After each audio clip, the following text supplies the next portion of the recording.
Love Base Publishing presents The Stolen Twin, written by Michelle Parisa Wasik, narrated by Deanna Mayo. Chapter 1. My life has been dominated by two dreams. In the first, I see my twin sister Kat at 7, the last time I ever saw her. She's all pink and golden, hair hanging in yellow ringlets, dancing blue eyes, rosy cheeks. She is beautiful, my sister, light, sweet, charming, my opposite. My father is pulling her as she sits in a little red wagon, laughing and waving. They're in a wild, grassy field. Birds are twittering, crickets chirping. A butterfly flits by. Gently swaying grasses and colorful wildflowers brush against her, stroking her soft skin, loving her. She laughs and caresses their long, flowing stems. But there is more in this field than plants, insects, and birds. Fairies live here too, although they usually hide when people walk by with their heavy, crushing footsteps, unnatural smells, and callous voices. My father, plowing through with bent back and plodding footsteps, sends them cringing and scurrying away as well. But then they hear the tinkling sound of my sister's laughter.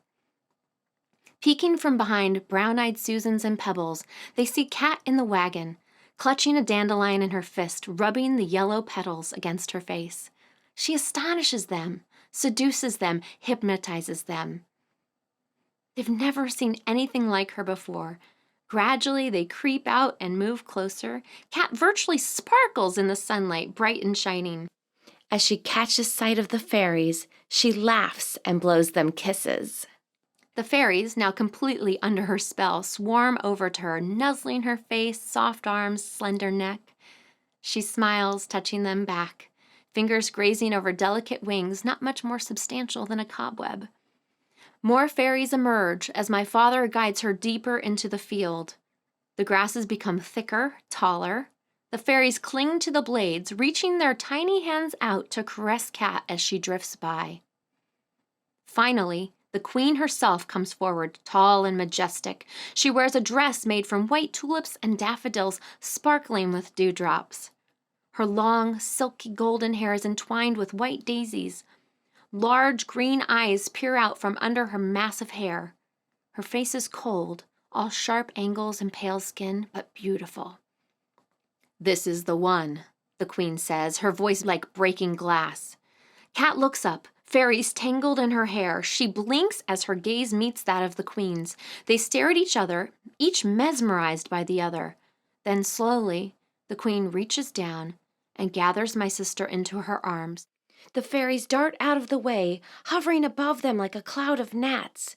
The queen turns, Kat cuddled in her arms, and they disappear, vanishing into the thick grass. My father pulls the wagon a few seconds longer before realizing something is wrong. Seeing Kat missing, he drops to the ground and begins searching fruitlessly through the grass. "Kat!" he yells over and over. "Kat, come back! Come back!" Nothing answers him, not even a chirp from a bird.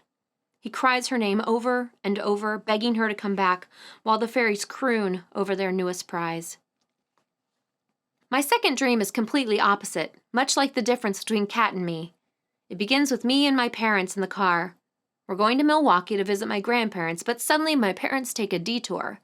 We drive down an old country road filled with potholes and thirsty cracks. My chest begins to take on a familiar heaviness. We're at a church, a white country church with a large steeple and an elaborate stained glass etching of Mary and Jesus in the manger. A bell rings, deep and melodious. I'm having trouble breathing. We walk to the graveyard behind the church, my parents in front of me, talking quietly, ignoring me, as usual. The bell continues to ring. The sound grows louder, echoing in the stillness. I stumble, trying desperately to breathe, to draw air through lungs now shrunken into a tight ball of twine. I need my inhaler, but I don't know where it is. My parents continue to ignore me. I gasp and start to fall. But now I'm floating toward the graveyard. All I can hear is the tolling of the bell. I can't breathe at all. My lungs burn a bright fireball in my chest. This is it, I realize. This is the end. This is where I die. I wake then, gasping and reaching for my inhaler. As uncomfortable as it is, I prefer it to the hot tears and heavy sick feeling that follows the fairy dream. Kat is the chosen one. I'm the disappointment. These were the dreams that dominated my life. If I had other ones, I never remembered them, only these two. I never told a soul about my dreams. They were my penance, my burden, my personal hell. Until the day Kat came back, turning my life into something worse than any nightmare I could have ever imagined. Chapter 2. I was busy admiring my gun when the voice of Brandy, my roommate, floated toward me. Kit, a Halloween party generally takes place in October. Almost ready. I holstered the gun and took one last look in the mirror. Not bad for something thrown together in an afternoon. A short brown cashmere skirt, fringed leather vest, white shirt, tall brown high-heeled boots, and cowboy hat. The perfect cowgirl. None of the browns matched, but that just added to the overall ragtag charm. My hair I left loose. It hung like a black curtain almost down to the middle of my back. Normally, I wore only blush and lipstick to add color to my pale complexion, but tonight I went all out, dabbing on eyeshadow and liner. My dark brown eyes were such a contradiction to my colorless skin. I often felt like a waif out of a Dickens novel. I took one final glance, then scooped up my purse. Yes, I definitely liked this costume, especially the gun. I found Brandy in her immaculate bedroom, poking at her hair. The rich, musky scent of her expensive perfume drifted toward me. Her eyes met mine in the mirror. You make me sick. I did a little pirouette. I didn't think I looked that good. She rolled her eyes. Like I believed that. She adjusted the pale gold scarves on her harem outfit. I thought you wanted to get going. I do. The cab will be here in a sec. Cab? The party is 2 blocks from here. 2 long blocks. It's windy, and I don't want my costume blowing away. Typical Brandy. Rich and like to flaunt it. Is Martha coming? Brandy snorted. The mole? Hello? Are we talking about the same person here? It's past her bedtime. Martha was our third roommate, nicknamed the Mole by Brandy, because she lived in the downstairs bedroom. Our original roommate, Martha's cousin Elena, had moved out of her sorority house and into our apartment for the sole purpose of seeing her boyfriend more. After 3 weeks, she decided she would rather live with her boyfriend than with us. Because she didn't want her parents to know, we kept her name on the answering machine. As a consolation prize, she offered us Martha. She's really very nice, very sweet, no trouble at all, Elena had insisted. She's a little strange, but harmless, really. Harmless? Brandy had replied. You make her sound like a would-be serial killer. Elena laughed nervously. No, I didn't mean it like that. She has a little trouble finding people to live with her. Nothing else. She's really quite sweet. Brandy rolled her eyes at the second time the word sweet fell from Elena's mauve-colored lips. A former beauty queen, Elena had a tendency to call everyone sweet. In the end, what we wanted didn't really matter. Elena needed someone to take over her share of the rent, and Martha needed a place to stay. So 3 days later, we found ourselves living with our new roommate. Our new, very odd roommate. It is Halloween, I said. You'd think she might have something to do? Brandy rolled her eyes. Yeah, I think I saw her wearing some sort of costume today. She had on all black and her face was dead white. Oh, that's right. That's the way she always looks. She swept her purse off the rose-colored bedspread. We're out of here. As usual, Brandy looked fabulously seductive in her harem outfit. The thin, silky material strained at her ample breasts, yet still managed to minimize her rounded hips and thighs. Her dark brown hair, glowing with blonde highlights, was piled on top of her head, emphasizing her high cheekbones, pouty lips, and huge hazel eyes. I know my thinness bothered her, but in my opinion, I had nothing on her. Men spent more time gazing at her curves than they ever did at mine. She looked sideways at me from under her lashes. I like your gun. Thanks, I do too. Planning to do away with Tommy? If only. We both laughed. Brandy shook her head. Yeah, I know if I had the quarterback and captain of Riverview's winning football team drooling over me, the first thing I would do is reach for his gun. Oops, I meant my gun. Yeah, I bet you did. She opened the door to the apartment, letting in a gust of cold wind. Girl, you need your head examined. You do know that, don't you? I shrugged. Don't do commitments. He wanted to get serious. I wanted to have fun. Had no choice. She shut the door behind us and locked it. Fun? You're talking to the queen of fun. You're a complete idiot. And that's why you broke up with Ted, is it? Or maybe it's Fred. Gee, I can't remember the last one.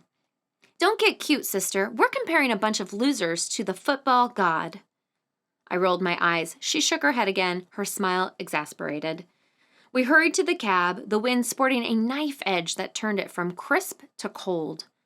The air smelled of dead and dying things, leaves, plants, insects, and a touch of snow. I shivered. I hated fall. It felt like death to me, cold, rotting death. A hint of moisture brushed my cheek. Brandy licked her lips. Crap, it's probably going to rain. It always rains on Halloween, you know that. Besides, what do you care? We're in a cab. She settled in the car. And you doubted. Never again. Brandy smiled and told the driver our destination. I sat back as she straightened her outfit. How do I look? Hot enough to kill. Perfect. Her eyes narrowed. Chuck better be there. I'm sure Chuck and Violet both will be there. She glared at me. Don't even go there. I merely smiled and looked out the window. By the time we arrived, the frat house was packed. An In Excess song boomed through the house. Apparently, it was an 80s Halloween party. Beer and shots flowed freely, mixed with the scent of cigarettes, perfume, sweat, and the faint but unmistakable sweet aroma of pot. I headed for the keg. A few beers later, someone I barely knew dragged me into a strange drinking game. I appeared to be the loser since I ended up consuming shot after shot. Finally, I couldn't stand it anymore and decided to stumble off to the bathroom. I lurched to my feet, swaying, the world tipping, and wobbled across the room and into the hallway. A line. Of course there would be a line. There would always be a line at a party like this. I groaned, wishing I hadn't waited until using the bathroom had become something of an emergency. At least it was quieter in the hall, the brown-paneled, stained walls muffling everything but the thudding bass and drums of AC/DCs shook me all night long. A woman wearing an angel costume stood in front of me, her wings brushing my face. Clumsily, I knocked them away. The woman turned. Sorry, she said, and smiled. I smiled back. No problem. Someone in a sexy witch costume stumbled into me, giggling, her breath stinking of Jack Daniels and tequila. Oops, she said, and started to hiccup. I stepped closer to the angel. The witch collapsed against the wall. I have to pee so bad, she hiccuped. The angel continued to study me, her eyes a clear sky blue, golden, wavy curls framed a face made up of delicate features and creamy skin. She looked like a porcelain doll. That angel costume suits you, I said, unable to drag my eyes away from her almost unworldly beauty. She reminded me of someone, but I couldn't think of who. She raised a perfectly shaped eyebrow. Angel? I blinked. No, not an angel. It was a fairy costume, pink and fluffy. Oh, you're right. Fairy. Pretty cool. Behind me, the witch groaned and slid to the brown-tiled floor. I don't feel so well, she mumbled between hiccups. The fairy tilted her head and smoothed her dress. Even under the dim hallway lights, it sparkled. Yes, it is. She seemed so familiar, especially the soft, fluid way she moved. The hiccups behind me turned into retching. I smelled the faint odor of vomit. People started yelling about taking care of another sick one. I stumbled closer to the fairy, trying to focus my blurry vision. What's your name? She tossed her hair. Cat. I staggered, nearly falling. Cat. My sister's name was Cat. Cat smiled again, showing her white, even teeth. Short for Catherine, I'll bet. No, short for Catalina. Can you believe it? Is that even a name? Always sounded like a car to me. Really? I'm Catalina, too. Her smile widened. The world unexpectedly tilted sharply to the left. I put my hand against the wall. No way. Actually, now you'd say it, you look a little like her. I mean, actually, you look a lot like her. At least, I think she'd look like you. I mean, now, I haven't seen her for a while. She cocked her head. Why not? She's been gone, kidnapped. When I was 7. She was 7 too. We're twins. A part of me couldn't believe the words tumbling out of my mouth. I so rarely talked about my past, but somehow it felt right telling her. She reached up and twisted a lock of hair around her finger. Maybe she was kidnapped by the fairies. I gasped, the corners of my vision turning black. Why? How? Why would you say that? She leaned forward, almost touching me, her blue eyes so clear, so direct. It's the dreams, isn't it, Katrina? The dreams of the fairy queen and the dreams of the church where you die? The alcohol in my system turned to ice. My brain went numb. I couldn't breathe, couldn't think. My name, I stuttered, the only thing I could grab onto in this sea of unreality spinning around me. How did you know my name? Even my fingers were cold and unresponsive. Blackness roared in my ears. I blinked to steady myself, but all I could see was the blue of her eyes, like an anchor in an ocean of madness. Ignoring my question, she leaned even closer, so close I could breathe in her scent. She smelled wild, free, a combination of fresh-cut grasses, wildflowers, and the bitter cold wind of Halloween night, so different from the smoke, liquor, and sweat of the party. Listen to me, Katrina. There's danger here, lurking in the shadows. It hasn't seen you yet, but it will, tonight. It'll seize you in its jaws and never let you go unless you can stop it. You must be strong, stronger than you've ever been in your entire life if you are to prevail.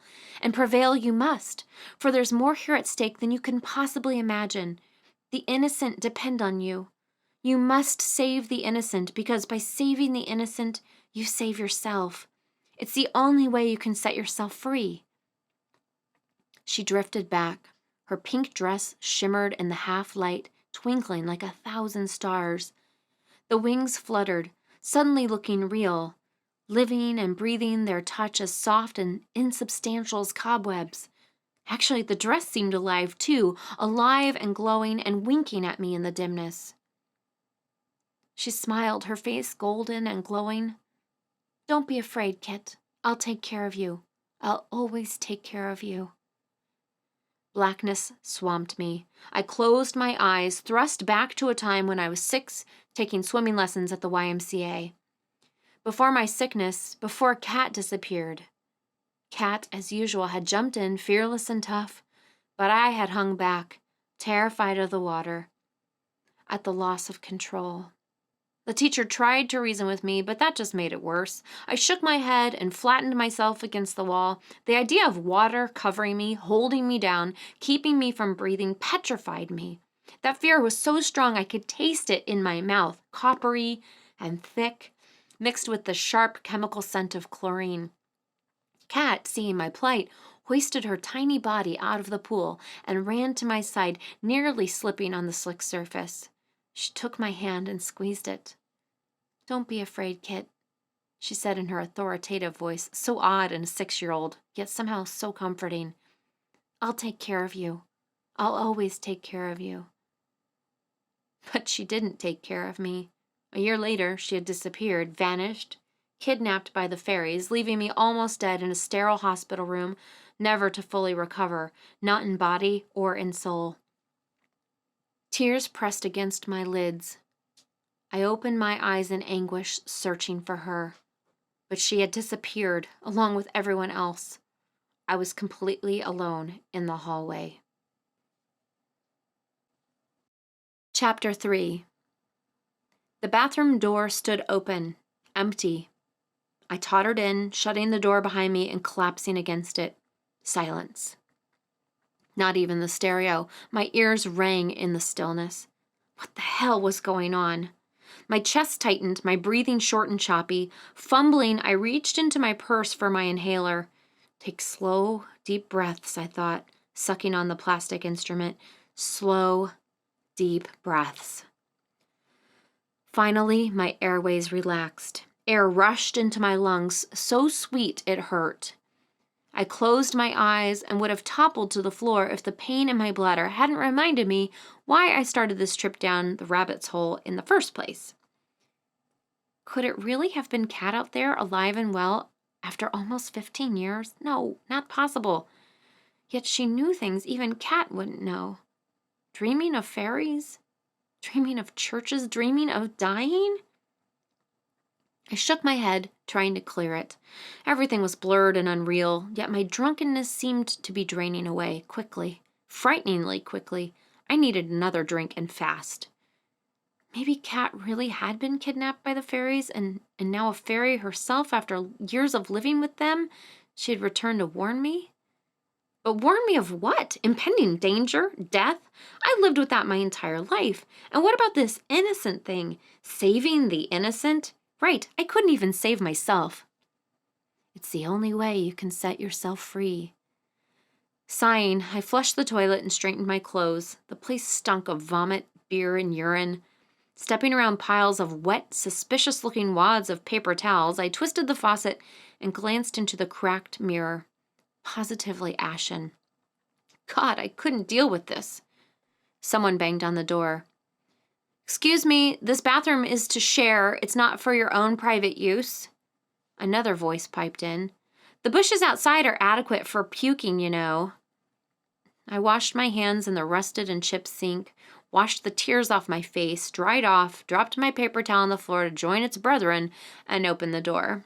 Now, obviously, I had suffered some sort of alcohol hallucination. That was the only rational explanation. The girl in the fairy costume probably had resembled Kat to some degree, thus triggering me to imagine the rest. Outside, the stereo blared Tears for Fears shout, mixed in with the dull roar of slurred voices. People were packed in the narrow hallway. A woman in a cat outfit with streaked black eye makeup gave me a dirty look before shoving past me into the bathroom. I blinked and tottered down the hallway, picking my way over and around the gaggle of bodies littering the area. Where had all these people come from? Or maybe a better question would be, where had they all been a few minutes ago? My head spun. It was the alcohol, just the alcohol. Never mind that I now felt completely stone-cold sober. Never mind that I may have just seen my sister for the first time in 15 years. Never mind that she looked like a real fairy. Never mind that she had even sounded like a real fairy with her cryptic messages. I closed my eyes. "Alcoholic hallucination," I chanted under my breath. "Only an alcoholic hallucination." I crashed into a wide male back. "Sorry," I said, attempting to step aside when I smelled it. That unmistakable combination of Irish Spring soap and clean sweat. Tommy. Oh no. I tried to back up before he saw me and promptly bumped into someone behind me. The person pushed back and I fell into Tommy again. I tried sidestepping away, but Tommy had already turned around, a beer in each hand. "Kit!" he exclaimed, throwing one arm around my neck, his southern accent even more pronounced than usual. Beer sloshed down the front of my shirt, the wet cold jolting me out of my haze. "Where the hell you been? I've been looking all over for you." "Been around," I said vaguely. "Yeah, been talking to a fairy who resembled my kidnapped sister. Sure, I've been around." I decided not to think about it anymore. I studied Tommy instead. He was so gorgeous. Thick, wavy, dark blonde hair that curled around his neck, dark green eyes with startlingly long lashes, high cheekbones, and a full, sensuous mouth, not to mention his lean, muscular, athletic body without a trace of fat. University of Riverview's star quarterback, breaker of several national records, rumored to win the Heisman Trophy this year. Despite his college successes, I thought him to be a bit too small for the NFL. The NFL, however, didn't appear to agree with me as he had already spoken to scouts. In addition to his physical prowess, Tommy even had a brain, maintaining a solid B average. I privately referred to him as my golden boy, although due to our recent breakup, he wasn't mine anymore. His gaze lingered on my body. "Cool costume. You look incredible." I pulled away, feeling the familiar shivers tingle across my skin. Damn him. If he weren't so good in bed, this breakup would be a lot easier. Just keep in mind I'm armed. I showed him my gun with a flourish. His eyes widened. An armed woman. I think all my fantasies are coming true right now. Oh, you fantasize about having your dick shot off? He choked. Well, actually, no. My fantasy doesn't involve a gun going off. I see. I made a point of looking him up and down. So what's this depressed existentialist thing you've got going? He wore black jeans, a black shirt, and had a black cape tied around his neck. He tried to look hurt. What do you mean, I'm Dracula? I plucked one of his beers from his hand and drank. Christ, that tasted good. Maybe I could get some of my numbness back. I still felt shaky and vulnerable. I'll let you in on a little secret. Dracula has fangs. Can't drink with fangs. You're supposed to drink blood, not beer. He grinned wildly and lustfully. Is that an invitation? I tossed my hair back. Hardly. Virgins are what you're after. He pondered this. The blood of virgins. This definitely has some possibilities. I finished his beer. His nearness both disturbed and excited me. Well, before you set off on that virgin quest, Count, did you happen to notice someone wearing a pink fairy costume around here? He frowned. Fairy costume? How non-PC. The music switched to a Duran Duran song. I rolled my eyes. Not that kind of fairy, a real fairy, you know, like in fairy tales, wings and magic and everything. Oh, like Tinkerbell and shit. Someone squeezed past me, forcing me to step closer to Tommy. Something like that. He thought for a moment. No Tinkerbells. How about Tinkerbells wearing pink dresses? Nope, none of them either. I sighed, deciding I had better get out of this conversation and over to the bar, fast. Okay, thanks anyway. He grabbed my arm as I started to turn away. Kit, wait a second, I was hoping we could talk. Not fast enough. I closed my eyes. We've already talked. His hand slid up to my neck, fingers brushing against my bare skin. I began to have trouble breathing. I still don't know what I did wrong or why you don't want to see me anymore. Nothing. We just want different things, that's all. He leaned closer, his breath faintly misty and warm against my cheek. My stomach felt hot and twisty, like a nest of serpents had moved in and taken control. His hand kept rubbing my neck slowly, sensuously, sending delicious tingles down my body. What's so different about what we want? The serpents squirmed about. My mouth felt dry and hot. I told you, you want a relationship. I want to have fun. I want to have fun too. I opened my eyes. His face was so close it was out of focus. The want, the need to have him lead me out of here and take me to his apartment was so powerful it almost overwhelmed me. Not just for the sex, but for the connection to another human being. I felt so empty, so alone, so utterly and completely alone. I saw now how detached I was from the human race. Sure, I had plenty of friends, acquaintances mostly, but no one I could really talk to, really connect with. After Kat, after almost dying, I never allowed myself that luxury. I couldn't. I didn't want to hurt anyone that way I had been hurt. I refused to get involved, but now I could painfully, agonizingly feel what I missed and how desperately I wanted that bond. But I knew I never could. It wasn't meant for me. I tried to lean back, tried not to show the devastation in my eyes. You want to get serious, too.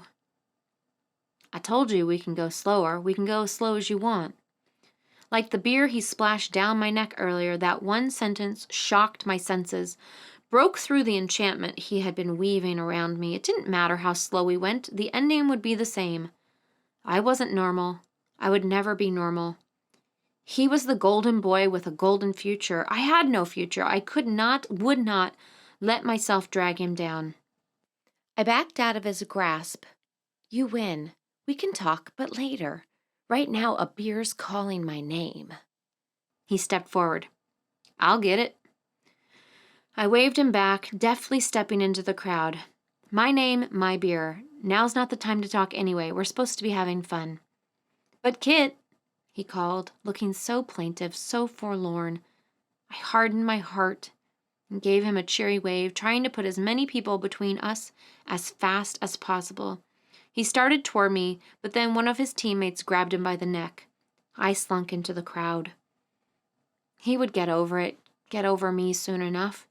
There was no shortage of golden girls with golden futures who would be more than happy to console him. He could have his pick. He would be fine. Never mind how hollow, how ill I felt to think of him with another girl. This was for the best. I knew it. Hey, kid. Wow, you look fab. Have you checked out Brandy? The fresh, wholesome All-American and apple pie face of Elena beamed up at me. What? I said, inwardly giving myself a shake. Enough about Tommy. Time to focus on the present. She grabbed my arm and swung me around. See? Brandy, she pointed. My mouth dropped open. Oh, God. All hips and scarves, Brandy swayed seductively to a song I didn't recognize, although I suspected it wasn't from the 80s. It looked like some sort of snake dance, actually more of a cross between a snake dance, belly dance, and striptease. She had managed to capture the attention of more than a dozen drooling and panting boys, but she had eyes for only one. Chuck.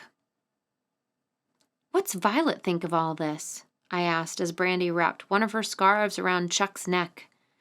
Well, I'm no psych major, but I don't think she's a happy camper right now. What's your diagnosis? Elena nodded to the side, her words slightly slurred. Violet stood by herself, eyes glued to the Brandy and Chuck show. She appeared to be turning as Violet as her name. Yeah, no happy camper there. That's my official diagnosis anyway. Brandy blew Chuck a kiss as she swung her hips for the next salivating guy. She's gonna get him back, Elena said. Think so? Chuck clapped his hand to his heart and mocked, staggering back. Brandy tossed her head, one gleaming lock twirled in its own dance and whirled away. We looked at each other. Oh yeah, we both said at the same time. Elena noticed my empty hands. Where's your poison? On my way to refill. Elena's gray-green eyes widened. What? You've been reduced to getting your own beer? I don't believe that. Why haven't you snared some unsuspecting guy to fetch it for you? Because they've all been snared by Brandy. Elena giggled as she swallowed and ended up in a coughing fit. I pounded her helpfully on the back while Gloria Gaynor belted I Will Survive out of the speakers, which I knew wasn't from the 80s. Brandy switched to a tough yet sexy girl and started acting out the beginning of the song for Chuck.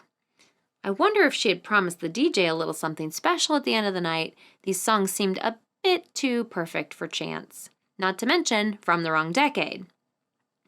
Come on, I'll get my snared guy to bring you a beer, Elena said when she could talk. At least I will unless he's fallen under Brandy's spell. So far, so good, I said as Brad picked his way through the crowd toward us. At least for the moment. Elena gave me a dirty look. Her curly, copper-colored hair had been replaced by a black, straight-haired wig that didn't work at all with her skin tone. She wore a black leotard covered with some sort of silky material, high heels, and a sign that said, "Do you believe in life after love?" When she turned to plant a passionate kiss on Brad's lips, I saw the sign that hung on her back. Gypsies, tramps, and thieves. Hey, Cher, you look fantastic for being 150 years old. She turned back to me and smirked. The power of plastic surgery. Hey, we're leaving or something. What'd I do to deserve that? Brad asked. Please get Kit a beer. There's someone I have to introduce her to, Elena said. Inwardly, I groaned. Another setup, exactly what I didn't need. Elena, I started to say, but she pounced before I could get another word out. He's cute and he's sweet, perfect for consoling, although I haven't figured out exactly why you need to be consoled, but that's a discussion for another day. Thanks, I think. Brad shook his head. Definitely gone. Don't want to be anywhere near this. Just bring Kit back a beer, Elena said. Elena, really, I said as the crowd swallowed Brad up.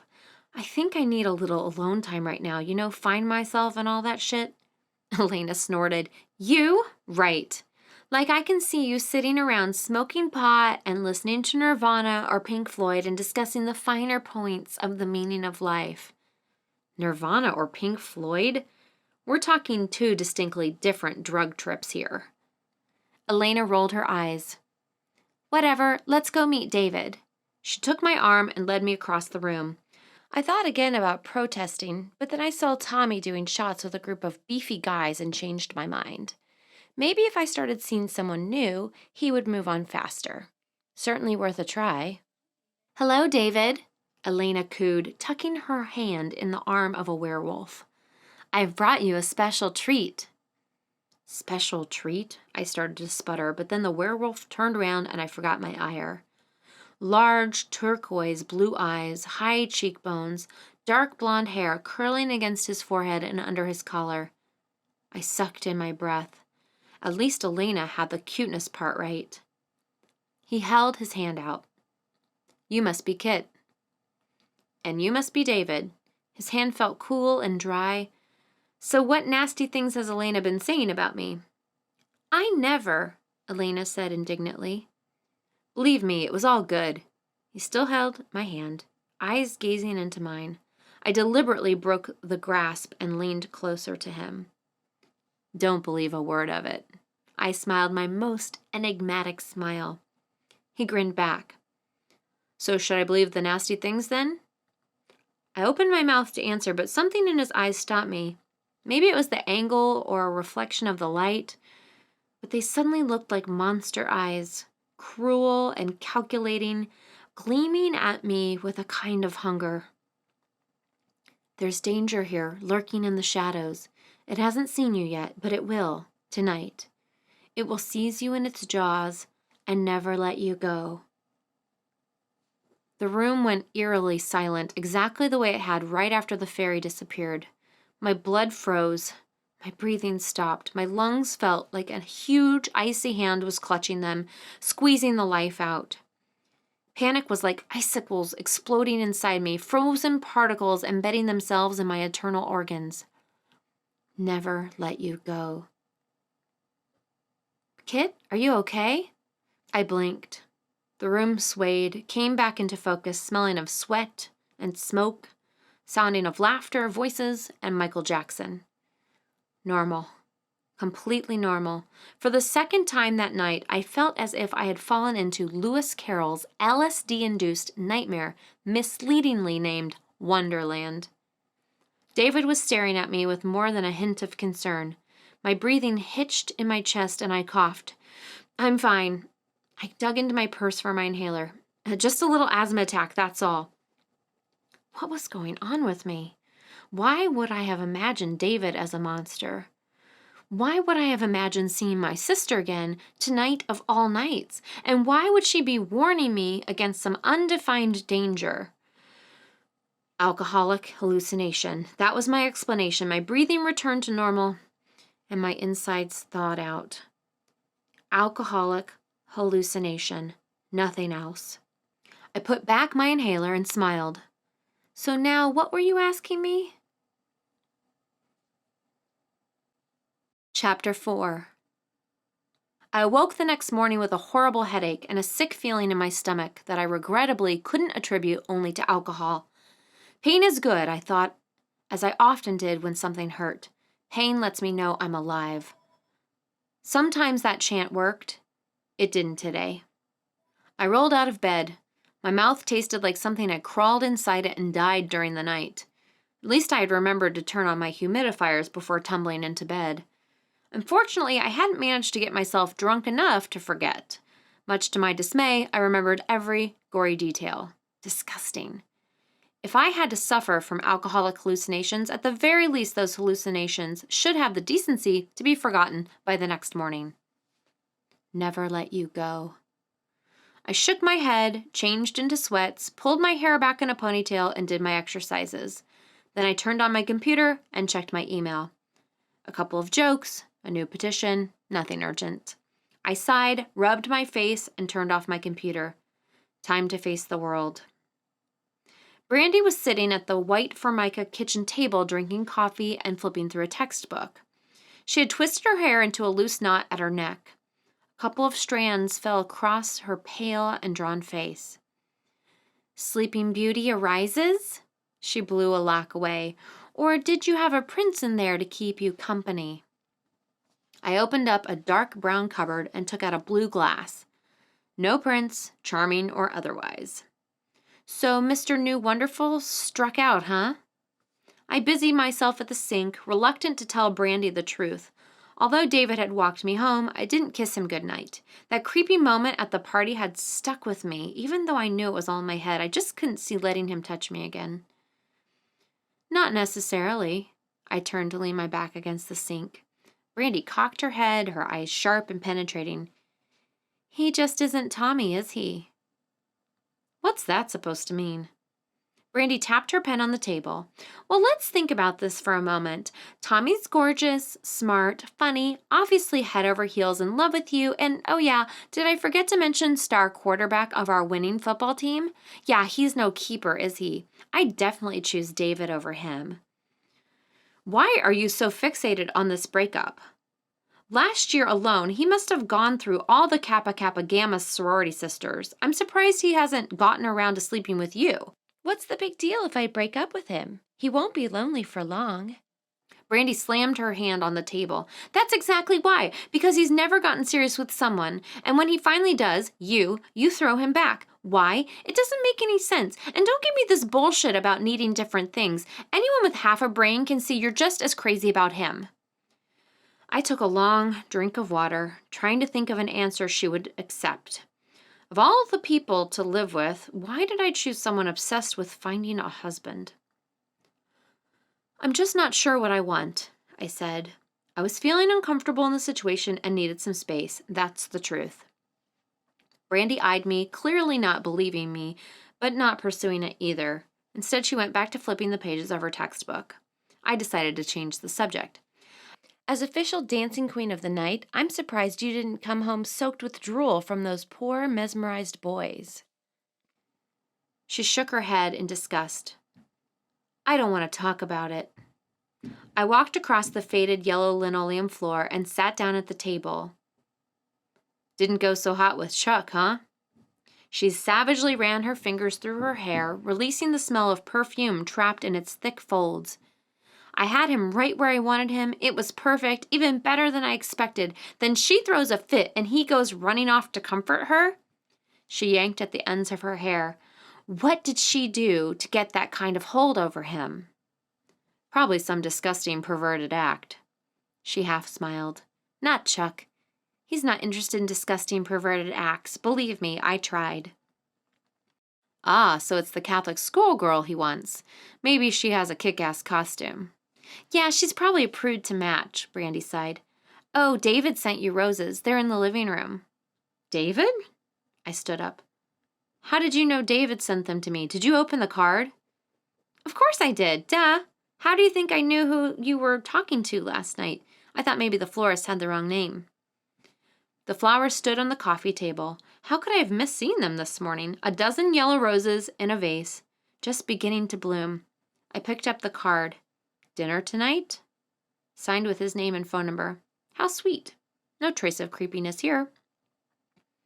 Oh, did I mention he wants to have dinner tonight? Brandy's voice floated from the kitchen. No, but I figured it out. Are you going to say yes? Haven't decided. Well, he is cute. Thanks for the high approval rating. I went back to the kitchen. In case you hadn't figured it out, I'm trying to be a supportive roommate here. You could have given me something better to work with. Oh, sorry. Forgot to memorize my lines this morning. I plucked my glass from the table and went to refill it. Now that I was up and moving, I was beginning to feel more like a person and less like 2-week-old leftovers. By the way, last night at the party, did you happen to see someone dressed as a fairy? A fairy? And he didn't get beat up?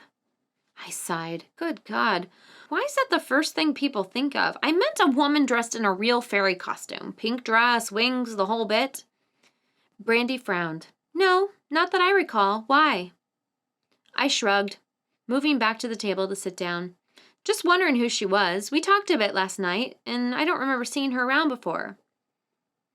And you didn't think to ask her name while you were talking? I studied my water glass. Maybe I shouldn't have started this conversation in the first place. Had I ever told Brandy my sister's name?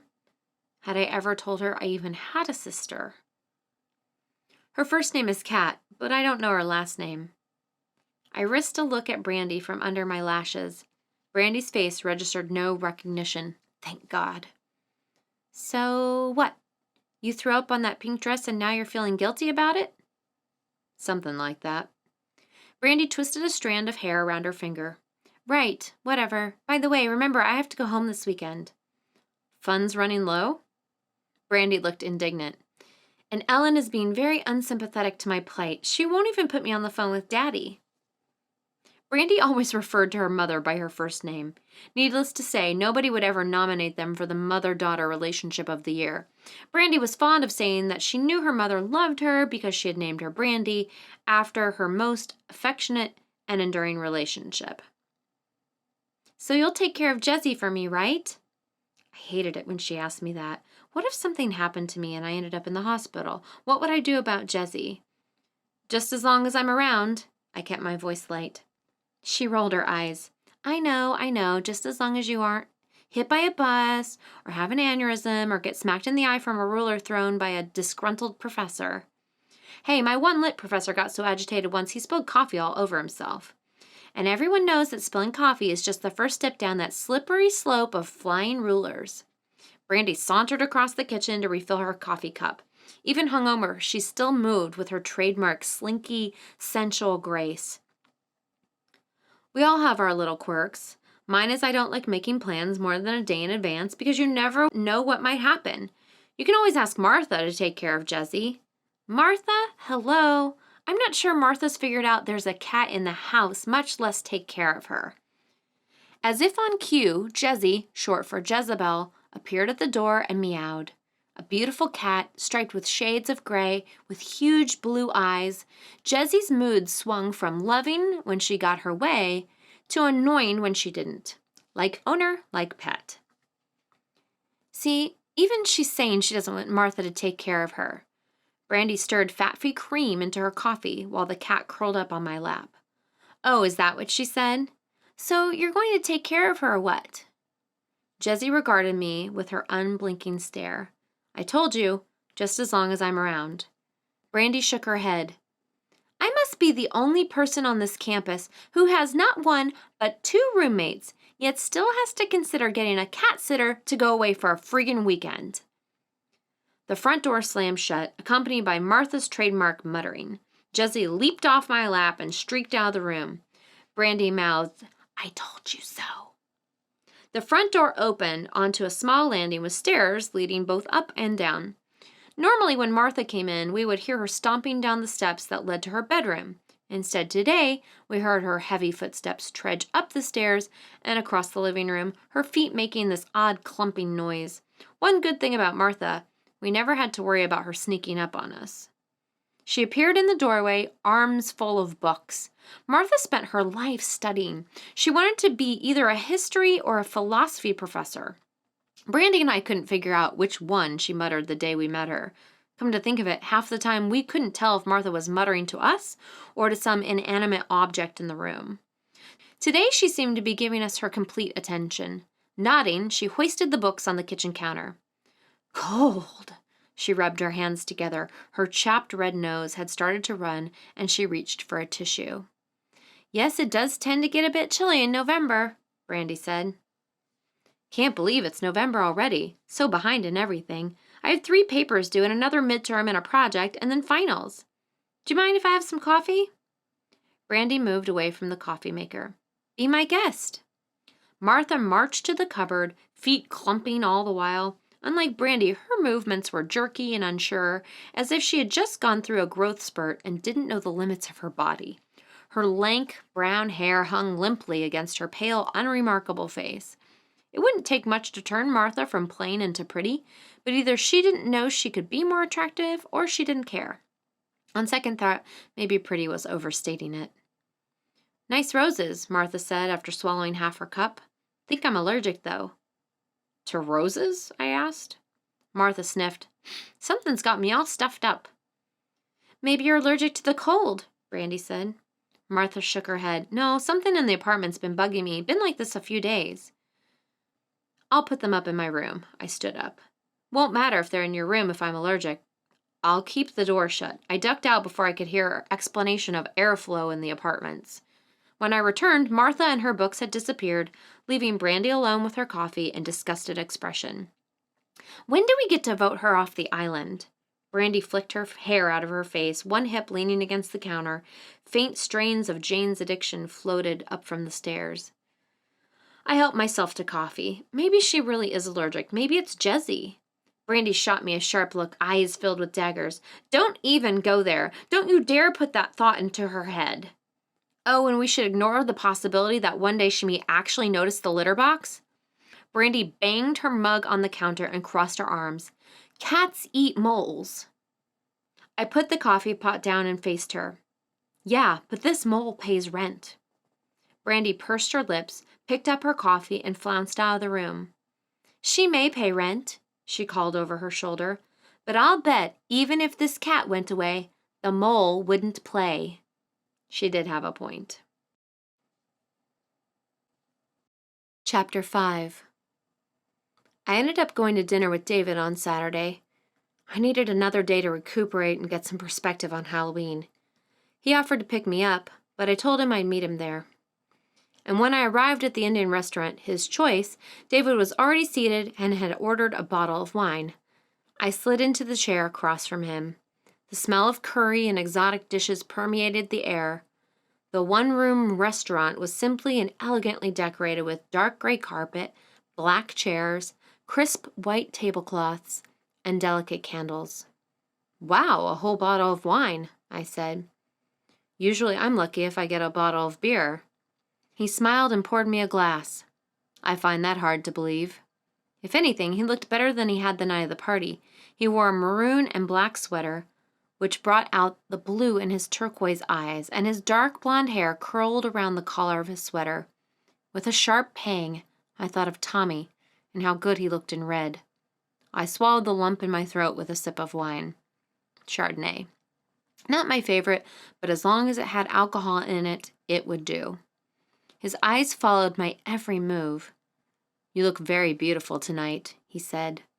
Beautiful? I tried not to make a face. Cute I could buy, or pretty or sexy, but not beautiful. Besides, he said it in that way my father would. Thanks, you look pretty good yourself. He smiled again and sat up straighter. I took the liberty of ordering shish kebab for an appetizer. It should be here in a minute. First he ordered wine without consulting me, then an appetizer? What century did this guy come from? Did you order my dinner as well? He stared at me for a second before dropping his eyes to his plate. I didn't think you'd mind. I was trying to make the evening special.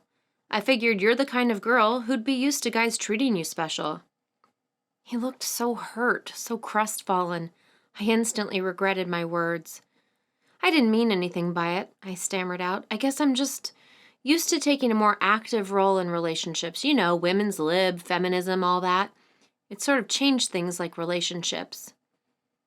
The appetizer, lamb and vegetables on skewers, arrived before he could answer. It looks good, I said, taking a skewer, ignoring the fact that lamb wasn't my favorite. He finally met my eyes and smiled a little. I took that as a good sign. While he served himself, I dug into my purse for my pills. Just digestive enzymes, I said, as I always did when eating with someone new. But he was staring at me with this strange, almost frozen look of shock. What, you've never seen a girl take pills before? I said, attempting to lighten the mood. He had such an intense, odd look in his eyes, it was starting to frighten me. He swallowed hard. You have cystic fibrosis, don't you? I dropped my pill container on the table. Digestive enzymes flew everywhere, bouncing on the table, the chair, the floor. What? How did he... I know. He finished my sentence. Do you? I started retrieving my pills, my hands shaking so much I could barely pick them up. Yes, I do, but how did you guess? My roommates haven't even figured it out. He knelt down on the floor to help me. My sister died of cystic fibrosis. She was 4. Oh my God, I'm so sorry, I stammered. I'd never met anyone outside of those god-awful support groups who had lost someone to cystic fibrosis, and to lose a sister. Before I could stop myself, I heard myself saying, I lost my sister too, but not to cystic fibrosis. She was kidnapped when I was 7. He had been picking up my enzymes, but now he became very still. Really? Kidnapped at 7? Did she have cystic fibrosis as well? I shook my head. No, she was the picture of health. Golden curls, big blue eyes. She was perfect. Something flashed across his face, some unreadable, peculiar expression. It disappeared so fast, I wondered if I had imagined it. All I could see now was deep sympathy. I'm sorry. I know firsthand how horrible it is to lose a sister. Yeah. David reached over and put his hand over mine, gently squeezing. We were quiet for a moment. Then he straightened, rising to his feet and sitting back down. I don't mean to pry, but do you know what happened to her? I shrugged. No, not really. My parents never talked about it, but I keep having dreams that she was kidnapped by fairies. I laughed a little self-consciously. For the second time in 2 days, I was telling people I barely knew secrets I didn't even acknowledge to myself. I wondered what that meant. David looked puzzled. Fairies? What a fanciful notion. Yeah, I'm not sure where it came from either. What kind of fairies, do you know? Just your garden variety fairies. My father is pulling her in a wagon through a field, and the fairies come out and, well, take her. You saw this? No, it's in my dream. He nodded, sipping his wine. I swallowed my pills. Across the room, a guy wearing an oversized red plaid shirt was arguing fiercely with the man across from him, jabbing his finger repeatedly into the table. But, I said, folding and unfolding my napkin, what I really want to know is how you guessed I had cystic fibrosis. I mean, I know about your sister and all, but I trailed off. He busied himself with the skewer on his plate. It's okay. I know what you were going to say, and it's okay to say it. My sister died as a child, and you, well, didn't. So how would I know what to look for in an adult? The guy with the plaid shirt became more and more agitated, his face turning the same red as his shirt. Yeah, something like that. After she died, I did some research on it, learned as much as I could. I don't know what keyed me off to you. Maybe it was the combination of asthma attack and taking those enzymes, plus your thinness, but something just clicked in my mind. I tapped my fork against the table. So how much do you know then? He looked at me sideways. I know that 60% of people with cystic fibrosis die before they're 25. I shifted in my seat, unable to meet his eyes. So you've kept up with the research. David leaned forward, his hand caressing mine, his touch light, gentle. That means 40% live past 25. I reached for my wine, swirling the gold liquid around the glass. I've never had the best luck, never came out ahead at betting games, never won the lottery. The odds have usually beaten me. He continued to study me, his eyes intent, the blue in them deepening. You've outlived my sister. I swallowed most of my wine at once. I'm sorry, I didn't mean... He grasped my hand. It's okay. I didn't say it to make you sorry. I said it so you'd know that you were lucky. I mean, look at you. You look pretty healthy to me. There's every chance in the world you're going to beat this thing. His hand was warm, the pressure soothing. But anything could take me out. A bad cold or flu could turn into an infection like that. I snapped my fingers. The infection could become bronchitis or pneumonia, and that would be that. Or you could continue to take good care of yourself and outlive all of us. I raised my eyes to his. He smiled slightly and reached over to push the hair out of my face. The waitress appeared at our table, pad in hand. He released me and sat back. Do you know what you want, or do you need a minute? My mind was spinning like the tornado that had dropped Dorothy off in Oz. The guy in the red plaid shirt shoved his chair back so violently it flipped over, smashing into the man next to him. That man then leapt to his feet and started yelling. While the waitress turned to deal with this new situation, I smiled at David. Why don't you order for both of us? After dinner, I invited him back to my apartment. I had all these strange emotions coursing inside me, shaken by his revelations, yet also intrigued by this new bond. He lost his sister as a child. He understood my disease. These things made me feel connected to him in ways I was just beginning to grasp. I offered him a beer and turned on the television. With Brandy at her parents' and Martha's room as silent as an abandoned cave, I hoped we would have some privacy. As it turned out, we didn't need any. He acted like a perfect gentleman, both entertaining and interested. We talked about our majors. He was a grad student in computer science, current events, and other relationships. I was vague about Tommy, only sharing that I recently broke up with someone. He didn't press it. I couldn't help comparing it to my first date with Tommy, where we couldn't wait to get to his apartment and tear each other's clothes off. Well, to be honest, it wasn't really a date. We were at a party and discovered that, for the first time since we met 4 years ago, neither one of us was seeing someone else.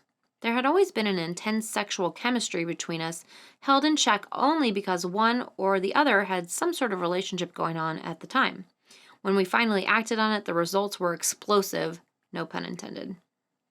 When David decided to leave, I accompanied him to the door. He brushed his finger down my cheek. I had a really good time tonight. So did I. Does that mean I can see you again?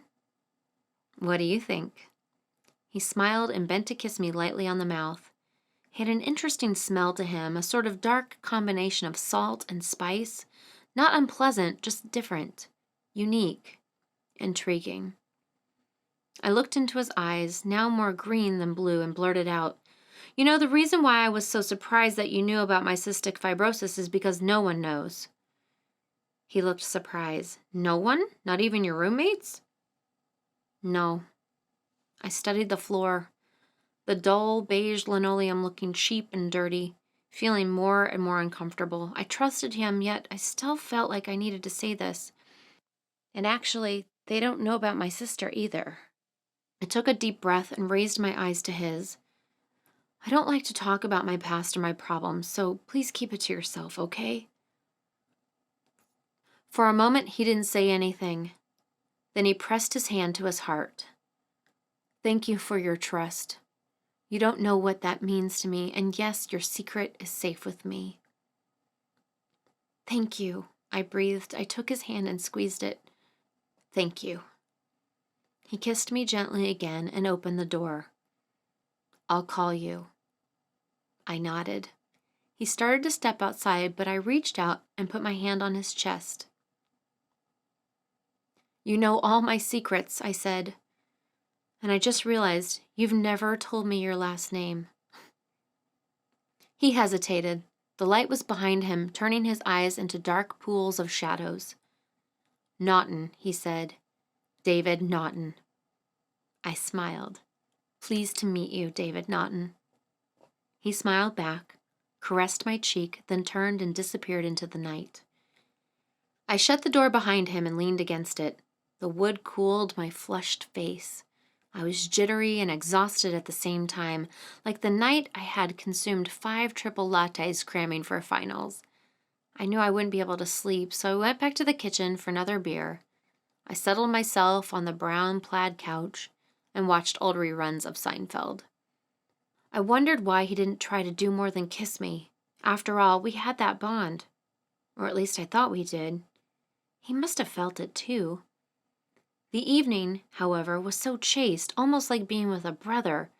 With a bond like that, wouldn't we be drawn to sleep together? Yet he didn't even try. After a couple of beers, I started drifting off, so I moved to the bedroom and collapsed on the bed. When sleep finally came, I ended up slipping into the church dream. But something had changed.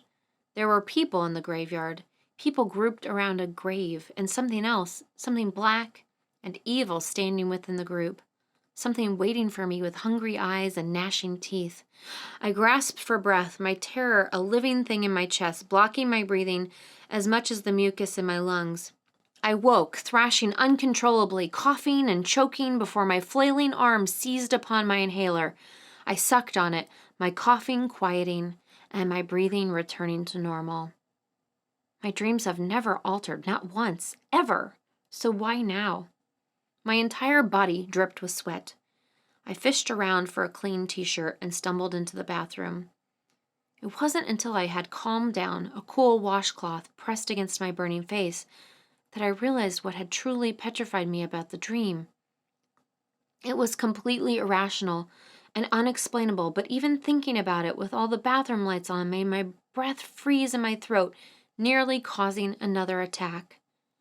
Mixed in with the ringing of the church bell, so subtle I almost missed it, was the distinctive, unmistakable howling of a wolf. Chapter 6. Hey, Kit, looking for a study partner? I was sitting at a table in the student union, hoping popcorn and Coke would make reading my lit book less painful. So far, the results had been disappointing. Studying was difficult for me under the best circumstances. I could never shake the feeling of it being a colossal waste of time. Chances were high that I would never have the opportunity to use the knowledge I gleaned in these hallowed halls, but it beats being stuck in a 9 to 5 I detested. I looked up to see Tommy gazing at me, smiling his easygoing grin. Inwardly, I groaned. I didn't need this today. I don't think so, I said as he shrugged off his backpack and plopped his books down on the table. Around us, I could see people glancing up from their studies or conversation to stare at him. Even without his football jersey, everyone knew him. It didn't hurt that he was cuter than hell. Why not? We used to study together. He dragged a chair over and sat next to me. So close, I could smell his Irish Spring soap even against the backdrop of hamburgers, burritos, beer, and smoke. The background music morphed into yet another U2 song. We used to do a lot of things together, but now we don't. That's what breaking up means. We could get back together. Then we could start doing all those things together again. I wouldn't object to that. I sighed. I was tired and behind in my classes. After the church nightmare, I couldn't fall back asleep and ended up watching bad movies and paging through my books for hours. Needless to say, nothing much got done. Tommy, I have a lot of studying to do, so if you wouldn't mind. I made a shooing gesture with my hands. He sprawled out into his chair. I thought you said you wanted to be friends. I did. And don't friends study together? I shot him a disgusted look. That's not the point. You study with Elena a lot. She's your friend. You study with Brandy. Well, actually, I don't even know if I've seen Brandy study, but I'm sure you would if she did. Fine. Point made. Stay. Just be quiet so I can get something done. He flashed his grin again and retrieved his books from his backpack. I shook my head and opened mine. Unfortunately, I couldn't concentrate. He was making me absolutely crazy. I kept darting glances at him from beneath my lashes. Elbow on the table, he had propped his head up with his hand, blonde hair falling forward. He wore a loose-fitting dark blue shirt that emphasized his broad shoulders and lean, muscular figure. Occasionally, he would chew on his pen, a habit I found disgusting. I finally couldn't stand it anymore and reached over to shove his pen up his mouth. He almost choked. I thought you said you wanted to study, he said when he could talk. You know how much I hate that. In case you haven't heard, we aren't dating anymore. I have no reason to impress you. Fine. I held my book over my face to show how little I cared. When I glanced at him again, he was back to chewing the pen. Pretty deliberately, I thought. I turned my attention to my novel, Clarissa, by Samuel Richardson. Unfortunately, this 1,000-page monstrosity of a book was failing to capture my interest, no matter when or where I read it. I should have taken 18th century poetry instead. The readings would have been shorter. So how was your date last night? I lowered my book. The music switched to Pink Floyd. Tommy was gazing intently at his textbook. Excuse me? Date. How was it? How did you know I had a date last night? Now he turned toward me. Oh, come on, Kit. Everyone walking by on State Street could see you. That Indian restaurant has a huge picture window. You saw me? What does that have to do with anything? I was just asking how your date went. I picked up Clarissa. Fine, just fine. A girl sitting at the next table was eyeing us. Eyeing Tommy, actually. Her long blonde hair shimmered, probably colored it. Good. I could hear him tapping his chewed-up pen on the table. Want to tell me about it? Why would I want to tell you about it? I said from behind the book. Because that's what friends do. They talk about things like dates. I don't think you care at all about the date. You don't? No. I closed Clarissa with a snap. I think you just want to know if I screwed him or not. He gazed into my eyes. Well, did you? I thought about lying. Maybe he would leave me alone then. But something in his expression stopped me. I looked down. No. Did he try anything? Jesus, Tommy. It was a date, that's it. No more, no less. Do you really want a play-by-play of the evening? Since you brought it up, sure. The blonde shifted her chair closer to us, better to listen in. Sorry, forgot my television crew. You're gonna have to settle for the TV guide summary. We had a nice time. And you didn't sleep together? I started putting my books away. The blonde kept darting glances at Tommy. Cute and perky, I hated her. And we didn't sleep together. Happy? Now, if you'll excuse me, I need to go find an unoccupied corner so I can actually get something done. He leaned his arm against the back of the chair. Ah, running away. You've certainly perfected that move. I froze, one hand on my notebook. What the hell is that supposed to mean? He shrugged. Just about every time anything comes up that makes you uncomfortable, you split. I renewed my efforts, shoving my books into my backpack. You don't know anything. He reached over and snatched my arm. Is that why you broke up with me? Nothing but that lame-ass explanation? Because I was getting too close to something? I snatched my arm away. Now other people, not just the blonde, noticed our arguing. The blonde had a small smile on her face. I wanted to scratch it off. You're a fine one to talk. You never told me anything either. Now it was his turn to freeze. I don't know what you're talking about. Oh, so it must be my imagination that I only know 2 things about you. You're rich and you're from Louisiana. Oh, maybe 3 if I can count inferring you played football in high school. His face closed, hardened. I had seen that expression often enough before, when other people mentioned his past. Until this moment, we had never discussed it. I had always respected his reluctance to talk as he had mine. I don't like to talk about that because there's nothing to tell. Very boring story. People were openly staring at us now. I half stood up, leaning over my chair to look into his face. Newsflash, I don't talk about anything either because there's nothing to tell. Very boring story. He half stood as well. Is that why you broke up with me? Because I wouldn't tell you about my past? Goodbye, Tommy. I pushed away from the table and strode off. The blonde watched me go. I shot her my dirtiest look. She smiled sweetly in return. Bitch. I was trying to block out the picture of the 2 of them together when Tommy grabbed my arm. Kit, I didn't want to fight, really. Can you stop for a second? I didn't want to stop. I didn't want to talk. I especially didn't want to look at him anymore. But somehow I found myself turning to face him. What do you want? He released his grip on me and took a step backwards, jamming his hands into his pockets. I want to be friends. Truly, I miss talking to you, Kit. We always had such a good time together. I miss that. He looked so sincere, so forlorn. My resolve began to melt away. Is that all you miss? He raised his eyebrows. What do you think? Seriously, even though we aren't dating, I'd like to be friends. I shifted my backpack to the other shoulder. I said I'd like that too, and I meant it, okay? He backed away another step and flashed me that grin. Okay, see you around? I nodded and walked away. I didn't believe a word he said. He didn't want to just be friends. But Tommy was the charm king, and against my better judgment, I had given him leverage right back into my life. Cold air hit me like a wall as I pushed open the doors and stepped outside. Damn, Tommy. Like I would be able to get anything done now. Maybe I should just go home and go to bed early and leave the trials and tribulations of Miss Clarissa for another day. Chapter 7. Stepping into my apartment, I had the distinct impression I had accidentally walked into a flower shop. Mondays and Wednesdays were my longest class days. Today had felt even longer since I'd spent most of it mulling over Tommy and David. Although Tommy and I did have things in common, it was the superficial stuff, books, music, that sort of thing, whereas David and I shared a bond more difficult to find, 2 people who understood what it was like to live with a terminal illness. However, while I found David attractive, we didn't have the chemistry Tommy and I had. But sex isn't everything. Everyone says you shouldn't base a relationship on sex, so I should probably focus on David because we had more of the important things in common, right? And could Tommy even comprehend what it even means to have cystic fibrosis?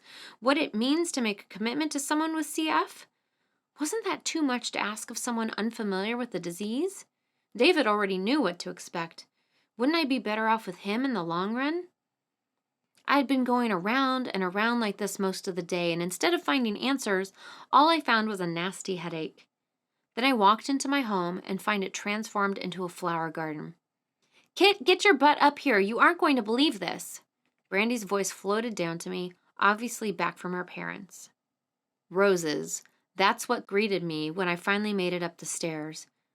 They were everywhere, along with their rich, moist, distinctive scent. Brandy, who's sending you flowers? I asked, examining the red, yellow, and pink blossoms. Brandy smirked and winked at me.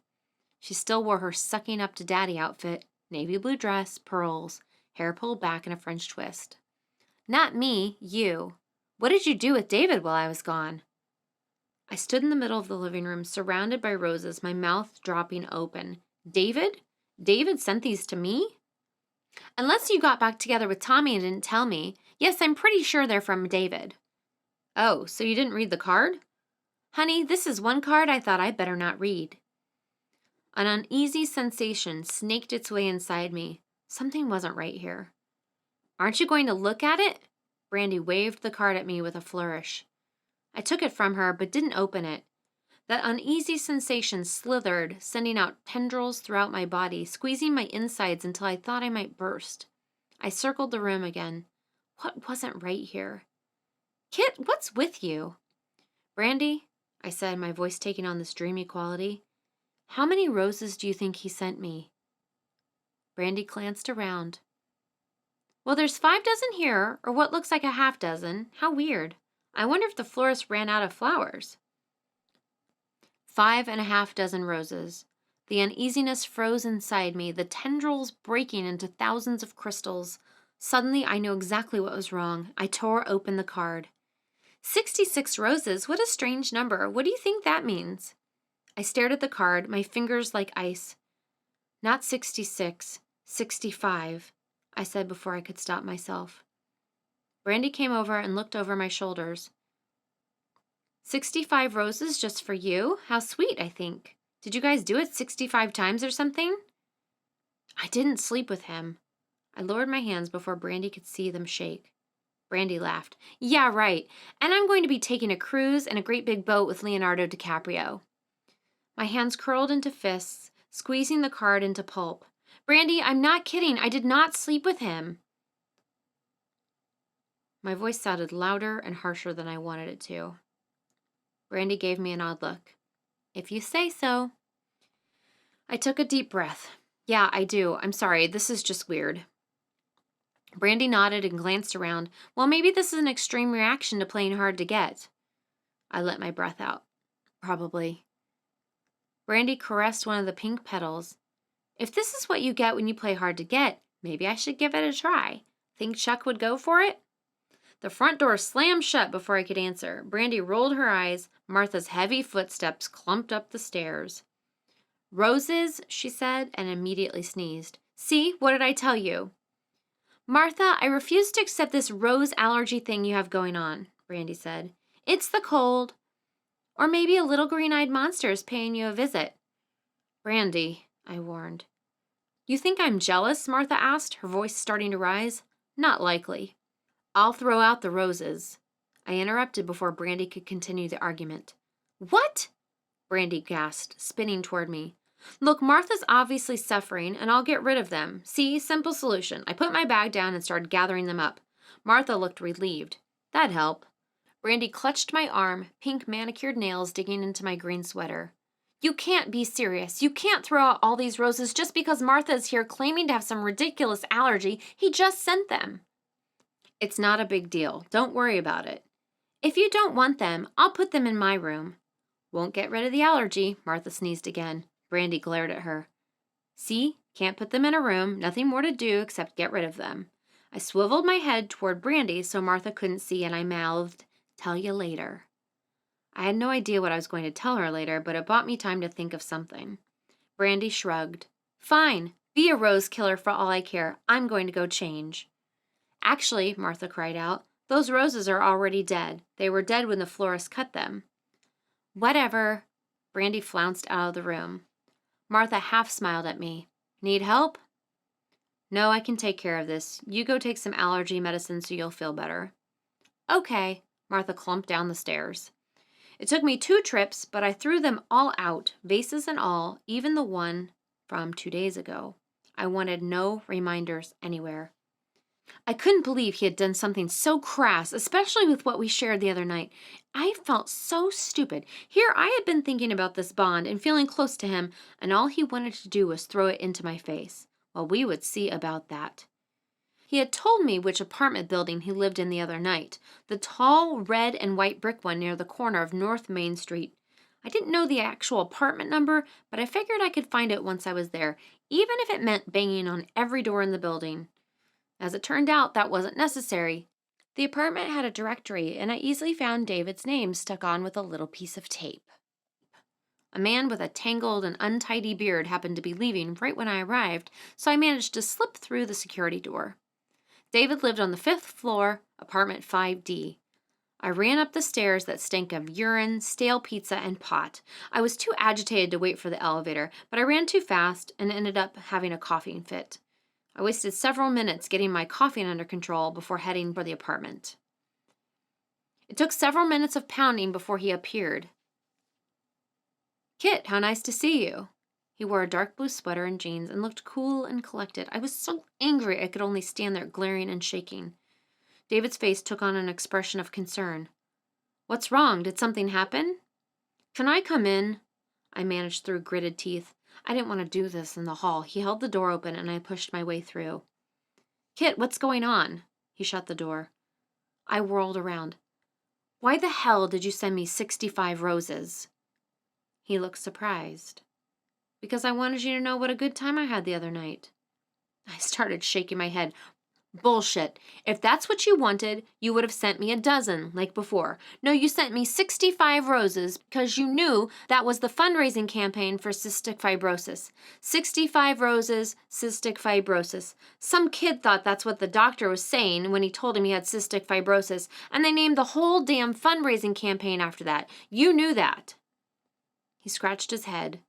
Can we sit down and talk about this? I didn't mean. I flung my hands in the air. You didn't mean what? To tip my roommates off? I told you nobody knew but you. I asked you to keep it a secret. I thought we had a connection here, something built on shared experiences and trust, and you betrayed it. I told you my roommates were from wealthy families. I'm sure they received letters from the Cystic Fibrosis Foundation asking for donations. How could you be so sure they wouldn't figure it out? He came toward me. Kit, look, I'm sorry. I wasn't trying to tip your roommates off. Honest, it never occurred to me that anyone but you and I would know what that meant. I just wanted to let you know that I, too, felt that same bond and that it didn't bother me that you had cystic fibrosis. I thought it'd be kind of a code between us, you know? So you knew I didn't care about that. I backed away before he could touch me. If that's really what you were trying to do, it was a very bad idea. Someone could have figured it out. But my voice had started lowering, the anger draining. The way he explained it, it did make a certain amount of sense. His voice had become soft, caressing. I can see now that it was a bad idea, and I'm truly sorry about that. I just wanted you to know how special I think you are, that's all. I glanced away. His living room was small but immaculate, nothing like any other guy's apartment I had been in. But it seemed almost sterile, no posters or photos or CDs scattered around. A small pile of books sat on the coffee table next to a neat stack of mail, the only indication anyone lived here. The fury inside me had dissolved, leaving a sort of uneasy ache. I felt empty and exhausted. I turned back to David, catching a whiff of that odd, salty spice scent of his. Okay, I accept your apology. I better go. I have a lot of studying to do. He shifted to the side, blocking my path to the door. Look, I'd like to make it up to you. Can I take you to dinner? We can study afterward. All I wanted to do was get away from him. No, I can't. I have to attend a couple meetings tonight, and before I do that, I need to get a few things done as well as study. I lied. Rain check? He continued to block my path. Tomorrow then. I really want to make it up to you. I saw that I wasn't getting out of his apartment unless I agreed to something, and I was too tired, too confused to fight him anymore. Okay, tomorrow. He smiled, wide and bright and full of teeth. Great, I'll see you then. He went to the door and held it open for me, giving me a quick kiss on the cheek as I went by. I think he may have wanted more, but didn't want to press his luck. The door shut behind me with a firm click. As I slunk down the hall, I started to wonder what the hell I'd gotten myself into. Chapter 8. So how was your date with the sugar daddy last night? Brandy asked, standing by the counter, examining her pale pink nails and pouring coffee at the same time. She had small, elegant hands, and the perfect oval of her nails made her fingers appear even more graceful. Fine. I pushed my toast, spread with both butter and peanut butter, around my plate. Jessie watched me intently from her perch in the chair next to me. I wasn't in the best mood this morning. Haunted by the metamorphosized church dream, I hadn't slept well. I was already tired and still had my long day of classes in front of me. David had been charming and attentive. We ate dinner at Lacey's Cafe, then studied at my favorite coffee house, the Student Grind. Afterwards, he walked me home, gave me a gentle kiss on the mouth, and left. This morning, he sent me an email message from a Yahoo account. Enjoyed last night. Can't wait to see you again. Although I wondered about the Yahoo email, why didn't he just send it from his university address? I couldn't have asked for a more pleasant or polite date. So why did I still feel a strange sense of unease when I thought of him? And what was up with that eerie church dream I kept having, even more so lately than before? Brandy glanced at me from the bottom of her eyelashes. Fine? That's more of a parent-friendly description than a date with a man who sends you dozens and dozens of roses description. I took one last bite of toast and tossed a piece of crust to the cat. There's nothing wrong with the word fine. I had a nice time. He seems like a nice guy. Jessie delicately sniffed my offering as I placed the chipped sunflowers on mint background plastic plate in the sink. I think it was Martha's. Brandy raised her eyebrows. Seems, she started to say, but was interrupted by the doorbell ringing. Gee, I wonder who that could be. Maybe more flowers, she winked. I sighed. Can you get it? I'm not dressed yet. Eyeing me, she picked up her mug and sauntered to the door. When she returned, she held a small package with my name on it in big letters. Guess I was wrong. I turned it over in my hand. Who left this? It's too early for the mailman. Brandy shrugged. It was just sitting on the stoop. In the background, I could hear Martha clumping around the apartment, feeling the same sense of uneasiness creeping over me as I did with the roses. I opened it. Inside was a small box, the kind you'd get from a jeweler.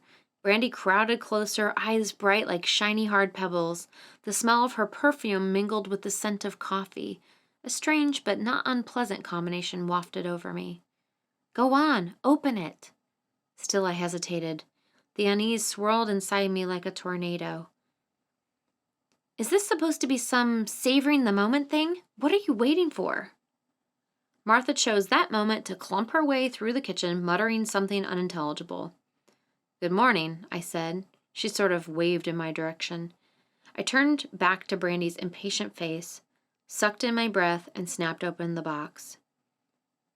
Inside, nestled in black satin, was an elegantly constructed rose pin set with diamonds. Brandy gasped as she leaned over. Those are real, sweetie. Take it from a diamond expert. What the hell did you do to him? Dress up like a dominatrix and fulfill his S&M fantasy? Martha brushed past us on her way out. I barely looked at her, unable to tear my eyes away from the beautifully wrought pin. So it's expensive. Let me put it to you this way. As far as boyfriend gifts are concerned, you hit the Wheel of Fortune jackpot. Though I wonder about this rose fetish. I snapped the lid closed. I have to return it. Brandy gaped at me. No, you don't. You never have to return any gift a guy gives you, even if you break up the next day because it's a gift. I put the box on the counter. I'm not interested in gift-getting etiquette 101. I can't accept something that expensive. We haven't even slept together yet. Brandy snorted. Right. Why the protesting? Like I care. I started pacing around the kitchen. Brandy, I'm serious. This is an insane gift. We've known each other less than a week, had exactly 2 dates and exactly 2 kisses. Yeah, we've had a good time and all that, but we've barely reached the roses and candy level, much less the expensive gift level. Brandy sauntered over to the table and slung her black book bag over her shoulder. Well, if that's the case, I'd nip this thing in the bud, pun intended. Otherwise, you may end up with an obsessive stalker boyfriend on your hands. The room temperature dropped 20 degrees when she said that. The uneasy feeling twisted violently in my stomach, and I swallowed hard to keep from being sick. Gee, Brandy, maybe you should teach a class in reassurance. You're so good at it. Brandy shrugged, swinging her hair over her shoulder. Hey, if you want sappy platitudes, go talk to Elena. I'm in the business of truth-telling, even if it's unpleasant. And I think in this case, you'd rather hear the truth, wouldn't you? She raised her eyebrows at me as she strolled past. As usual, she had a point. In my first class of the day, half of my brain listened to the professor, while the other half pondered Brandy's words. If she was right, then I had to put a stop to this relationship immediately. But maybe she was wrong. Maybe David hadn't dated many women and didn't know what was deemed acceptable dating behavior. Either way, I needed to have a serious talk with him before things progressed any further. Hopefully after that, I would know what to do. My class ended, but my brooding hadn't. As I walked outside, I heard a familiar voice behind me say, "Good morning, kid." "David? Here?" I spun around and saw him standing off to the side, clutching a coffee container and a small bag, wearing a huge smile. At first I could only stare, convinced that my deliberating had either plunged me into some sort of hallucinatory nightmare or conjured him up. David couldn't really be standing there. He was in computer science. He belonged on the other end of campus. "What are you doing here?" I sputtered. He came forward and thrust the coffee and bag at me. "I brought you breakfast, coffee and 2 chocolate-filled croissants." I took them both, although the idea of sweets in the morning made me nauseous. "David, you didn't answer my question. What are you doing here? How did you know where I'd be?" He adjusted his backpack and slid his hand up my arm, hooking his fingers around my elbow. "Here, I'll walk you to class. It's Bakeham Hall, right?" I automatically began to walk, although I felt the edges of reality had started crumbling away. "Yes, but—" "Computers," he said smugly. "I just found your class schedule on the computer, and since your next class doesn't start till noon, I thought I'd come over and surprise you." "Well, you certainly accomplished that." He paused for a moment, brushed the hair out of my face, and looked into my eyes. "Kinda scary what you can learn about people on the computer." Again, he reduced me to simply staring. The way he said it, it almost sounded like a threat. "Yes, it truly is," I choked out. He smiled and resumed walking. "I can show you how to better protect your identity. I'm writing my thesis on it." "Sure," I said, baffled. Was he trying to keep me off guard on purpose?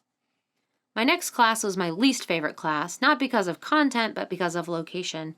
It was on top of Bakeham Hill, a pretty ambitious climb, especially in the morning when I needed my energy just to stay awake, let alone hike up a hill. We started up the tree-lined path at almost a trot, much faster than my normal pace. The trees, leaves long gone, waved their bare branches at us. Fat squirrels searched for leftovers, while equally robust rabbits scampered about. All the animals that lived on campus were fat and tame. Squirrels would perch right next to students on the grassy hill, waiting to be hand-fed. And the ducks? They had long crossed the tameness line and were fairly ravenous. One could lose an arm eating in front of them. David continued to smile. "Did you get my gift this morning?" At least he saved me the trouble of bringing it up. "Yes, I did. We need to talk about that." He frowned. "Why? Didn't you like it?" I shook my head, my breath starting to wheeze in my throat. "No, that's not the problem. Can you slow down a bit?" David's stride never changed. "Then there's nothing to talk about. I hoped to find you wearing it this morning." I began to cough. "David, I can't accept it. It's way too expensive for the point we're at in our relationship. Can you please slow down?" "What do you mean you can't accept it? Of course you can. It's my gift to you." Was it my imagination, or was he walking even faster? "But it's too much. That's the problem." I started coughing in earnest, my chest clogging up. I wanted to ask him to slow down again, but I couldn't catch my breath. Look, Kit, I didn't give you that present to make you uncomfortable. I gave it to you to show you how special I think you are, and how much our relationship already means to me.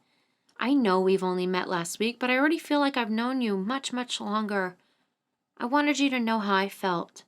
And also, I wanted to apologize for sending you 65 roses. You already apologized for the 65 roses you paid for dinner last night, I said between coughs. Can you please slow down? We had almost reached the top of the hill, which was good because I could feel the mucus rising up my throat. My chest burned. Yes, but I didn't feel like I really let you know how sorry I was for that misunderstanding and how much I already care about you. I couldn't answer him.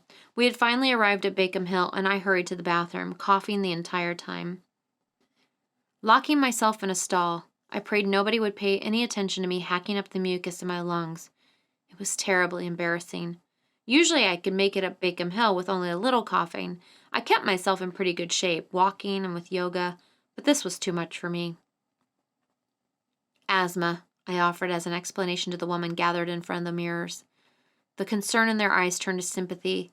I left the bathroom, chest aching, and found David waiting for me. Are you okay? He asked, deep concern in his eyes. I grabbed his arm and yanked him to the side, away from the crowd. Why the hell didn't you slow down? You know I can't exert myself that much. I thought you were supposed to exercise more to strengthen your lungs. I glared at him. Yes, you're supposed to exercise, but not like that. You must know that. He held up his hands in supplication. No, I didn't. I thought you wanted a good workout. A good workout? I half yelled, unable to keep my voice down. I asked you to slow down 3 times. He shrugged his shoulders. I didn't hear you. You heard me cough. I thought that was normal. Was he trying to make me crazy? What the hell did he want? I could feel a blood vessel in my head start to pound. Whatever, I have to get to class. He reached out to touch me. What about tonight? Want to grab something to eat and then do some studying? It took every bit of willpower to turn and face him. I just wanted to get away. This situation was becoming entirely too weird for me. I needed to think to try and figure out what the hell was going on here. Not tonight, I lied. I have plans. He looked hurt. What kind of plans? What business is it of yours, is what I wanted to say. Instead, politeness reared its proper head and I said, a study group. I'll be busy most of the night. Then how about tomorrow? I started edging away. Look, I have to get to class. I'll call you later.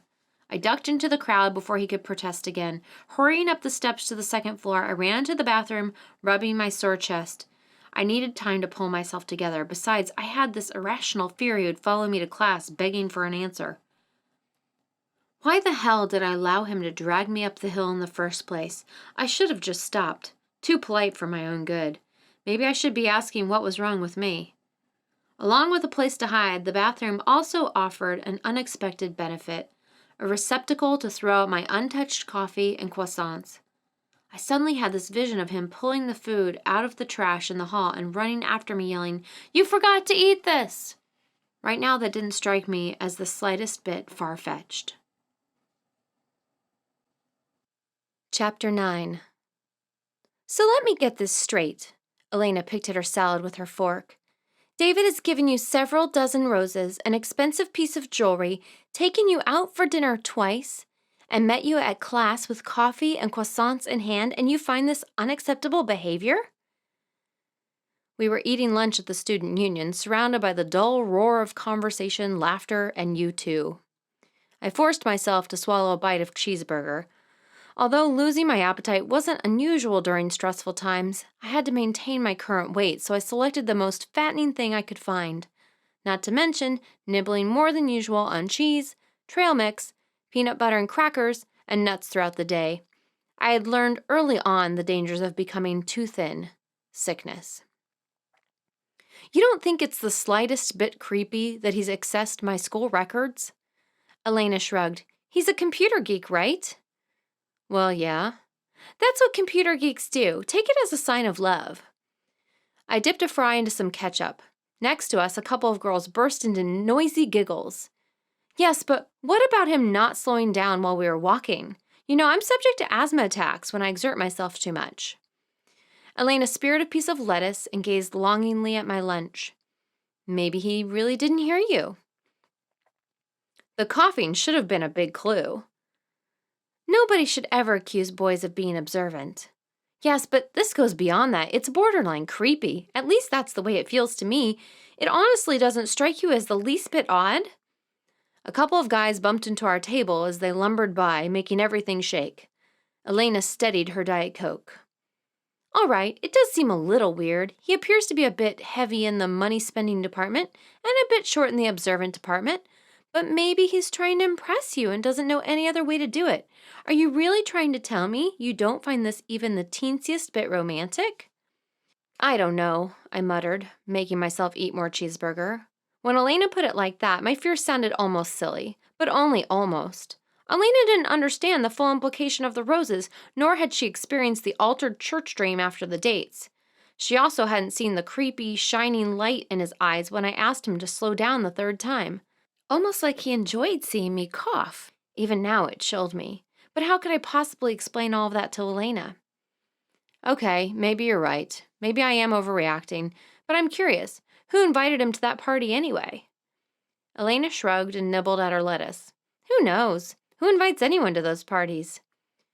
How did you meet him? Elena thought about it. You know, I can't really remember. I smothered another fry with ketchup. Great.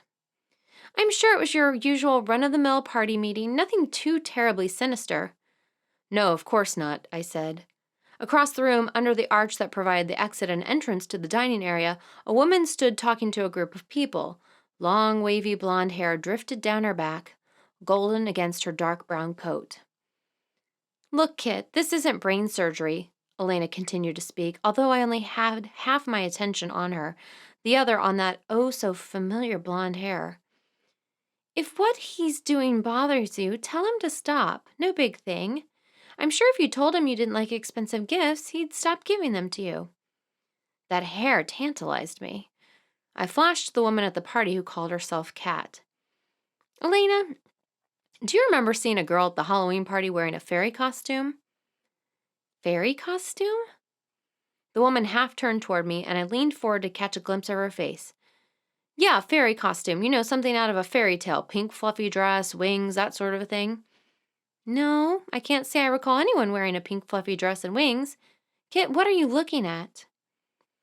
The woman said goodbye to the people, adjusted her books, and tossed her thick curls out of the way.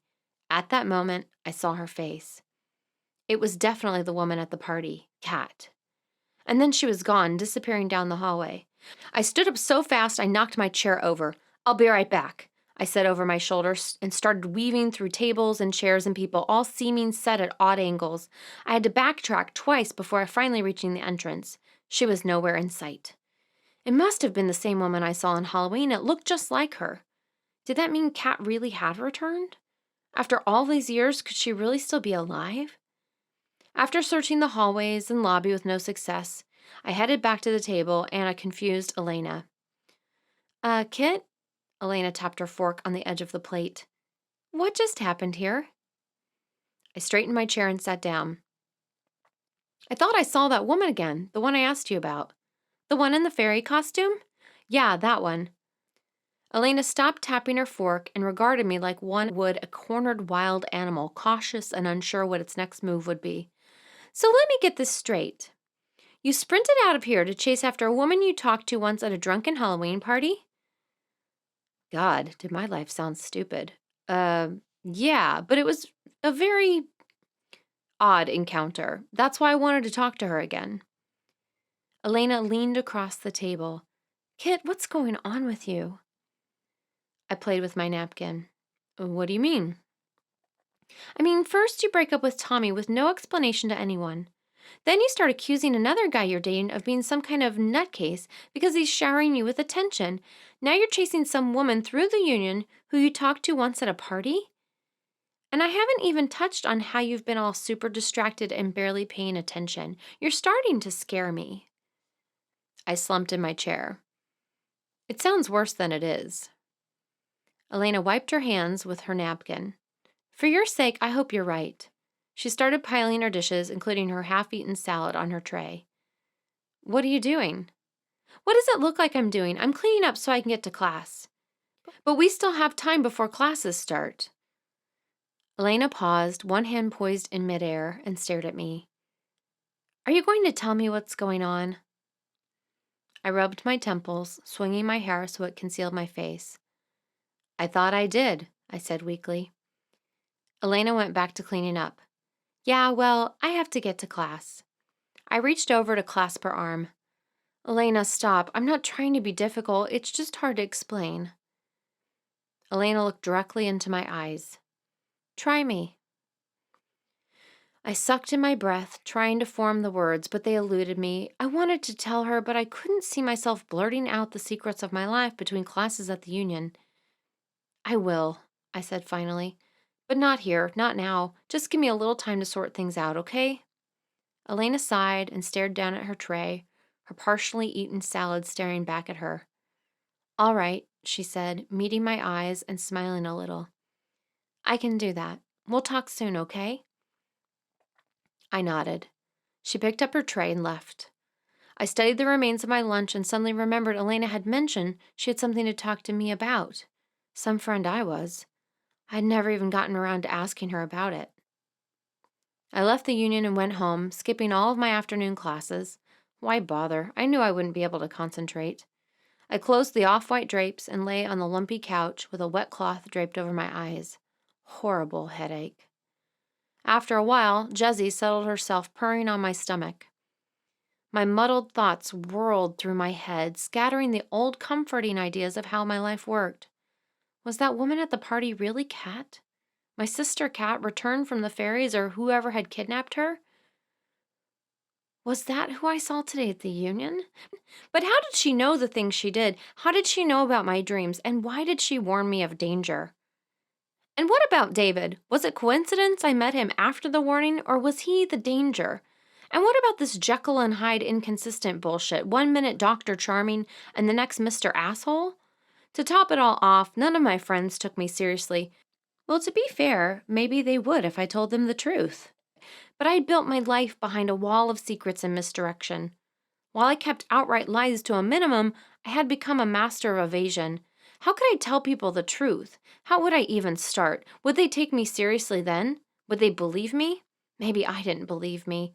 This whole past week was starting to take on an unreal, dreamlike quality, like reality had simply gotten off at the last bus stop before the Halloween party and left me with a leering monster masquerading as my new boyfriend, my fairy sister granting me nightmares instead of wishes, and the faint but unmistakable sound of wolves howling.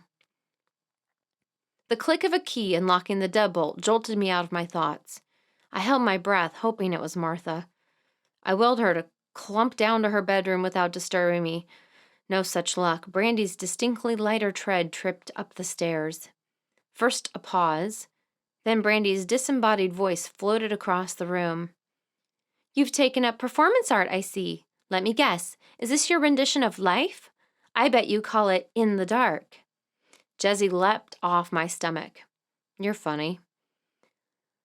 I heard another click, and the darkness under my lids lightened to a maroon color. I caught a whiff of her musky perfume. So, what is this? She asked. Performance art, you already guessed. Your creativity certainly knows no limits. Are you sick or something? Sighing, I rolled over and removed the washcloth from my eyes. I wish. It'd be simpler if I were. Brandy swung her book bag off her shoulder and knelt to pet Jessie. Did you talk to David? Sort of. I sat up. He showed up after my psych class and walked me to English. How romantic. I flung the washcloth on the floor. That's what Elena said. It's not romantic, it's creepy. He looked at my schedule on the computer and found me. Brandy raised her eyebrows. Really? So what did he say about the jewelry? Just that he wanted to show me how special I was. Jessie sauntered away and Brandy sat down in the orange-brown chair, crossing her legs. When we had first moved in, Brandy had spent the better part of an hour pacing around the living room with its mud-brown paneled walls, industrial brown carpet, and hideous furniture, trying to decide if it was worth it to redecorate. Eventually, she decided it wasn't. I swear that cat likes you more than me. So Elena thinks this is romantic? Actually, she thinks I'm overreacting. Brandy nodded. The V-neck of her black sweater set off the delicate diamond and gold necklace. Yeah, I can see that. So you think I'm overreacting as well? What about this morning when you said he could be an obsessive stalker? Brandy scooped up the mail and began thumbing through it. Obsessive stalker is still a possibility. Another one is that you're overreacting. And a third possibility is that you're blowing this whole David thing way out of proportion because you want a reason to get back together with Tommy. Okay, stop anytime you want with the Tommy references. The sooner the better, I might add. I swear you and Elena have been worse about this breakup than Tommy has. Brandy sighed, separating one envelope from the rest. Probably because we both want to see true love win in the end. I twisted my hair in a ponytail and snorted. You? Right. Maybe Elena, but the only reason you'd be kissing frogs is because of the prince's money. Brandy clucked her tongue. That's harsh, Kit, and entirely untrue. Haven't you heard? It's just as easy to fall in love with a rich man as a poor one. She hurled an envelope at me. Your sugar daddy has graduated to love letters. Maybe it really is true love. A cold, sick knot tied itself up in my throat. Trying unsuccessfully to swallow, I reached down for the envelope. It was plain white, my name and address either typed or printed from a computer. What makes you think this is from David? I flipped the envelope over. There were no other markings except for the stamp and my address. Brandy shrugged. What makes you think it's not from David? Of course, you could open it, then we'd know for sure. The knot swelled in my throat. I slid my finger under the flap, tearing it slightly, and eased out the piece of paper inside. With it came a shower of sparkling silver confetti. Festive, Brandy commented as the confetti blanketed the floor. Wonder what the celebration is. I unfolded the paper. The letter was fashioned like a ransom note with words cut out from magazines. Kit Kat. First there were two, then there was one. Soon there will be none. Kit Kat. Open your eyes and see, because the truth will set you free. The note was unsigned. I'd say David needs a little help in the love letter writing department, Brandy said, reading over my shoulder. At some point she had moved to sit next to me, but I had no memory of when. I lowered the note so Brandy wouldn't notice my hands shaking. Brandy continued to speak. Did any of that make sense to you? I flashed to Kat's words Halloween night. You must save the innocent, because by saving the innocent, you save yourself. It's the only way you can set yourself free. I shook my head, not trusting myself to speak. Terror had lodged itself in my chest, blocking my breathing. The glittering confetti winked at me from the floor, mocking me. I saw it then for what it was. Fairy dust. Sprinkle a little fairy dust, cast a spell. Works like a charm. Now I was under its spell, some strange, secret, mysterious spell. Brandy stood up. You've certainly caught yourself a good one, Kit. It's not from David, I said through parched lips and throat. Kat's face taunted me at the union, turning as it disappeared into the crowd. This isn't from David. My voice cracked. Brandy eyed me. Who do you think it's from, then? I'm not sure, but not David. So, you have two people sending you strange and unexpected gifts now? Whatever. For myself, I'd want to keep the guest list small and focused, but if you want to start inviting new and strange paranoia in, then have at it. I stood up. You think I want this? Any of this? Newsflash, I want it all to go away. Brandy put one hand on her hip and raised an eyebrow at me. Then maybe you better do something about it. Chapter 10. I decided to study. I knew it wouldn't solve my problems, but school I could control. Kidnapped sisters who had recently returned sending me vaguely threatening letters and Dr. Charming / Mr. Asshole were an entirely different matter. I went to the Mary R. Black Library, also known as MRB, one of the few libraries I felt comfortable studying in. It had a lounge-like atmosphere and large windows overlooking the giant winding Ottawaukie River, the river in Riverview. Faded lime green cushiony chairs, many with their springs broken, were interspersed with wide, straight-back beige chairs around circular tables. I wanted a cushiony one, but other people had already snagged them, So I settled for 2 straight back chairs at one of the tables, one to sit on and one to stretch my legs over. All things considered, I managed to plow through quite a bit of Clarissa before Tommy interrupted me. You look like you need a study partner. He made himself comfortable at my table. I eyed him over my book. You look like you need new friends, or at least more of them. Ouch, Kit, that wasn't necessary. He pulled a notebook and gnawed pen out of his backpack. That's reality. You've made me reconsider my offer of friendship. Whatever. I tried to go back to my novel, but Tommy wouldn't let me. Although technically a library, MRB had pretty lax talking restrictions. What's with the bad mood? I held my book in front of my face. No bad mood here, just trying to get some studying done. Lover spat? I lowered Clarissa. Didn't we already cover the David and I aren't lovers thing a few days ago? He shrugged. Things change, and you are here all by your lonesome. By choice. I tried to raise the book again, but Tommy nudged it away. Are you and David having problems? He had managed to arrange his features into a sympathetic expression. I let Clarissa fall into my lap. Are you out of your mind? Why would I tell you even if we were? Tommy looked hurt. I'm trying to be a supportive friend here. What you're trying to do is pry into something that's none of your business. Tommy dropped his gaze to his books, the picture of an injured little boy. Against my better judgment, I felt myself softening. I tried reminding myself that it was kinder to cut our doomed relationship off now before things became even more complicated, but it didn't work. Not with him in front of me, looking so sad, so confused. I sighed loudly. All right. Look, we had 2 dates, and he was very polite after both of them. Nothing physical has happened. It's a very platonic relationship. He opened his mouth as if he were going to say something, but then fixed his gaze back on his books instead. Take it from me, there's nothing yet about this relationship you have to be jealous about, okay? His head snapped up. Yet?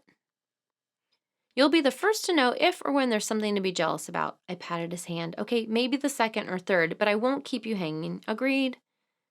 He nodded, studying the table and worrying a corner of his notebook. Chances are by the time that happens, you'll be so wrapped up in some cheerleader you won't even remember having this conversation. Although my tone was light, a bolt of white-hot pain seared my heart. I covered my face with my book in case any of that pain was reflected there. Tommy muttered something and flipped open his notebook. I sighed in relief. Maybe we were finally done with this conversation. I had just reached a point where I almost cared about Clarissa's problems when Tommy interrupted again. Okay, I'm not trying to start a fight here, he began, dropping his chewed-up pen on the table with a thunk. I rolled my eyes. Yes, you are, or you wouldn't have just said that. No, really, I know something's wrong in your life. What are you talking about? Are you denying it? Since I don't know what you're talking about, it's kind of hard for me to deny it. Well, I know things are a little peculiar with David, and I slapped my book on the table. Where did you hear this? At least he had the decency to look sheepish.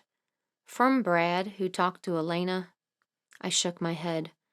I should have known. She's just worried about you, that's all, and so is Brad, which is why he told me. And how you ran after that girl in the union? Oh, for God's sake, Elena is blowing this way out of proportion. He laid his hand on my arm. Then tell me how it really is. Why? He looked at me like I was an idiot. Why? So I can help you, duh. That suggestion was so appealing, to actually have someone to talk to, but where would it end? Would I find myself telling him everything? Could he handle it? The David thing is a bit peculiar, I said hesitantly. That's why I told you not to be jealous. But, Tommy, come on. Do you really think I can talk to you about it objectively?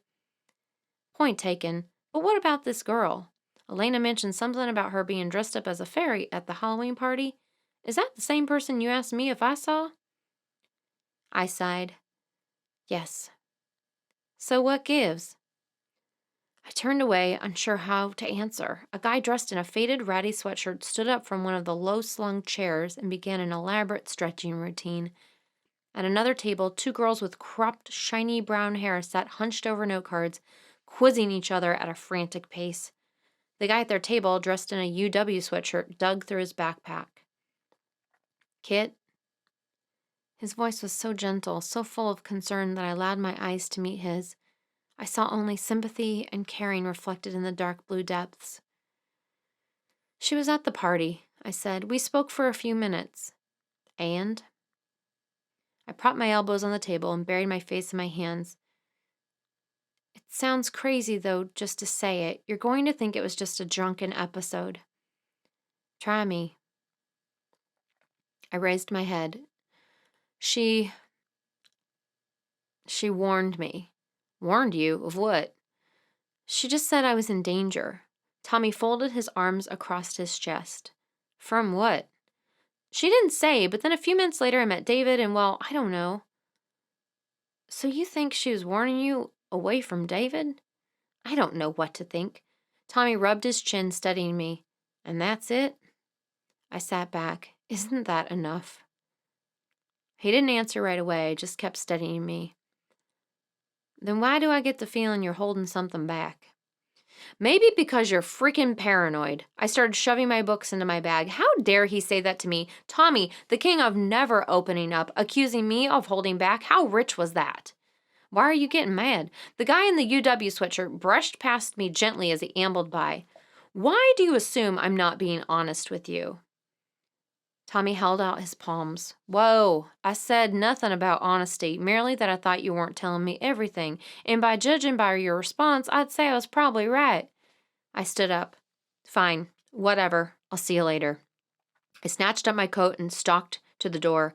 Never mind that deep down I knew he was right. Never mind that I knew I was being irrational. Never mind that a part of me wanted to tell him everything. Waves of anger rolled through me. I should have stayed at the apartment. I shoved open the door to the cement steps leading down and to the outside. The building had 8 floors altogether. The bottom 4 were part of the library, and the top 4 classrooms and offices. I liked the 4th floor best because it had the nicest view of the river. It was almost as cold out here as outside, so I paused to put on my coat and adjust my backpack. A hand seized my arm as I started towards the steps. Tommy, I don't want to talk to you right now. I tried to wrench my arm free. It's not Tommy, a voice said. I snapped my head around. David stood there, still clutching my arm, his eyes smoldering embers, his mouth a straight, pinched line. Oh, David, sorry, I thought you were Tommy. Could I sound any lamer? Yes, I gathered that, he said coolly. Who is he? My ex. I tried again more subtly this time to free my arm, but David gripped it even tighter. Your ex or your current boyfriend? I glared at him, exasperated. He's my ex. I don't play those sorts of games. We're still friends, that's all. Now, if you please let go of my arm, I want to go home. He leaned closer, eyes blazing. You lied to me. I did not. You said you had a study group. I gritted my teeth. Look, I don't have time for your jealousy over protective issues right now. Let go of me. He grabbed my shoulders and shook me roughly. You lied. You didn't have a study group at all. You just wanted to get together with your football boyfriend. My head snapped back, teeth clicking together painfully. I couldn't believe this was happening. Stop! You're hurting me! He shook me again. Answer me. I tried to push him away. Stop it! His hot breath on my cheek smelled foul and stinking like something rotten. I shuddered, struggling not to gag. He was such a neat freak. Why was his breath so horrible? And where did all this violence come from? How could he be doing this to me? Me, we had a bond. How could this be happening? He jerked me closer, hissing into my face. What, I'm not good enough for you because I don't play football? I gaped at him, the full meaning of his words becoming clear. Football? I didn't tell you he played football. You were following me. He shook me a third time, sharp bursts of pain exploding in my face and neck. I'm the one asking the questions here. His bright red face loomed over me, ugly and monstrous, his eyes hot and burning. He's going to kill me. The words came out of nowhere, numbing all other thoughts in its path. My anger dissolved into terror, suddenly explosively. Let go of me! I screamed and shoved him violently. My voice echoed crazily, bouncing insanely against the cement walls and steps, as twisted as my reality had become. He stumbled backwards, releasing his hold. Quickly, before he regained his footing, I spun around and fled down the stairs. Immediately, I knew I had made a tactical error. I should have gone back inside, or at the very least opened the door and screamed. Tommy would have helped me. Now I had no choice but to outrun him. Above me, he swore and started the chase. His pounding footsteps echoed and boomed, sounding as though he had me completely surrounded. I would never escape him. The familiar bands tightened around my chest. My breathing began to hitch. Oh God, not yet. The stairs were deserted. Where was everyone? Just like a cliched nightmare, I was alone and defenseless against the monster. Any minute now, I would be unable to move, my body weighed down by unseen entities, forced to run in slow motion, struggling to breathe.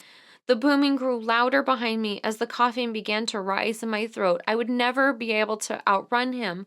Where the hell was the bottom? I was only on the 4th floor. Why hadn't I reached the 1st floor yet? Maybe I had passed it. Maybe I was heading toward the parking garage in the basement.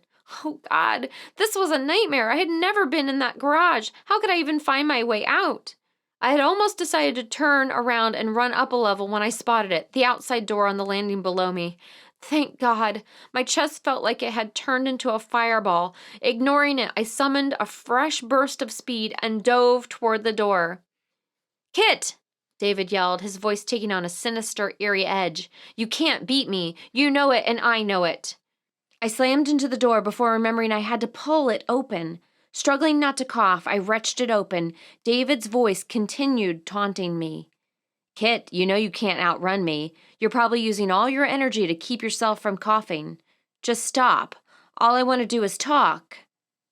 I managed to stumble outside before surrendering to my coughing fit, but still I kept moving, kept going forward, through the coughs. I couldn't stop. My lungs had transformed into tiny burning straws. Every breath was agonizing, excruciating, but I couldn't stop. This is how it must feel to die. The words tumbled in slow motion through my head. With incredible effort, I pushed them away. No, I would not die today. Today is not a good day to die. People moved in the distance, but no one was close. How could this be? Maybe I really was trapped in a nightmare. The Union loomed from across the street. Sanctuary. I started toward it, moving in a sort of shambling half-run. The wind whipped around me, icy fingers eagerly digging their way past my open coat to my sweaty body underneath. This air was even harder to breathe. The bitter cold mixed with the fire in my lungs, and it turned into a scorching, blistering disaster. Uncontrollably coughing now, chest burning, I staggered to the street. Have to keep moving forward, have to keep moving, I chanted myself, although maybe it would be easier just to let him catch me. Shadows from the streetlights stretched around me, dark and twisted. Everything looked mutated, distorted, like I had stepped into a funhouse mirror reflection. David yelled my name again. I fought to run faster, terror and pain blending seamlessly. Crossed the street, one foot in front of the other, mind over matter. The pain wouldn't kill me. Pain meant I was alive. Hold on a little longer, almost to the Union. Find someone, anyone. Maybe I would get lucky and run into a campus cop. Or why couldn't I bump into Tommy now? Kit, I just want to talk to you. Come on, Kit, I don't want to hurt you. Across the street, finally. Now for one final flight of steps. A car sped by, its headlights flickering strangely off the trees and brick walls of the Union. Hopefully it would slow David down long enough for me to find some help. I hurled myself down the steps, flung open the door. A beefy guy passed me on his way out. Finally, a person. He didn't stop, just eyed me a little strangely. Kit, David howled as I ducked inside. The warm air caressed my cheek, soothed my tortured throat. Still coughing, I wound my way around the hallway. Wasn't there a campus police station in here somewhere? But where? I'd never looked for it, never thought I would need it. Still, somebody should know. I could ask someone, maybe the person who sold the popcorn and ice cream. The bartender might not believe me, might think I'd had too much to drink. I stumbled through the hallway, passing the dining area, passing people who turned to stare, eyes wide, mouths open. Who could blame them? A coughing, hysterical female scuttling through the halls. Kit! A familiar voice. Brandy! She was sitting at a table with a couple of her sorority sisters. Relief washed over me, so sweet it burned. Kit, what the hell? Brandy jogged toward me. I tried to tell her. I wanted to tell her, but now that relief had replaced terror, my lungs decided they had been ignored long enough. I started coughing so hard I almost fell over. Jesus, Kit! Brandy put her arm around me and patted my back. Bathroom. I managed to gasp. Bathroom. Propping me up, she half dragged me to the bathroom. Right then, David appeared, running, coat open, eyes wild, hair sticking up all over. Kit, he exclaimed, stopping abruptly, skidding on the slick floor. Kit, didn't you hear me calling out for you? Why were you running like that? Did someone do something to you? He righted himself and came toward me. I jerked away. Him! I gasped to Brandy, my coughing preventing me from saying more. Brandy studied me for a second. Whatever she saw in my face must have convinced her because she nodded and pushed me toward the bathroom. I don't believe we've met, I heard her say coolly. I'm Brandy, Kit's roommate. As soon as the bathroom door swung closed, I collapsed on the floor. Between coughs, I crawled into one of the stalls and locked the door. Luckily, the bathroom was empty. It seemed to take forever to clear out my lungs. It took even longer to stop coughing. Finally, I unlocked the stall, washed my hands, washed my face, and combed my hair. I still looked pale, and my chest hurt horribly, but at least I could go out and deal with David. He had turned on the charm big time for Brandy, smiling and talking animatedly. I couldn't tell if she had bought his act or not. Her expression was flat, neutral. Kit, he called, his voice warm, concerned, caring. Absolutely nothing like his shouts from the library stairwell. It was as though it had never happened at all. He held his hands out, stepping toward me. What happened to scare you so? Why didn't you stop? Didn't you hear me calling you? I marched over to him. You know damn well why I didn't stop. I was trying to get away from you. I slapped his hands away. He looked mystified, his eyes darting back and forth between Brandy and me. What are you talking about? I never... Stop right now with this innocent act. I'm not in the mood for it. I advanced toward him, jabbing with my finger. He would not sweet-talk me into believing this was some sort of misunderstanding. You attacked me in the stairwell of the library. You shook me. He attacked you? Brandy cut in incredulously. David held both palms up, a gesture of surrender. I didn't attack you in the stairwell. You misinterpreted... I interrupted, my voice rising. David, I don't want to talk about this right now. In fact, I don't want to talk to you at all right now. Please leave. He gazed at me plaintively, his eyes soft, begging me to listen. But if you don't leave right now, I'll call campus police. David's eyes narrowed. You wouldn't dare. I folded my arms across my chest. Try me. He looked down, but not before I saw anger flash in his eyes. The same anger I saw in the stairwell. When finally he raised his eyes, he had smoothed his features into a neutral, emotionless expression. I can see you're not in the mood to listen to reason, so I'll go. I certainly don't want to add to your distress. I'll give you a call later to see if you're ready to talk. He started to walk away, but my voice stopped him. Don't bother calling me. I'll call you when and if I'm ready to talk to you. If I were you, I wouldn't spend a lot of time waiting for the phone to ring. That's just a friendly piece of advice, since I wouldn't want you to waste your time or anything. The color drained from his face, such a contrast against the anger brightening in his eyes. He closed his eyes and gave himself a little shake as if he was collecting himself. When he opened them, his expression had returned to neutral. He smiled thinly and strode away. I watched him disappear before turning to Brandy. She was studying me, arms crossed, one hip jutting out. He really attacked you? What, you think I'm making it up? I rubbed my neck. Along with the agony in my chest, my neck had started to throb. With my luck, I had whiplash. No, of course not. I'm surprised, that's all. Why are you surprised? You're the one who thought he could be a mad, obsessed stalker. I waved at Brandy's sorority sisters. Needless to say, they had been mesmerized by the David and Kit show. No sense in trying to keep this a secret from Tommy. Yeah, I guess I was right, she smiled ironically. Lucky you. Chapter 11. "We should drive down that road," my mother said, her finger pointing out the window. "That's the right road." My father turned his head slowly, deliberately. He nodded quietly, leisurely. My mother's finger never stopped pointing. I turned my head as well, my movements as sluggish as my father's. Kat was sitting next to me. "Kit Kat," she said. "First there were 2, then there was 1. She was 7, the same age as me. "What did you do with my doll?" I asked. She smiled. "Don't worry. They can't see me." She tilted her head toward my parents. "You did something to my doll. What was it?" I was fretting, sure I missed something important. She patted my hand. "Don't be afraid, Kit. I'll take care of you. I'll always take care of you." The car jerked as if it had made the transition from pavement to dirt. "Almost there," Kat said. "Kit Kat, you can never go back." The church loomed in front of us. My parents stepped out of the car. "Hurry, Kit," my mother said. "Yeah, hurry," Kat echoed and started to slide out. I clutched her arm. "What did you do with my doll? You have to tell me.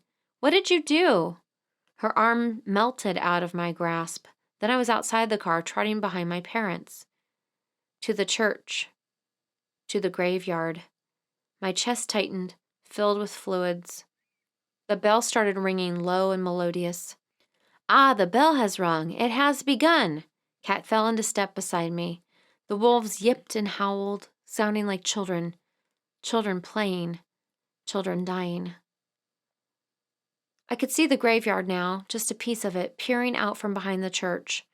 My breathing hitched in my chest. I started to cough. "Tell me what you did with the doll. I have to know before it's too late." My coughing worsened. More of the graveyard appeared. People were standing around a grave. A freshly dug grave. It was so fresh I could smell it. Wet, dank, earthy. Any second now, the black evil being will appear. I will be powerless against it without the doll. "Ah, the doll," Kat said. "What about the innocent?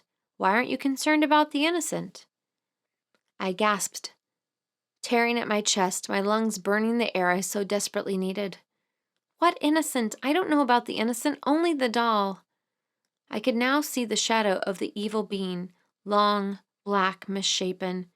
It started stretching, bending and twisting, falling over the grave. The dirt beneath the shadow began to swell, to ripple like someone or something had been buried alive and was now clawing its way out. I tried to scream, but all that came out was a pathetic whimper. I collapsed, fighting to breathe. Kat towered over me as I lay huddled on the ground, but she was no longer 7. Now she was the age I saw her at the Halloween party, her pink dress glowing, her wings sparkling in the weak sunlight. She was all brightness and color, especially vivid against the gray, cloudy graveyard. Even her scent was so much more alive, wild, green and glowing, masking the dark, damp smell of the grave.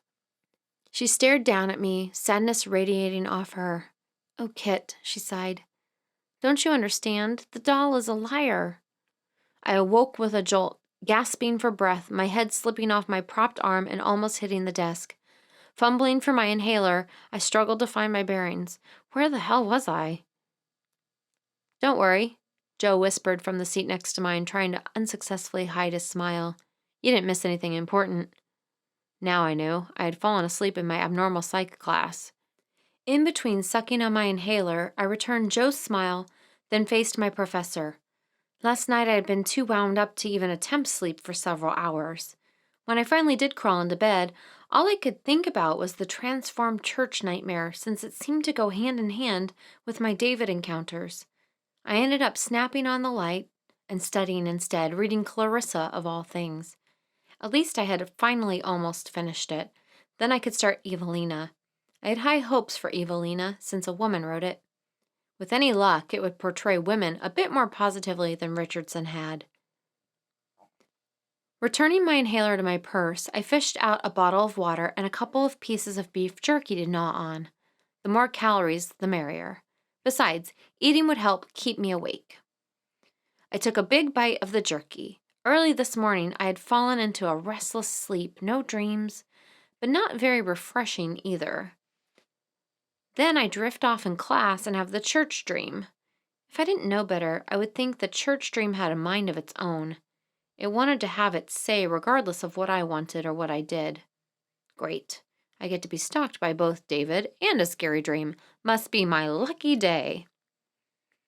Why did the dream change in the first place? It didn't make sense.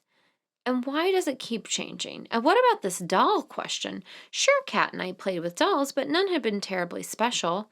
Why would I ask about a doll? And why would she say there had never been a doll?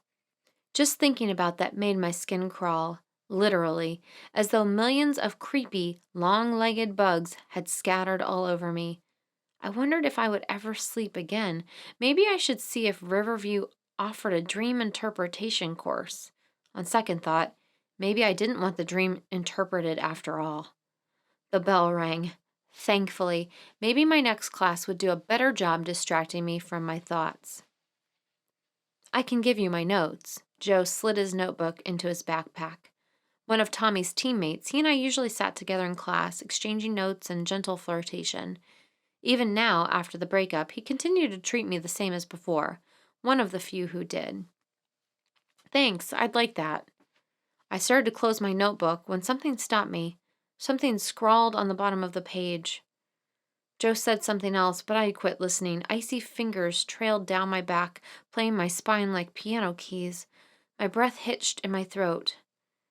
What did you do with my doll? The sentence was scribbled across the page, the writing so large and childish I barely recognized it as my own. Quickly, I snapped my notebook shut. I'm sorry, I said, taking a few deep breaths. What were you saying? The medicine from the inhaler continued to do its magic, and my breathing remained normal. He studied me, his expression full of concern.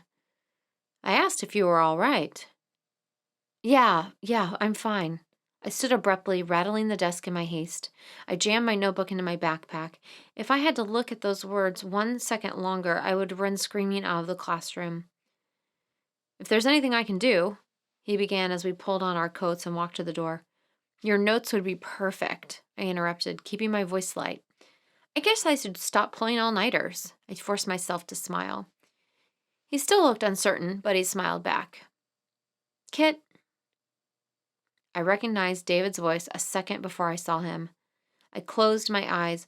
Why wouldn't he leave me alone? He rushed over, his expression imploring, a covered plastic cup in one hand, a bag in the other. He thrust them at me. Kit, I'm so sorry about everything. Can we talk?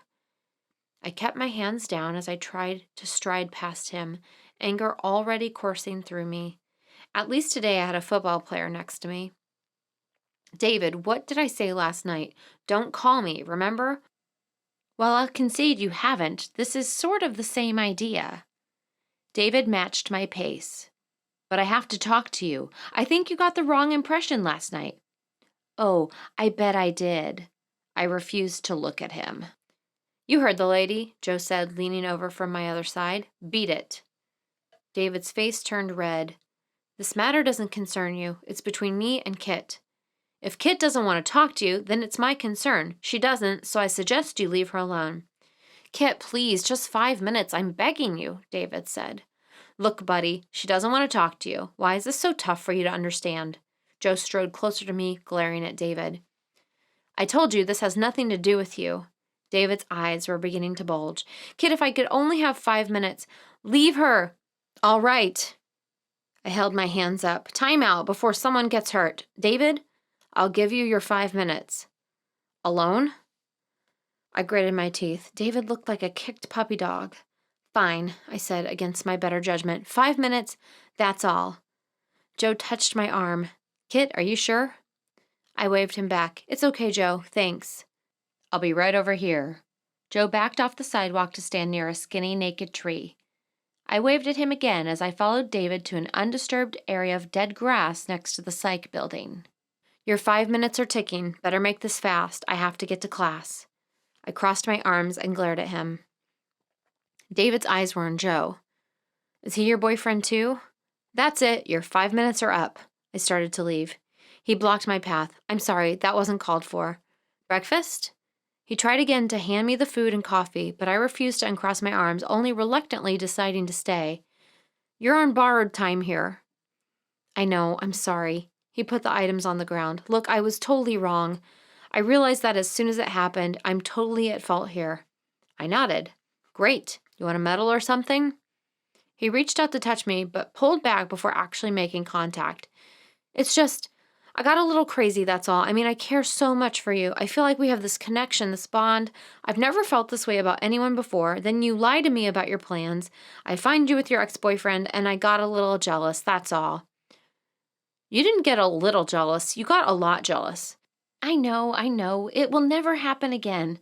I'm so sorry. I could never, ever hurt you. But you did hurt me, and you scared me as well. He brought his hands to his mouth, and I'll never be able to forgive myself for that. I looked away, watching the students shuffle zombie-like to their next class. Against my will, I felt some of my anger drain. He did have a point. After all, from his point of view, it did look like I had lied to be with my ex-boyfriend. Would I have been any less jealous if our roles had been reversed? Looming over me, he hissed into my face. What, I'm not good enough for you because I don't play football? Shaking me, voice echoing eerily in the stairwell, pounding footsteps. You know you can't outrun me, just stop. I twisted my face away, willing those images to stop. I needed to get away from him, but I had to do it without provoking his rage. If you had only asked, you would have known I didn't have plans to see Tommy. He just showed up and wanted to be my study partner. We had a fight about it, and I left. There's no reason for you to be jealous. I know, I handled it so badly. It's just that I already care about you so much. Can we try again? Will you give me another chance? I studied him. His eyes beseeched me so eloquently.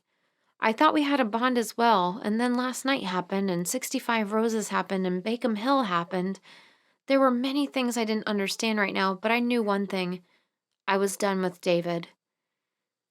I understand better what you were going through last night, and I do forgive you for what happened. But David, I don't think a relationship is the right thing now for either of us. I think we need a little space to think things through. Although David's face had brightened at the beginning of my speech, by the end he looked crushed. I don't need any space to think things through, he insisted. I know exactly what I want. I sighed. All right, then. I need some space. I need to think things through. And I think it would be best if we didn't see each other for a while. At all. That includes showing up unexpectedly in my classes. I thought you understood I don't like commitments or plans. I don't want to be pinned down. He stabbed his toe into the frozen ground. You had boyfriends before, he said sulkily. What's wrong with me? I thought we had a bond. You said we did. I closed my eyes. Why wouldn't this guy get the hint? David, I really need some alone time right now. Please, I'm asking you. No, I'm begging you to give it to me. If you care for me the way you say you do, you'll understand that I really, really need this. He shifted his weight from one foot to another. How much time? He asked grudgingly. I don't know, maybe a week or two. A week or two? He looked aghast. David, I need this. Look, I'll give you a call in a week or so and let you know how I'm feeling, okay? He didn't look happy. I don't have much choice, do I? I shrugged. I'm sorry, I really am. I'll call you in a week, all right? He nodded. I smiled a quick, cool smile before spinning around and dashing over to Joe. Everything cool? He asked as we hurried down the sidewalk. I peeked over my shoulder. David was still there, standing in the same spot, staring at me. I couldn't read the expression on his face. I faced forward again. He said he would leave me alone. I could only hope he would honor that promise. Fine, I said, although I swear I could feel David's eyes burning into my back the entire way to my next class, long after the crowd and the landscape would have swallowed me up from his view. Chapter 12. So, you still think David's romantic? Elena wrapped a long red scarf around her neck. Well, not in the conventional sense anyway. Did he really attack you in the stairwell? I rubbed my neck. Have the soreness to prove it. She shook her head. Amazing. He seemed so sweet. I think the word you're looking for is sour, not sweet. We headed off to State Street in search of a different place for lunch. Elena had complained she was tired of union food. It didn't bother me to eat somewhere else, but I didn't know what Elena would get out of it since she only ate salads. How different could a salad be? The good news is that you found out about his, other nature before getting too involved with him. Elena clapped her red-gloved hands together. Man, it's cold.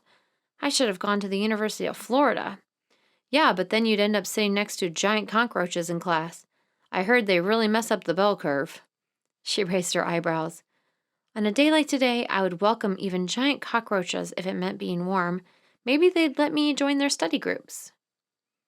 A weak sunlight filtered down, no match for the biting cold wind.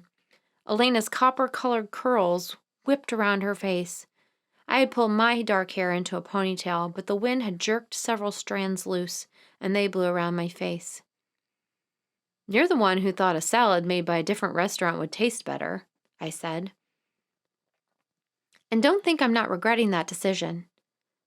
A tree rattled its branches, making me think of the death clatter of old bones. Christ, I was getting morbid. Another thing to thank David for. Several curled up yellow leaves rolled past on the brown grass. So, what was it you wanted to talk about a few days ago? I asked, casually sidestepping around a bundled up group of people coming towards us. Elena threw me a sideways glance. It's nothing, really. Even nothings can turn into somethings. Besides, I'm sick of talking about my own problems, and you're probably sick of hearing about them too. She didn't respond. I kept my eyes off her. I didn't want to put any more pressure on her. Instead, I studied Memory Library, one of Riverview's many beautiful, venerable buildings. 2 carved, off-white columns wound their way past 12 floors and anchored themselves against a gray and black slanted roof. What appeared to be a sparrow was perched on the trim. It's just, I don't know, I think I'm being silly. If you don't say it, then we won't know if you're being silly or not, will we? Maybe you're right. Her voice trailed off. We left the campus and started walking up State Street. The mile-long street allowed no cars, only buses, bikes, and foot traffic. Bars, restaurants, and shops lined both sides of the road. The air smelled delicious, a combination of dozens of cuisines from Italian, Thai, and Vietnamese to Mexican and everything in between. Elena twisted her hands together. It's just, I think Brad's losing interest in me. I looked at her in surprise. Losing interest in you? Why do you think that? She studied her fingers. Well, he doesn't spend as much time with me as he used to. It is football season and he is on the team. I know, but it feels different this year, and when we are together, he doesn't seem that interested in anything. But at the Halloween party, you guys seemed so into each other. She shook her head, her curls swinging in front of her face. I know, that was a really good night. Maybe I'm imagining things, I don't know. He just feels distant to me. Maybe part of it is that I thought we'd be engaged by now. What? I asked, taken aback for the second time. Why would you think that? You say it like there's an expiration date on it or something. She laughed a little. I guess I am being silly. You're right. There's probably isn't anything wrong. He just has a lot on his mind with football and classes and graduation coming up. No biggie. She stopped in front of Giovanni's. How does Italian sound? They have a pretty fantastic salad. I smiled, but I wondered why Elena had dismissed her suspicions so quickly. Although a bit of a worrier, she wasn't prone to exaggeration.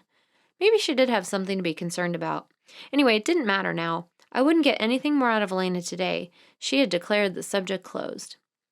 To study or to drink? That was the question. Although I really needed to get my butt in gear, I had papers to write, second midterms to cram for, even if I didn't know the exact due dates. I also desperately wanted to get out, get drunk, and forget my reality for a while. As I ambled back to my apartment, I tried telling myself that I should study tonight since I would be going to a party tomorrow night. But tomorrow seemed too far away. Besides, maybe if I consumed enough alcohol, it would disrupt my sleep patterns and I wouldn't dream. The music of Jane's Addiction greeted me as I pushed open the door. Wonderful! I would get to enjoy the company of Martha. She stood in the kitchen, fixing ramen noodles. She jumped when she saw me. Sorry, I'll turn it down. I smiled weakly. Thanks. She nodded, clumping out of the room, a woman of few words. Wandering around the kitchen, I studied her books spread out over every available surface, both history and philosophy books. Maybe she was a double major. The volume lowered to a respectable level, Martha plodded her way back to the kitchen and her dinner. She ate standing up, leaning over the counter and peering at an open book. "So how's things?" I continued skulking around the kitchen, telling myself I should be studying too. She looked up, brown hair falling into her eyes. "Behind. Paper and a midterm next week. You?" "Behind. I probably have papers and midterms due next week as well." She looked shocked. "You don't know?" I'd been running my fingers down her books, tracing the binding, but stopped when she asked that. That was supposed to be a joke, but I just realized I actually don't know. Without thinking, I sat down, my mind in a daze. I know what's left to do in my classes, at least I think I do, but I don't have any concept of when I'm supposed to do it. My voice was filled with amazement. Come to think of it, I have no idea what went on in any of my classes this week at all. Martha looked at me like I'd suddenly sprouted a second head. "How'd you make it this far?" I rubbed my face. "I don't know." Crap. How could I justify partying tonight when I had no idea what was going on in my classes? Damn Martha. Now, if I did go out, I would feel guilty, whereas before, with the week I had, I would have felt justified. "Oh, your boyfriend's been hanging around," Martha said in a dismissive tone, turning back to her books. Clearly, I wasn't worthy of her time. I, on the other hand, was now completely focused on Martha. "Boyfriend?" I asked cautiously, struggling to keep my voice neutral. "Yeah, boyfriend. The new skinny one, not the football player. Left something for you on the coffee table." My head spun like it had turned into one of those tilting rides at the fair. Putting my hands to my temples, I ordered myself not to panic, not to give in to the spinning, but instead to think this through. Which do I react to first? Boyfriend, package, or hanging around? Carefully, I folded my hands in front of me, forcing my hands to move slowly, as if they would also slow my brain down. How do you define hanging around exactly? Martha's expression changed to annoyance. "Just because you don't care about your grades doesn't mean the rest of us don't." I briefly closed my eyes. "Martha, I'm sorry. I'm not trying to keep you from studying, but this is important. He's not my boyfriend." "Certainly hangs around enough to be one," she muttered to her books. I must have not heard her right. "What? You've seen him here more than once?" She sighed loudly. "Every night." I rose to my feet, my voice getting louder by the second. "Every night? Since when?" She glared in my general direction. "Are you going to let me study or not?" I marched up to her, slamming both my hands on her books. I leaned over and looked directly into her face. "Martha?" I kept my voice very soft. "This is important. All you need to do is answer a couple of questions, and then you can go study until your eyeballs fall out. When did you start seeing David hanging around?" Martha gawked, her mouth dropping open. After a moment, she closed it. "About a week." "What time?" "Don't know. Late." "How late?" She shrugged. 2, 3, you should know. After you finished fucking him." It took every ounce of willpower not to scream into her face that I never fucked him. Instead, I straightened and took a deep breath. "He's not my boyfriend, okay? We dated twice, but we've never had sex, and we will never have sex. Just be careful if you see him, okay?" "Careful?"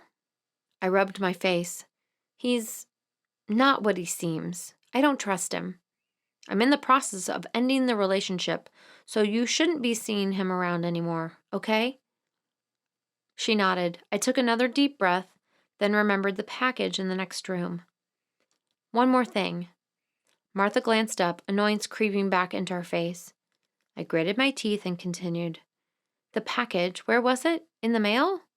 "The front door. Saw it when I got home. Now can I study?" "Yeah, thanks for everything. I appreciate it." I left her alone with her books, deciding my sarcasm was probably lost on her.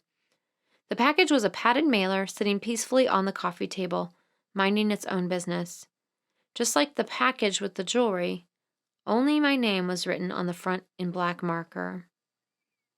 I paced around it, not touching it, then collapsed on the couch. Certainly looked harmless enough. Somehow I didn't think I would find jewelry inside.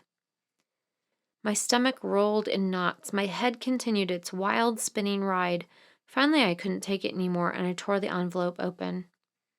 Inside, a piece of paper was folded around something bulky. I grasped the corner, easing it out and over the coffee table. If it was something icky, I didn't want it touching me. A few dried white petals fell out, piquing my curiosity.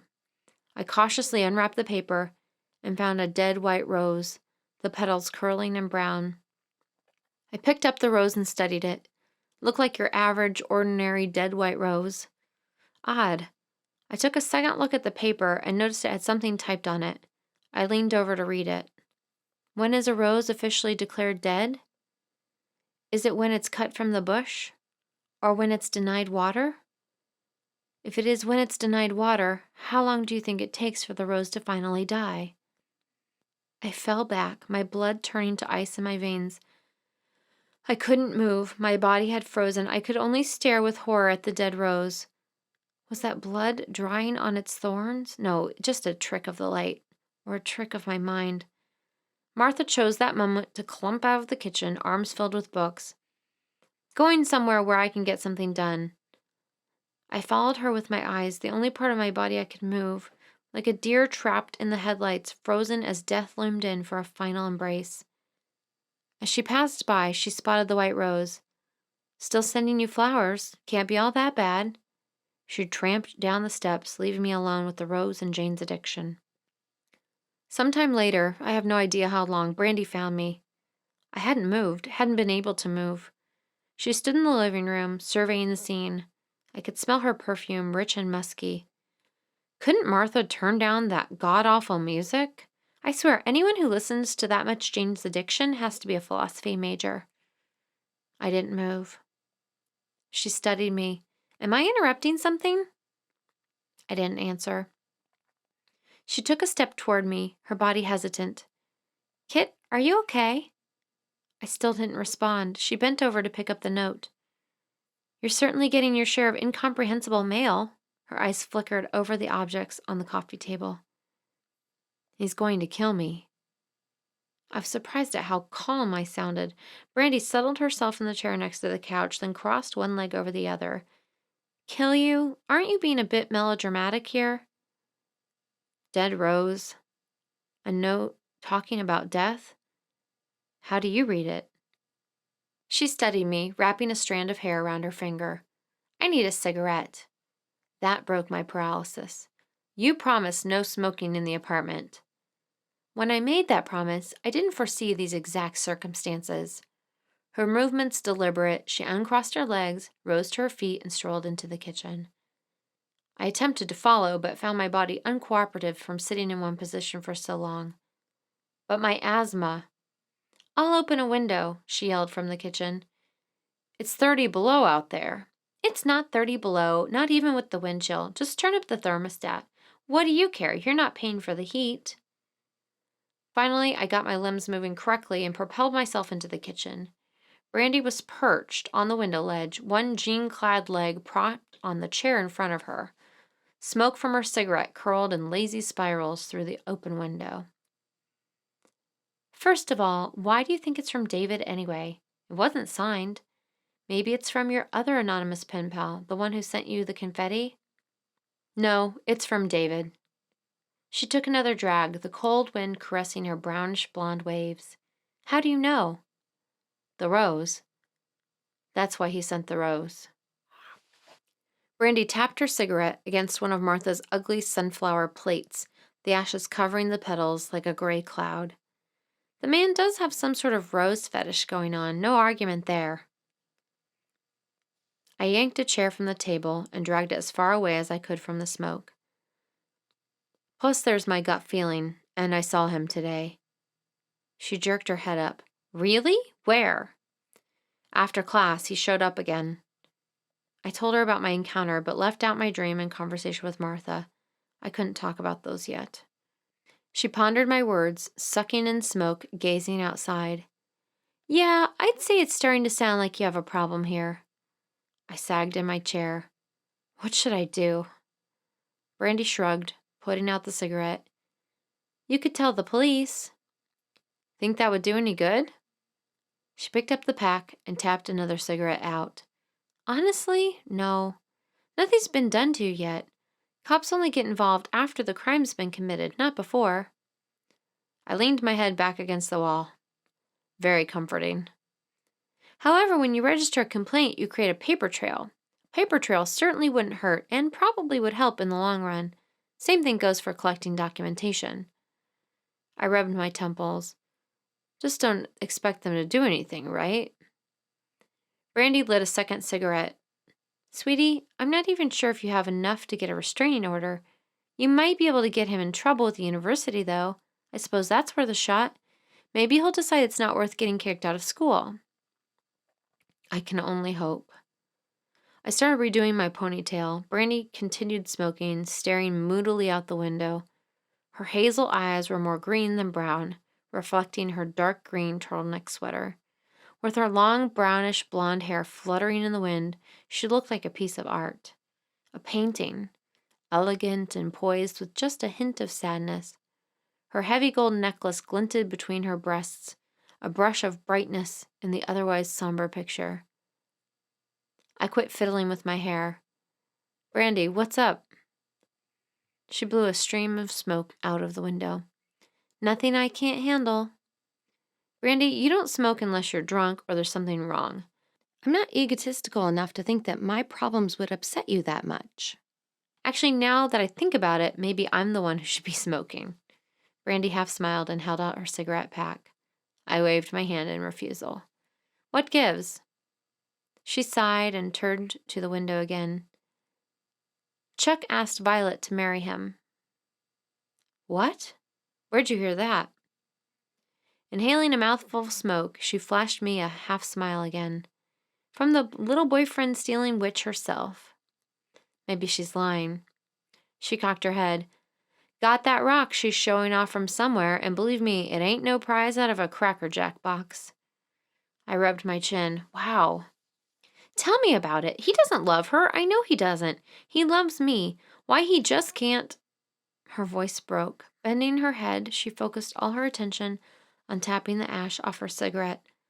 A sliver of sunlight caught the blonde in her hair, making it sparkle. Brandy, I'm so sorry. She shrugged. Win some, lose some. That bitch couldn't wait to rub it in, though. She shook her head. This ruins everything. Why? You'll find someone else. Not much doubt there. She snorted. When? I'm supposed to graduate in May. It's already November. There's no way I'm going to find someone before graduation. Then find someone after graduation? Oh yeah, that's a plan. Where? At my non-existent job? I stared at her, shocked at the words coming out of her mouth. The bitterness in her voice. I knew she was looking for a suitable husband, but this sounded like a conversation I might have had with Clarissa. Getting a job is generally an acceptable plan after one graduates from college, even for women. You may not have heard this, but women can have all sorts of careers these days. They no longer have to rely on a man to support them. Kit, you don't get it. Careers are all well and good for women with a passion to do something, but I don't have a driving passion. I'm a psych major. What the hell kind of job am I going to get? Some low-level executive somewhere, or maybe even a secretary? If those jobs even exist anymore. She lit another cigarette. Maybe I'll just continue in school, become a psychologist. Daddy's getting a kick out of that, having a shrink in the family. He's been making jokes about that since I told him my major. I'm seeing a whole other side of you I've never dreamed existed. I leaned back in my chair, folded my arms. Brandy turned to me. What are you going to do after graduation? You're in the same boat I am. Hey, I have a double major, English and psychology. I'll thank you to remember that. Yeah, double of nothing still equals nothing. She cocked her head. So, what are you going to do? I shrugged. You know me. Never like to make plans. Besides, May's a long way off. I suspect I'll muddle through somehow. Yeah, you really don't like to make plans, Kit. I don't get you. Here you were dating the star quarterback. Even if he didn't get picked up by the NFL, he probably could have gotten a comfy job at his father's business. And you break up with him? You were all set and you gave it up. Why? I stood up. Not all of us look at men as potential meal tickets. Brandy gazed back out of the window. Whatever. Chapter 13. A loud bang startled me as I spilled my coffee all over the white paper placemat. I turned around to see an embarrassed guy with a bad haircut picking up his books. He grinned sheepishly, not making eye contact with anyone. I went back to my own mess, mopping up the coffee with a bunch of paper napkins. After the strange conversation with Brandy yesterday, I'd gone to my bedroom intending to study. Instead, I found myself first prowling the room, then the apartment, gazing at the windows, the doors, the locks, wondering if David was out there lurking behind a tree or a bush, watching, waiting, wondering how easy it would be for him to break in. Could I nail the window shut? Would that even work? While pacing, my eyes fell on the jeweler's box still sitting on my dresser. I needed to return it immediately. Even having it in the room made me uncomfortable. Visions of him having bugged the box to keep tabs on all my movements swam in my head. Finally, I stuffed it in my sock drawer, covering it well. Somewhere in the middle of that long paranoid night, I remembered my mother had given me 2 self-defense items before my freshman year, an obnoxious noisemaker and pepper spray. I dug them out of the closet and studied them. Pulled out the pin and the noisemaker shrieked a dreadful high-pitched piercing sound. Stopping it required putting the pin back in, not as easy as it sounded. I remember trying it once before. The sound bordered on painful and made my hands shake. Of the 2, the obnoxious noisemaker comforted me more, and I ended up sleeping with it in my hand. I figured if nothing else, it would wake up both my roommates and our neighbors instantly. Somebody would call the police. I made a mental note to carry both items on me from then on. But even the noisemaker couldn't provide me with a decent night's sleep. I slept fitfully, waking at the slightest sound, convinced I would open my eyes and find David looming over me, grinning, explaining how he just happened to be in the neighborhood and thought he would stop by and see how I was doing. I didn't mind, did I? Nothing quieted my mind, not sleep, not waking more exhausted than when I went to bed, not even my yoga exercises. I went through the motions, but my mind kept jumping about like a skittish rabbit. No wonder I spilled my coffee. I was surprised I hadn't spilled more than that. I finished cleaning up, then pushed my cup over to the edge of the table for a refill. Since I didn't feel safe at my apartment, I decided to spend the day in public, surrounded by people, starting with breakfast at Marty's Deli. David wouldn't be able to do much in front of witnesses. Plus, it was Friday, so that meant no classes, so no David popping up unexpectedly. I couldn't believe how much David contaminated my life. Every aspect had been infected. I couldn't even check email anymore and forget school. No matter how hard I tried, I couldn't focus on my studies. What's more, I didn't seem to care. Somehow the fate of my education paled in comparison to dealing with a mad stalker, not trying to mention the weird sister thing. Still, I kept giving it the old college try. Deep down, I didn't want to fail. The waitress refilled my cup and took my half-eaten breakfast away. I pulled my books closer, trying to concentrate, but instead found myself jumping at every little noise or movement. A girl with short, spiky blonde hair walking to the bathroom, a couple of scruffy graduate students wearing unkempt clothes demanding more coffee, the squeak of the door opening. I kept twisting in my seat, convinced I was being watched. I could feel them, eyes watching me, analyzing me, memorizing me. It didn't matter that I couldn't see them. I knew they were there. Finally, I left and headed to the union. Still, the eyes followed me. I hid in the biggest booth I could find. It didn't matter. The eyes continued to watch me. Whenever I left my table, whether to get something to drink or go to the bathroom, I would feel the eyes burning into me. When I returned, something would have changed. Maybe there would be a different page open in my notebook, or a book upside down, or a pen on the other side of the table. I vacillated between fear and anger the entire day.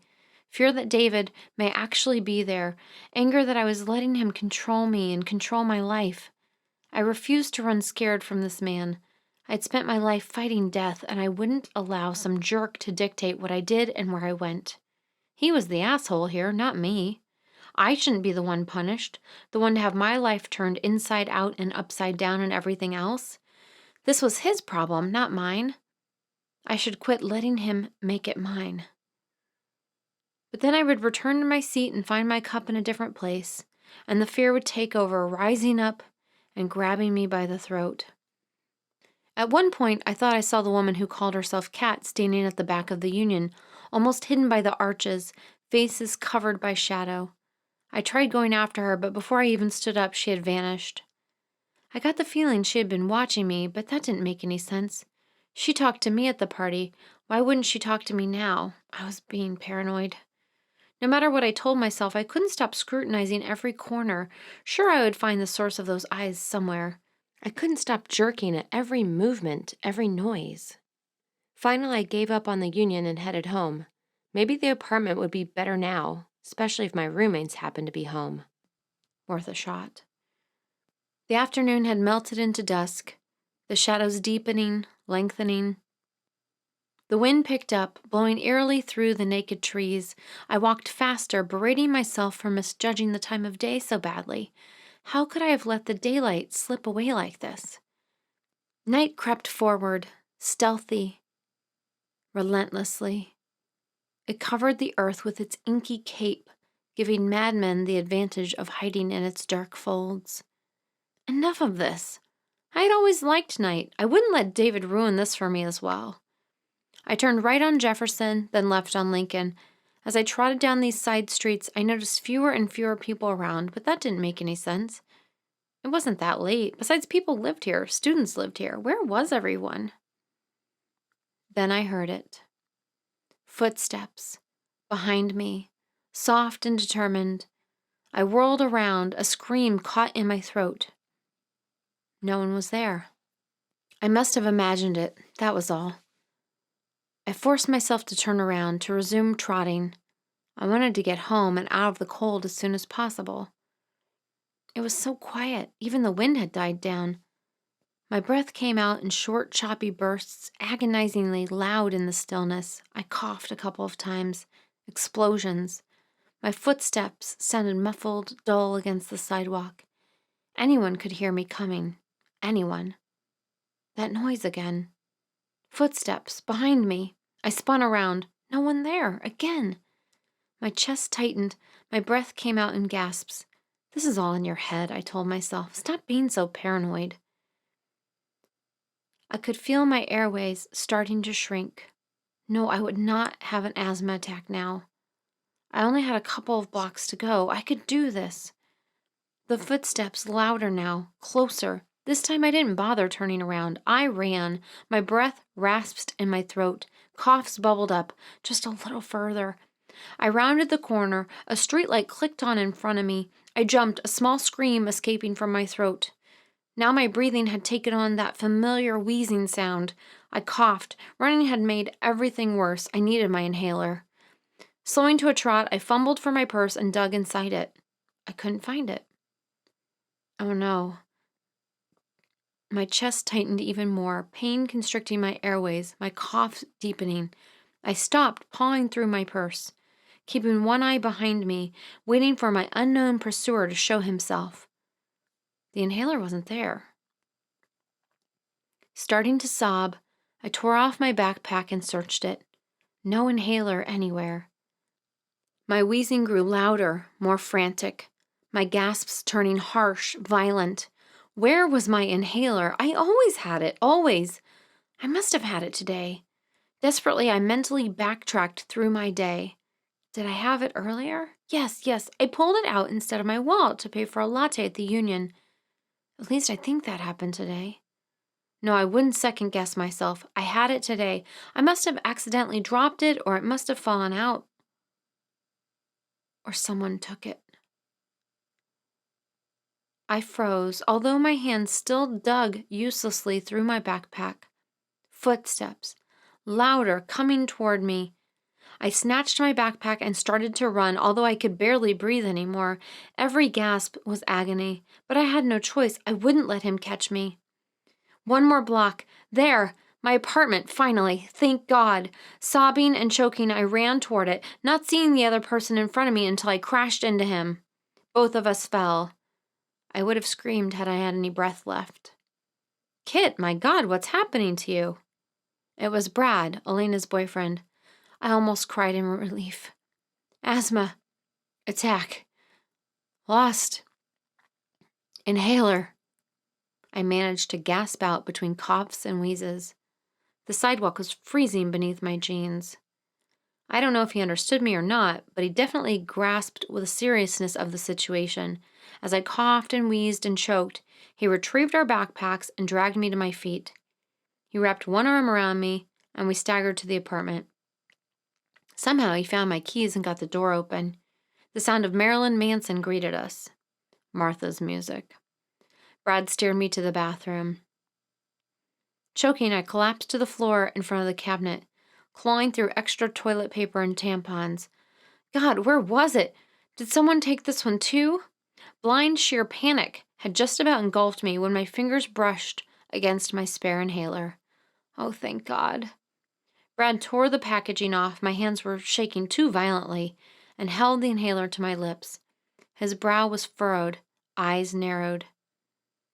Thanks, I said when I could speak. He waved it away, trying to be casual but still radiating concern. Glad to be of service. I had no idea these attacks could get so bad. Usually they don't. I catch them in time, but I lost my inhaler today and didn't notice it until I was walking home. Bad timing. I guess. He stood up. If you're going to be okay, I better get going. I nodded. Yeah, thanks for playing the White Knight. Hey, is Elena around? He backed away. Oh, no, I was just picking something up for her. Gonna be at the party later? I gave him the thumbs up sign. He smiled and left. Exhausted, I sucked on my inhaler one more time, then stretched out on the bathroom floor. It felt so good to breathe. I just wanted to stay here for a few moments, enjoying the act of taking deep breaths. I was so tired I was almost numb, my brain a big, out-of-focus mush. But I could breathe. I think I actually fell asleep there on the floor, my relief so complete. When I became aware of my surroundings again, Brandy towered over me, staring at me with an amused expression on her face. Interesting place for a nap. Are we going to party tonight? I blinked a couple of times, more refreshed than I thought possible after what just happened. Hell yes. Chapter 14. About time you guys showed. Elena thrust a plastic cup at me. The stereo blared the current Flavor of the Week song, and we had to shout to be heard. I swallowed nearly half of my first beer in one gulp. I have been so ready for this. Yeah, Brad told me about your attack today. My God, that's some serious asthma you have. I'd say you qualify as having a week from hell. And where's my set of kitchen knives to go with that? Elena grinned. She had piled most of her copper curls on top of her head, but a few strands had broken free to frame her flushed face. Her ivory-colored sweater made her eyes seem more gray than green. Sipping my beer, I nodded my head in Brad's general direction. How's it going? Elena looked away. Fine. She kept her voice casual, but I could see her jaw muscle tighten. I changed the subject. Heard Violet's engaged. I regretted the words the moment they were out of my mouth. Sure, Elena didn't want to talk about engagements, but she seemed to embrace the topic. Yeah, poor Brandy. She blew her hair out of her eyes, shaking her head. And Violet's such a bitch about it. I mean, she got him. Why does she have to parade it in front of her? Details. I only heard a bit from Brandy while she smoked almost an entire pack. And let's head toward the keg. I guess. Elena looked pointedly at my now almost empty glass. But obliging as always, she filled me in on the details while I filled up on beer. A strong arm wrapped around me from behind. Kit, where you been? I was worried. Tommy's warm breath against my ear, his muscular chest pressed against my back. He brushed his chin, covered with faint stubble, against my neck, shooting hot and cold tingles through me at the same time. For a second, I allowed myself to lean against him, absorb his strength, his confidence. But it was all an illusion. It could never last. I pulled away. I've been right here, I said, Reluctantly, he let me go, his fingers lightly brushing my back, sending more delicious chills throughout my body. I took another step away. Did that guy really attack you in the stairwell of MRB? After you left me? His expression was incredulous. Maybe attack is too strong of a word, I said hesitantly, seeing murder creep into his eyes. That's all I needed, to have him and his football buddies charge off into the night to beat the crap out of David and end up suspended. He didn't appear to believe me. That's the word you used in the union. I was trying to make a point. If he didn't attack you, why'd you have to make a point? Good question. Well, he came on pretty strong, I said weakly. Kit, what did he do? He looked exasperated. Well, he started yelling, and then he kind of grabbed me and shook me a little. Tommy stared at me. He grabbed you? Yeah, technically. He shook you? Well, yeah, but he didn't hurt me that much. Tommy scowled. I had the feeling he wouldn't mind shaking me himself. Kit, he said in a carefully controlled voice, why are you defending him? Yeah, Elena piped in. I glared at her. She snapped her mouth closed. I'm not defending him, really, but I'm getting a very strong vibe that you'd like to use this guy as a tackle dummy. I don't think that's a very good idea, especially right before a game. He looked a little mollified. Why didn't you come back in the library? I would have helped you. Kick the shit out of him, you mean? I paused to gulp more beer. Not that it wouldn't have been all bad, but you have to admit it's not the greatest press to have the star quarterback punching out some nerdy graduate student. Tommy frowned. Quit worrying about me and my football career. You're what's important. If anything had happened to you... His voice trailed off, and he dropped his gaze, muttering something under his breath. God, he was gorgeous. I could feel my heart soften even as my electrified emotions jolted through my veins. I sighed loudly, hoping to cover my feelings. Look, he was between me and the door, and I thought running down the stairs would be better than trying to go around him. I was wrong. I realized that halfway down. I should have gone back into you. He raised his head, locking his dark green eyes with mine. Yes, you should have. Those eyes. So poignant, so warm, so sexy. Caressing me, drawing me in. I could feel myself getting lost in their green depths. I forced myself to turn away. Need to use the bathroom. Back in a sec. Quickly, I slunk into the crowd. I will not allow myself to get involved with him again. I chanted myself. I will not allow myself to fall into, Hello, Kit. I spun around. David stood there, smiling, holding a beer. Anger sizzled through me. What the hell are you doing here? He looked hurt. Is that any way to greet a boyfriend? I gaped at him. How dare he have the gall to look hurt? David, let me make this very simple for you. You're not my boyfriend. He reached out and caressed my arm. Of course I am. Look at all we share. His voice was so warm, so tender. I mean, we both lost sisters. We both suffered with cystic fibrosis in our families. It'd be a shame if other people knew all of our secrets, wouldn't it, Kit? Did he just say what I thought he did? Are you threatening me? My voice rose with each word. He squeezed my arm. I would never threaten you. I'm simply letting you know how things stand between us, keeping the lines of communication open. That's a good thing in a relationship, don't you think? His nails dug into my skin, hurting me. Get your fucking hands off her. Tommy burst in, yanking David's arm off me and pinning it behind his back. David gasped, dropping his beer, his face draining of color. Tommy, I said. Tommy ignored me, tightening his grip on David. At least that's how it appeared, since David's face was ashen, his mouth stretched in a grimace. I think you owe the lady an apology, Tommy said. His teammates started to circle us. And then I think you should leave. David gasped again and made a squeaking noise. Tears glistened in his eyes. 2 bright red spots bloomed on his otherwise pale cheeks. I wondered how I ever could have found him attractive. A bully and a coward. Revolting.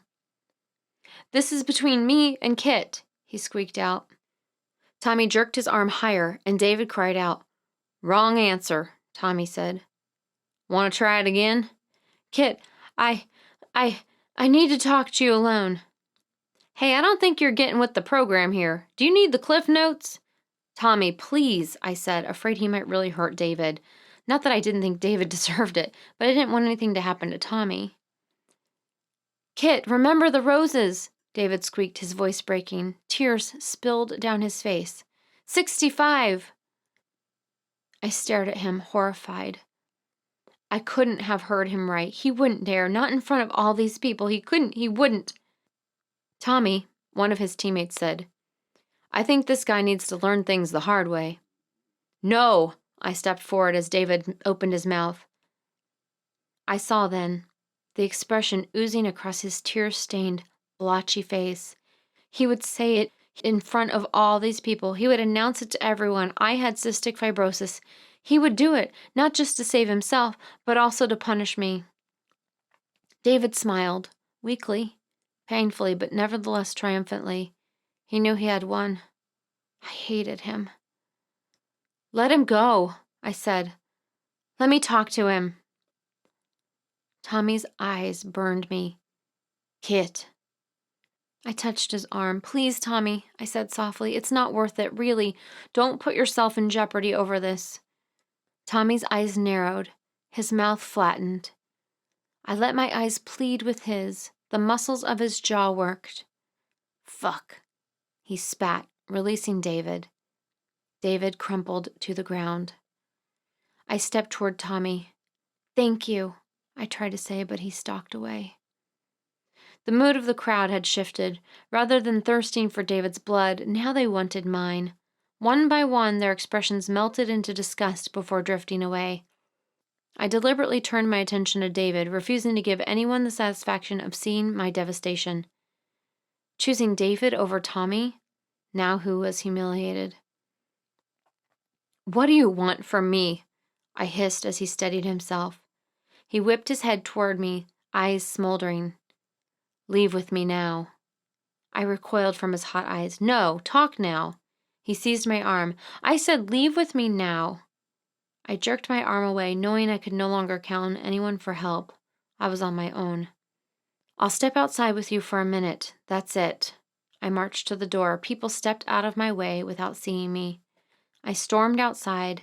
The icy air burned my cheeks, but I barely felt it, the heat from my fury keeping me warm. I faced him. We're alone. Now talk, you fuck. He advanced on me, stuck his finger in my face. Don't you ever talk to me like that. I slapped his finger away. I'll talk to you any damn way I please. Now what do you want? His odd salty spice smell made me gag. He glowered at me, lips pressed together so tightly his mouth disappeared. Tears still streaked his face, wet and shiny under the street lamp, but his eyes were black with fury. Suddenly he paused, shook his head, and closed his eyes. His expression smoothed itself out. I blinked a couple times, wondering if I had seen what I thought I did. Isn't it obvious? You. I want you. Well, you can't have me, I snapped. He cocked his head. Oh, but that's where you're wrong. I can. What makes you think you can? David smiled smugly. Because I'll tell. I swallowed, struggling to control my emotions. I felt nauseous and angry at the same time. Tell? You know, tell everyone you have cystic fibrosis. Anger won out. Let me get this straight. You'd tell every one of my secrets in order to keep me from breaking up with you? He shrugged, his smile growing wider. I folded my arms across my chest. Go fuck yourself. I strode past him, returning to the party. Kit, I wouldn't kid myself if I were you, he called. I snapped my head around. I will not be a hostage to my disease, I shouted. That's something I've always refused to do, and I won't be one in this situation either. It worked in there. I didn't answer. I had no answer. He was right, of course. Damn him. My fury was so great, I felt like I'd choke on it. Why don't you think about it? He said, his tone suddenly warm and intimate. I'll call you soon, okay? Don't bother. I stomped back to the party, ready to strangle him if he said one more thing to me. Luckily for him, he let me go without another word. Chapter 15. Well, last night went well, wouldn't you say? I glanced up to see Brandy pouring herself coffee in a rich, understated blue mug with Techron Industries on it in silver, her father's business. Yeah, real well. I went back to brooding into my own coffee. Just remember, you did it to yourself. Gee, thanks for the support. It's so nice to have your roommates on your side. Brandy sauntered over to sit at the table. Like me, she wore a bright red UW sweatshirt and had her hair pulled back in a ponytail. I'm only telling you because you seemed a bit clueless last night. I thought maybe you needed a little help figuring out what was going on. Her eyes watched me over her mug, more green than brown, looking like pieces of chipped ice. I continued to pick at my toast, not bothering to answer. Last night had been a complete and utter disaster. After returning to the party, almost everyone ignored me. Tommy especially wanted nothing to do with me. The only person who acknowledged my existence was Elena. Kit, I don't get it. Why'd you do that to Tommy? She had asked. I didn't want Tommy to get in trouble. I was just trying to protect him. Even to me, it sounded lame. The way Elena studied me made me feel like a freak in a sideshow, a two-headed monkey, or the world's stupidest human. That's not exactly how it looked. Obviously. Finally, after several unsuccessful attempts to talk to Tommy, I had called a cab. I spent the rest of the night huddled in my dark bedroom with a bottle of cheap red wine. I kept my pepper spray, noisemaker, and cell phone all within easy reach. Brandy banged her mug on the table, the noise loud enough to yank me out of my thoughts. Here's a wild and crazy thought. Maybe if you'd let Tommy and the rest of the football team beat the shit out of David, then maybe you wouldn't have a problem with him anymore. Then Tommy and the rest of the football team would be in trouble for beating the shit out of David. That's why I stopped it. I crumbled my toast, a fine layer of crumbs covering the pale white and gold plate. Brandy owned this plate. Brandy's eyes went wide. That's why you stopped it? Who the fuck do you think the cops would believe, David or the star quarterback? What are you talking about? I said tiredly. People would talk. The cops would hear. About what? Do you really think people would choose a scum like David over Tommy? I sat up. And turn this into some sort of conspiracy? No, thank you. The truth always comes out on these things anyway. What? Are we in some made-for-TV movie or something? Truths get buried all the time. Besides, David is scum, and Tommy would have been doing you a huge favor, especially after that scene you threw in the Union.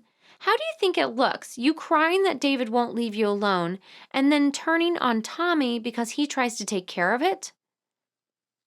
I studied my half-eaten, half-crumbled toast. Of course, that's how people would see it.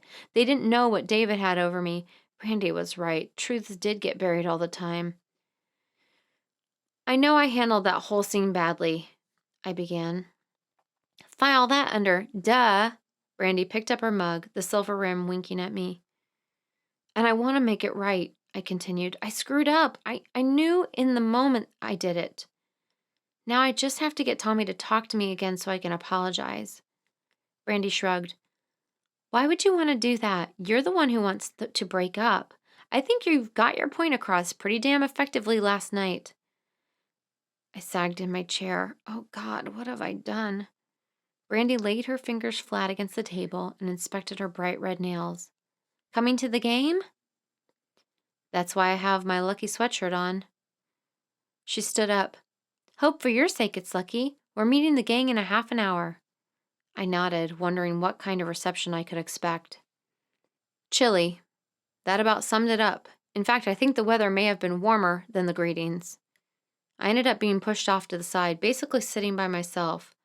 I hunched over, my arms against my knees, breathing in the smells of stale popcorn, hot dogs, and cigarettes, and alternated between hating David and feeling sorry for myself. For the first time, I regretted not pledging when I had the chance. If I had, I could expect at least some loyalty. Since I hadn't, I wasn't really one of them. but Tommy was.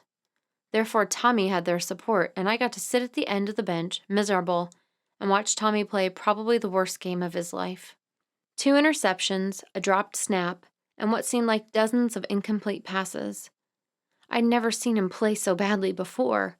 What made it even worse was my sinking suspicion that I was at least partly to blame. "I'm surprised you showed." Elena bustled over. She plunked down next to me, her stylish black coat buttoned all the way up and a purple-brown scarf wrapped around her copper-colored curls. "I'm surprised I did too." The offense fell short of the first down by 2 yards. The people around us groaned as the kicking unit ran out. "Tommy doesn't look so good." Elena rubbed her purple-brown gloves together. I sighed. "No, he doesn't." She bumped me with her shoulder. "Well, I'm sure it has nothing to do with you." I looked at her in surprise. "Why would you say that?" "Because if he was still pissed off, he'd be playing the game of his life. What better sport than football to let out all your aggressions?" I half smiled. "Never thought of it that way." She smiled and patted my leg. Defense took the field, determined to keep Minnesota from moving the ball. The fans helped by chanting, "Defense, defense." "I think Brad is cheating on me." It took a moment for her words to sink in. I was still stuck on defense, defense. Besides, of all things she could have said, I least expected to hear that. My mouth dropped open. "What?" Elena kept her eyes on the game. "You heard me." Her voice was flat, emotionless. "Yeah, but I can't believe you said it." She didn't answer, just concentrated on the game. I tried a different tactic. "Why do you think he's having an affair?" She finally looked at me, her eyes as dead as her voice. "You don't believe me." "No, no, of course I do. It's just hard to believe. He seems so crazy about you." The song, "Who Let the Dogs Out," burst out over the sound system. People around us started singing and dancing along. Elena raised her voice. "Yeah, in public he does. In private, different story." Her face seemed to crumble, fold in on itself. I put my arm around her. "How long has this been going on?" "I don't know. At least 6 months. I kept thinking it was all in my head because he could be so sweet, especially in public, but then things just kept getting worse. More and more he made excuses about not wanting to spend any time alone with me. We haven't had sex and I can't even remember when. And then about a week ago, after the Halloween party," her voice broke. I hugged her. "It's okay. You don't have to tell me if you don't want." She straightened. "No, I need to say it. I need to tell someone. I found an earring under our bed the other day and—" "It's not yours," I finished. Elena shook her head. "Oh God, Elena, I'm so sorry this is happening to you." She sighed. "Yeah." I hugged her again. "Have you said anything to him yet?" Her eyes darted back to the game. "No, I haven't figured out how to bring it up." A couple of Asian students, arms filled with popcorn and drinks, wiggled their way in front of us. One of them spilled popcorn on my lap, the perfect distraction. I brushed off the kernels, making a point of not looking directly at Elena. "Do you have any idea who she is?" Below my lashes, I watched her. Elena's face went very still. Her mouth straightened into a thin line. "No." I went back to the popcorn. Elena had never been a good liar. Clearly, she didn't take after her lawyer father. 6 months this has been going on?" I said, brushing off the last of the kernels. "Oh, Elena, you should have said something." She shrugged. "I didn't want to believe it. I kept telling myself everything was all right and I was just imagining problems. And then at the Halloween party, he was so sweet. I was sure everything was fine between us. Then 2 days later, I found that earring. I felt so stupid. I finally decided I couldn't keep lying to myself anymore." The game was nearing the end of the first half. Minnesota had to kick the ball back to Riverview. A black-haired guy in front of me yelled, "Now do something with it, Nichols." Nichols being Tommy, of course. "Have you decided what you're going to do?" Elena wrapped her arms around herself. "No, not yet. What do you think I should do?" Talk to him, I said simply. A paper airplane landed in the hair of an African American woman in front of us. She put her hand up, discovered the plane, then turned around to glare at us. I held my hands up. Don't know anything about it. She scowled, scanned the seats, and went back to the game. You're probably right. Elena sighed again. I stood up. Listen, I need to use the bathroom before the halftime mess. I'll be right back. Elena nodded as I eased my way into the crowd already forming in the aisles. It still blew me away. Brad having an affair? Unreal. Especially the Brad I knew. The Brad who doted over Elena. The idea of him cheating on her seemed completely out of character. But then, what did I know? I who have had my life taken over by a kidnapped sister and a crazed, obsessive stalker. Sure, I could be an objective judge. The crowd grew thicker as I climbed the steps, bodies pressing against me from all sides. It took all my effort just to keep moving. A couple of people jostled me, and I would have fallen if not for the crush of bodies around me. At least Elena had kept me from brooding about my own problems, even if only for a short time. Besides, being here made me feel safe. What could David do to me surrounded by all these people? Two people, one in a yellow and purple ski jacket, and the other in a long green coat, crashed into me, again almost knocking me over. Actually, when I put it that way, was I safe? Sure, tons of people surrounded me, but did that really keep me safe? Jostled about by thousands of strangers? David could easily hide in the crowd, easily watch me, maybe even grab me when I least expected it.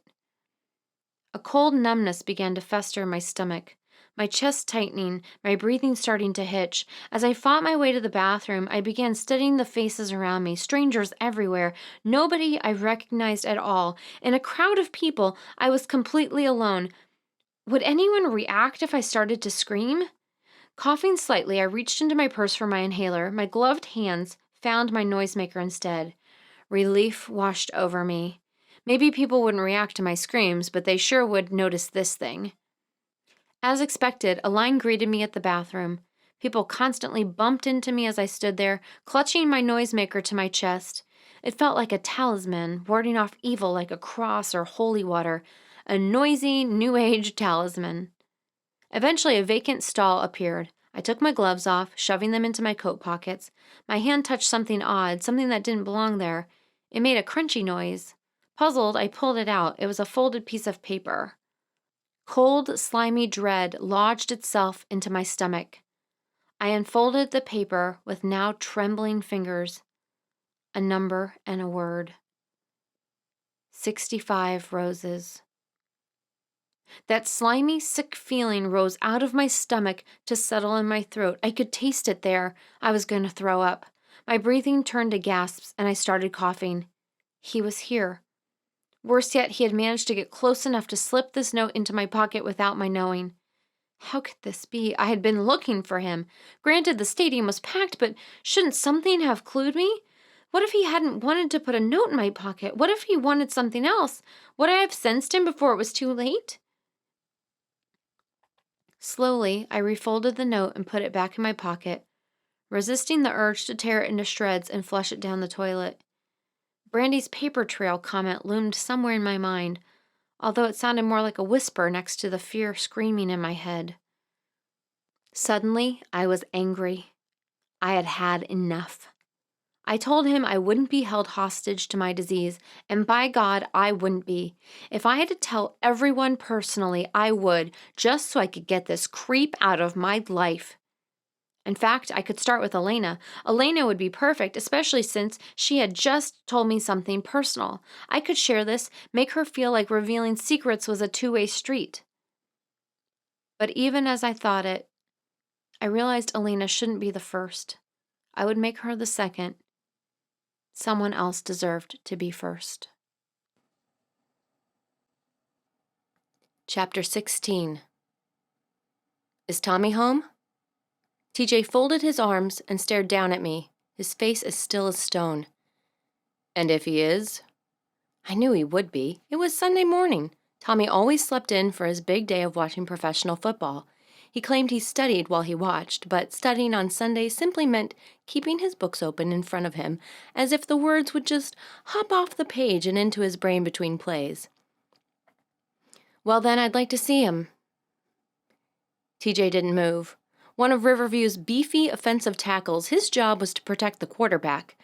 Apparently, he felt that job extended off the field as well. I had the impression he would like nothing more than to toss me down the hall, probably with one arm, and slam the door in my face. I shifted from one foot to the other and attempted my most alluring smile. No reaction. Can you at least tell him I'm here? Let him make his own decision about whether he wants to see me. After all, he is over 21. A slight scowl fractured his stony expression. He doesn't always think too straight where you're concerned. Great. Since there didn't seem to be any way I could push past him, I had to come up with plan B. Maybe I could throw stones at Tommy's bedroom window like some sort of high school Juliet. Luckily for me, right then I heard Tommy's voice from somewhere behind TJ's bulk. Hey, who's at the door? TJ's face fractured further, but he stepped aside. Tommy stood by his bedroom door, clad in jeans and an unbuttoned shirt, showing just enough of his broad chest and flat stomach to make me weak. His blonde hair stuck up in short tufts, like he had just fallen out of bed and into some clothes. He froze when he saw me, his green eyes dark and forbidding. I tried my alluring smile on him. Again, no reaction. Alluring smile definitely needed some tweaking. Tommy, I'm here to explain everything. Can I come in? He crossed his arms and leaned against the wall. How do I know it's not just more of the same double talk shit you've been feeding me these past couple of weeks? Eyeing TJ, who still hovered protectively near the door, I took a step inside the apartment, praying I wouldn't end up getting tackled. Tommy, I swear I'm here to tell you everything. No secrets. Bare my soul, the whole bit, and I promise if you don't like what I say, I'll go away and you never have to see me again. He watched me cautiously, his face a mixture of emotions. He wanted to believe me, I could see that, but he had also been hurt badly and didn't feel he could trust me. I dared another step, locking my eyes with his. I could see the hunger there, the pleading, the pain. The electrical currents sizzled between us, causing goosebumps to race down my arms. Closing his eyes, he banged his head against the wall and sighed. He opened his eyes and, without looking directly at me, gestured with his head for me to follow him. My breath came out with a gasp. I hadn't realized I had been holding it. TJ grumbled as Tommy strode into the kitchen, still without looking at me. Coffee? Sure. Behind me, the front door slammed shut, making me jump. I'll be in my room watching the game, TJ said, shoving me slightly as he lumbered past. At least I think he meant it to be slight, since I didn't actually fall down. Tommy glanced up and nodded. The unspoken part of that communication probably went something like, "If you need me to throw her out, just yell." TJ closed his door as I removed my coat and sauntered across the living room. I'd chosen an outfit I knew he liked, a long dark blue turtleneck sweater, a short black skirt, black tights, and long black boots. I left my hair long and loose, also the way he liked. As a finishing touch, I used foundation to cover the circles under my eyes, thanks to my nights of broken sleep, and added eyeliner and mascara to my usual blush and lipstick. Hopefully I looked better than I felt. So far, it appeared to be a waste. Tommy refused to so much as glance at me. Picking my way through the mess I normally associated with guys' apartments, papers and dirty dishes strewn everywhere, I leaned against the stove. An empty pizza box from Uncle Frank's Pizza sat there, the red drawing of Uncle Frank's face smiling up at me. Tommy kept his eyes fixed on a puddle of spilled cream as he handed me a brown mug with the words, "I'd rather be having a beer," on it. Not much room to sit here. He surveyed the dirty dishes piled around the small round table. A torn t-shirt was draped over one of the chairs. Living room's fine. I carried my coffee to the living room. He followed me. I chose the olive green chair closest to the television. A football pregame show was on. In one fluid motion, Tommy sat down in the brownish-orange sofa, scooped up the remote from the cluttered coffee table, and turned the television off. Impressive move. He sipped his coffee. So talk. Perching on the edge of the seat, I crossed my legs and balanced my mug on my lap. I'm not exactly sure where to start. I gave a little self-conscious laugh. This was easier in my head. Tommy didn't answer, simply drank his coffee and waited. I took a deep breath. Might as well get it all out in the open. I have cystic fibrosis. His face went blank. You have what? Cystic fibrosis. It's a genetic disease that causes my body to produce too much mucus. It's the reason I have asthma, because the mucus gets into my lungs. It's also why I have to take pancreatic enzymes, digestive enzymes, because the mucus interferes with my digestion and I can't digest fats. Now he looked puzzled. Isn't cystic fibrosis the disease that... His voice trailed off, his confusion deepening. I studied the inside of my coffee cup. Chances are the disease will kill me, yes. 60% of people with cystic fibrosis don't live past their 25th birthday. Even those who do... I raised my head to meet his eyes. My life expectancy is not great, even under the best of conditions. It appears I have a fairly mild case, but I'll never die of old age. Tommy leaned forward and put his football-shaped mug on the coffee table, after first moving a bill from Riverview Gas and Electric and a Sports Illustrated magazine. Cystic fibrosis, he repeated to himself. I rushed on. Now that I had started, I needed to get all of it out. I'm very susceptible to bronchitis and pneumonia. Even a bad cold could very quickly become life-threatening. As a child, I came pretty close to dying once. My mother somehow managed to nurse me back to health, kept me out of school for a couple of years, tutored me at home. She took such good care of me. I hadn't had another serious attack since, but it's only a matter of time. He rubbed his forehead with his hands. Why didn't you tell me? I reached out to push aside an empty Chinese takeout carton so I could put my cup on the table as well. I didn't tell anyone. It wasn't just you. I didn't want anyone to know. People treat you differently when they know you have a terminal disease. Sometimes you're stuck with all kinds of pity, but a lot of the time you just get shunned, mostly because people don't know what to say. Sometimes they act like you have leprosy or something. I'm not contagious. It's a genetic disease, but some people can't get that through their heads. Tommy raised his head, his hair now even more messed up than before. But still, you should have told me. I looked down at my hands. The skin was dry, chapped. That's why I broke up with you. We were getting too close, and I knew I'd have to tell you, and I didn't know how you'd react. I know I'm pretty normal now, but this will change as much as I hate to admit it. And it's not pretty either. How could I ask you to take this on, you with your golden future? You don't need to be shackled with some slowly dying girlfriend. There, I had said it, the truth. I was terrified to look at him. What would be his reaction? I heard him let his breath out. Is this why you resist taking care of Brandy's cat? And why you won't make any plans beyond a day or two because you're afraid you may end up in the hospital? Yes. He slumped back into the couch. Wow, of all the things I thought you'd tell me, I can honestly say I never guessed this. There's more if you want to hear it. More? He said it almost as a laugh, but there was no humor in it. He stared at the ceiling.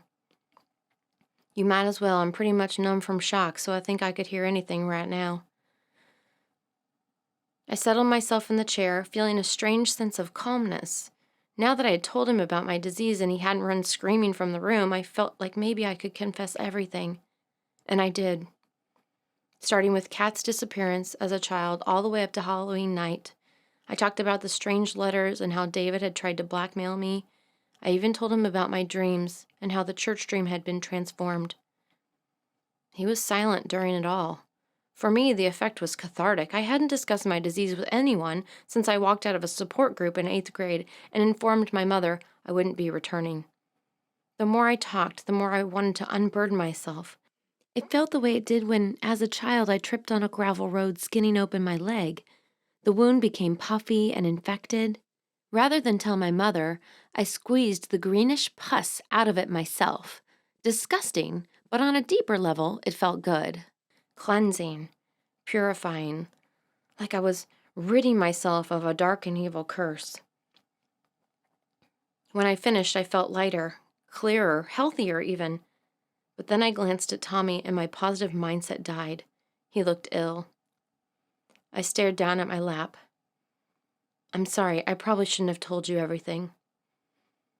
Tommy rubbed his face, ran his hands through his hair. No, I'm glad you did. I'm just a little overwhelmed by it all. I reached for my coffee, now cold. Maybe this wasn't such a good idea. Maybe Tommy really wouldn't be able to handle it. Oh, God, what if I was right after all? He pulled himself to his feet, his movements slow and labored, as if carrying a huge weight. Give me some time to digest this. I'll call you. He'll call me, right. Where have I heard that before? I placed my coffee on the table and picked up my coat, not trusting myself to look at him, sure he would see the devastation in my eyes. Sure, whenever you're ready. I tried to keep my voice bright, but I knew I sounded fake, miserably fake. I know it's a lot to handle. He nodded, running his fingers through his hair again. Keeping my hands at my side so he wouldn't see them shake, I strode past him. See you. Opening the door, I reminded myself that I would respect my promise.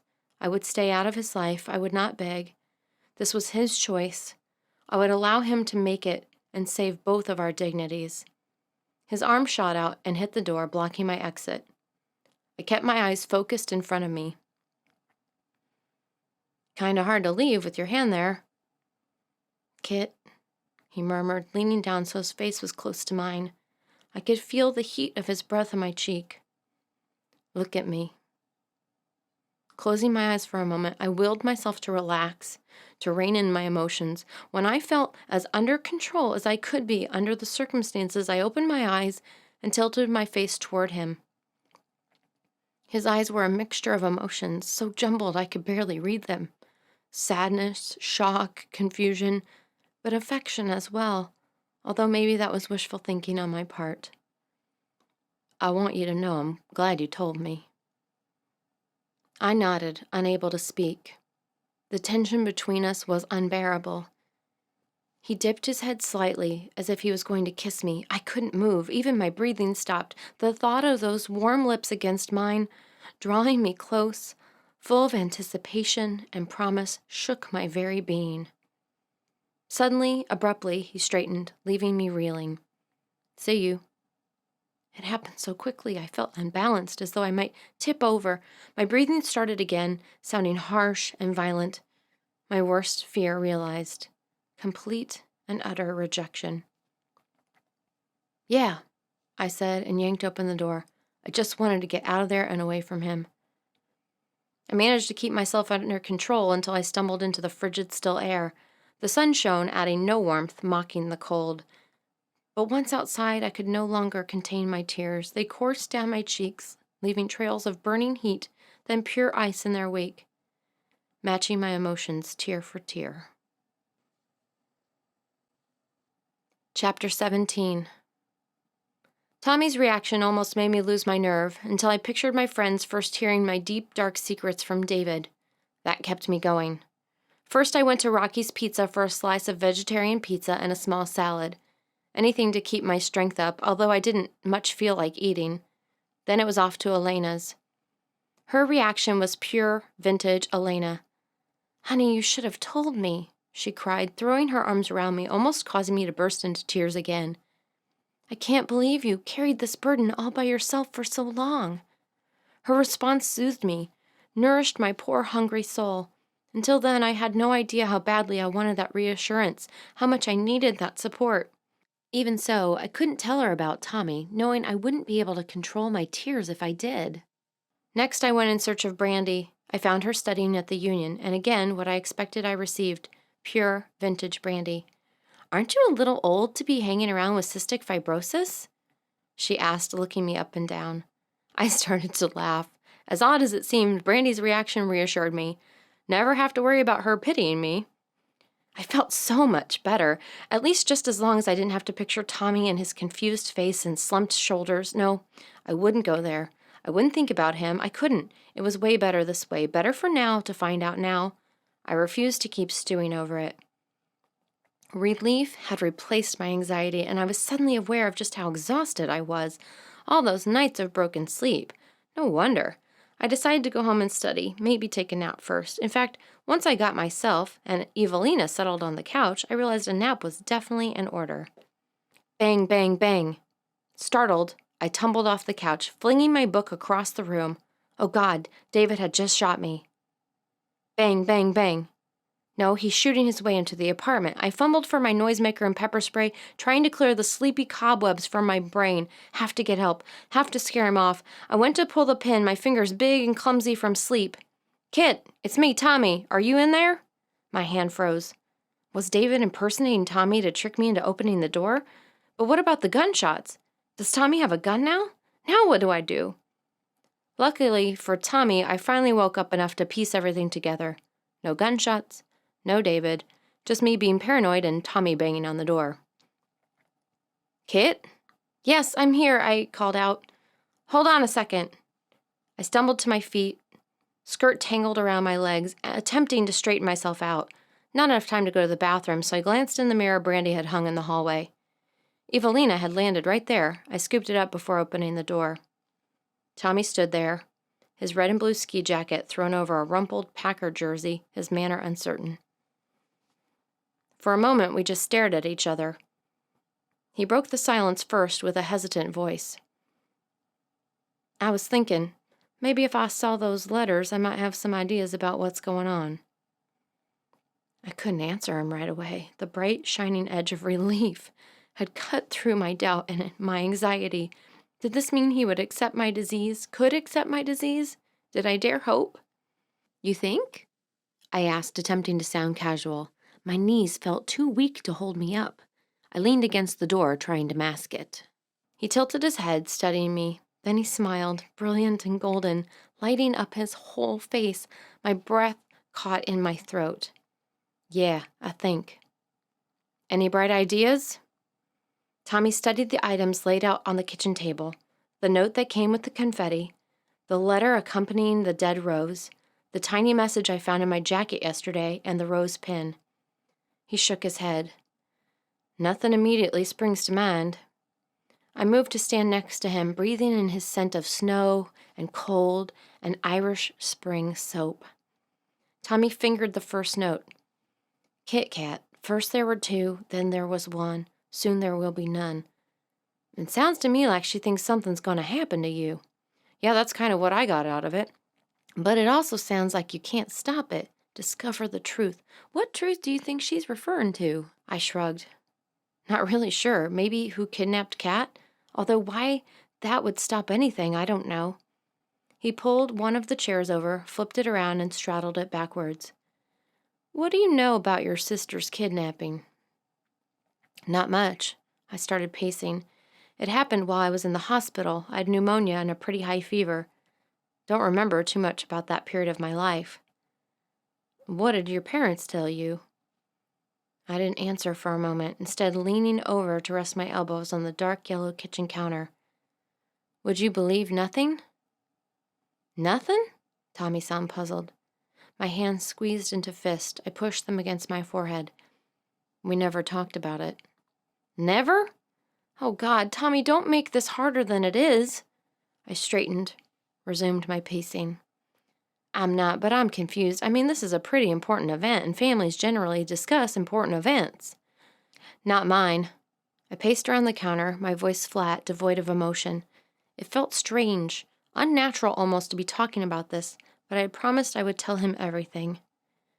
My first memory after being sick was lying in the hospital bed and asking my mother where Kat was. She had a strange, almost despaired expression on her face and told me we'd talk about it later.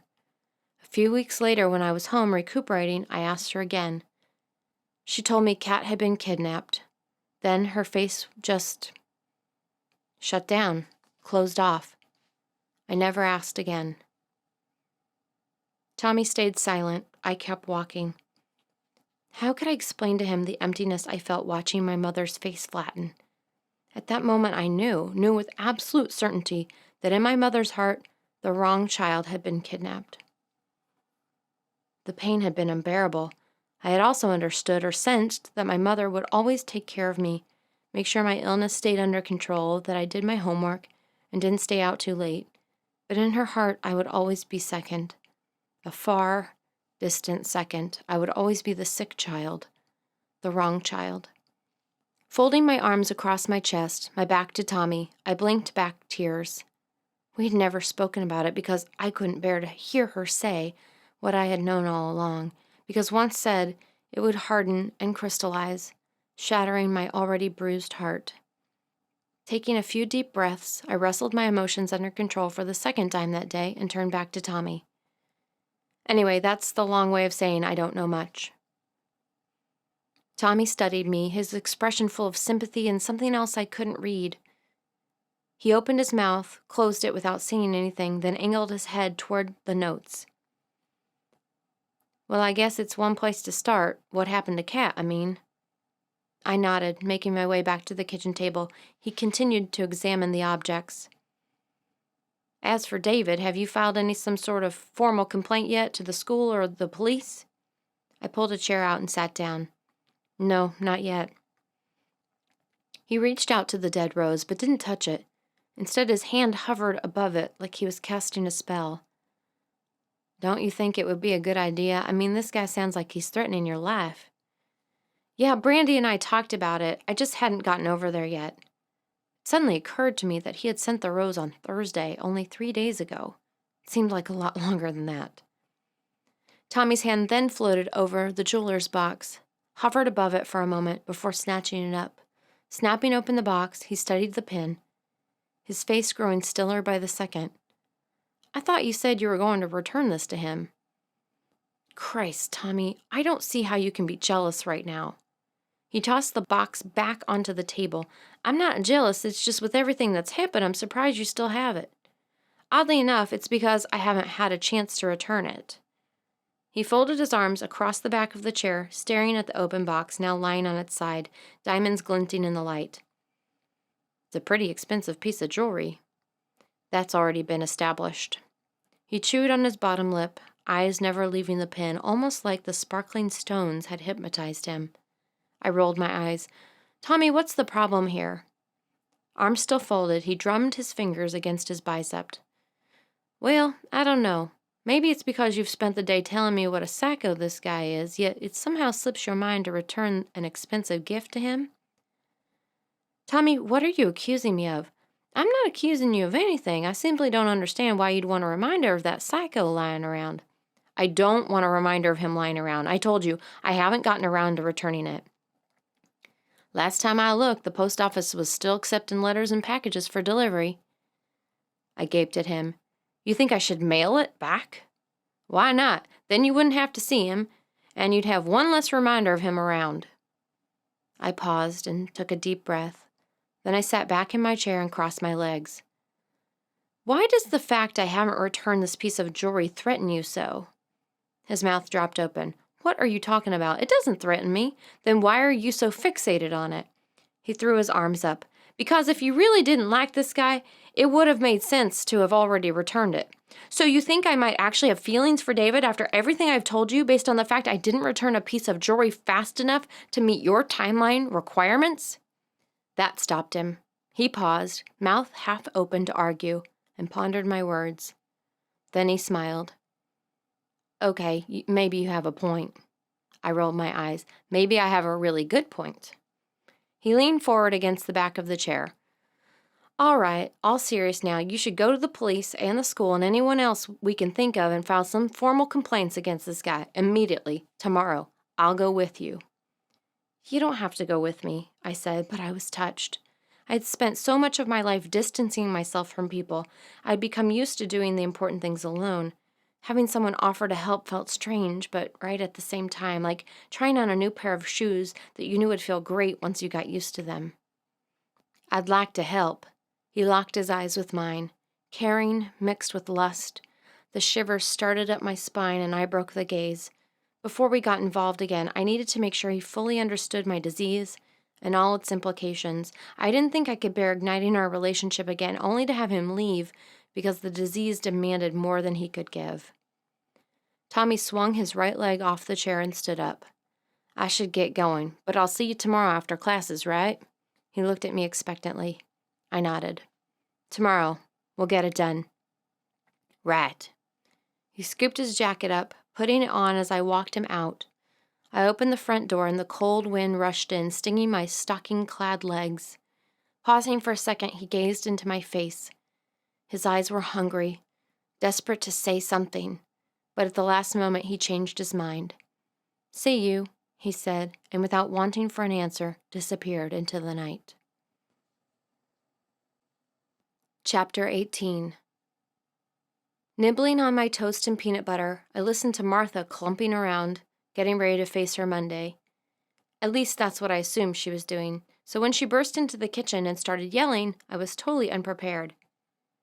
You said he was going to stop hanging around. Oh no, my stomach dropped to the ground. I could almost hear the sickening thud it made when it hit the tile. What? I asked, trying to pretend she meant someone else, an axe murderer maybe. Martha stomped toward me, her normally pale face flushed with an unattractive pink color. Her mousy brown hair looked even more wilted than usual, flattened against her face and neck. That guy you're dating, you said he was going to stop hanging around. Brandy chose that moment to saunter in the kitchen, a circular brush in one hand, hair still damp. Shouting first thing on a Monday does not bode well for the rest of the week. In the space where my stomach used to be, a cold knot of ice had formed. He will. Martha glared at me, leaning across the kitchen table, the flush staining her face now spreading down her neck. How can you be so sure? Brandy tapped the brush against her other hand, gazing at both of us. Now, children, play nicely. What gives? Martha pointed her finger at me. Her nail was ragged, bitten off. Her boyfriend keeps hanging around here. Brandy's eyes widened, the expression suddenly wary. Boyfriend? I stared at the white and gold plate, realized I still had the piece of toast I no longer had appetite for, and made my hand let it go. It dropped to the plate with a tiny plop. She's talking about David, I mumbled. David? Brandy now advanced on me. David's been hanging around? Every night, Martha said. Every night? Brandy repeated, her head swiveling as she tried to keep her eyes on both of us at the same time. How long has this been going on? Little over a week. Martha pointed at me again, told me it would stop. She told? Kit, you knew? I started to say, but Brandy interrupted me. And you actually didn't think I might like to know about this? Well, actually, no, I said. No? Brandy, I thought he'd stop doing it. I didn't want to worry you. Have you reported him yet? I looked at my plate again, the crumbs dusting the surface. I will today. Oh, translated, that means a big fat no. Brandy began stalking back and forth across the kitchen. Martha's stain darkened to a reddish pink. You haven't done anything yet to stop him? Look, I'm trying here.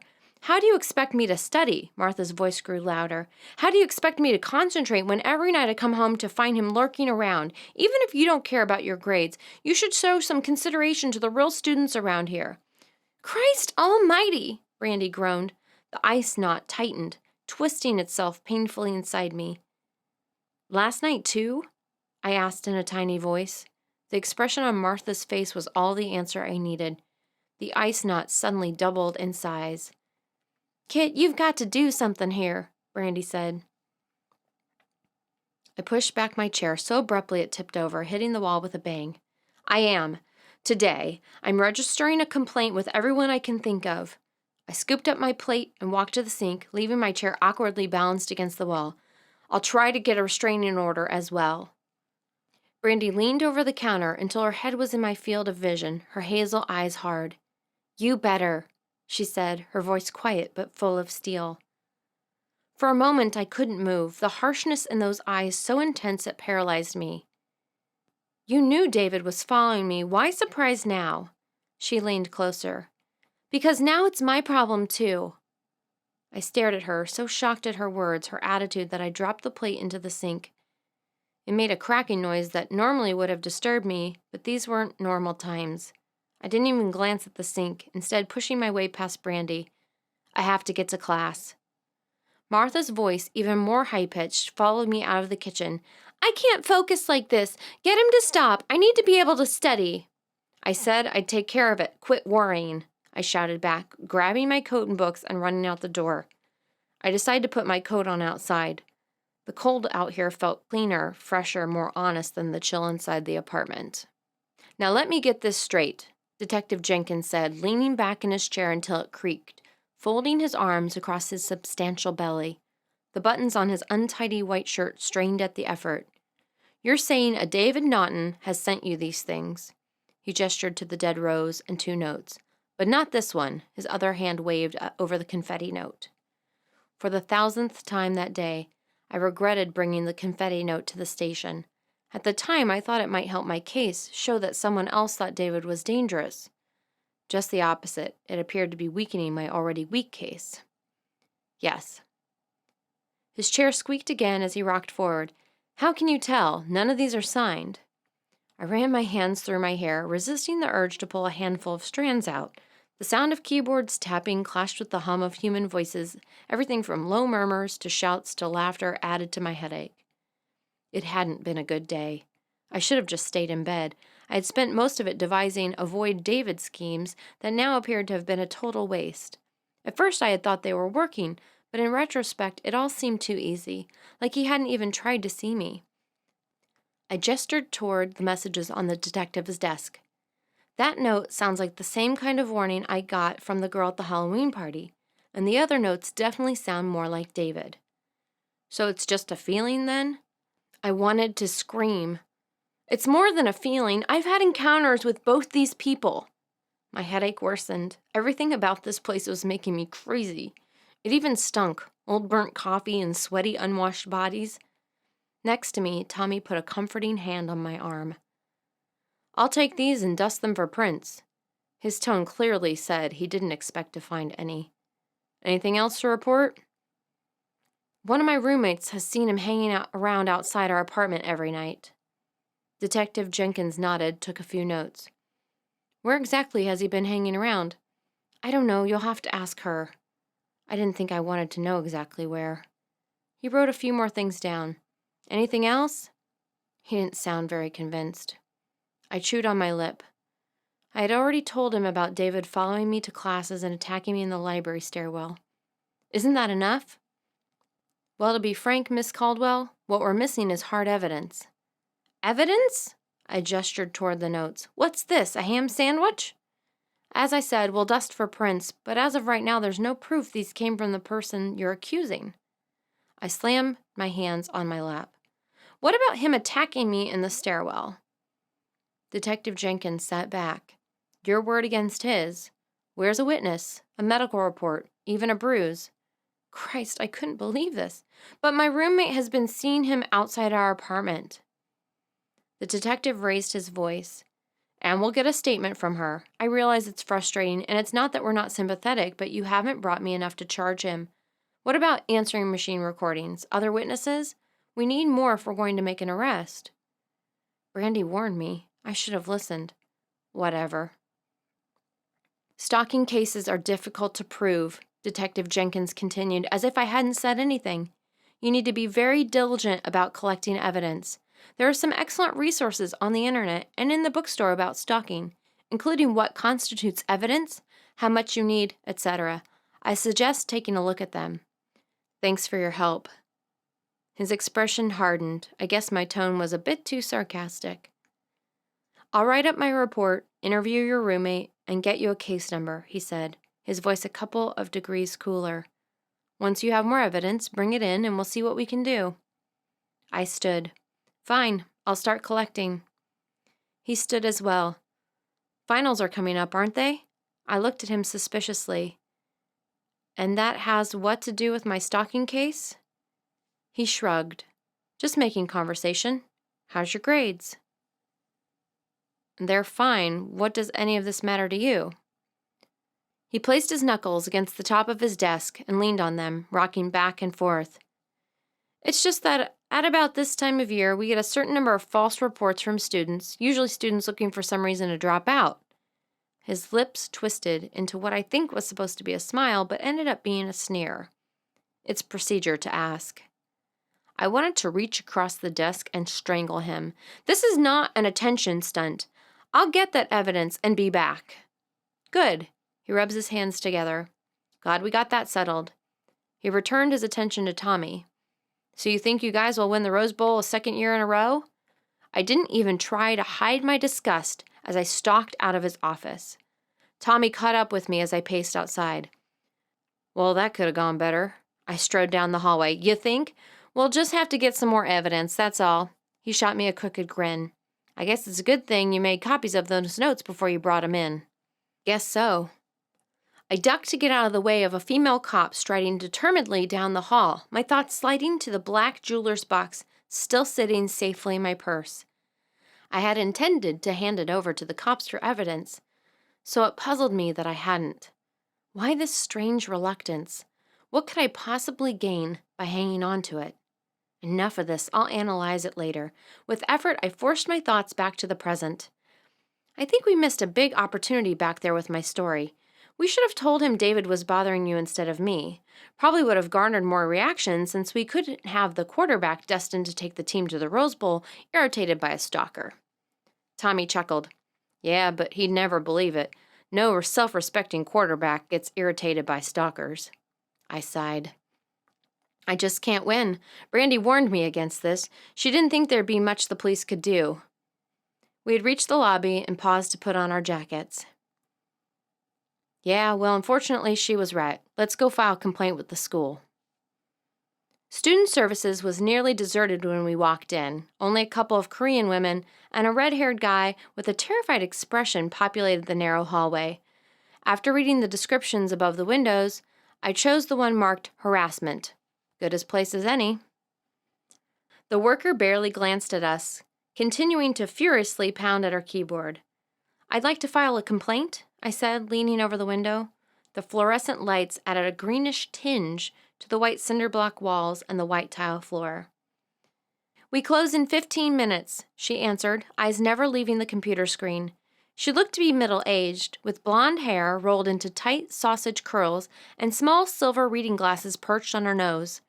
Her desk was devoid of any personal items, save for one framed photograph of a young man in a suit. Well then, we better get started, I said.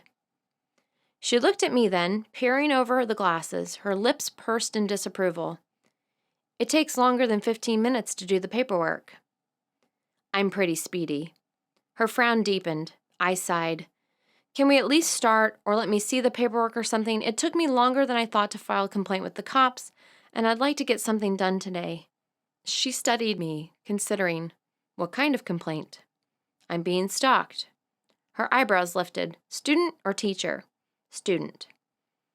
Have you talked to the police about it? Yes, I just finished doing that. Now I want to file a complaint with the university. Taking off her glasses, she closed her eyes and pinched her nose for a moment. Leaving her glasses to dangle on a small silver chain around her neck, she heaved her considerable bulk out of the chair and gestured for us to move to the door. Opening it, she ushered us inside.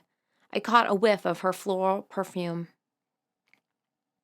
We followed her through a maze of desks, people, and filing cabinets. Tons of filing cabinets.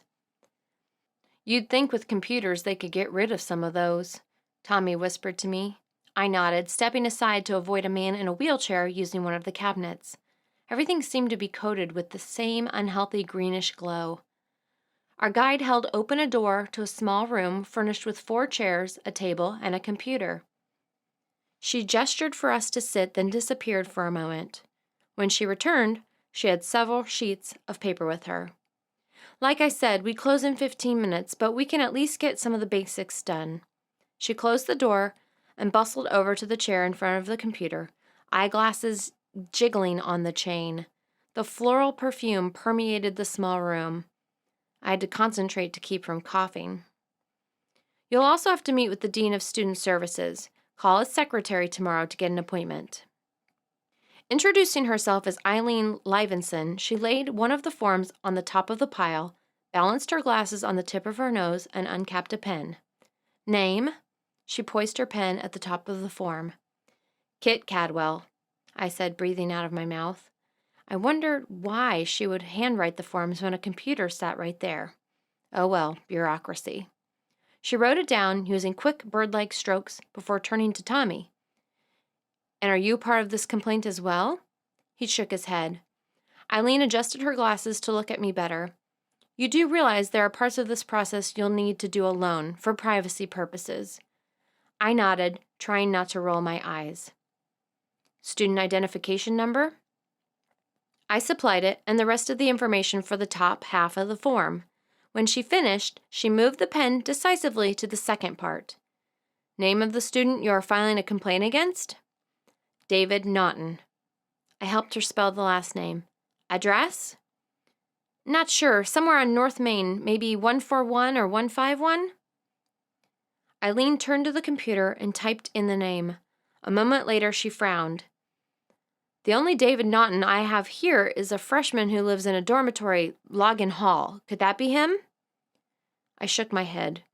No, I was at his apartment, and he's a grad student in engineering, not a freshman. Are you sure you have the name spelled right? Yes, I saw that name when I went to his apartment. Her brow furrowed. Are you sure he's a student here and not at Riverview Technical College? Are you sure you're using that computer right? First that stupid cop, and now this? I was the victim here, for God's sake. Didn't anyone get that? Her eyes narrowed. There's no need to get defensive. I'm on your side. Her tone had cooled to frosty. Under the table, Tommy put his hand on my knee, gently squeezing. I took a deep breath and almost choked on the perfume. I'm sorry, it's been a rough day. Look, I know that address was either 141 or 151 North Main Street. Can you do a reverse search using the address and see what name pops up? She tapped a few keys on the keyboard. Not without an apartment number. I thought for a moment. I think it was 5D or something. Definitely 5 something. Eileen eyed me, but obediently tapped away at the keys. Watching the screen, her eyebrows suddenly went up a notch. Well, this is interesting. There is a David who lives at apartment 5D at 141 North Main Street, and he is a graduate student in engineering, but his last name is not Naughton. I held my breath and counted to 5 in my head. No, I would not strangle Eileen Livenson, no matter how attractive that prospect became. What is it? Terry, David Terry, Terry, she spelled. Tommy shot me a sharp look. I shrugged back, my hands in the air, and I have no idea expression on my face. I wonder how you got the name wrong, Eileen mused, still studying the screen. Doesn't sound anything like Naughton. Are you sure this is the David you want to make a complaint against? I pressed my fingers flat against the table to prevent them from balling into little knots and taking matters into their own hands. This man has been stalking me. Did it occur to you that perhaps he'd tell me a wrong name to prevent me from making a complaint against him? Eileen took her glasses off and pinched her nose. I don't know. We don't have many students coming in here to complain they're being stalked by other students. Look, Tommy interrupted, flashing his most charming grin and squeezing my knee again. He had probably seen my hands looking like they may do something regretful. It's closing time anyway, so why don't we stop this for the day?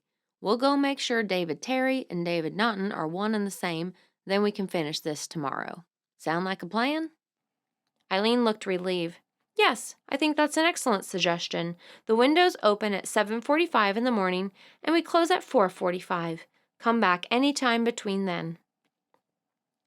Tommy thanked her as he helped me to my feet and escorted me to the door. At the last second, I broke his hold. Can you look up one more name for me, please? Eileen glanced pointedly at her watch.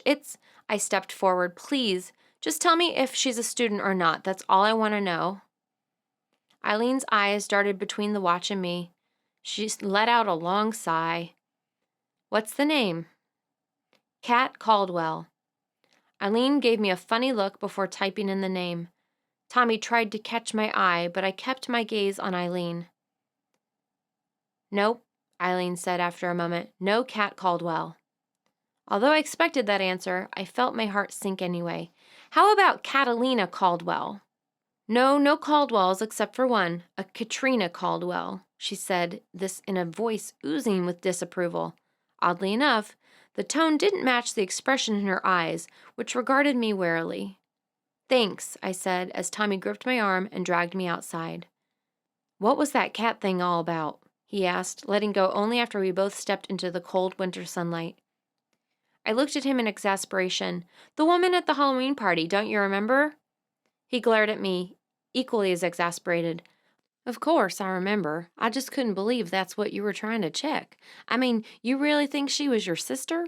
And even if she was kidnapped when you were 7. Why on earth would she still be using your parents' last name?" I gazed at the sky, too aggravated to admit he was probably right.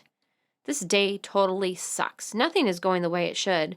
Why the hell does no one believe me? And why the hell did David lie to me about his name?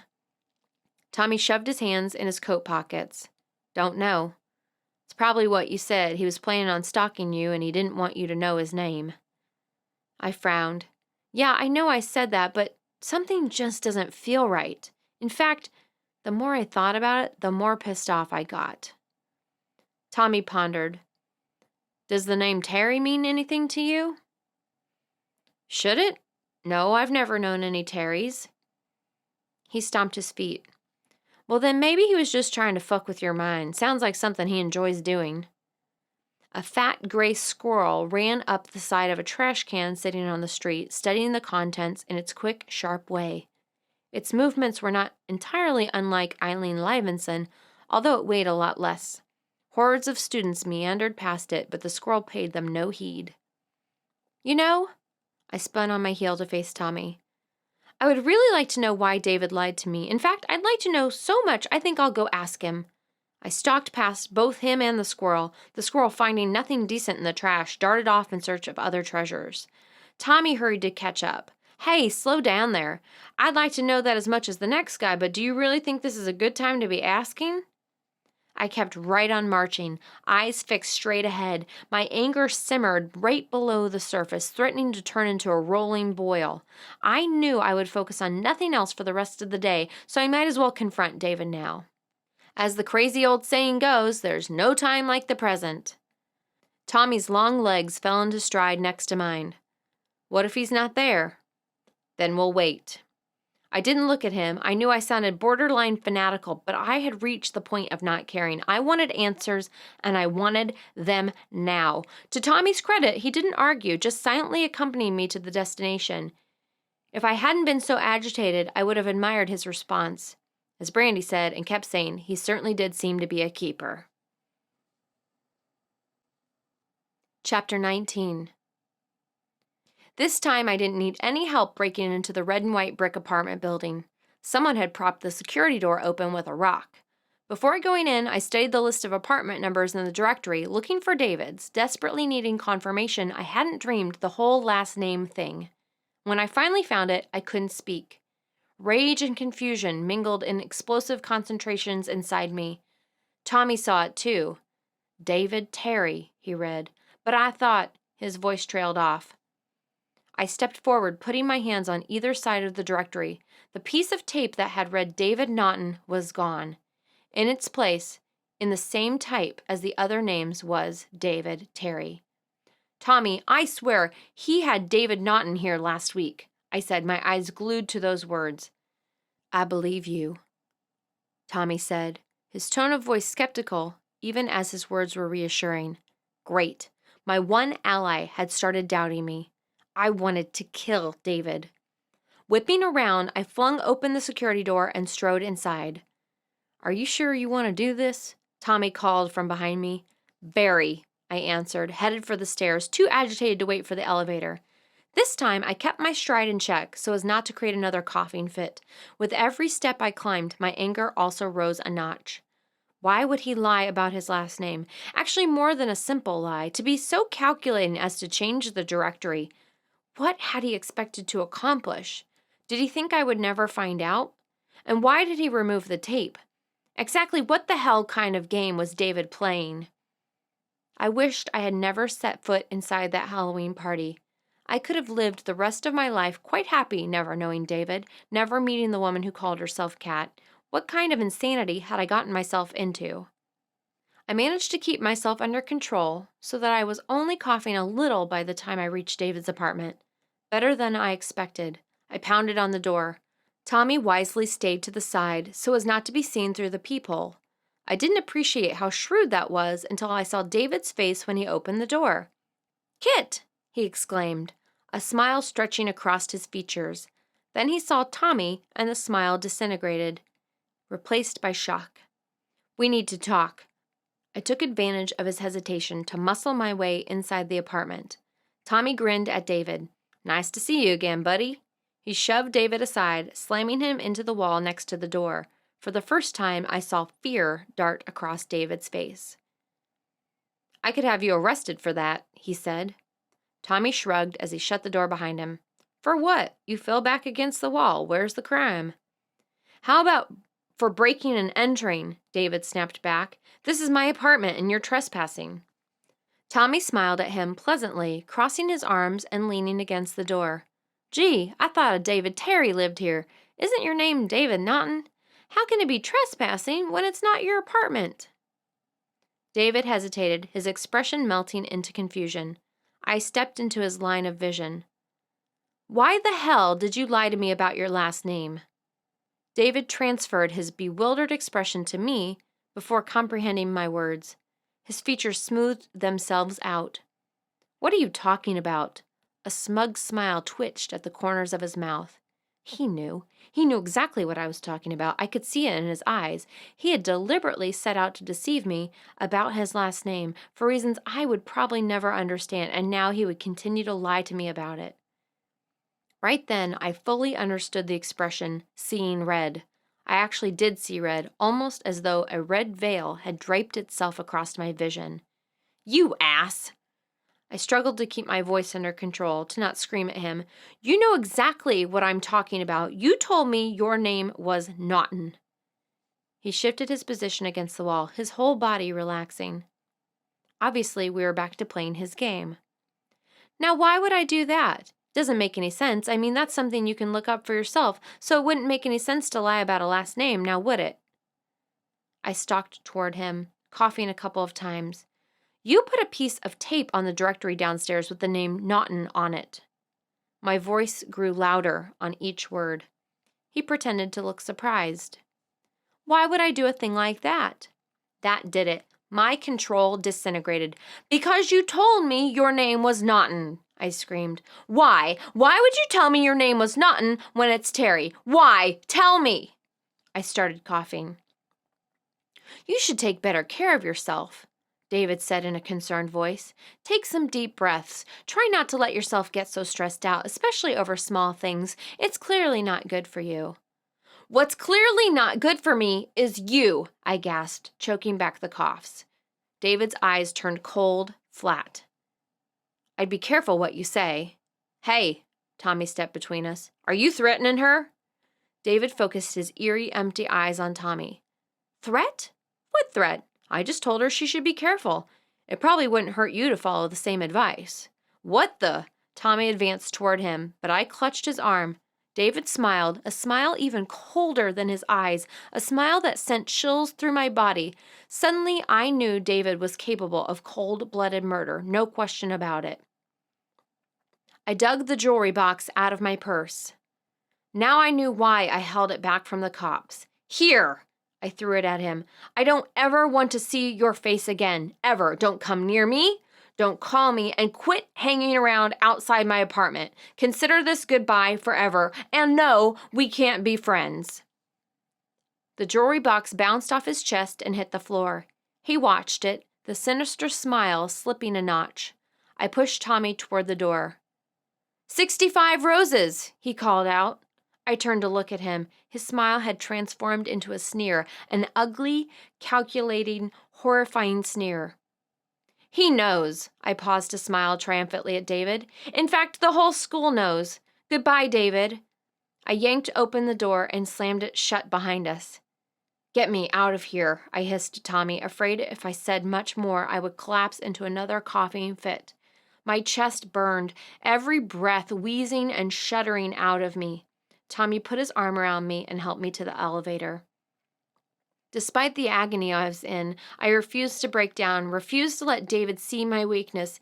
He had already seen too much of it. Even if it killed me, I would not give in to my disease. Outside, I still didn't let my guard down. He could see me from the window. I kept a tight rein on my coughs, refusing to let them come out and play as I staggered to the nearest restaurant, Tom's Sub Shop. Once inside, I stumbled to the bathroom and proceeded to hack from my lungs all the stress, frustration, and rage of the day. Finished, my body exhausted and sore, I stayed on the floor leaning against the stall. Luckily, nobody else had walked in to witness my humiliation. Everything hurt. Head, chest, throat. On top of that, the mucus had a worrisome green tinge to it. Wonderful. That the beginning of an infection. The perfect end to a perfect day. All right, enough of this. Time to pull myself together. Standing up, I splashed water on my face. Did my forehead feel warmer than normal? No, stop right there. I did not have a fever. This was just a reaction to my horrible day. Tommy waved as I tottered out of the bathroom. He was sitting at a booth with 2 cups in front of him. The rest of the restaurant was empty except for one employee, a woman cleaning up the sandwich area. A gold nose ring gleamed against the soft chocolatey brown color of her skin. Hot tea with lemon and honey. He gestured to the cup as I slid into the cracked red vinyl booth across from him. I smelled cold cuts, tomatoes, and onions mixed with the distinctive tea scent. Always tastes good when I get sick. Thanks. I took a sip, the warm liquid soothing, coating my aching throat. It does help. He flashed me a quick grin before turning his attention to his own tea bag. Well, I'd say that was on the major intense side. I continued to drink. Gee, you think? He laughed a little. Okay, understatement of the century, but seriously, I'm worried about you. David doesn't seem entirely stable. Another understatement. Are you going for the record? I tried to keep my voice light despite my seesawing emotions. On one side, warm and soft at the idea of Tommy worrying about me. On the other, cold and edgy because I too was worried about me.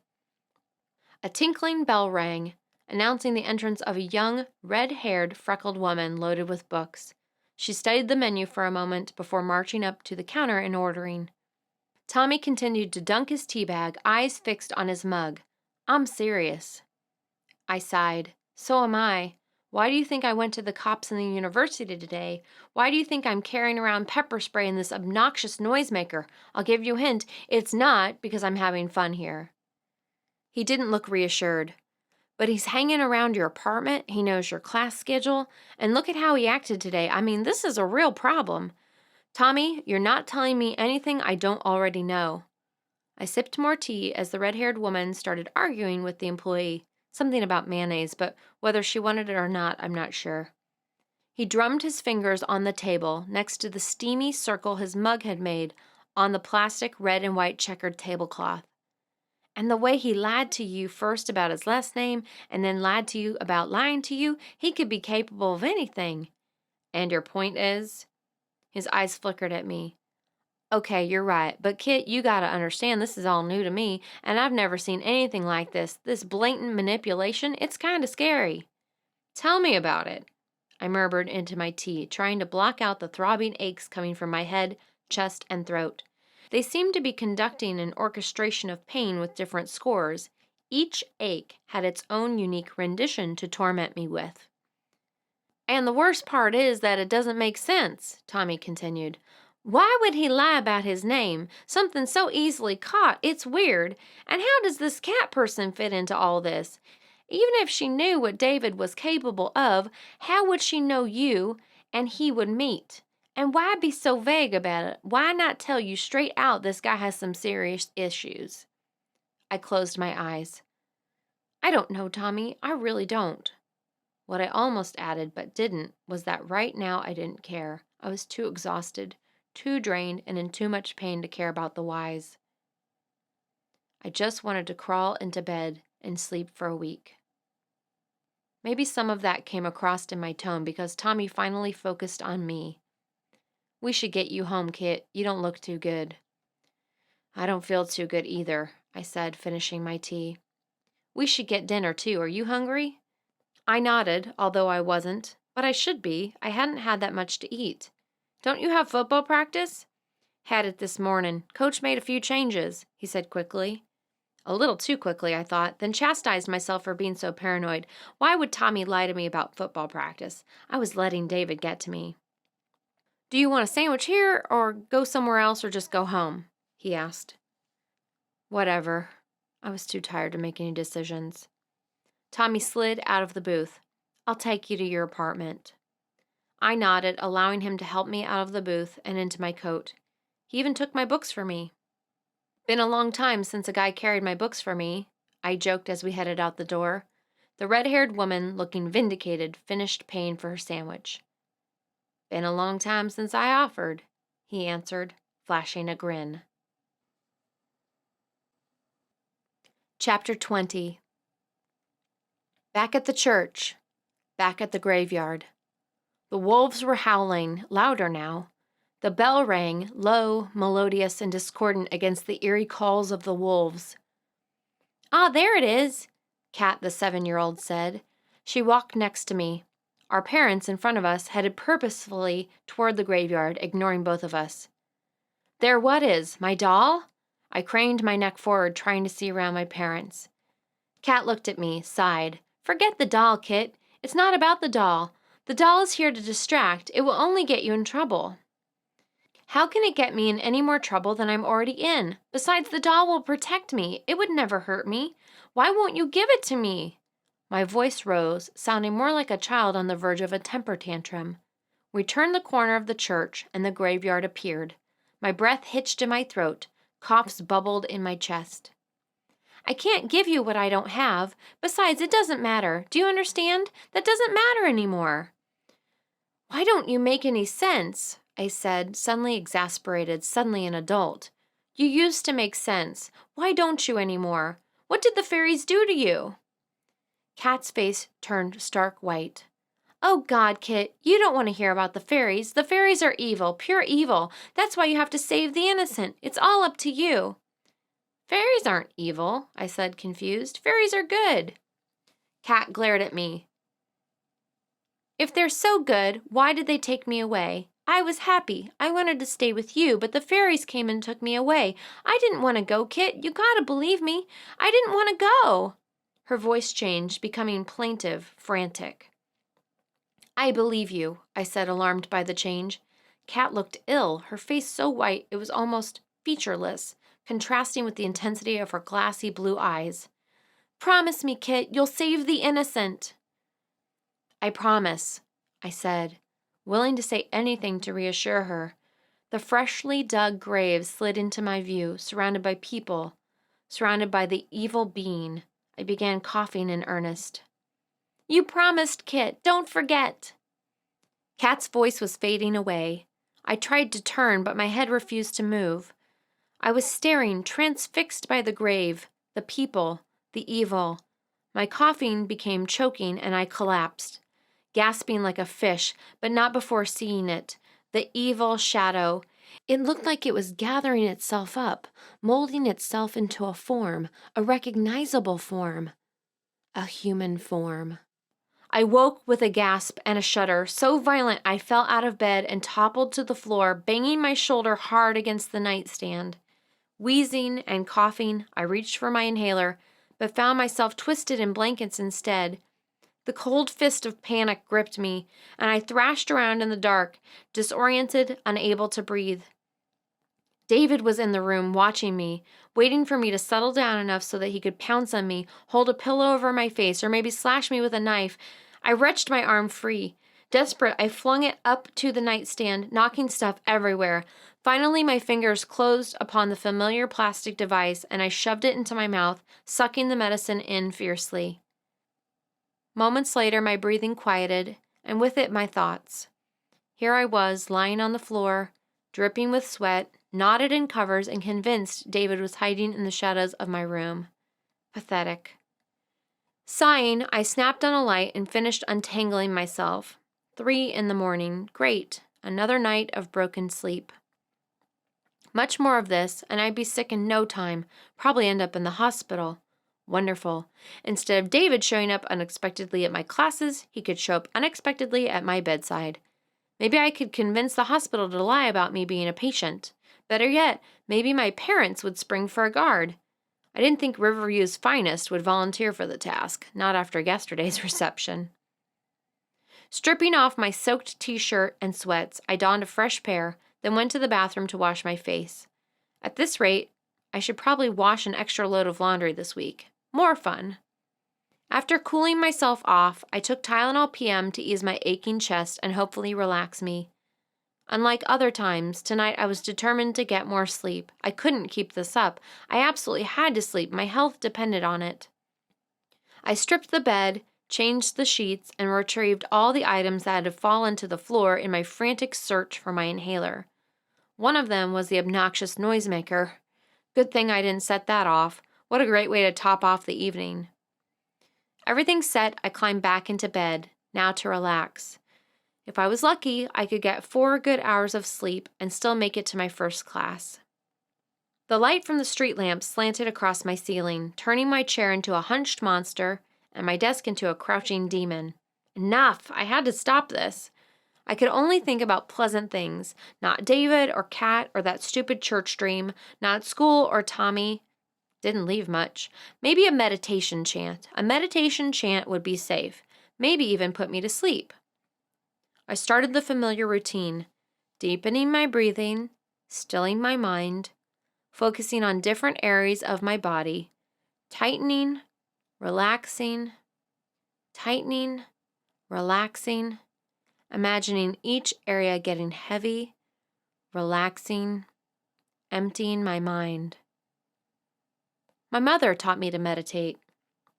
She taught me yoga as well, long before those activities were considered cool.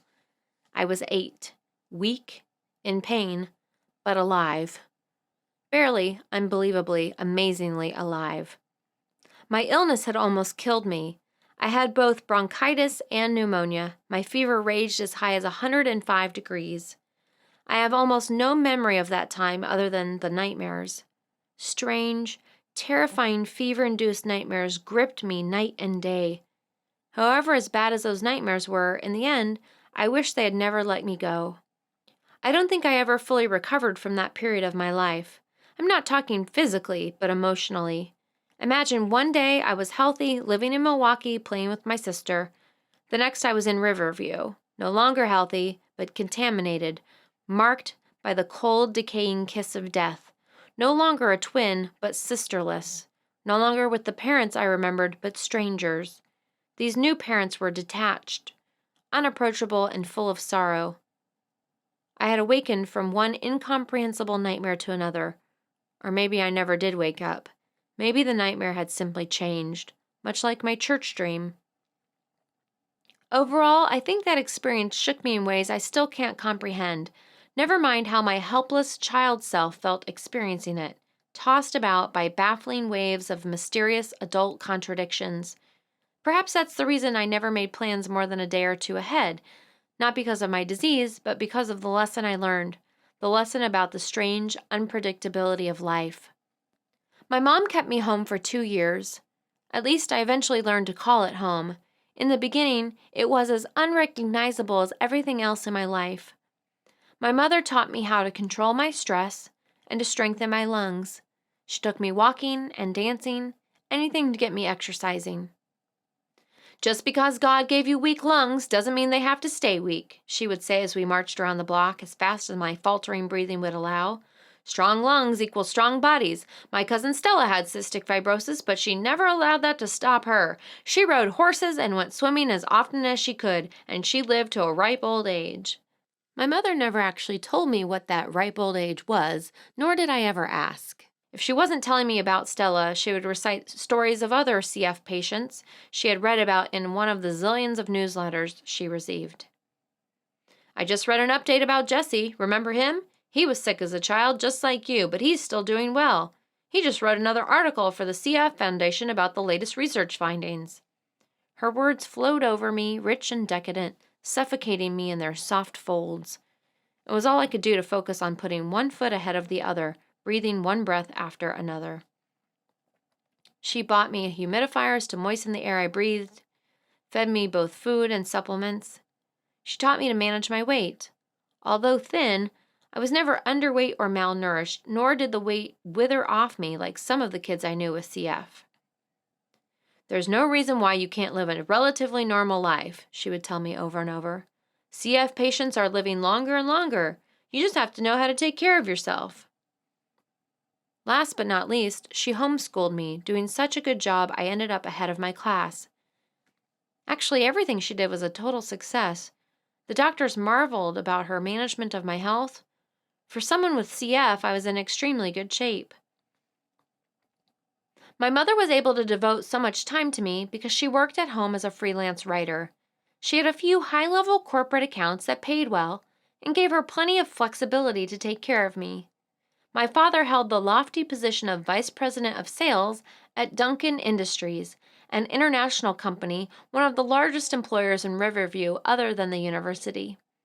Together, they brought in a sizable income, and as their only child, I benefited from all the privileges income could buy: travel to exotic places, plenty of extracurricular activities, full ride to college. From the outside, we looked like the perfect family, both parents with highly successful careers, a lovely home, a beautiful, bright child. What more could anyone want? Yes, indeed, we had the perfect life, all right, to match our perfect house. Our elegant, tastefully decorated house my mother loved to show off to anyone who came by. Just don't look too closely at the door in the corner, back where the light bulb has long since burnt out and the spiders have taken over.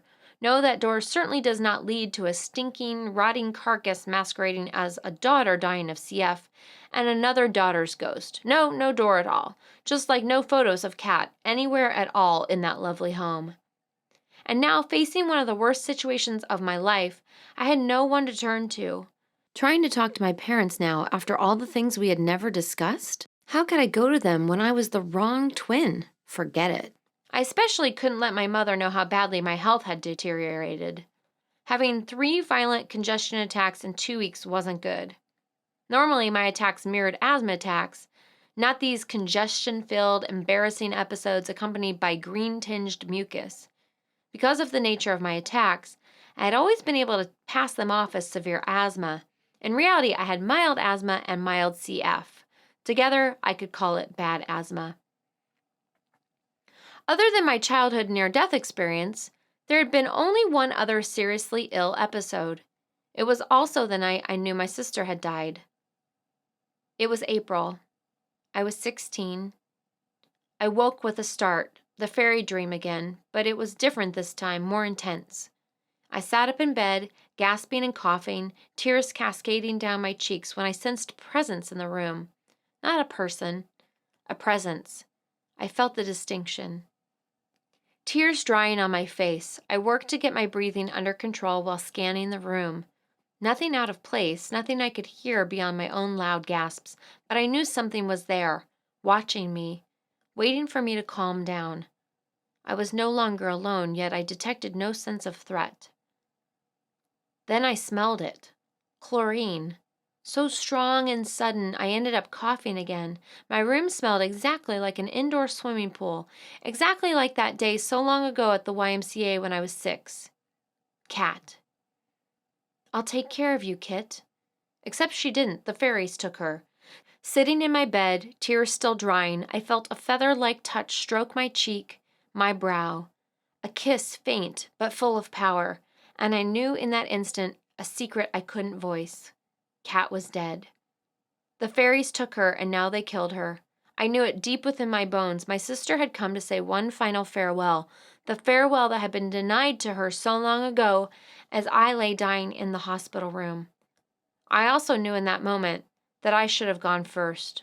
I should have been there to welcome her. I should have been the one taken. Death had been standing right by my bedside, waiting for me to take my final gasp. Yet something had diverted death, caused it to move on, to find someone else to caress in its cold, hollow arms. And somewhere in the confusion, the fairies had snuck in and snatched my sister. Just as death had been sidetracked, death had sidetracked everyone else, leaving my sister vulnerable to the fairies and leaving me behind, trapped in a damaged, dying body. Death didn't do anyone any favors that day. The night I knew my sister died, the night she came to say goodbye, I cried as I had never before. I cried for the guilt, the loss, the could-have-beens, the should-have-beens. I cried until I could no more. Then I lay there, head pounding, chest aching until my alarm went off and I could safely get up and take my shower. I had to take special care with my appearance. I couldn't let my mother know how little I slept or how much I cried. I couldn't tell her a cat had visited me. I couldn't tell her the golden twin was dead. Banging down my breakfast plate, she hovered above me, arms crossed. "What's wrong? Didn't you sleep well?" I picked up my fork. "Nothing's wrong. I slept fine." Her eyes bored into me, small gray stones, almost as if she could look right through me. "You're getting sick, aren't you?" I filled my fork with eggs. "No, I'm fine." With sudden, jerky movements, she uncrossed her arms and slapped her hand against my forehead. My fork hit my plate with a clatter. "Mom!" She ignored me. "You don't feel warm." I wrenched myself away. "Because I'm not." She put her hand under my chin and yanked my face up. "Was it clear, or was it tinged green or yellow?" "Why do you care about the mucus?" I wanted to scream. My sister is dead, but I couldn't do it. I couldn't bear to see her face collapse again, the way it had when she told me Kat had been kidnapped. I could feel her distancing herself from me. The wrong twin had been kidnapped. "God, Mom, will you leave me alone so I can eat? Everything's fine. Everything's normal." She didn't believe me, but she let me eat. I wished I could tell her, tell someone, anyone, but who would believe me? Instead, I internalized it, brooded over it, dwelled on it, and nothing else. Grief became my constant companion. I went to school and came home. I did nothing else. I stopped eating, stopped sleeping. A part of me, the intellectual part, insisted I was overreacting. For all I knew, for all anyone knew, Kat had been murdered long ago. If she hadn't been, why would she have been killed now at this particular time? Even if she had been killed now, why would she come visit me? How would I instinctively know about it? We were fraternal, not identical twins. Those kinds of eerie knowing things only happen to identical twins. Besides, whatever kind of bond we had would have been broken long ago. We hadn't seen each other for nearly 10 years. No matter how logical my intellectual side was, it couldn't persuade my emotional side. I knew, simple as that. Never mind that I found nothing about it in the newspaper. I knew. Kat was dead. She had died that night. No amount of arguing could persuade me otherwise. So after 2 weeks of not eating and not sleeping, I ended up with a 102-degree fever, hacking up green mucus. "I knew you were getting sick," my mother muttered triumphantly as she pumped me full of antibiotics and the richest foods she could find. I had almost lost 10 pounds. "What did I tell you about controlling stress?" she said, taking my temperature. "You can't afford to let stress get to you. I don't care what's going on in your life, stress will kill you. You have got to keep it under control." I nodded, too sick to argue. Life is out of our control. How could I possibly keep stress under control when the fairies could appear at any time and steal someone away? Ever since then, I had believed Kat to be dead.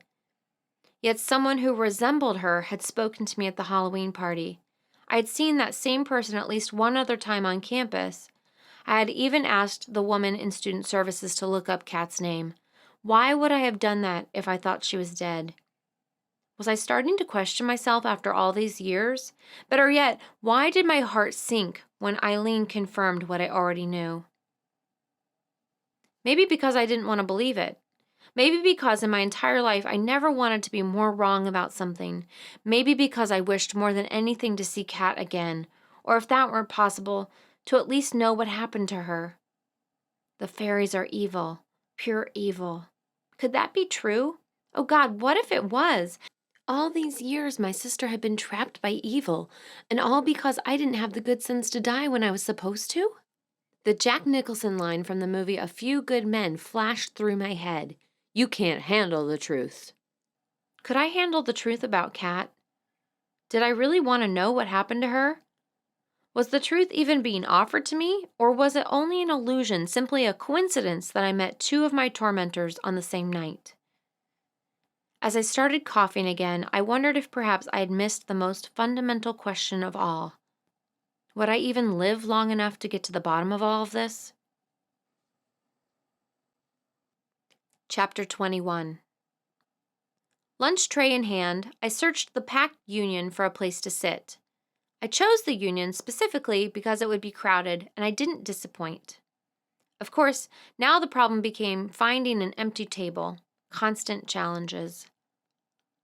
Ducking through the crowd, I spotted Brandy with 3 of her sorority sisters. Since Brandy and I hadn't spoke since the kitchen counter, I thought it best to eat somewhere else. As luck would have it, Tammy, one of the sisters, saw me and waved me over. Reluctantly, I returned her greeting. Now I had to sit with them. If they saw me sitting alone, they would think I was snubbing them. Hey, I nodded to Brandy, Tammy, Bridget, and Jamie as I dropped my tray next to Tammy. While the others greeted me in return, Brandy studied the salad on her plate. Oh well. I doused my fries with ketchup before biting into my fish sandwich, only half listening to the conversation. So, Tammy turned to me. How are you doing, Kit? I shrugged, my mouth full of fish. Fine. No, really. Jamie's black curls danced as she tossed her head. How are you doing? I swallowed, eyeing them. Fine. Why don't I look fine? The 3 sisters exchanged a look between them. We heard you have cystic fibrosis. Is that true? Tammy asked. Oh, God, like I needed this. I stared at them, eyes bright, curious, yet with an edge, almost predatory. Yes. All 3 spoke at once. I can't believe it. You look so healthy, Jamie said. Why didn't you tell us? Tammy asked. We could have helped you, Bridget said. I put my sandwich down. Look, I didn't tell anyone. It's not something I like to talk about. Well, yeah, Tammy said, but we're your friends. We want to help. Were they? The thought appeared out of nowhere, shooting through my mind like an electric shock. I tried dismissing it. Of course they were my friends. I've known them for the past 3 or 4 years, but the longer I studied their sparkling, edgy faces, the more I wondered.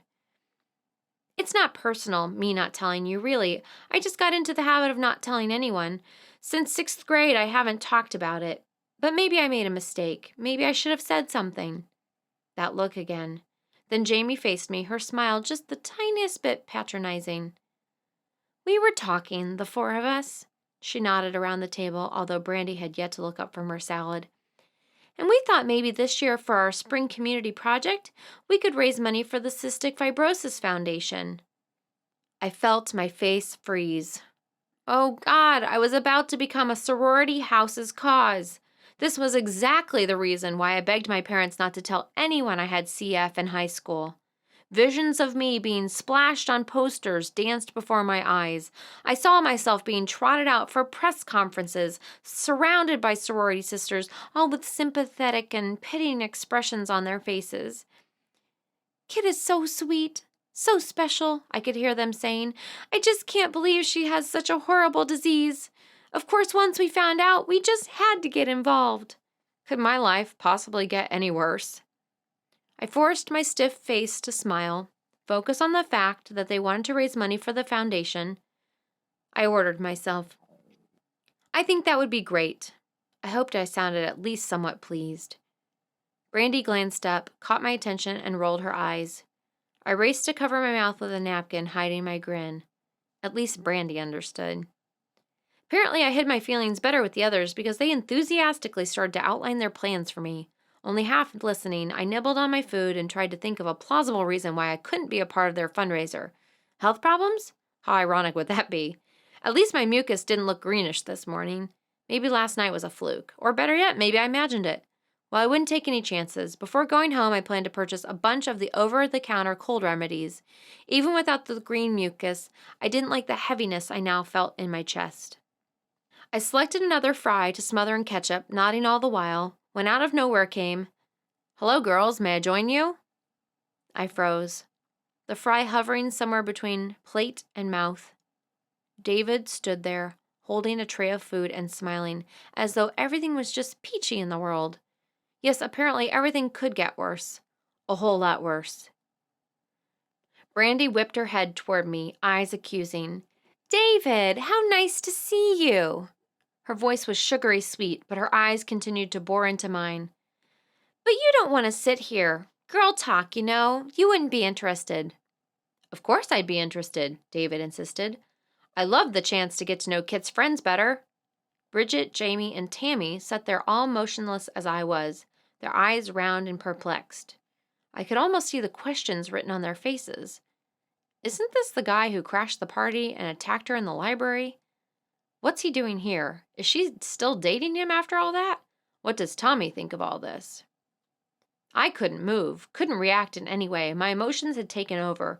Rage, fear, helplessness, so powerful in their intensity, they had paralyzed me. It didn't help that I found myself strangely fascinated at the interplay between Brandy and David.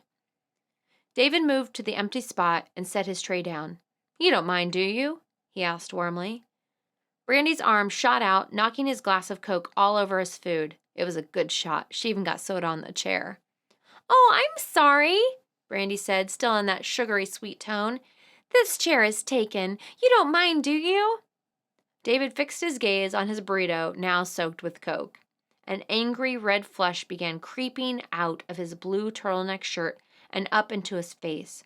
A vein throbbed at his temple. You stupid, he began, his voice soft and menacing, still staring at his ruined lunch. That broke my paralysis. David, it's over. I already told you it's over. Find somewhere else to sit. His chin jerked up, fixing his hot eyes on me. I need to talk to you, he hissed. We have nothing to talk about. He pounded his fist against the table. Plates and silverware rattled together. I say we do. His eyes tore into mine. Suddenly, my anger took over, sweeping aside the other emotions like rafts in a storm. How dare he talk to me like that? I folded my arms in front of me. I'm not going anywhere with you. We're done. If you don't leave right now, I'm going to call campus police. His eyes glittered. Empty threats. You didn't before. I returned his gaze, matching rage for rage. Before bursting from my seat, I ran toward the cashiers. This man is threatening me, I yelled. Call campus police. He won't leave me alone. Behind me, I heard David swear, but I kept going, yelling the whole time, my voice echoing crazily against the decorative arches. People had started to look up, mouths gaping open, words drying up. Finally, I reached one of the cashiers. She had frizzled brown hair and dark-framed glasses and looked unable to deal with the situation. What? She sounded like I had just woken her up. Call campus police. That man is threatening me. I turned around to point at David, but he had already disappeared into the crowd. Good, he's gone now. I faced the cashier. She eyed me cautiously.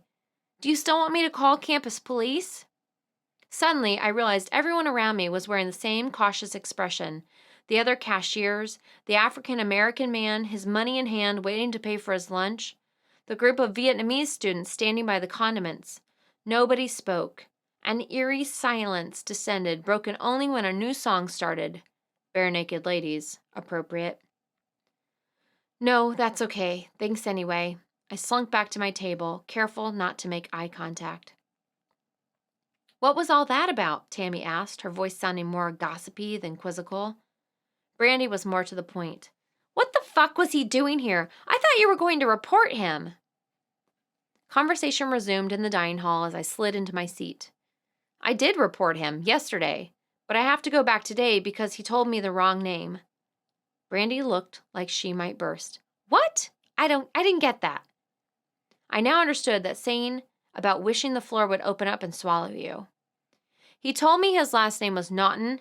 It's Terry. I need to fix that today. You what? You mean you didn't yet? And why the fuck would he give you a wrong last name?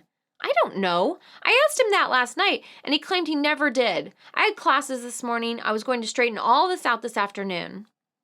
Brandy stood up so fast she knocked her chair over backwards. You're going now, and I'm going with you. I got to my feet more slowly. Gee, Brandy, I'm almost touched by how much you don't care.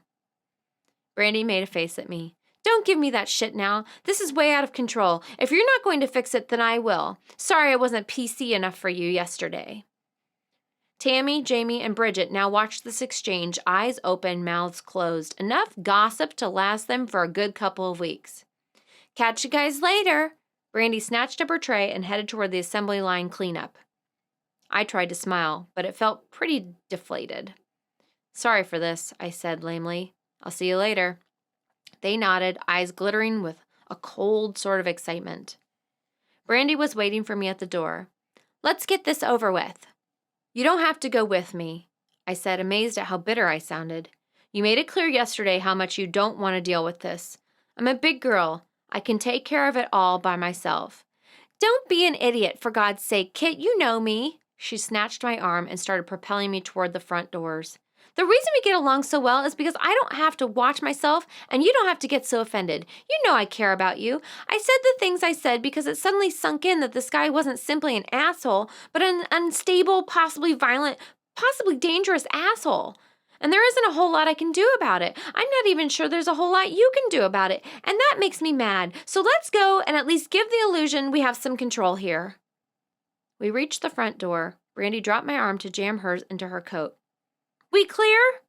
Emotion had added color to her face, a brightness to her eyes. At that moment, she looked like Joan of Arc reborn. I put my coat on as well. I knew a backhanded apology when I heard one. Completely. I swore I would never again tempt the fates by asking if things could get worse. Needless to say, changing David's last name on the complaint forms did nothing to improve my case, not to mention my credibility. "You had the wrong last name?"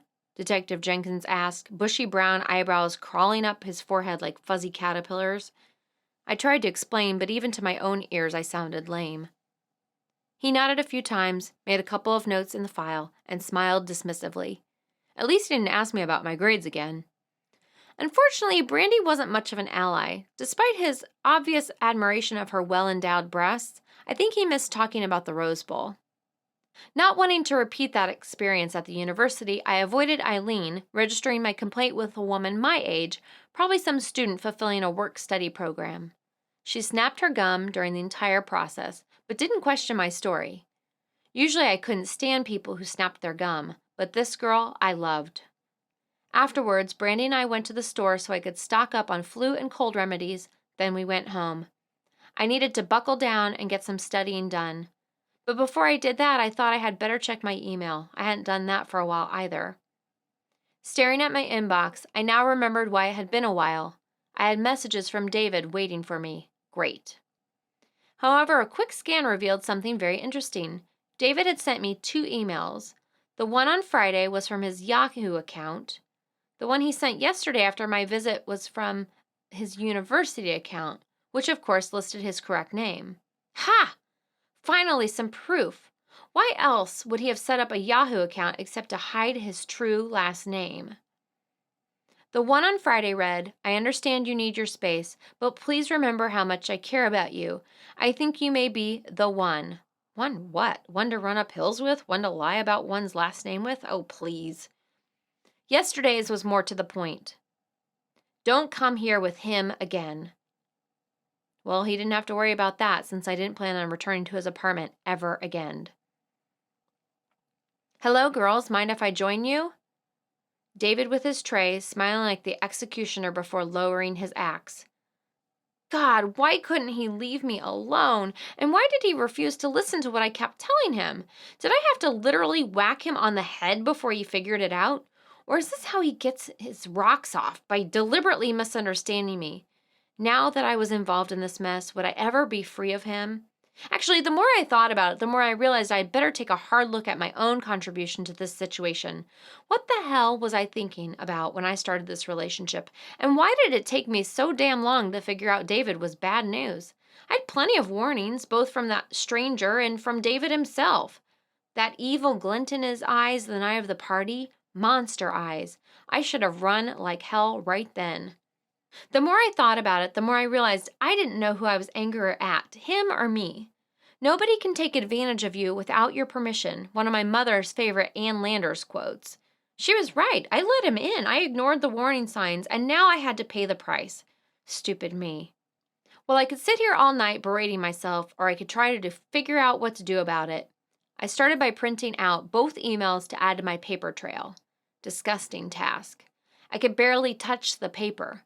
Then I scrolled through the rest of my emails, finding nothing of interest until the last one. It had no return address. I almost didn't read it, sure it was another one from David, but no such luck. Kit Kat. 2 dangers for 2 little girls, but one is gone. Kit Kat. 2 dangers for 1 new little girl. Soon that girl will be gone. Kit Kat. 2 dangers for 1 new little girl. How long will it take for that girl to be gone? Kit Kat. Take a closer look at that, because the truth will set you free.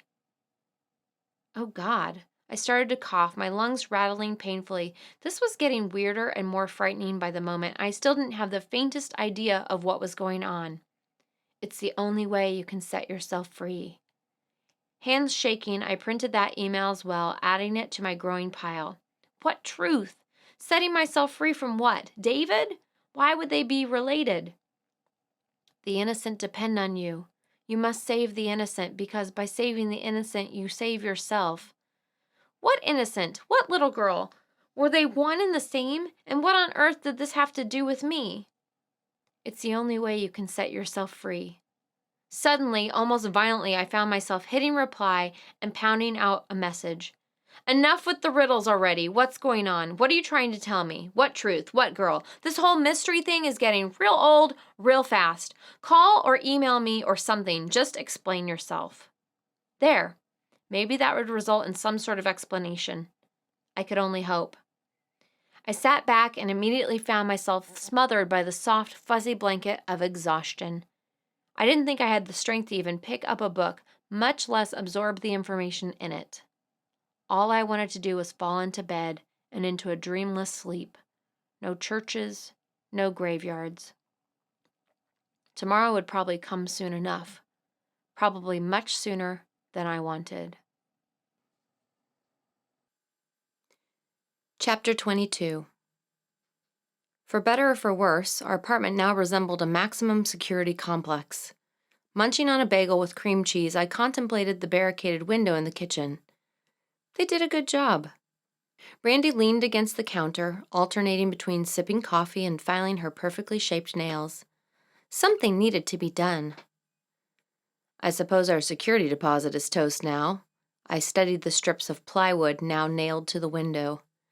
Brandy snorted. Yeah, like that keeps you up at night. Jessie strolled into the kitchen, leaping into the chair next to mine. Guess I hadn't thought of it quite in those terms. Brandy examined the nail on her left index finger. Why aren't I surprised? Last night, she had brought in 3 guys to secure the apartment. Because I had already taken a large dose of NyQuil on top of being exhausted, the event was a bit fuzzy in my mind. What stood out most was my incredible relief after they finished. I slipped easily into sleep for the first time since this whole nightmare began. Unfortunately, one decent night of sleep hadn't made that much of a difference. I was still tired and blurry, my chest was tight and sore, and I had hacked up more mucus than usual. I should just go back to bed. Martha stuck her head through the kitchen door, resembling a twisted jack-in-the-box. He's still out there, she announced. The food in my stomach became a hard lump. I gazed sadly at my half-eaten bagel. Thank you for the update. Not to mention, thanks for ruining my appetite. So much for getting even a bagel down. You said he was going to stop. I pushed my chair back from the table. He is, Martha. It's just taking a bit longer than I expected. The cops should be calling you for a statement any day now. How do you expect me to study? I dumped my plate in the sink, then turned to face her. She looked worn out. Black circles stained the delicate skin under her eyes, and her hair seemed oilier than usual. A pang of guilt hit me. Great, just what I needed. Another emotion added to the mix. Guilt for the stress this was causing my roommates. God, I was sick and tired of this. I don't, Martha. I folded my arms across my chest. To be perfectly honest, I don't expect you to do a damn thing except tell the cops what you've seen. Believe it or not, I'm doing everything in my power to make this situation go away. I'll even lay odds that I'm more stressed about it than you are, although you may have trouble believing that. And to answer another one of your burning questions, I am not trying to keep you from your precious studying. Nothing would make me happier than to have you be able to study until your brain leaked out of your ears, because then at the least you'd be leaving me alone. Martha gaped at me. With every word that dropped from my lips, her eyes grew rounder and her mouth grew wider. In the 8 months we had lived together, I had never spoken to her rudely. That was Brandy's department. I'd always strived to be pleasant. She had enough strikes against her. Why make things rougher? But no more. No breaks today. I'd had it. With obvious effort, she closed her mouth and gathered her dignity together. If you're having that much trouble controlling the situation, maybe you should move out, she said primly. Now it was my turn to gape. Move out? Move out? You've got to be kidding me. She looked indignant. I am not. Look at this place. She jerked her arms up, fingers twitching sporadically. Brandy doesn't feel any safer here than I do. You brought this problem to us, so the right thing is for you to leave. I stalked toward her, getting right into her face. Right thing? You want to talk about the right thing? We allowed you to move in here. We're doing you a favor. You never signed a lease. You have some pretty limited rights here. She held her ground, folding her arms in front of her, pinching her lips together. 2 against 1, you lose. I snapped my head around to Brandy. She held her hands up, palms out. Oh no, you are not dragging me into this. You are already into this. She, I pointed to Martha, dragged you into this. What's the 2 against 1 shit? Brandy backed up. There is no 2 against 1. I'm not taking sides here. What? I couldn't believe this. Brandy wouldn't take my side against Martha? Had I fallen into some alternate universe where I slept? What the hell was going on? You two work it through. Leave me out. I stepped toward Brandy. You want me to move out? Brandy tugged her hands through her hair, avoiding my eyes. I didn't say that. I said for you two to work it out. I'm not taking sides. I closed my eyes, pushing my hands against the top of my head. I don't believe this. You of all people, Brandy. You should move out, Martha piped in again, her voice squeaking on the last word. I snapped open my eyes. Well, it's not going to happen, so you can quit saying it. I jerked away from the counter and shoved my way past her. I'm out of here. See you guys later. Martha didn't try to stop me as I marched down the hall and into my bedroom. Once there, door firmly closed, I realized I had no intention of going anywhere. I could feel coughs gathering in my ever-tightening chest, and I cursed myself for this weakness. I didn't have the energy or the stamina to handle any more crises today. David could spend the day searching for me. All I wanted to do was lie down in my new Fort Knox-style bedroom and sleep. So that's exactly what I did. To my surprise, I fell asleep immediately and slept a dreamless sleep most of the day. I woke in the middle of the afternoon feeling more refreshed than I had in a long time. Now for some nourishment.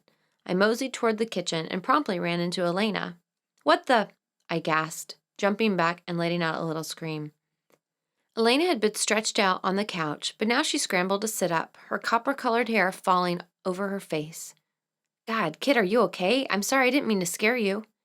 I took a deep breath, pressing my hand against my chest. I'm fine. I just thought I was alone, that's all. Elena blew her hair out of her eyes. I guess I should have let you know I was here. What are you doing here? Aren't you supposed to be in classes? And how'd you get in? Elena reached over to the coffee table and jingled her keyring. I kept it, remember?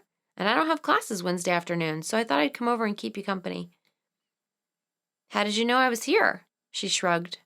I didn't. I heard you weren't feeling well, so I thought I'd come over and see if you took a sick day. I ran my hand through my hair. How was it that my movements were so easily tracked in a school of 40,000 students? Paranoia rears its ugly head. Nevertheless, deep down, I was glad to see Elena. An occasional sick day never hurts.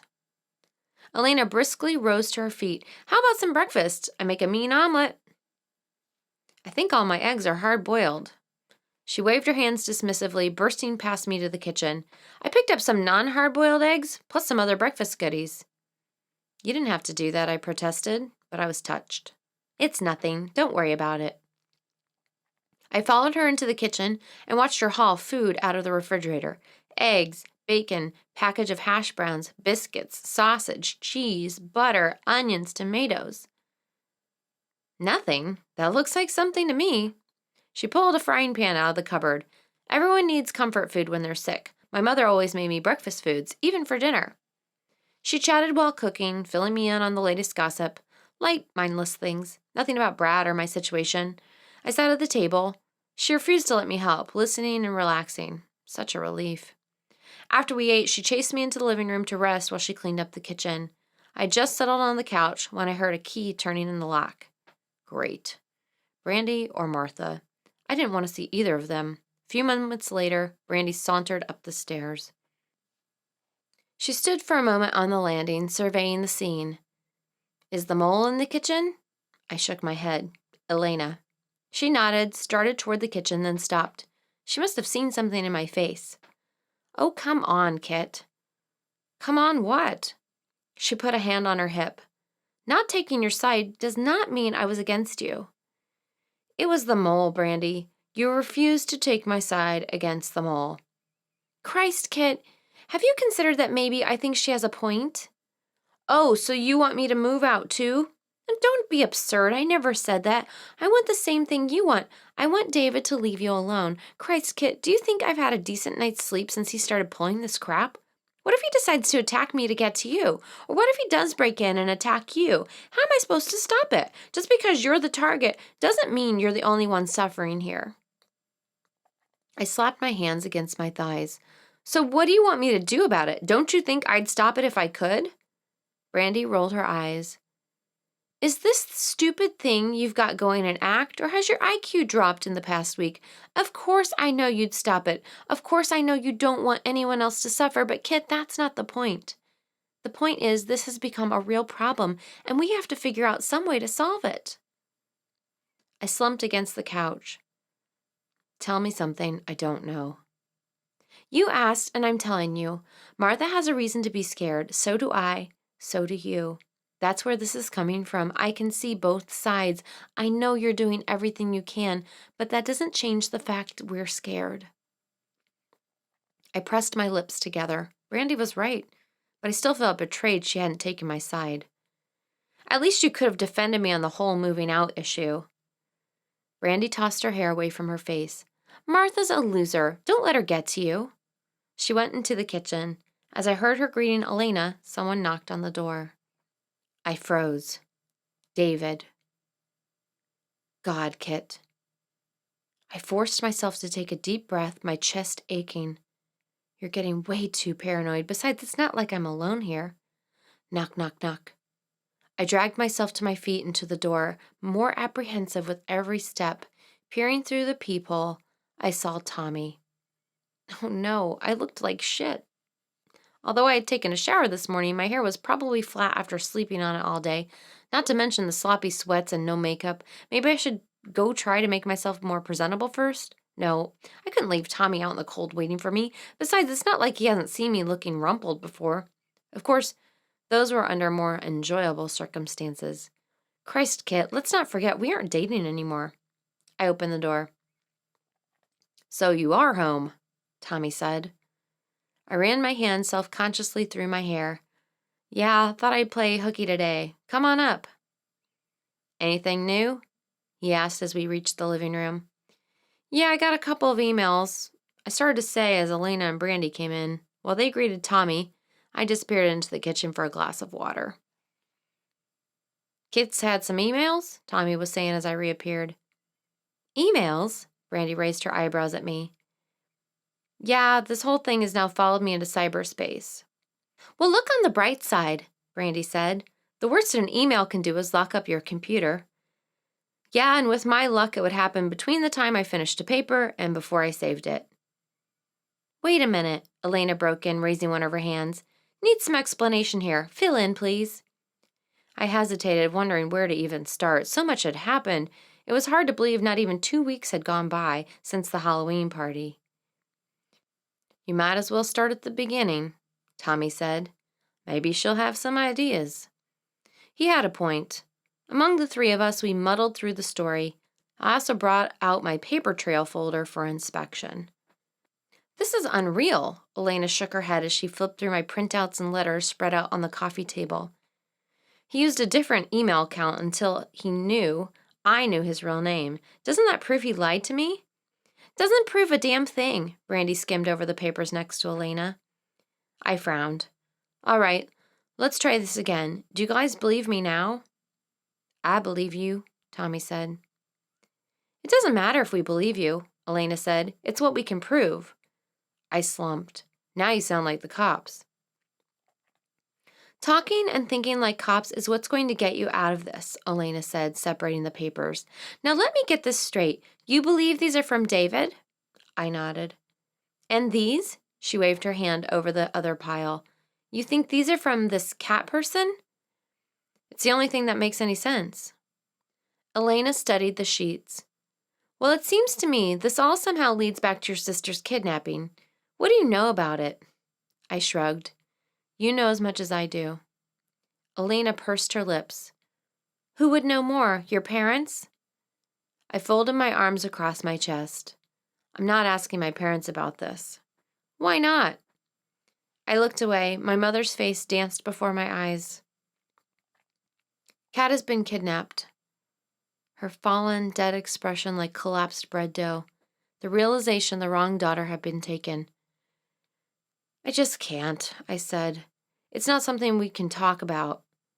Elena chewed on her bottom lip. But if it will help... What about the internet?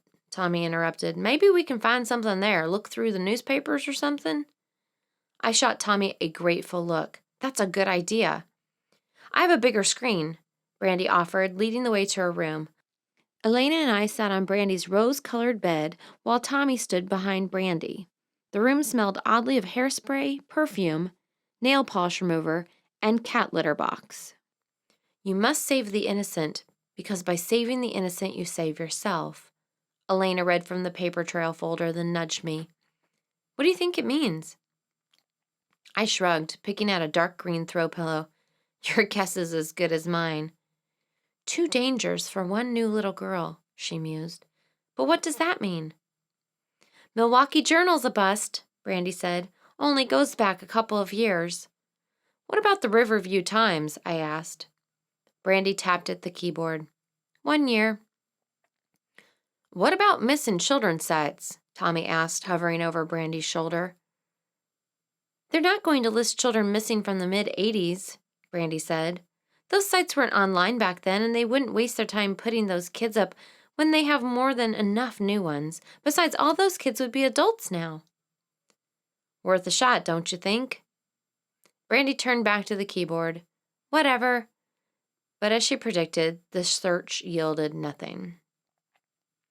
What about the police? Elena said. They must have a file. That's a great idea, Tommy said. You think they'd be online? Not the case files, Brandy said, especially not case files that old. But you can do background checks online. And who would we be doing a background check on? Brandy asked. Kat? She wouldn't have been 7 at the time, and a victim. What exactly do you think we'd turn up? Okay, so does that mean we'd have to go to Milwaukee?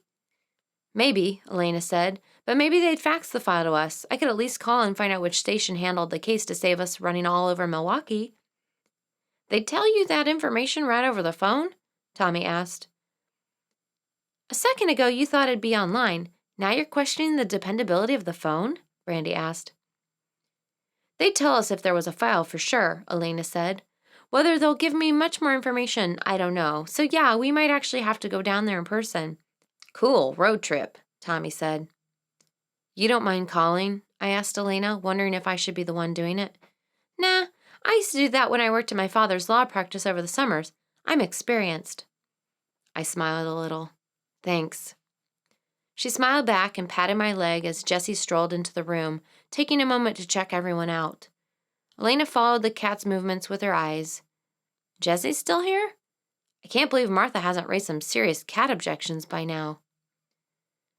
I'm not sure Martha even knows the cat's here, I said. Elena frowned a little. Really? I thought she was allergic. She's allergic to roses, Brandy said. She's made that extremely clear. As for cat allergies, I haven't heard a peep. Roses? Who's allergic to roses? Tommy asked. My thoughts exactly, Brandy said. Wait a second, Elena interrupted. You mean to tell me that Martha has lived here 8 months and doesn't know you have a cat? There's a lot of things Martha doesn't know but should, I said. For instance, she doesn't know that since her name is not on the lease, she has no right to make demands. Besides, Brandy added, The cat's smart enough to stay out of her way, something the humans living near haven't figured out yet. Elena gazed at Brandy's barricaded window. Oh, Martha, she said, shaking her head and sighing. Aren't you going to tell us how sweet she is once you get to know her? Brandy asked. Elena made a face. I gotta go. I'm really behind. She stood up, then smoothed out the silky bedspread. Can I come back and make copies of all those? I want to think on it some more, maybe come up with some other ways to get info. I nodded, standing up as well. Be my guest. Thanks, Brandy. Glad to be of service. Brandy tapped some more on the keyboard as the three of us left the room. Elena collected her books, put her coat on, and then leaned over to give me a hug. We'll figure this out, she said in my ear. Don't worry. I didn't answer, just returned her hug. Get some rest. She let go of me and turned to leave. Tommy walked her to the door and locked it behind her. He didn't come up immediately. Leaning his back against the door, his blonde hair fell across his forehead as he turned his face toward me, his green eyes connecting with mine. Can we talk, or are you tired? Uh-oh. This sounded serious. No, we can talk if you want. He came up the stairs 2 at a time. I backed up to the couch. He settled for the chair. My water sat where I left it on the coffee table. I reached over to take it, more to give my hands something to do because I was thirsty. Well? Tommy studied his hands. I've been doing some research. On cystic fibrosis? Oh no. I knew this discussion was coming. I just hadn't expected it so soon, not with this nightmare whirling around me. I tried to read his expression, get some idea of where he was heading, but couldn't. Yes? I learned a lot of things, including that it's a pretty dreadful disease, and it seems to be more of a childhood killer. His voice broke off again. Yes, that's true. So what's your point? He met my eyes. It's just, you seem pretty healthy, and you said you had a pretty mild case. With all the advances in treatment, you could be fine. I stared at him. Tommy, I'm not fine. I have cystic fibrosis. Yeah, I know that, but you could live a long time with it. I closed my eyes. If he only knew what exquisite torture he was putting me through. Tommy, I'm not going to live a long time. That's not open for discussion. Why are you being so negative about this? Some of the information I found was very encouraging. Encouraging, yes. Miracles, no. He gazed at the ceiling. I don't get you, Kit. It seems to me with your level of health and the advances being made, there's no reason why you couldn't have a future. A long one. Oh, no. Serious denial issues here. Translation, there's no reason why we can't have a future. He just didn't get it. The summer before my freshman year in college, my doctor handed me a diary written by a woman who had died of cystic fibrosis. I had no intention of reading it, but somehow found myself flipping through the book anyway. Morbid interest, probably. What I had discovered horrified me. Died at 43. At 33 was on oxygen most of the day and night, constant focus on treatments, coughing her way through her final 10 years of life. 43 years old, a time when normal people were in the midst of careers and children. Did I mention she was divorced as well? No, Tommy didn't get it. I could see so clearly what he thought that it might as well have been written on his forehead. Maybe I could get a few more colds than normal. Maybe I would cough a bit more than normal. He had no idea what it would really be like. I had no idea what it would really be like, and to be honest, there were times when I seriously wondered if I wanted to live long enough to find out. Healthy people have no idea what horrors haunt the chronically sick person. Our disease follows us around like an uninvited, unwelcome, but very persistent companion, constantly leering over our shoulders, grinning, smelling of rotting meat and decaying teeth. We're never sure when it will decide to come close, draping emaciated limbs over our shoulders, breathing stink and garbage into our lungs. We don't know how long it will remain content, simply hovering in the background, rattling chains of despair and depression.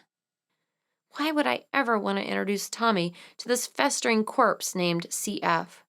Tommy deserved a healthy girlfriend, one who could bear his children and grow old with him. He hadn't a clue what he was inviting into his life, what would happen after he made its acquaintance. Would he be able to deal with it, or would he just leave? While I wouldn't blame him for doing so, I knew I couldn't handle it. It would break my heart, and that would probably kill me even faster than my unwanted companion would. Tommy, you're living in a dream world, I said. There's no happily ever after here. I have cystic fibrosis.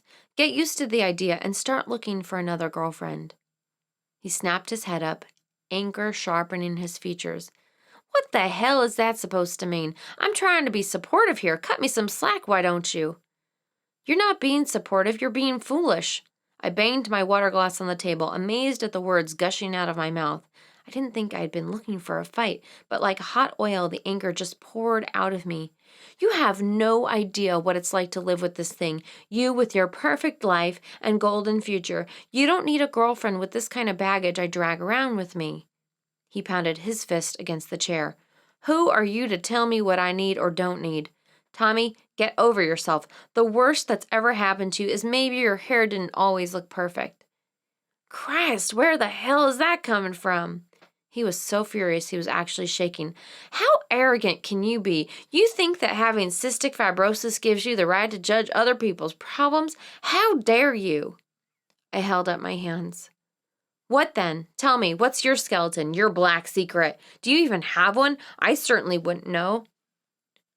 Just because secrets aren't as obvious as diseases doesn't mean other people don't have them. Well then, what is it? You know mine. What are yours? You cheated on an exam, got drunk and drove home, or maybe it was something more serious, like your sister got knocked up at 16. Tommy leapt to his feet so fast the chair flew backward and hit the wall. That's it. I don't have to listen to this shit. I leaned back and waved my hands at him. Can't handle the truth, huh? Thought so. Just go. He stalked over, snatched up his books and jacket. Kit, sometimes you can be a real bitch. Don't slam the door on your way out, I called after him as he pounded down the stairs and slammed the door shut. Breathing heavily, I stayed where I was, trying to collect myself. I didn't like what I had done, but I hadn't seen any other way. I couldn't get back together with him now, not when he had such denial issues. It wouldn't be right for him or me. Besides, he would probably end up leaving me anyway, so might as well be sooner than later. I heard Brandy's door open and her soft footsteps on the carpet. I see you and Tommy are getting along splendidly. I sighed, rubbing my face. You heard? Not actual words, but tone of voice, yes. It's never going to work out between us. I wish he'd get that through his thick skull. Brandy didn't answer, just examined me with heavy-lidded eyes and crossed arms. I stood up. Well, he'll figure it out soon enough, right? I should go get some studying done. Brandy continued to stare, her expression unreadable. Whatever. What the hell was up with her? Still on Tommy's side, no doubt, but there seemed to be something more. I decided not to pursue it. I had enough incomprehensible things happening in my life right now. I saw no need to add any new ones. Chapter 23. Thursday didn't start out particularly well. I discovered I had a paper due that day in my 18th century lit class that was worth 1/3 of my grade, a paper I hadn't even started to write yet because I hadn't even finished reading the books for it. Things went from bad to worse when I realized the professor was one who defined an on-time paper as one turned in at the beginning of class. Professors anal enough to do that tended not to be the most lenient on granting extensions, especially without an exceedingly good reason. I had yet to decide if I had one. Well, nothing ventured, nothing gained. Flashing my most charming smile, I approached Professor Markham after class. Let me guess, he said, before I could even open my mouth. You weren't able to finish your paper by today. Should I try to guess the reason now? Great. A sarcastic, anal professor. My luck just kept getting better and better. It's a pretty original excuse. Professor Markham's expression stated he had heard them all before. I'm waiting. For a moment, I considered using cystic fibrosis as my excuse, something that had never occurred to me before. The thought horrified me. What had David turned me into? I'm being stalked, I said. By another student. I've registered a complaint with the university if you need verification. That did surprise him. His eyes behind his thin wire glasses widened. Really? Yes, it's been going on for several weeks now. I haven't been able to focus on much else. He pondered this. Why didn't you bring this to my attention before? I studied him, chewing on my bottom lip. How open should I be? I decided to lay everything on the table. To be perfectly honest, the deadline caught up with me. I haven't been paying as close attention as I should have. It just sort of dropped in my lap. I let my hands flutter helplessly to my side. I've announced it a couple of times these past few weeks.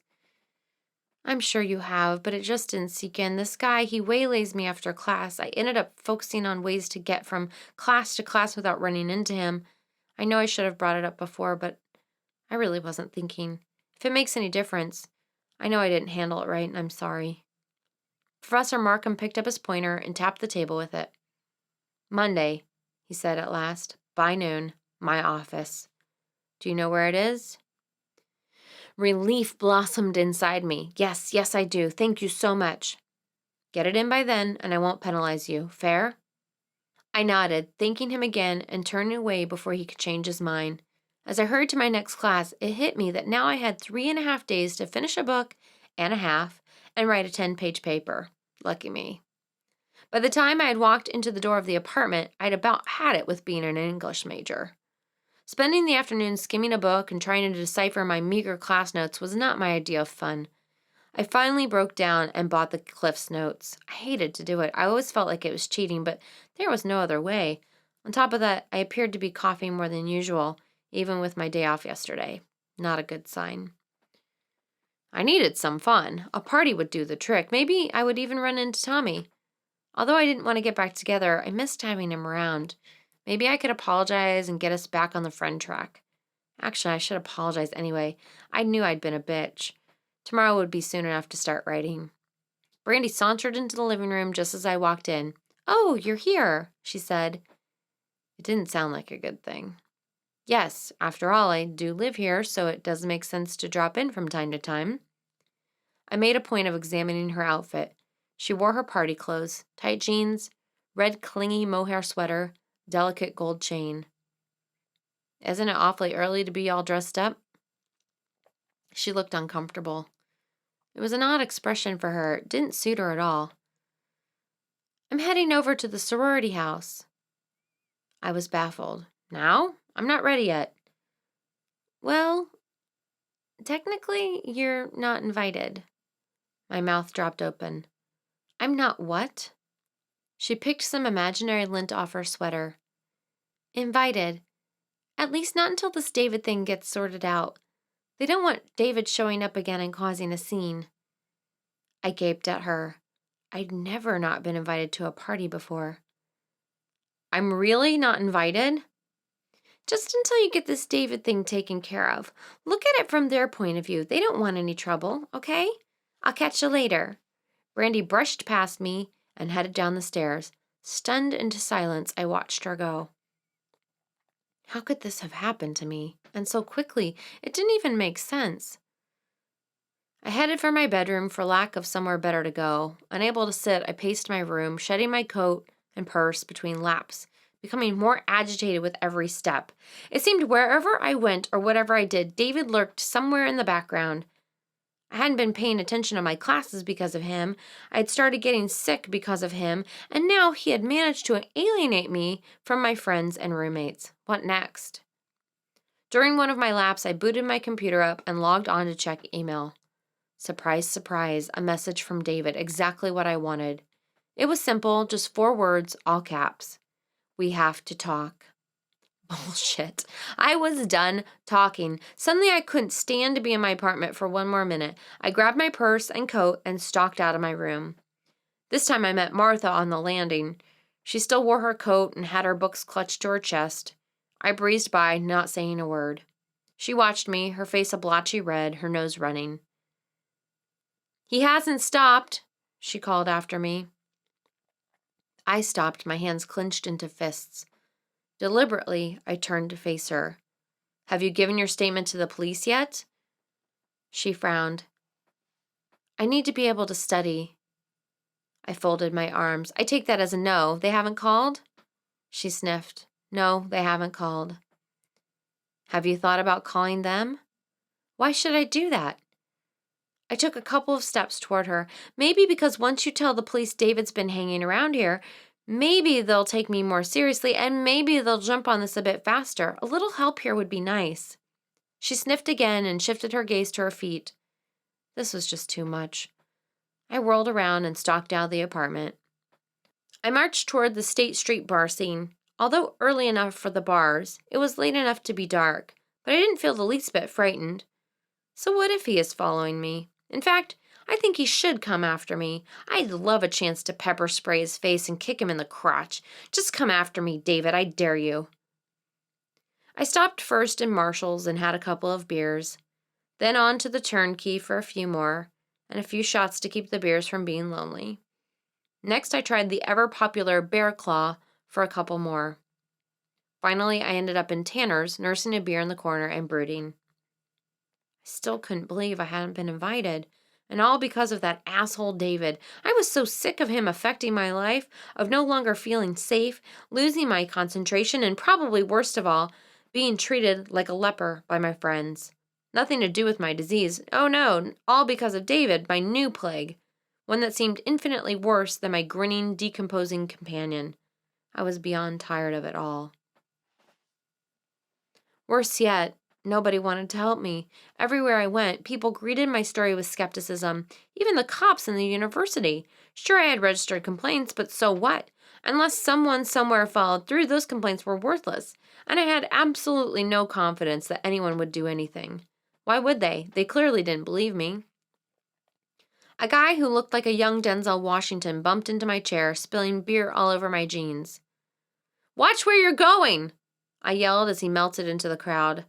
I mopped up my lap, muttering to myself. The bar had started filling up, crowds of people who knew each other. Smells of perfume, beer, and smoke saturated the air. All those people laughing and drinking and having a good time. Everyone, that is, except me. All alone in a bar on a Thursday night. All because of David. Suddenly I found myself getting up, shoving my way through the crowd, heading for the exit without any clear idea of what I was going to do. Wrapped in a cocoon of cold fury, I just kept hearing the words, "Enough is enough," over and over in my head. If nobody else would help me, then I would just have to help myself. If you need something done right, do it yourself. I'd never appreciated the truth and beauty of that statement until that moment.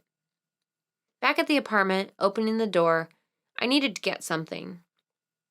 A weapon. But what weapon? What did we have in the apartment? A knife? Yes, a kitchen knife, something sharp, something big. For a second I was appalled at my thoughts. Was I really going to go after David? With a knife? Who was this person I was becoming? But I wasn't going to hurt him, I told myself. I just need something to protect myself and to make sure he took me seriously, that's all.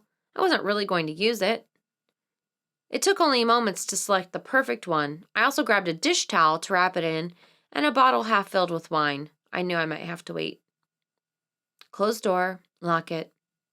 Off to do what needs to be done. What should have been done long ago. Before approaching the security door, I located his window. At least I thought it was his window. Dark. Probably out looking for me. Let's see how he likes having the tables turned. I checked the security door. Still not fixed. Perfect. Crossing the street, I stationed myself behind a couple of dumpsters, then opened the wine. Asshole. He had no idea what he was coming home to. The more I drank, the blacker my thoughts became, stinking of garbage. The cold seeped through my jeans. Why didn't I stop this before? Why did I let it get this far? Why the fuck was I letting him ruin my life? An icy numbness reeking of rotting food pressed against my face. I hunched my shoulders, sinking lower in my seat, trying to stay warm while not breathing in the stench. Occasionally I would stroke the knife furtively through the towel. At one point I could feel the blade bite into the fabric, hear the delicate tearing noise. Yes, definitely sharp enough. Although I struggled to keep them under control, coughs continued to trickle out of me at odd intervals. I'd finished the last of the wine when I saw a familiar figure trotting down the street. David. No question about it. Hands in his pockets, he waltzed up to the security door, opened it, and disappeared inside. I waited long enough to see the lights go on in his apartment. I had remembered right. Then crept across the street to the door, leaving the empty wine bottle by the dumpster. The streetlights glistened, soft and unfocused, casting strangely shaped shadows. I held the knife under my jacket. My legs had stiffened during the wait, the cold settling inside the ligaments and tendons. The lobby tipped and swayed. I blinked a few times to clear my head, then pushed the button for the elevator. Amazingly, I felt calm and focused. My rage was so great it had vaulted to another level, sharpening my senses to a thin, burning beam of light concentrated solely on one thing: David. Inside the elevator, the buttons danced a little jig. I had to wait until they were done before I could push David's floor. I didn't feel drunk, not at all, but I did feel strange, like I'd just stepped into a different dimension, one where I was the victor and he was the victim. He picked the wrong girl to screw with. In a few minutes, he would know it. Before I reached the door, I removed the towel and hid the knife behind my back. David opened almost immediately. "Kit, I didn't expect to see you this late." I tried to smile, but my face felt brittle, hard. Just seeing him started my anger boiling. "Can I come in?" "Of course." He held the door open. I eased inside, keeping my back to him. While he shut and locked the door, I backed into the living room. He finished and came toward me, a bright smile on his face. I knew he'd come around. God, I hated that smug expression. I could taste my anger, my disgust, bitter and rotten. It was all I could do to not spit on his clean floor. "You're right. I have finally come round." I whipped the knife out, brandishing the tip at him. He stopped, the smile dying on his face, his eyes widening. "Kit, what the—" I think I'd like to talk right now." I waved the knife and swayed toward him. The room tilted, black clouds buzzing around my head. My anger bubbled, boiling over. He backed up a step. "I'm getting the idea you aren't just hearing what I'm telling you, so I thought I'd come over and explain one more time. You see, I don't want you around me at all. Period. End of story. That means I don't want you sending me roses, dead or alive, packages, letters, emails, nothing at all. It also means I don't want you hanging around my apartment, stopping by my classes, following me to parties, or calling me on the phone. Is this making sense to you?" He put his hands up, backing up more. "What are you talking about? I don't do that." The room dipped. Did I hear him right?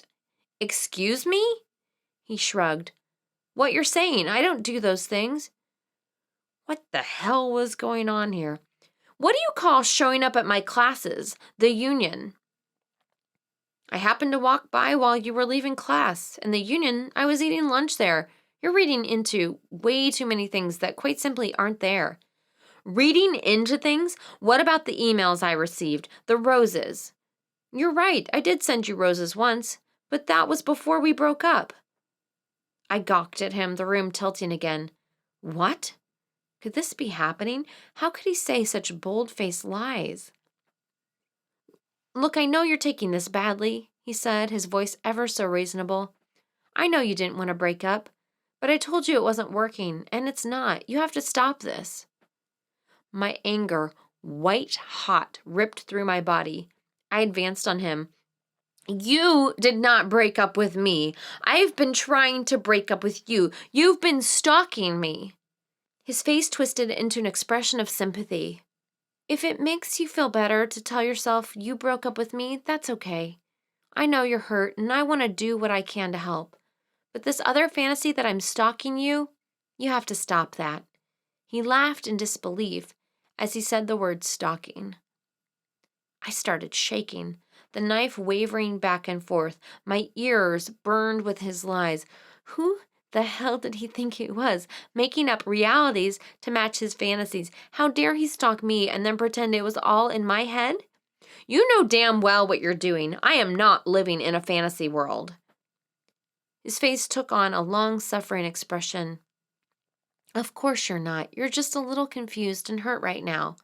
That did it. You are stalking me. Admit it, I screamed, flying at him. I slammed it in his chest, pushing him against the wall, trapping him there. Jerking the knife up, I pressed it against the soft, vulnerable skin of his neck. Say it. Kit. I pushed the knife in deeper. A thin line of blood appeared at the tip. Say it. Say you're stalking me. Our faces were so close I could smell his stinking, rotting breath. It stunk like the garbage had. I stared into his eyes. Finally I could see almost hidden in the depths. Fear. Power surged through me, mixing with the burning rage exploding inside me. I pushed the knife further. Blood trickled down his neck. Let me explain something to you. I dropped my voice to almost a whisper. I will slice open your throat. Admit you're stalking me and that you're going to stop. He swallowed. His Adam's apple bobbed up and down. The fear intensified, but I could see more. Humiliation. Rage, its embers burning in the depths of his eye. His power gushed through me. Well, what's it gonna be? The choice is yours. He closed his eyes. I was stalking you. I nudged the knife, and I won't do it anymore. Ever? No. He opened his eyes. Rage flared again. I'll leave you alone from now on. I studied the dark emotions swirling in his eyes. Would he really leave me alone? Or was he just saying it so I would leave? Maybe I should kill him. No question he would leave me alone then. A single drop of blood dripped down his neck, staining his green sweater. Yes, killing him would solve my problems, wouldn't it? I envisioned cutting into his neck, one flick of the wrist to slice through tendons, nerves, and blood vessels. The blood would spray out of him, hot and thick. He would make a gasping sound, grabbing his neck with his hands, staring at me with eyes filled with shock and disbelief, even as he sank dying to the floor. Satisfying. But what about the police? A distant, sober part of my brain stepped in. You really think you're going to get away with it? I took a deep breath, coughed a little. To be honest, no, I didn't think I would get away with it. Nobody believed my stalking story, so self-defense was out. Besides, I wasn't a killer, despite my feeling right now. Almost reluctantly, I stepped back from David. He didn't say anything, simply put his hand to his neck and watched me. I wondered if he knew how close he had come to dying. I wondered if he saw death in my eyes burning with a vengeance. I pointed the knife at him. Remember what you promised. Stay away from me. Not turning my back to him, I eased my way down his short hallway. The locked front door stopped me for a moment. I'd forgotten about it, but I managed to undo it and step outside without turning my back to him. His body didn't move. Only his eyes followed me as I gently closed the door. Still on a high, I ended up at several more bars before returning to my apartment, consuming more than my share of beer and shots. I remembered mumbling to someone, some stranger whose face remained perpetually blurry, that I was celebrating. I'd taken care of a gnawing problem. Need something done right? Only yourself to depend on, or something like that. I don't remember when I stumbled home, knife shoved in my purse. I crashed on the bed and almost immediately passed out, even with the bed violently spinning. Pounding woke me up. At first I thought it was in my head. Boom, boom, boom. Each boom exploded into sharp daggers that buried themselves into the soft, vulnerable areas of my brain. Boom, boom, boom. Eventually I realized the booms were actual noises coming from the direction of the front door. Wincing at the light, I stumbled through the apartment to the sound of the noises. Peering through the peephole, I saw an older man with a mustache wearing a suit. Man in a suit. Who would that be? I unlocked the door and opened it. Miss Kit Caldwell? The man wore dark sunglasses. I'd never seen him before.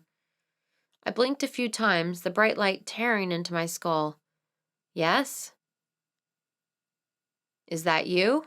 Like I needed this right now. Am I speaking a foreign language? Yes. He thrust an envelope at me. You've just been served. I took the envelope automatically, still not sure what had just happened. He pivoted and strode down the stairs.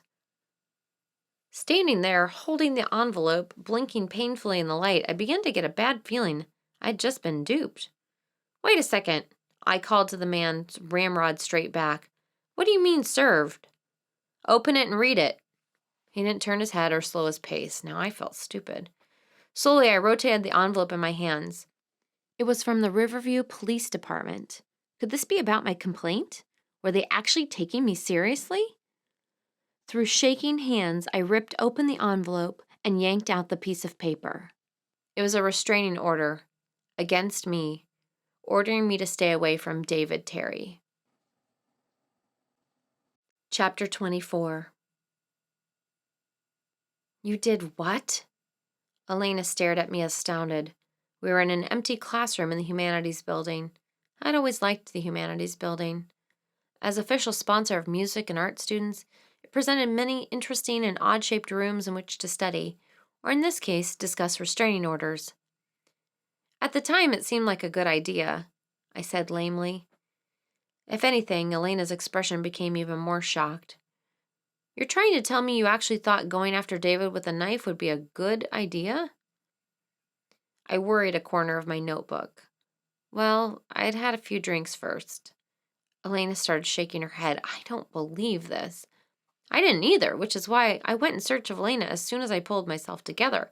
After finding her at the Union, we headed over to Humanities since I didn't want to discuss this in public.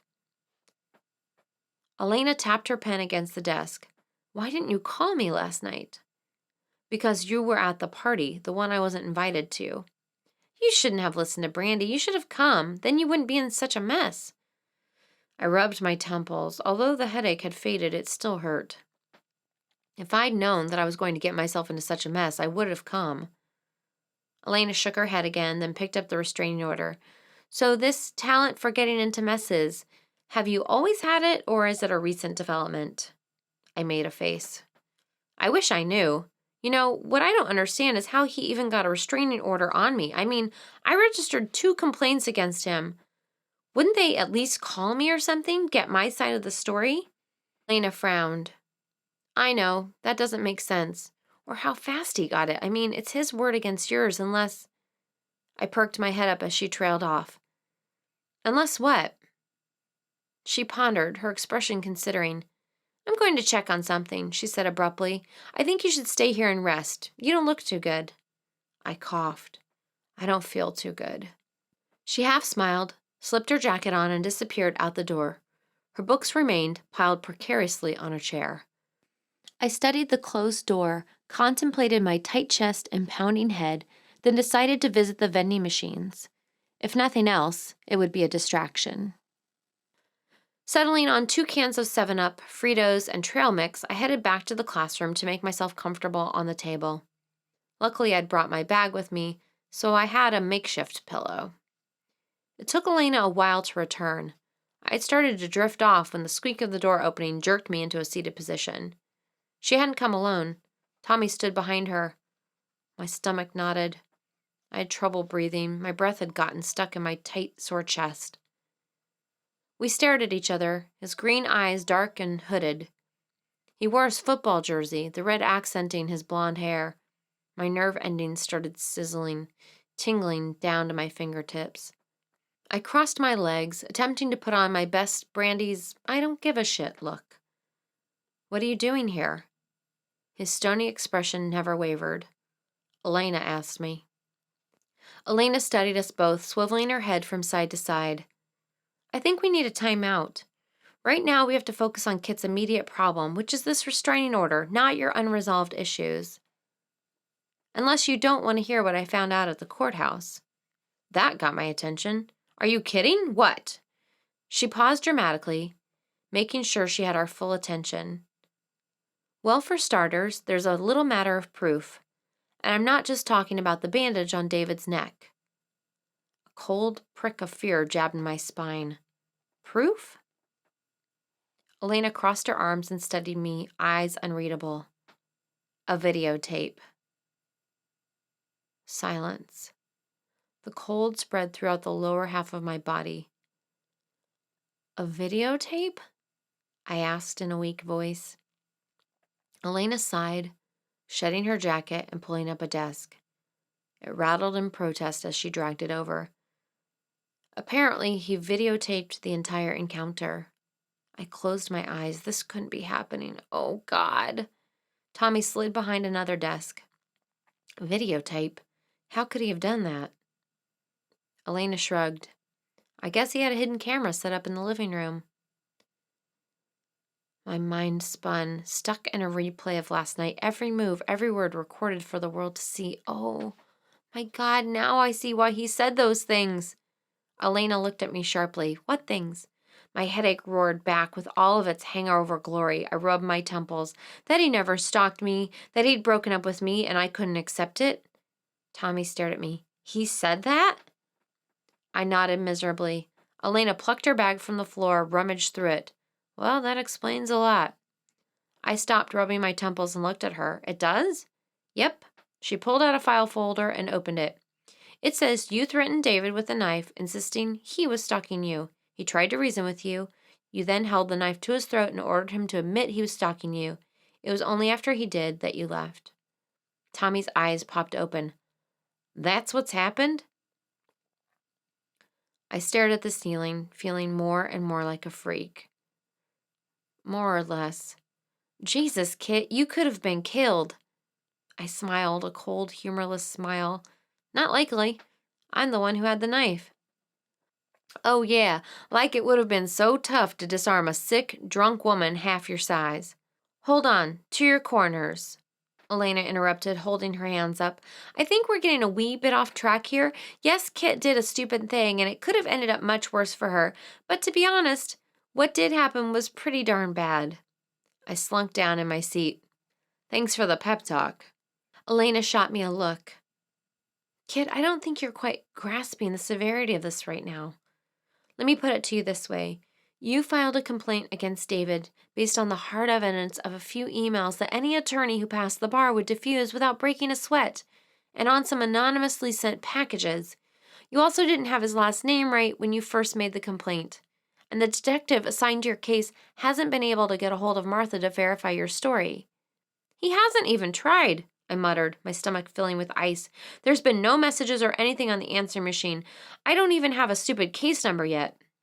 Whatever. Still a black mark on your side of the board. Now on David's side, he has a videotape showing you in his apartment, threatening him with a knife, unless he admits that he's been stalking you. He has charmingly explained to the court that you are actually the one stalking him, and part of your strategy is to make the authorities think he is the one stalking you. And unfortunately for you, this videotape backs up his story and not yours. Becoming clearer to you now? The ice had started overflowing, flooding the rest of my body. Yeah, bad. I got it. I think it's pretty safe to say that your credibility has left the building. Actually, it's probably packed its bags and is on an airplane headed to Miami right now. She sighed. Wish I could join it. I buried my head in my hands. What should I do? Elena sighed. I'm not really sure. Let me make a few calls, see what I can find out. Wait a second, Tommy said. You guys are focusing on the gloom and doom for what reason? It's not like we don't have a case here. Remember, we're the good guys. We have plenty of witnesses who have seen David being a violent asshole like me. Yeah, won't that neutralize the whole bad thing, I asked, perking up. I mean, we do have a bunch of witnesses like Martha and Brandy. She was there when he showed up at the union along with Bridget and Jamie and what's-her-face. Elena tapped her pencil against the desk. That helps. We're going to have to get all those people to testify for you. I'll testify, Tommy said. The way he was when we confronted him about the last name issue, he's clearly unstable. But did he admit anything, though? Tommy paused. Well, Elena brushed her hair out of her face. That's what I thought. I went back to rubbing my temples. Wonderful. Elena ruffled through the file. No one ever said being a good guy would be easy. Switching gears, why do you think he took the time to set up a hidden camera in the first place? How could he have known this would happen? I don't see how he could, I said, although he is pretty paranoid. And manipulative, Elena added. But still, to have the foresight to turn it on even seems pretty extreme. I glanced at Tommy. He appeared to have developed a sudden fascination with the wall. Tommy? He snapped his head around. What? I agree, he's paranoid. I eyed him. Is there something you're not telling us? What? No, why would you think that? He shifted in his chair. Elena studied him, equally as suspicious. Fess up, Tommy. What are you hiding? Tommy tried to look offended. Why'd you think I'm hiding something? Because you're a shitty liar, that's why, I said. Now he did look offended. I am not. Tommy, just spit it out and be done with it, Elena said. This isn't the time to be hiding things. He picked at a scratch on the desk surface. It's nothing, really. If it's so nothing, then why don't you say it? I said. He sighed. It's just, I think I know why he'd had the hidden camera in his apartment. I leaned forward. And the reason is, we sort of had a little chat with him. We? Elena asked. Chat? I asked. Tommy's eyes darted around the room before settling on the ceiling. Me and some guys on the team, we happened to run into him near his apartment and told him it'd be better for his health if he left you alone. I sat back. Ah, just happened to run into him at his apartment. Tommy started to grin. Well, it was easy once I knew where he lived. Was this Tuesday? Elena broke in. Tommy's grin slipped a few notches. Elena rested her forehead on her hand. So that's where Brad was. Well, this is just super, I interrupted. Now you and I can have matching restraining orders. Oh, he didn't actually know it was us, Tommy said. He didn't? No, we wore ski masks. I stood up and began pacing. And why does that not reassure me? Tommy folded his arms across his chest. Look, there's no problem here. He can't prove anything, or I'd have heard about it by now. He was probably hoping Kit would lead you back there and you'd slip up and say something incriminating, Elena said. Then he could get you kicked off the team and off your football scholarship, I said. Nice going. Instead, I get a restraining order. Oh, now it's my fault. You decided to get drunk and stupid last night? Tommy said. Elena held her hands up again. She was starting to resemble a referee. All right, all right. At least we know why he was taping last night. And we also know that you better watch yourself, I pointed at Tommy. He's obviously looking for a way to screw you, too. You know, I think you're probably the last person in this room who should be giving out dealing with David advice, Tommy said. I stalked back to my coat. Whatever, I'm out of here. I was sick of this whole mess, sick of talking about it, sick of being in the middle of it, sick of this constant bickering with Tommy, and sick of the heavy, clogging feeling in my chest. And if that weren't enough, I still had that stupid paper to write this weekend. Elena looked like she wanted to say something, then changed her mind. She paused, bit her lip. I'll call you once I know more. I started to cough. Damn chest. Thanks, I said when I could. I didn't look at her, focusing on gathering my things. She slid out from behind the desk and came toward me. We'll get through this, okay? She squeezed my arm. The good guys always win in the end, right? I opened my mouth to say something sarcastic, but then saw she was teasing me. Yeah, right. I half smiled and moved to leave, making a point of not looking at Tommy as I passed him. Good luck tomorrow. Thanks, he muttered.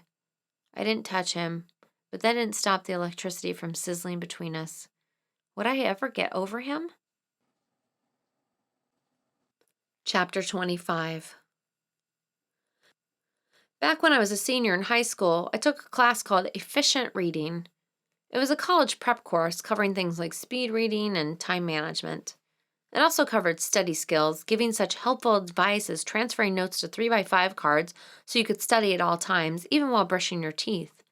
Most of that was wasted on me, since I never even owned 3x5 cards, much less studied while brushing my teeth.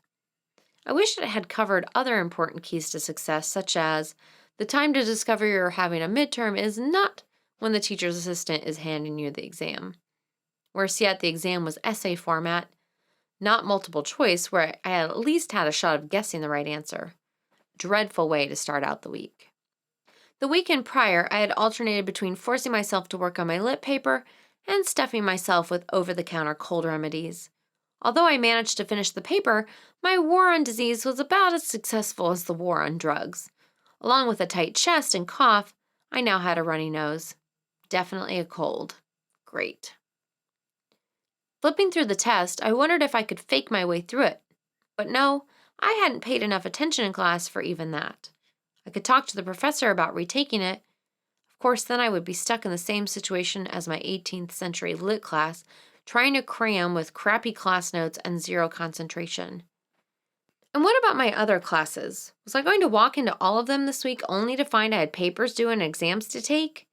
It hit me then that I could fail all my classes. In fact, that was more of a possibility than passing them. I'd never been in this position before. I had always been a good student. Never great, but good. And now, for the first time, I was starting at a midterm where I didn't know the answer to a single question while carrying a paper not worth the ink it was printed on. How did I manage to do this to myself? On top of that, I saw no way out. Even if I buckled down and did nothing but study for the rest of the semester, which I knew I couldn't do under present circumstances, I didn't think I could salvage my grades. It looked like I had only one option, and I didn't much like it. Wanting to hide my lack of preparation, I stayed at my desk, fretting and listening to the sound of pens scratching on paper for nearly the entire hour. I then nonchalantly shoved my blank exam in the middle of the pile before escaping for the door. Humiliating. Almost as humiliating as having to drop my classes, I thought while heading over to the admissions building. I never thought I would ever be in this situation. I felt like such a loser. Arriving at admissions, I discovered yet another problem. I couldn't drop all my classes. In fact, because it was so late in the semester, I couldn't even drop one class without permission from the dean of students. Great. I still needed to talk to him about my complaint, but now with this restraining order and David's videotape, would he even believe my side of the story? I had another option. I could get extensions on my classes without involving the dean. However, I would still need permissions from each of my professors to do that, and I would definitely still be stuck finishing the classes at some point. This was definitely falling into one of those no-win situations. Damn David. I stood by the chipped gray counter, filled with a variety of administrative forms, including the class extension forms, chewing on my bottom lip and stewing, until a series of coughs bubbled up in my chest. Enough. If I had to make a decision of this magnitude, the least I could do is get some nourishment into my body. I wondered if it was too early for a beer. No, coffee would be better, and food. No beer, no matter how tempting. Besides, I didn't think the bars were open yet, and I certainly wasn't going to my apartment for a drink. Talk about feeling like a loser. Deciding between dropping my classes and asking for extensions over a beer on a Monday morning. That sounded like the beginning of a bad Lifetime movie. I decided a latte and bagel at the Union was a much better choice. While waiting in line to pay for my double latte and toasted bagel with cream cheese, I felt someone staring at me. A woman stood across the room, near the table where I dumped my books. Long golden curls drifted past her shoulders, framing pale, delicate features and huge dark blue eyes. Cat, no question about it. I tried to sidestep out of line, but a huge man blocked my path. He was in the line next to mine, paying for a tray filled with egg sandwiches, bacon, hash browns, a cinnamon roll, and a large cup of coffee. His dark blue sweatshirt stretched painfully across his back. I attempted to weasel past him, but his considerable bulk was wedged between the two cash registers. Kat had started drifting toward the door. "Hey, you!" the cashier yelled at me, snapping her gum as I searched for another way around. "You gonna pay for that or what?" I looked at my tray, then back at Kat. She had almost reached the entrance. "Or what?" I deposited my would-be purchases next to the cashier. Her mouth shaped into an O. She started to say, "You can't do that," but I was already pushing my way out of the line. "Wait, Kat!" I yelled, frantic, waving my arms. "Wait!" But she had already drifted away. I caught a glimpse of her long curls floating in a sea of backpacks and winter coats. Then she was gone.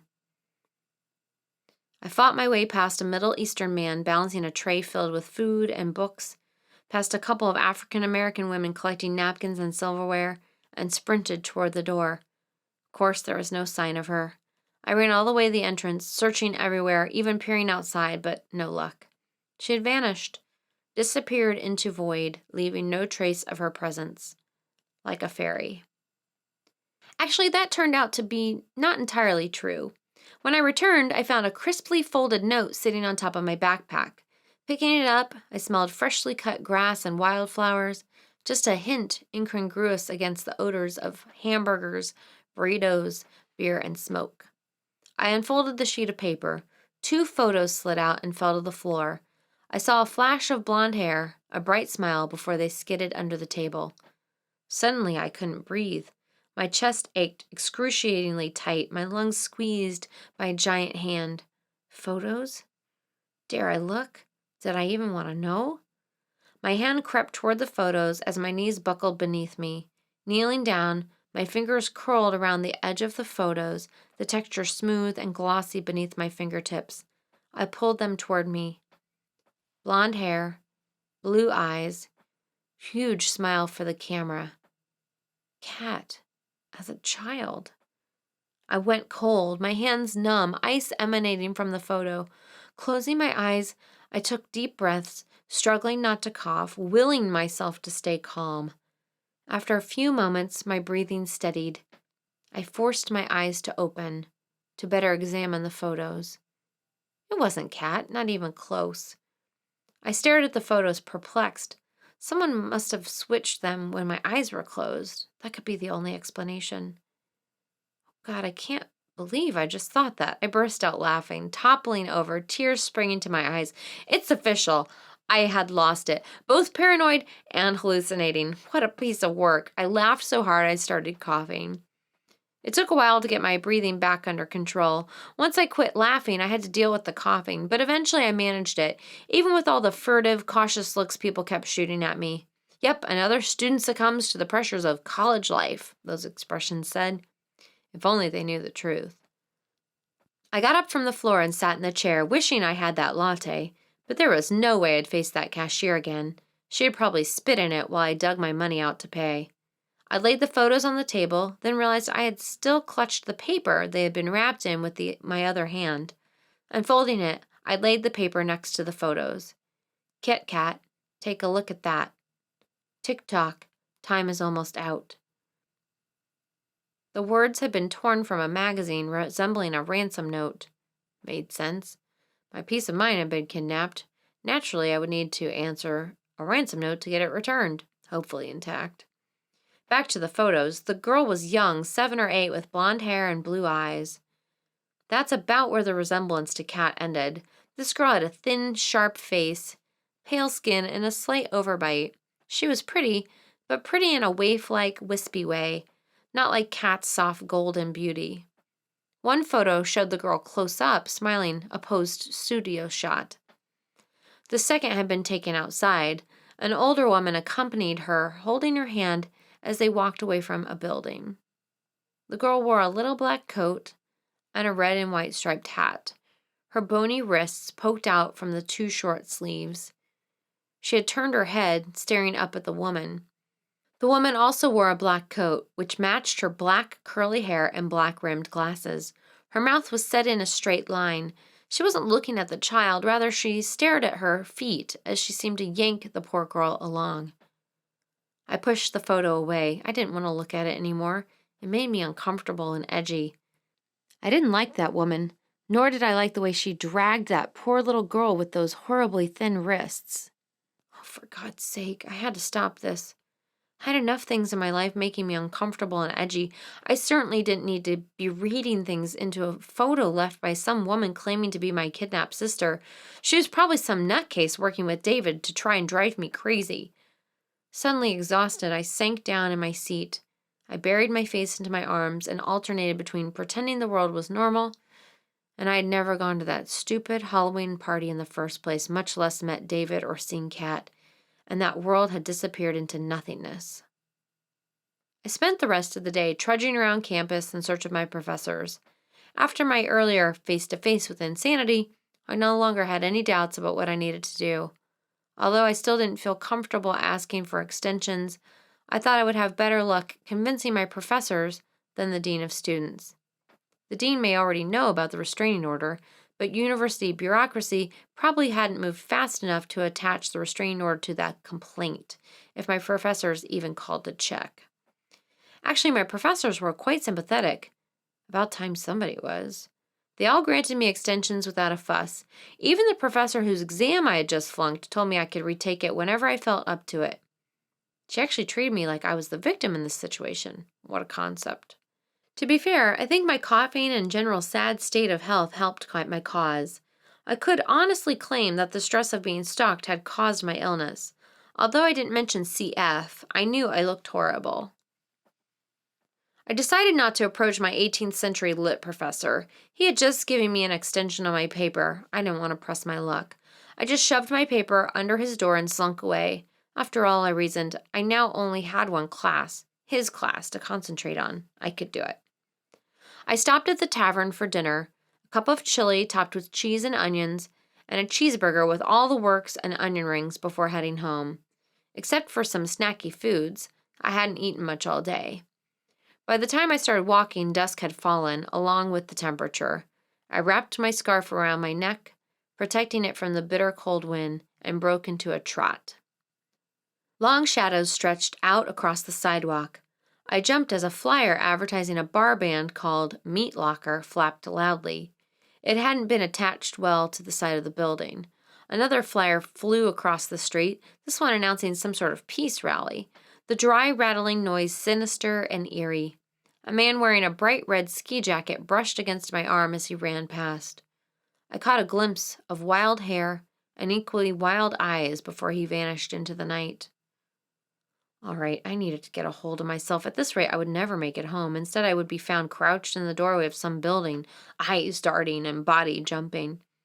Squaring my shoulders, I focused my eyes straight ahead and sped up my pace. I forced my mind to empty, concentrating only on my pace and destination. My face felt numb, my lips chapped and dry. It would be good to get inside and out of the cold, I thought. Never mind the rest. Finally, my apartment came into view. Coughing only slightly, I increased my stride.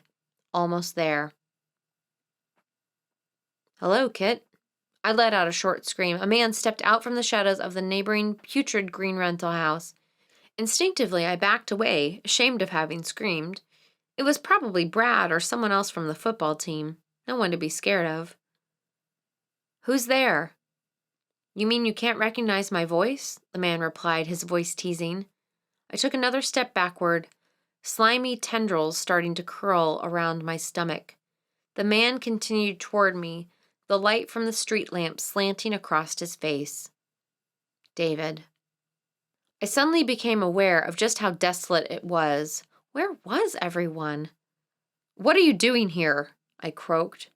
You have a restraining order against me. Why are you outside my apartment? He cocked his head.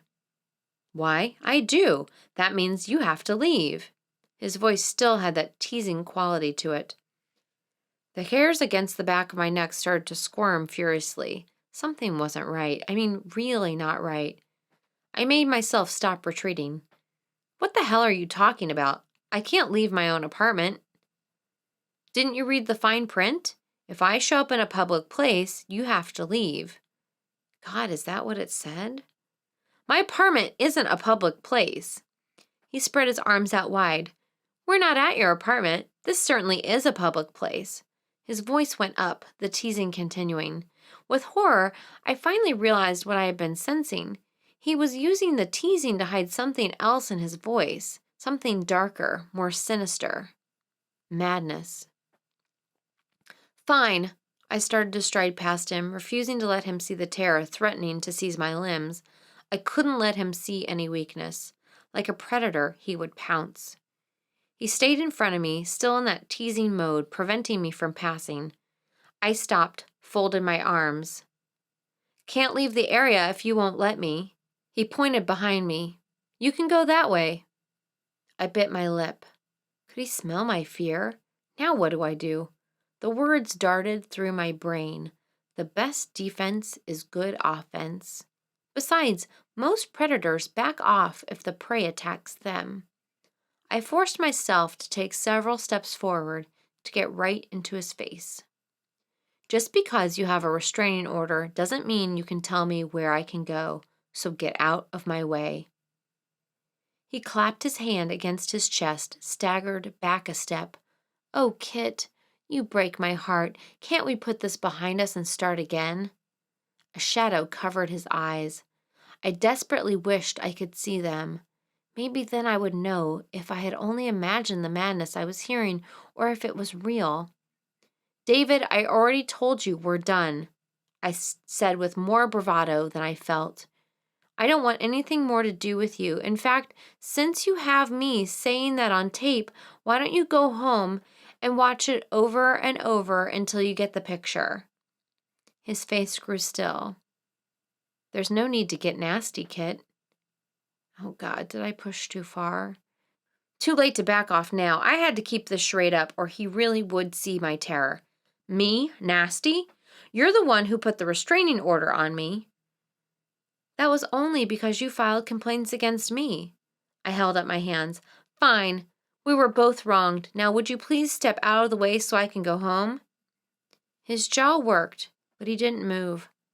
I stayed where I was. What would I do if he didn't get out of my way? Could I get my pepper spray in time? Or would it come down to a physical fight? Did I even have a chance against him? The wind had died down, the night growing more still, more silent. Keenly aware of just how alone we were, I struggled to control my breathing. How did he always pick the times when I was alone? Did he have a sixth sense about it? After what seemed like forever, he stepped aside and gave me a playful flourish. I closed my eyes, my breath wanting to rush out of me in a whoosh, but I restrained it. I hadn't realized I'd been holding it until then. I nodded at him and started forward. Not too fast, I warned myself. He fell into step beside me. I really wish you'd be more open about talking things out. Oh, God, I increased my pace. David, has it occurred to you that ambushing me outside my apartment isn't helping your stalking case? He flung his hands out. Who's seen me? Oh, God, oh, God. The silence was agonizingly loud in my ears. Where was everyone? Why couldn't one person appear? Just one. Maybe he had some sort of supernatural powers gifted to him by the fairies. Maybe that's why Kat knew about him. The fairies had kidnapped him, too. Oh, God, stop it. I was a heartbeat away from hysterics. I forced my eyes straight ahead. My apartment building was the next one. Almost there. My chest tightened even more, but I had to stay calm. I needed to buy time. Are you sure no one has seen you, David? I am. And I know what you're doing right now because I know you. His voice dropped, became intimate. I know you better than you know yourself, Katrina. I wouldn't let myself look at him. Nobody calls me that. Why? It's a beautiful name. I didn't answer. We were in front of my apartment building, just steps away from the walkway leading to my door. You know what else I know about you, Katrina? He leaned closer, his foul breath grazing my cheek. I know you like knives. I snapped my head around. His face was close, close enough to kiss me, but still his eyes lurked in the shadows. His stinking breath nearly overwhelmed me. Get away from me. I tried to sound menacing, but my voice shook and I coughed. His lips curled into a smile. Got your attention, didn't I? I glanced at his hands. They were empty. For now. I started up the walkway, David matching my step, stride for stride. David, I mean it. Leave me alone, I said, my voice firmer. My hand crept toward my purse. Why? You came after me with a knife. What's so different now? Oh, God, this was so out of control. My hand dipped into my purse, frantically searching for a weapon as my eyes stayed glued to his hands. Why wouldn't he stop walking with me? I coughed again. My hand found my wallet. Bye, David. We're on my property now. He cocked his head. What are you doing? Searching for my keys, my fingers scrambled furiously. Nothing. Why couldn't I find something? My hand closed around my cell phone. No good. He would never give me enough time to use it. I touched a pen. Would that work? Could I actually use it as a weapon? We neared my door, David continuing to walk right next to me. Oh, God. I had to stop this before we reached my apartment. I couldn't take the chance he would force his way inside after I unlocked the door. Taking 2 quick steps forward, I whirled to face him, then stopped, putting my free hand against my chest while my other hand still in my purse. We're done here. It's time for you to go. Now. He kept moving, pushing me backward. What if I don't want to? His eyes caught a sliver of light and they gleamed. Oh, God. Oh, God. My fingers brushed against my wallet again. Well, you could always stick around until the police arrive and then explain how you're so terrified of me that you followed me home. He looked disgusted. The police aren't coming, Kit. I expected more from you. He cocked his head. Need help finding your keys? My fingers grazed against plastic. Finally. Oh, shit, no, that's my inhaler. I backed up. No, I'm just fine. Just leave. He took another step forward. I can hear them in there. Why don't I help you? My fingers curled around a cylinder. I found it. My pepper spray. I whipped it out. Why don't you just go? He stopped, hands outstretched, still empty. What do you got there? The teasing note was back in his voice. I stepped toward him, my other hand grabbing my keys. Leave right now or you'll find out. He backed up.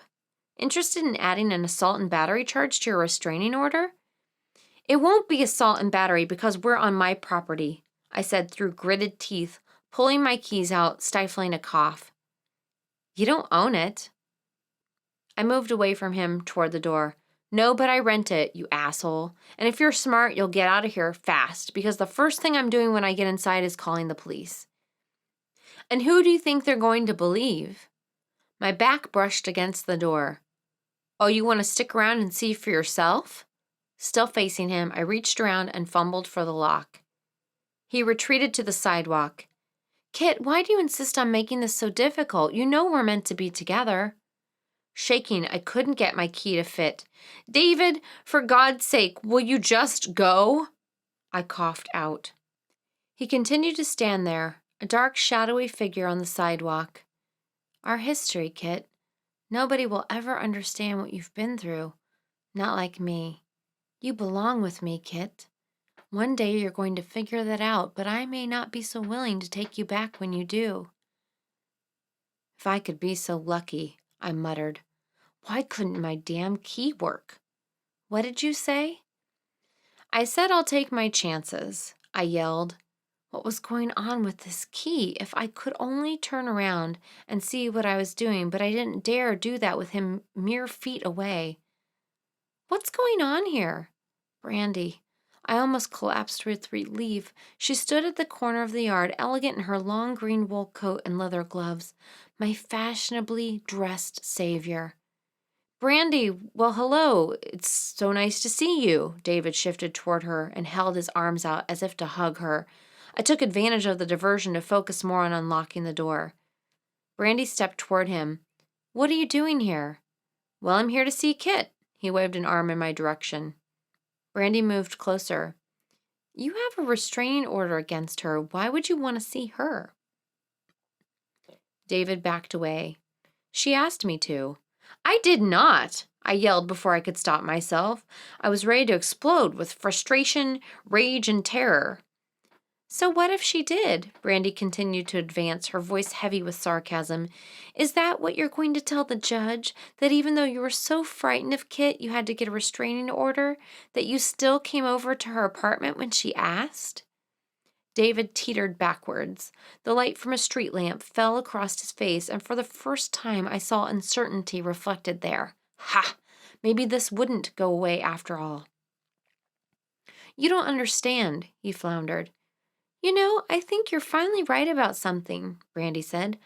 I don't understand. Maybe it's because the facts in this case don't fit the bullshit story you're spitting out. I gave up on the key and went to help Brandy. David now had a stricken look on his face. But that's not true. Kit and I love each other. This is just a misunderstanding. Oh, right. Big misunderstanding, Brandy said, her voice filled with disgust. Game's over, David. You lose. There's a witness now, so why don't you get the hell out of here before you have to give that pathetic explanation to the police? David looked at each of us, his features melting into anger. This isn't over, he spat and strode into the darkness. Unfortunate, but true. Brandy sighed, turning toward me. Why didn't you go inside and call the police? Because I couldn't get the stupid door open. My key doesn't fit. That's odd. Here, try mine while I keep a lookout. Brandy dug through her purse.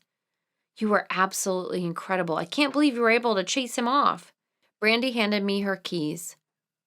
All talk and no backup. He's a bully at heart. His particular brand of torture comes from twisting the truth around.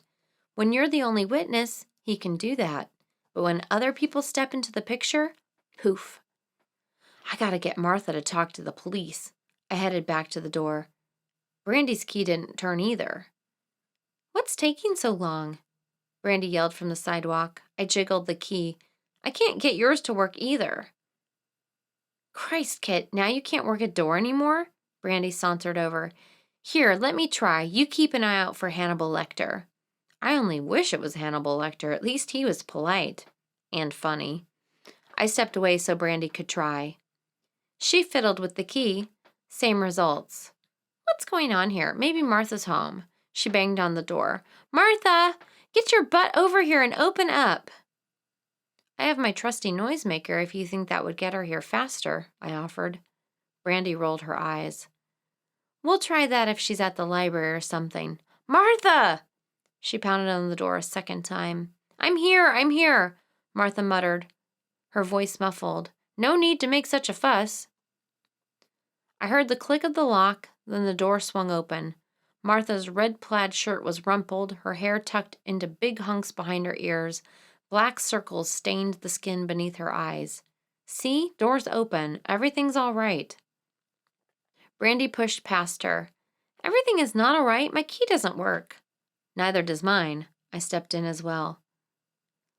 That's because I changed the locks, Martha said. Brandy, who had started up the stairs, stopped in mid-stride. What did you say? She asked, her voice deceptively quiet as she turned to face Martha. Change the locks, Martha answered almost cheerfully as she shut the door and bolted it. Brandy leaned a hip against the banister and folded her arms across her chest. And why, pray tell, did you do that? Because she needs to move out. Martha pointed at me. My mouth fell open. You have got to be kidding me. I stuttered, flooded by so many emotions I was almost speechless. Brandy stepped back down the stairs. But I was locked out too. Oh, well, I was going to give you a key, Martha said. Something inside me snapped when she said that. Stress, anger, frustration, panic, and terror collided and exploded.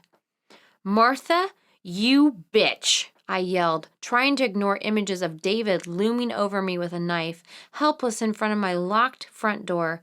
I could have been killed out there. David was threatening me with a knife, and I couldn't even open the door to my own apartment. Martha looked unfazed. Told you he was dangerous.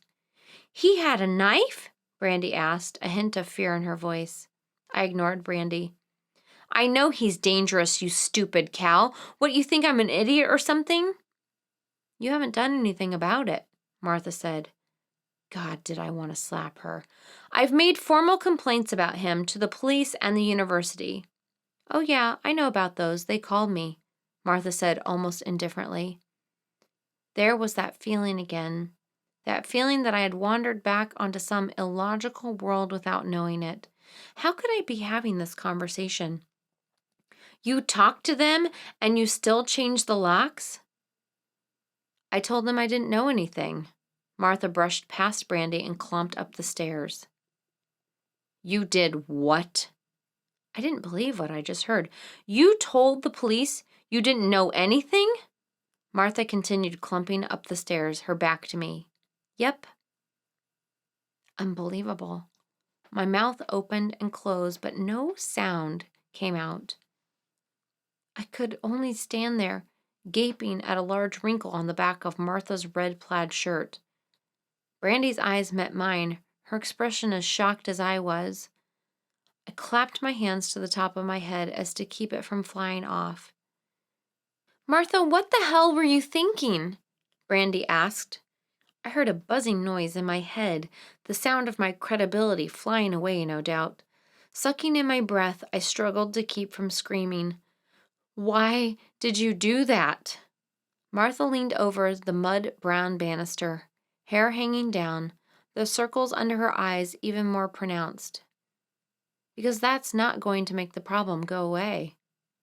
I felt like I might burst. I bound up the stairs, bringing up a few coughs in the process.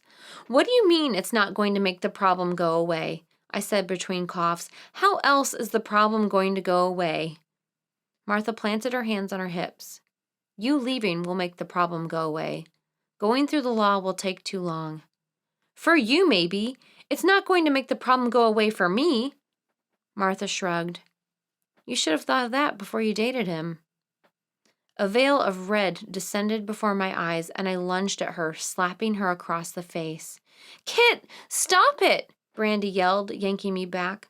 Martha put a hand to her cheek, now as red as her shirt, her eyes as round as pebbles. "I can't believe you did that." "And I can't believe you," I screamed, thrashing in Brandy's arms. "You're standing in judgment of me? You bitch! You have no rights here, none. I can have you thrown out tomorrow." I exploded into a coughing fit, wrenching away from Brandy. Martha rubbed her cheek. "No, you can't." "Yes, we can," Brandy said. "We've been through this. Your name isn't on the lease. Our names are. We can throw you out. You can't throw us out." Martha turned to Brandy, a hurt expression on her face. "I thought you were on my side here." "I wasn't on anyone's side before, but after that stupid stunt you pulled changing the locks, I'm definitely not on your side." "But you're an innocent victim here, too." "So is Kit," Brandy said as I struggled to get my coughing under control. "Do you really think she asked for this, even if she did date the guy a couple of times? She's trying to do something about it, and then you screw it all up by lying about it." Martha began to look uncertain.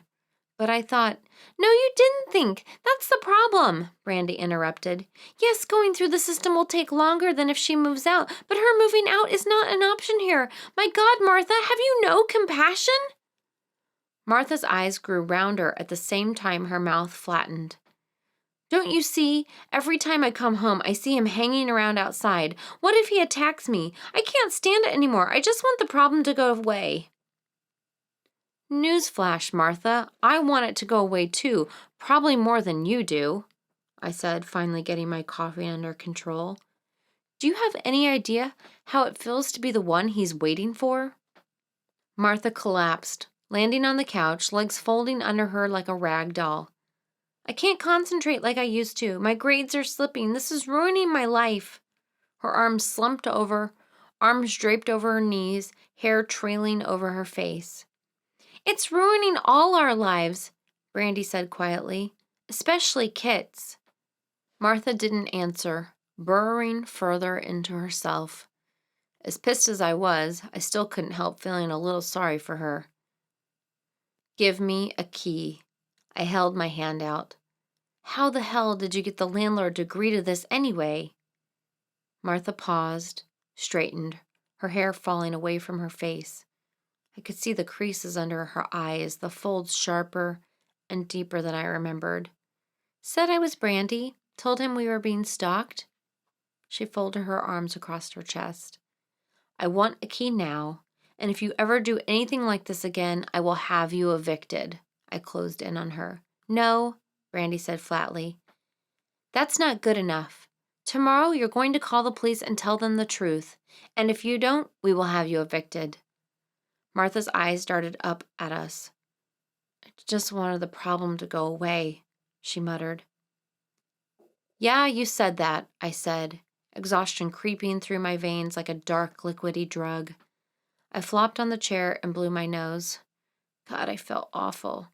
Both my head and chest ached. I could even taste my sickness. It coated the back of my throat like a woolly blanket. Brandy turned to me. Now, what's all this about a knife? Chapter 26. After debriefing Brandy on the entire David encounter, which she handled very well considering, I decided to take a very long, very hot shower. I was dizzy with exhaustion and every part of my body hurt. The shower loosened the mucus in my lungs and eased my aching head. Hot raspberry tea with lemon and honey soothed my sore throat. I followed that with an array of cold remedies and went to bed. I refused to allow myself to think. As tired as I was, I couldn't fall into a deep, restful sleep. I instead remained on the shallow edges, tossing and turning. Disconcerting images danced through my subconscious. Floating knives, David grinning under a streetlight with eyes as black as a freshly dug grave, cat flying away with the fairies. When I dragged myself out of bed at 8 o'clock, I swore I felt more tired than I had the night before. Brandy sauntered in while I played with my bagel, trying to decide if I had the nerve to attend one of my classes in which I hadn't received an extension. There was no question I ought to go, but that didn't stop David's grin from leering up at me every time I made a move to get ready. Brandy seated herself across from me. "Don't worry about going to the police. I'm filing a report today." She looked pale and drawn, eyes drooping. Her appearance shocked me. "I should too, after I go to class." Brandy shook her head.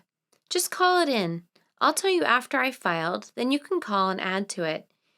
If they ask you why you didn't do it earlier, tell them you have CF and you were too sick to do it before now." I smiled slightly. Not too far from the truth. "Besides," she continued, "it's probably better if a formal complaint came from someone other than you right now. I'm getting Martha down there as well." I poked at my bagel. "I get the feeling you think I should stay here today?" She narrowed her eyes. "Don't you think that'd be a good idea?" "I know you like knives." I stared at my bagel, now crumbled into something barely recognizable on the hideous sunflower plate.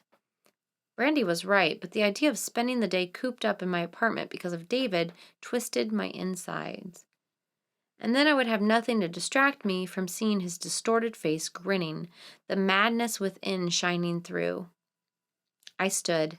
Time to get my mind off this before I made myself crazy. I boiled water for tea, took more cold medicine, and stretched out on the couch. I'm not hiding from David, I thought. I'm just taking another sick day. I spent the better part of the afternoon dozing in front of daytime television, feeling like I had hit the epitome of laziness. Eventually, I decided I'd had enough, so I turned off the television and checked my email. I hadn't done it for several days, mostly because I thought if I saw some smug message from David there, I would throw my computer out the window. As expected, he had sent me several messages. I decided to pretend I hadn't seen them and didn't open them. Equally disturbing, though, were the 2 emails from the university. The first appeared to be routine, requesting me to make an appointment with the dean regarding my complaint. The second, sent yesterday afternoon, was more menacing. "We have recently received information regarding your complaint against David Terry. Please call our office immediately to schedule an appointment with Dean Barno." They had to be referring to the restraining order. Lovely. Well, I knew I'd have to deal with this sooner or later. I just had hoped it would be later. It amazed me how David, the attacker, had managed to get the wheels of justice furiously turning for him, whereas I, the victim, could barely get a courtesy call. What did that say about our justice system? No, I wouldn't go there. It would only make me angry, and I had enough things standing in line to make me angry. Today was a day about resting and healing. God knows I would need all my strength and then some in the coming weeks. Speaking of strength, I picked up the phone to call the police department. I wanted the cops on my side before I saw the dean. Then maybe I could finally get this mess straightened out. The police, however, had a different interpretation of the facts. Detective Jenkins explained that he had spoken to David, seen the videotape, and discovered I had received extensions on all but one class. His tone left no doubt as to which one of us he believed. I hung up, seething, amazed at how fast I was becoming the stalker and David the victim. I took a quick shower, dressed and blow-dried my hair so it wouldn't freeze in the cold. I had to get out of the apartment. And why shouldn't I? It was the middle of the afternoon, the sun was shining, people were shuffling to and from class, working and studying. Nothing to be afraid of. Nothing at all. I put on my coat and walked to the door. David wasn't out there. He couldn't be. He had classes to attend, a life to live. He couldn't be out there, hiding in the next building or behind the garbage dumps, waiting for me to leave so he could pounce. I know you like knives. I rubbed my face, then went back upstairs to call a cab. This was an insane way to live. I shouldn't let him control me like this. He was in the wrong. I shouldn't have to change my life. None of those thoughts stopped me from dialing. I told the driver to take me across campus to Franklin Street. David wouldn't be able to follow a cab across town on foot. Besides, there was a cafe there, the Wagon, which served breakfast all the time. Breakfast sounded good to me right now. It also happened to be across the street from the stadium, and Tommy would be finishing practice in an hour or so. Not that I was going to see him or anything, I just liked the food at the Wagon. I ordered a huge breakfast, cheese and mushroom omelet, bacon, hash browns, and an English muffin, and managed to polish off most of it between jumping at every noise and eyeing every person around me. Pretty pathetic. Maybe I would go watch Tommy practice for a bit. It would be a good distraction for my mind, plus the fresh air would be good for my health. Seemed like a good idea all around. I had always loved watching Tommy play. A natural athlete, he exhibited grace and dexterity on the field. Combined with his obvious pure enjoyment of the game and a body that all that padding couldn't hide, he was quite a sight on the field, even for those who didn't like football. I found a seat near the field and settled in to watch, hugging myself to keep out the cold, trying not to peer at every person who strolled by. It was clear and crisp, a perfect autumn day. The sun sparkled on the trees, a few still clinging to some vestiges of color, dark rust, rich orange, and bright gold. In the distance, the taller campus buildings stood out in bold relief against the dark blue sky. The air smelled clean and sharp, a combination of apples, wood smoke, and dried leaves. No question about it, autumn was by far Wisconsin's most spectacular season. Its beauty could almost make me forget how much I actually hated the season, how much it reminded me of death. With a shiver, I recalled Halloween, getting out of the cab and catching a whiff of the night, the scent of autumn heavy and thick. Then, too, the thought of death had crossed my mind, and I still walked merrily into that party. Maybe the reason autumn made me think of death wasn't some general philosophical mindset, the change of seasons and all that. Maybe it was personal, my own death. I would die in autumn, and somehow I had sensed it all these years. My chest spasmed, and a huge, mucousy coughing fit erupted, as if my body was verifying what my mind had always known. No, I had to stop this right now. My priority should be finding a way out of the mess I was in, not morbid thoughts of death. Unfortunately, with a mad stalker after me and my body deteriorating by the day, the idea of my death no longer seemed far-fetched. In fact, death might be right down the street, perhaps in a bar having a couple of beers to warm up from the cold before coming to find me. Death had been distracted once. It wouldn't twice. Maybe it didn't matter. The thought came from nowhere, startling me. Why would I think that? What a horrible thought. But there was truth in it. I felt it. Maybe it didn't matter. I turned that statement over in my mind, examined it from different angles. Maybe it didn't matter. Finally allowed myself to finish it. Maybe it didn't matter because I wasn't bothering to live anyway. I sucked in my breath. I wasn't bothering to live anyway. The pieces suddenly clicked, and there was my life, spread out in front of me like a dissected frog. By not discussing my disease, I'd never analyzed my feelings about it. Worse yet, I'd been deceiving myself about it. Back when I did attend support groups, an issue that had come up was how CF children rebelled against their disease at some point in their lives. What usually happened was they quit taking care of themselves, ignored their treatments, refused to exercise, that sort of a thing. That had never happened to me. Other than overdoing it on the partying, I had always taken pretty meticulous care of my health. My mother had drilled that into me. Besides, I had always refused to be like other CF patients. But I was just like them. I too had rebelled, just in a different fashion. Rather than refuse to take my pancreatic enzymes or do my daily lung clearing exercises, I'd refused to live. Instead of embracing life, embracing love, I had drifted. Some people are accused of possessing death wishes. What I was doing was far worse. I had spent my life drifting until the one day I would drift into death. At that moment, Coach Barrymore blew the whistle, ending practice. Not a second too soon, I thought, getting to my feet. Definitely needed something else to think about. I trotted down the stairs leading to the locker room, still shaken by my discovery. The guys were already filing in. A few nodded to me. Most ignored me. Still on that blacklist, apparently. At last I spotted Tommy. He had taken his helmet off and his hair clung to his face, dripping with sweat despite the cold. My heart made an odd lurch as I stared at him, watching him rub his neck as he spoke to the guy next to him. God, he was gorgeous. God, did I miss him. Tommy! He glanced up, saw me. His expression hardened. Tommy, can I talk to you? I pleaded, trying not to sound too desperate. A couple of his teammates glanced over, saw me, and hurried into the locker room. Tommy closed his eyes for a moment, shook his head, then made his way over to me. What? I stamped my feet, trying to warm them.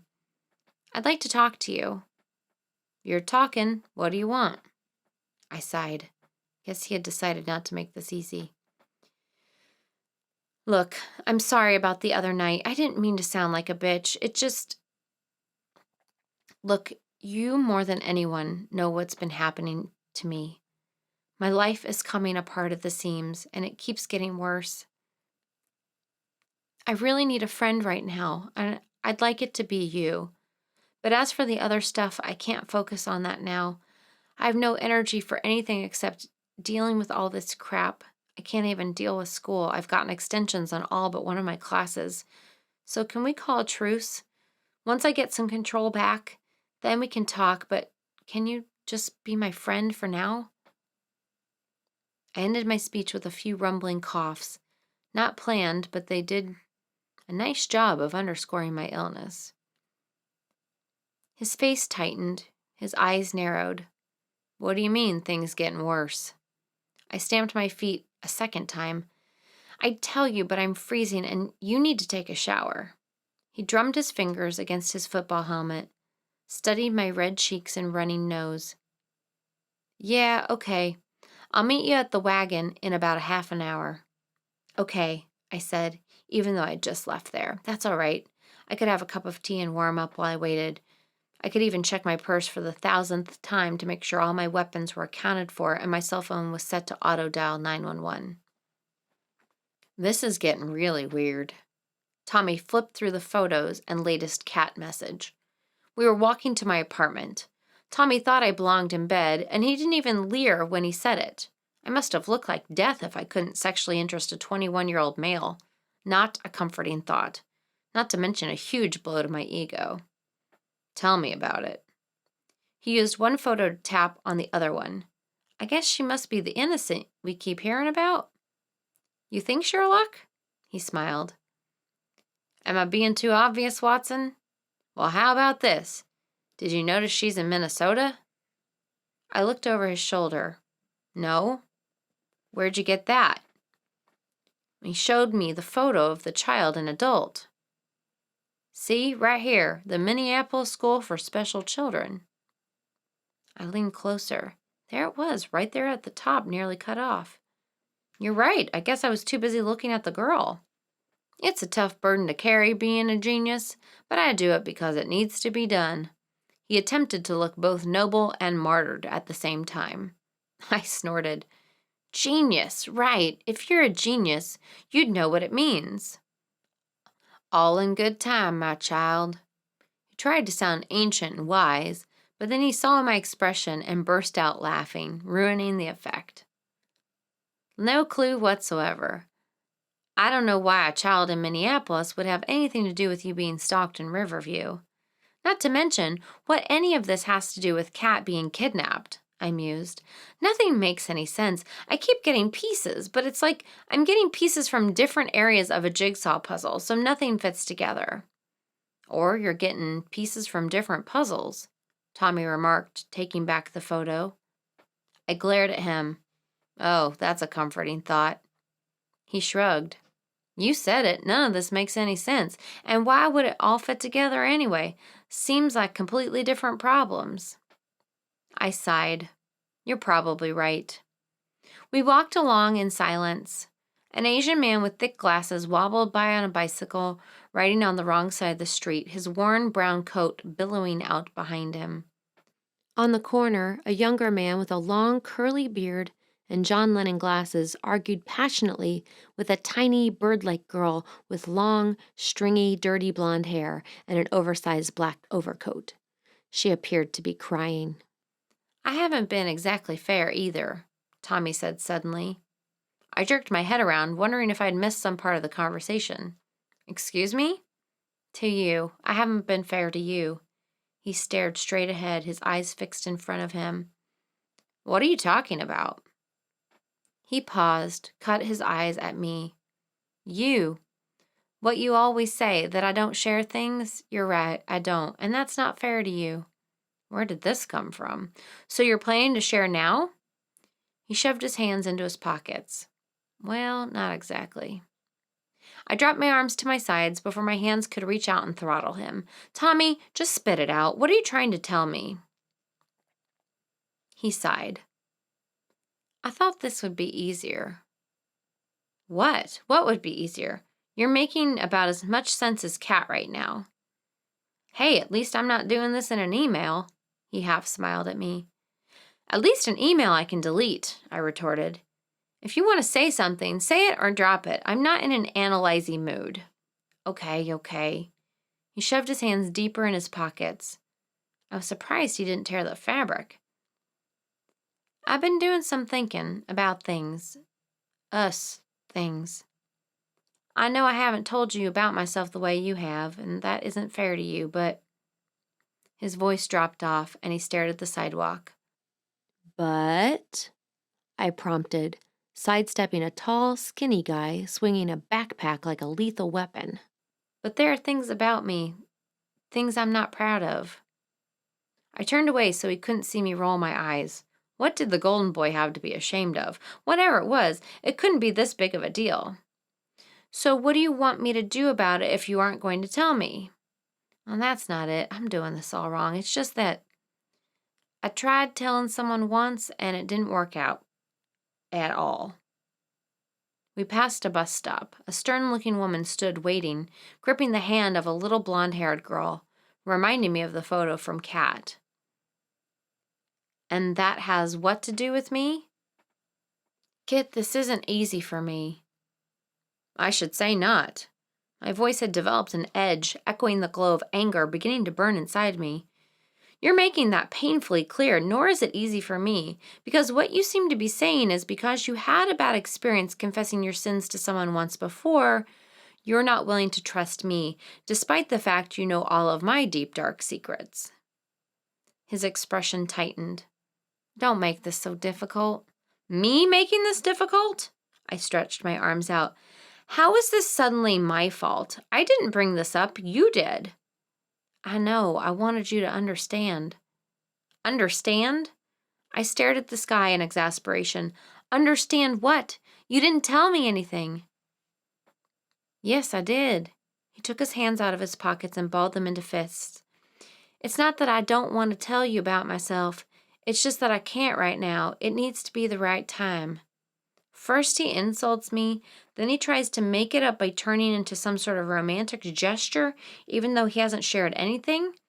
Couldn't anything in my life be simple and straightforward? My anger burned a little hotter. Whatever, Tommy. He sighed. I'm not very good at this. Understatement of the year. He faintly smiled. Look, I'm trying here. Can't you give me some points for that? No, but I'll give you a bit of free advice. I stopped in the middle of the sidewalk and waited for him to turn and face me. Next time you feel like sharing nothing, share nothing. I waved at him. Thanks for walking me home. I'll catch you later. His expression transformed into a mix of puzzlement and irritation. But you're not home yet. I'm a couple of blocks away. I'll be fine. Now he looked impatient. Kid, I was trying to tell you something. I clasped my hand to my heart. You were? I had no idea.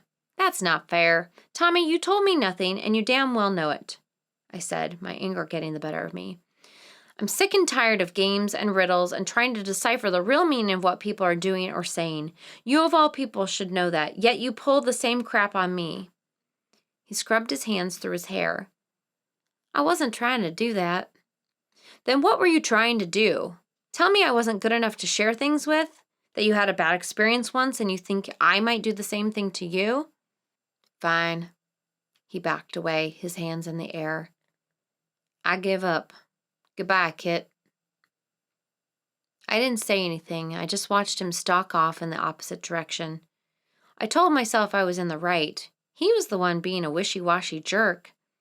I still felt my anger burning inside me, hot and righteous. Yet I couldn't help thinking how final that goodbye had sounded. In fact, I thought about it the rest of the way to my apartment. Chapter 27. I pushed my empty mug across the bar. Another, I said to the bartender, a scrawny African-American guy wearing a stained white shirt. He nodded, substituting my mug for a clean one and filling it with Miller Lite. Behind me, a couple of pale, exhausted guys wearing faded old t-shirts played a game of pool. The snapping and rolling noise of the balls was in direct contrast to the creepy, mellow strains of Pink Floyd's Comfortably Numb playing on the loudspeaker. I had no business being in the Bear Claw, none. I should be home resting, not sitting on a cracked bar stool, suspiciously eyeing everyone who walked through the door and jumping every time the pool balls smacked together. But between my argument with Tommy and the skepticism of Detective Jenkins as to my status as a victim, and not being invited to yet another party, I knew I couldn't stand being alone in the apartment. It's just a birthday party, Brandy had told me, poised at the top of the stairs. Guy Halloran, he's just turning 21. Just a few beers at the house, then off to the bars. No big thing. Right, no big thing. Unless you weren't invited, of course. I swallowed more tea, trying to hide my expression. Brandy put her hand on her hip. You look like crap. Think of this as a gift, not a punishment. If you were invited, you'd go and you belong in bed. She left the rest unspoken, but I heard it anyway. Where you're safe. I know you like to play with knives. Thanks, Mom. I'll keep that in mind, I said. Brandy shrugged. Only trying to help. I'm not kidding. You do look like hell. You don't want Tommy to see you like this. Newsflash, Tommy has seen me like this. Today even. Yeah, and he couldn't wait to get me into bed. To sleep. Brandy was right again. I drank more tea. Maybe I could drown my sorrows in tea. People always tried alcohol and it didn't work. Maybe the trick was in some non-alcoholic beverage. Oh, so you two lovebirds are finally back together? She glanced in the hallway mirror and fluffed her hair. I swirled my tea around. Not exactly. She stopped in mid-fluff, eyeing me. Not exactly? Don't ask. Whatever. Brandy picked up her purse and headed down the stairs. Get some sleep. Yeah, I called out, fully intending to crawl into bed as soon as I finished my tea. That intention didn't make it to an empty cup of tea. I found myself dressed and out the door 15 minutes later. Except I hadn't much improved my circumstances sitting there alone in the Bear Claw. All it did was increase my sense of loneliness and isolation. After a few more beers, I would probably feel really sorry for myself. The door opened and Elena walked in, shaking out her copper-colored curls. She spotted me and headed over. "Thought I'd find you here." She slid onto the bar stool next to mine. I glanced at her. "Why aren't you at the party?" "Why aren't you in bed?" I studied my half-empty glass mug. "Because I'm wallowing in self-pity. People take your wallowing much more seriously if you're nursing an alcoholic beverage than if you're lying in bed." "Glad to see none of this has affected your sense of humor," Elena said dryly. "I have news for you." "Oh?" I drank more beer. "Good or bad?"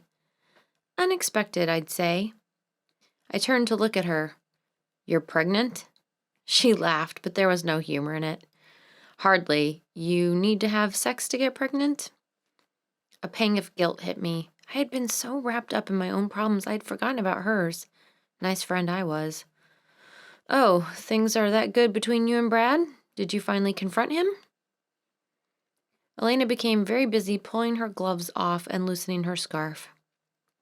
"No, with everything you're going through and finals and papers coming up and the playoffs on the line, the timing hasn't seemed right. But that doesn't mean things are all Mr. and Mrs. Cleaver either." No, they probably wouldn't be. An image of Brad rescuing me the day David stole my inhaler popped into my head. What was Brad doing there anyway? I think I asked him, but now I couldn't remember his answer. "I'm not sure the Cleavers had sex ever." A wry smile touched her lips. "On second thought, I think things are all Mr. and Mrs. Cleaver." Yeah, that's better. The music switched to David Bowie's Changes. Must be 70s night. "Back to my news. Do you want to hear it or not?" Half my brain was still puzzling over why Brad would be at my apartment without either Elena or Tommy there as well, but I nodded. "Why not?" "There's no record of Kat being kidnapped." I attempted to put my mug down and tipped it over instead, the beer oozing its way down the bar. "What?" I couldn't have heard her correctly. At any moment, I expected the theme song from Twilight Zone to drown out David Bowie. "Kat? Kidnapped? No record." My brain finally caught up to the conversation. I quit pondering Brad and his motives and signaled the bartender for another beer and a bar rag. "Kat? My sister Kat?" Maybe another beer would make this more comprehensible. "Yes, your sister Kat. You were in Milwaukee, right?" Definitely needed another beer. "What are you talking about? Of course she was kidnapped. Otherwise, what would have happened to her?" "Well, according to the Milwaukee Police Department, there is no record of a Catalina Caldwell being kidnapped in the 80s. The bartender plopped another beer in front of me. I drank half of it in one swig. Maybe I got the year wrong? "I had them check the entire decade. No record." "No record? I don't understand." "Are you sure it was in Milwaukee?" Elena pressed. "Well, yeah, I think." I swirled my beer around in its glass. "I was in a Milwaukee hospital at the time. I don't remember my parents taking a trip then, but I'm probably not the right person to ask. There isn't much about that time I do remember." Elena sat back on her bar stool. "They must have gone somewhere else. That's the only explanation. Or maybe the Milwaukee Police Department put her file in the wrong place. Did you check missing kids?" Elena twisted her glove in her lap. "Kit, I had them check under anything I could think of that would cause a child to go missing. That included missing, runaways, and murder."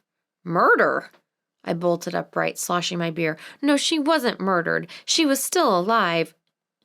My voice trailed off. Somehow I didn't think Elena would put too much stock into Kat's spiritual nocturnal visit 5 years ago. Elena put her hand over mine. "I know this is hard, but that is a possibility. However, there's just no record of her, Kit, at all." My mind reeled. So she just disappeared without a trace, and my parents never bothered to call the police? Elena held her hands up. "That's what it looks like, unless it happened somewhere other than Milwaukee. Or she really wasn't kidnapped by the fairies." The dim light of the bar deepened the amber color of the beer, making it glow. Elena shrugged. Maybe she was, although I'd put my money on the police misplacing the file over a fairy kidnapping. The fairies are evil, pure evil. I shuddered, clutching my mug like a lifeline. You think the police really could have misplaced the file? Anything's possible, although that's pretty doubtful, but you never know. Cops are humans, and humans do make mistakes. Maybe it's time for a road trip to Milwaukee. We could look through old copies of the Milwaukee Journal. Elena nodded. Yeah, that's one way to do it. But there's another way, an easier way. What? The internet doesn't work. Files don't go back that far. I'm not talking about the internet, Kit. I'm talking about your parents. I picked up my mug and poured the remaining liquid down my throat. If you knew my parents, you'd know that wasn't the easier way. Why not? What's so hard about talking to your parents about this? Don't you want to know the truth? The truth? Kat's been kidnapped. My mother's flat, empty expression. I stood up, threw a couple of dollars down for the tip.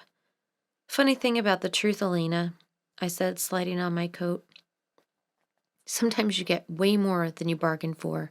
Sort of like pulling a rabbit out of a magician's hat. Before you know it, you have dozens of rabbits hopping out of that stupid hat, going who knows where and doing who knows what. Elena studied me carefully. I'm sure what you said would make perfect sense to someone somewhere, but unfortunately, I'm not that person. So talking to your parents is out, which I guess means road trip is in. I nodded, adjusting my gloves and striding toward the door. Precisely. Elena followed me outside. So now where are you off to? I didn't answer, instead tipping my head to stare into the sky. The night was still and cold. Stars sparkled brightly like chips of ice embedded in blacktop. The cold made me cough a couple of times. Both my head and chest hurt. I should go home. Not sure. Come with me to the party. I took a deep breath, sucking in the smells of snow and cold tinged with the stink of car exhaust. I don't go where I'm not invited. You're invited because I am inviting you. Come on, I know you aren't going home, even though it's where you should be. Come to the party for a few hours, then get some sleep. A couple with their arms around each other stepped past us. It'd be good to see Tommy, I hedged. Good, it's settled then. Tucking her hand through my arm, she led me down the street. Why didn't I just go home, I wondered, only half listening to Elena's chatter and trying to stop myself from jumping at every shadow. I used to be so much more responsible about my health, but what had changed? Everything. The word rattled around in my brain, almost like it was surprised at being there, but the moment I heard it, I knew it was the right word. Everything had changed, especially me. David wouldn't dream of showing up, Elena said in my ear as we walked up the porch steps. He knows he'd get his ass kicked. Don't worry about it. I know you like knives. I shivered. That wouldn't deter him. He probably wishes he would get his ass kicked so he can line up more restraining orders. But if Brandy was right and he didn't like witnesses, he wouldn't appear. Well, think of the bright side. If he does, there's no way he'd be able to show his face here again. Elena held the door open for me. I ducked inside, the moist warmth slapping me across the face. I stepped into the landing, opening my mouth to answer her, but suddenly those words developed wings and flew out of my wide-open mouth with no assistance from me. Standing in the corner next to the staircase were Tommy and Brandy. Actually, standing wasn't exactly the right word. One step removed from making out would be closer. Brandy had her face turned up toward Tommy, staring intently at him. His head was bent forward, close to hers, one arm against the staircase. Elena bumped into me, peering forward. What are you? Oh my God. I found myself paralyzed, gawking, unable to believe the scene unfolding in front of me.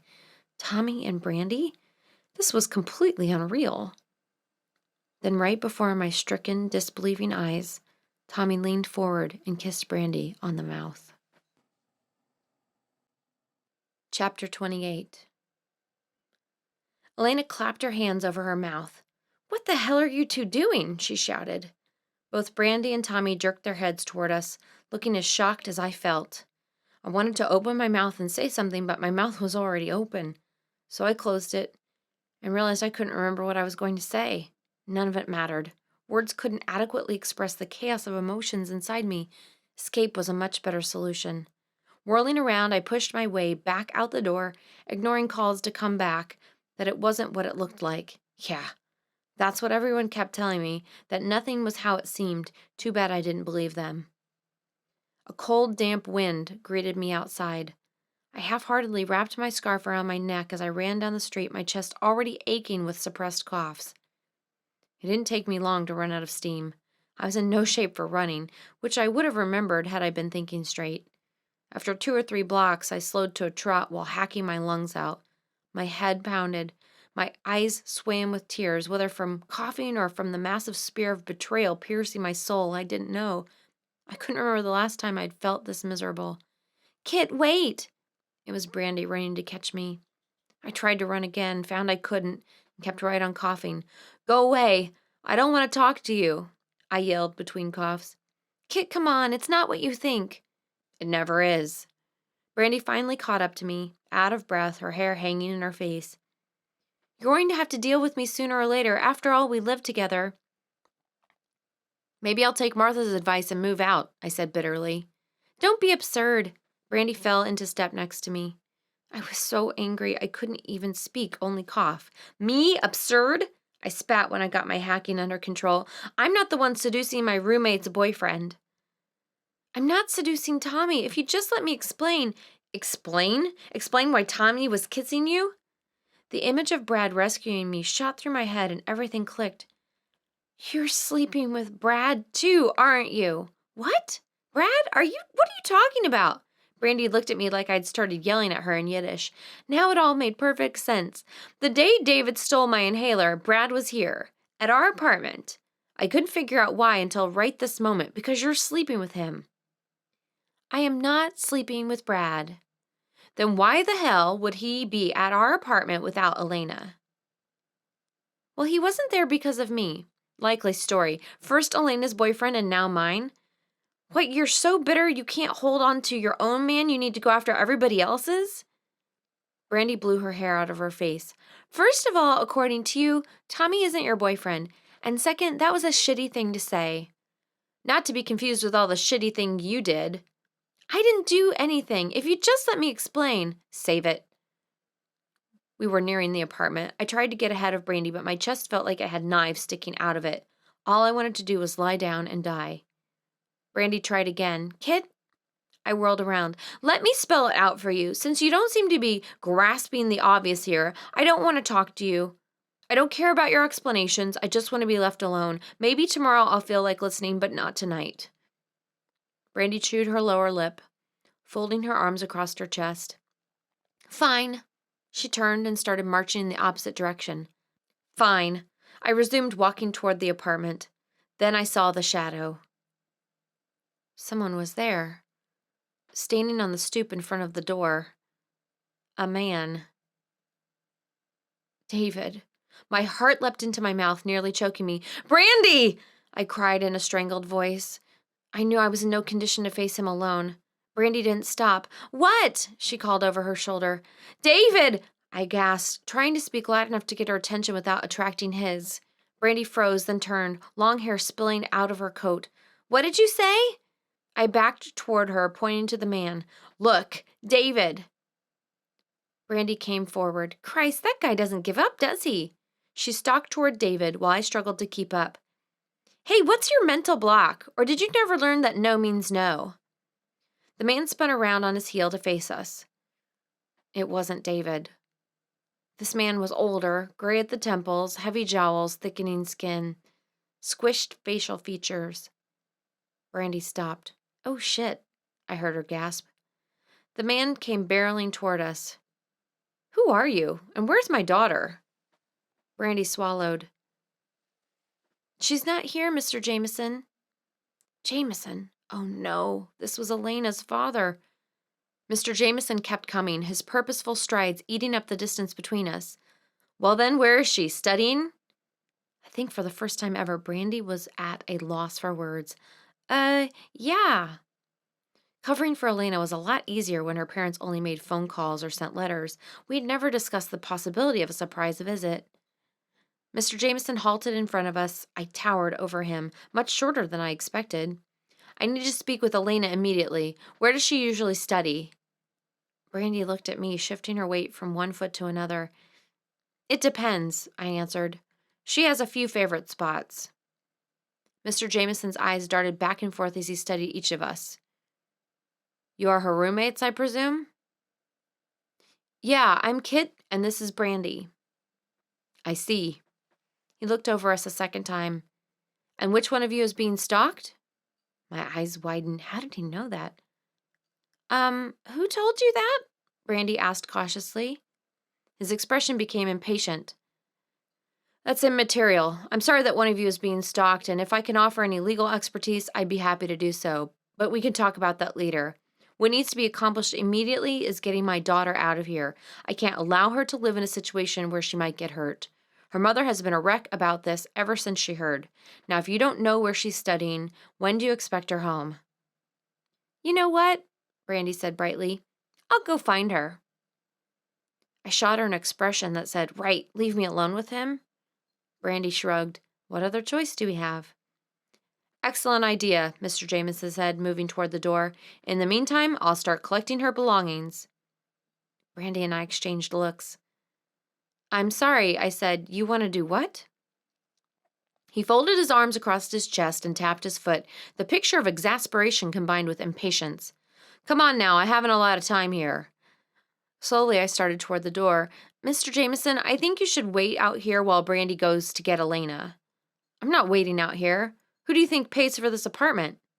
Now let's go in. I shot Brandy a help me look.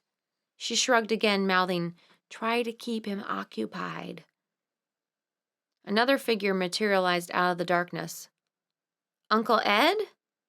Martha's voice squeaked, echoing in the night. Mr. Jameson circled back. Martha, what are you doing here? Martha's mouth opened and closed, but nothing came out.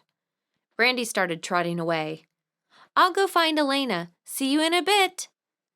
After a few steps, I saw her break into a run. I launched into another coughing fit. Mr. Jameson regarded me with something resembling alarm.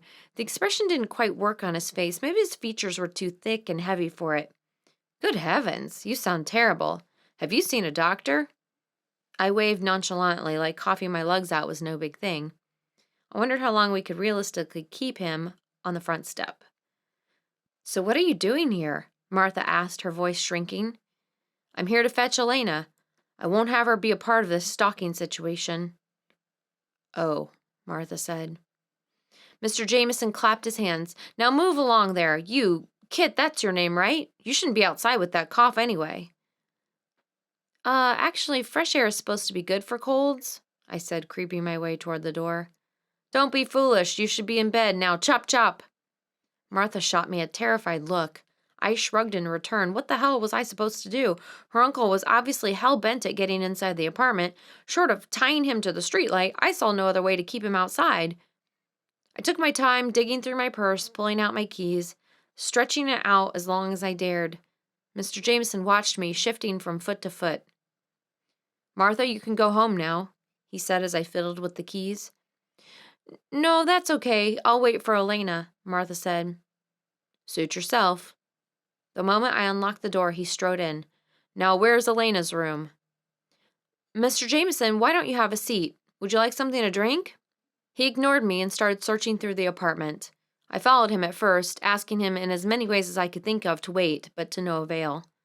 Eventually, I gave up my ineffective stalling techniques and sat on the couch, watching him alternate between opening every door and demanding explanations from Martha. Is she sleeping on the couch? Mr. Jameson asked, shutting the door of the linen closet.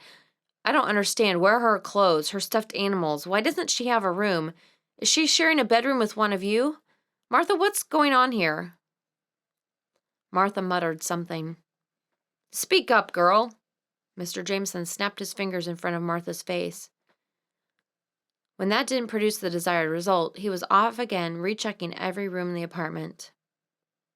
The front door flew open right as Mr. Jameson finished investigating Martha's room for the third or fourth time. Elena and Brandy rushed in. Elena's coat was open, sweat beads dotted her cheeks that had somehow managed to be both pale and flushed at the same time. Several strands of copper hair stuck to her sweaty chin. She was panting. "Daddy, what are you doing here?" Mr. Jameson ran up the steps, taking 2 at a time. "Elena, where are your belongings? We're leaving immediately." Elena stared at her father, opened her mouth to answer, and burst into tears. Chapter 29. The rest of the night went downhill from there. Amid much crying and recriminations, Elena spilled out the entire living arrangement story. If I hadn't felt so sorry for her, I might have laughed at Mr. Jameson's expressions. He kept vacillating between relief Elena wasn't living in a stalking situation and anger about whom she was living with. Eventually, he regained control of the situation, collecting Elena and herding her out the door. "That was fun," Brandy said as the door closed behind them. I disappeared into the bedroom without answering. "Oh, Kit," I heard her sigh before I shut the door. I spent another night tossing and turning, and another morning walking with a splitting headache and aching chest. Every time I sucked air into my lungs, a dangerous-sounding rattle reverberated deep in my chest. My old friend CF, no doubt, had decided on a more intimate acquaintance. Lucky me. Pulling on a pair of torn blue sweats, I went to check out the kitchen. The apartment was empty. Good. I didn't think I could deal with either of my roommates right now. Glancing at the kitchen clock, I saw it was already past noon, much later than I normally slept. I put the kettle on the stove to boil and took out bread and peanut butter. Only think about food. No disturbing thoughts before breakfast. That would just be asking for heartburn. The doorbell rang. I froze. David. My stomach shrunk to the size of a walnut. I was alone. What should I do? First, take a deep breath. I did, only to be rewarded with a coughing fit. While I struggled to stop, the doorbell rang a few more times. The person at the door didn't necessarily have to be David, I thought, forcing my stiffened legs to hobble into the living room. I picked up the portable phone. That's what peepholes are for, so I can see who's there before I open the door. And if it is David, I can call 911 right there without him even knowing I'm home. The doorbell continued to buzz as I crept down the stairs. Persistent little bastard. My palms were so slick with sweat, I nearly dropped the phone. I peered through the peephole. Not David, thank God. I was so busy sighing with relief, it didn't register for a few moments who was standing there. Mr. Jameson. Sighing, and I unlocked the door and opened it, but not before I put the chain on, paranoid to the last. "Mr. Jameson," I said as politely as I could muster through the crack, "what can I do for you?" His face sagged, like he had gotten about as much sleep as I had. He wore an expensive-looking overcoat that seemed a bit too thin for the weather. "I'd like to come in." "Why?" The question surprised me almost as much as it did him. Before David, I probably would have let him in without question. No more. "Why?" he repeated. "Yes, why? Neither Elena nor Martha are here right now, so why do you need to come in?" "I need to collect some of her belongings. She didn't take everything when she moved in with that no-good loser boyfriend." Christ, not again. Have him digging around the apartment a second time? What if there was something here Elena didn't want her father to see? What happened last night was bad enough. I didn't need to make it any worse. "Look, Mr. Jameson," I said as reasonably as I could, "I'm not feeling very well right now. Why don't I get her stuff together and you can come by later with Elena and get it, okay?" I tried to emphasize the Elena part. "I'm here now, so why don't you let me in and we can get this done?" When he said it, it wasn't a question. Obviously, he didn't hear my emphasis. Now I was annoyed. Why couldn't anyone respect my wishes? "Mr. Jameson, you need to come back with Elena, all right? I don't feel comfortable letting you in without her." His expression sharpened, turned more wolf-like. "You're the one being stalked, aren't you?" This just kept getting more and more annoying. Mr. Jameson, I fail to see what that has to do with anything. It's the reason why you won't let me in. I tapped my fingers against the door frame. All right, fine, you win. I'm the one being stalked, and I'm not going to let you in. Why don't you let me in and maybe I can help you? He licked his lips and smiled, looking more and more like some sort of predator. Now I definitely wasn't letting him in. Mr. Jameson, come back with Elena. I started to shut the door. Wait! He stepped closer to the door. You can't keep me out. I pay the rent. I stared at him. Now, Mr. Jameson, you're a smart lawyer. I don't think I need to tell you that the names on the lease are mine. Brandy's and Elena's, not yours. And since Elena is over 18, she's considered an adult in the eyes of the law, and that means you have no rights here, regardless of whether you're paying the rent or not. His eyes widened. Now his expression looked more like a goggle-eyed fish, amazed it had been caught. I took advantage of his surprise and shut the door. I had no sooner started up the steps when the doorbell rang again. What is this man's issue? I opened the door a crack. Look, Mr. Jameson said. I'm sorry you're being stalked, but I didn't come here to waste my time. If you won't let me in, would you at least bring her belongings to me? 3 boxes labeled in Martha's room. Christ, what on earth could be so important? Maybe I could call Elena on her cell phone and ask her what this was all about. Fine, I said to Mr. Jameson and shut the door again. While walking down the steps to Martha's room, I had dialed Elena's number. Her answer was curt. Give him whatever he wants. I don't care anymore. She hung up without saying goodbye. What was all that about? Was she mad at me? Things just kept getting better and better.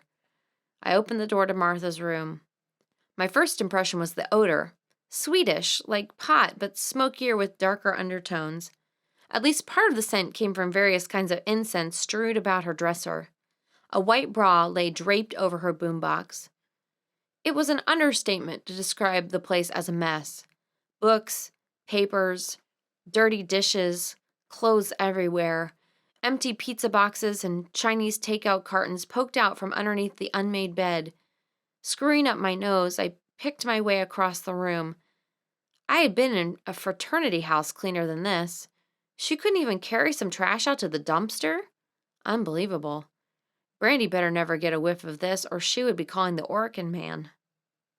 Elena's things had been stacked in the corner. Good thing she left her belongings in boxes, otherwise they probably would have found a way to join the party on the floor, and no one would have ever seen them again.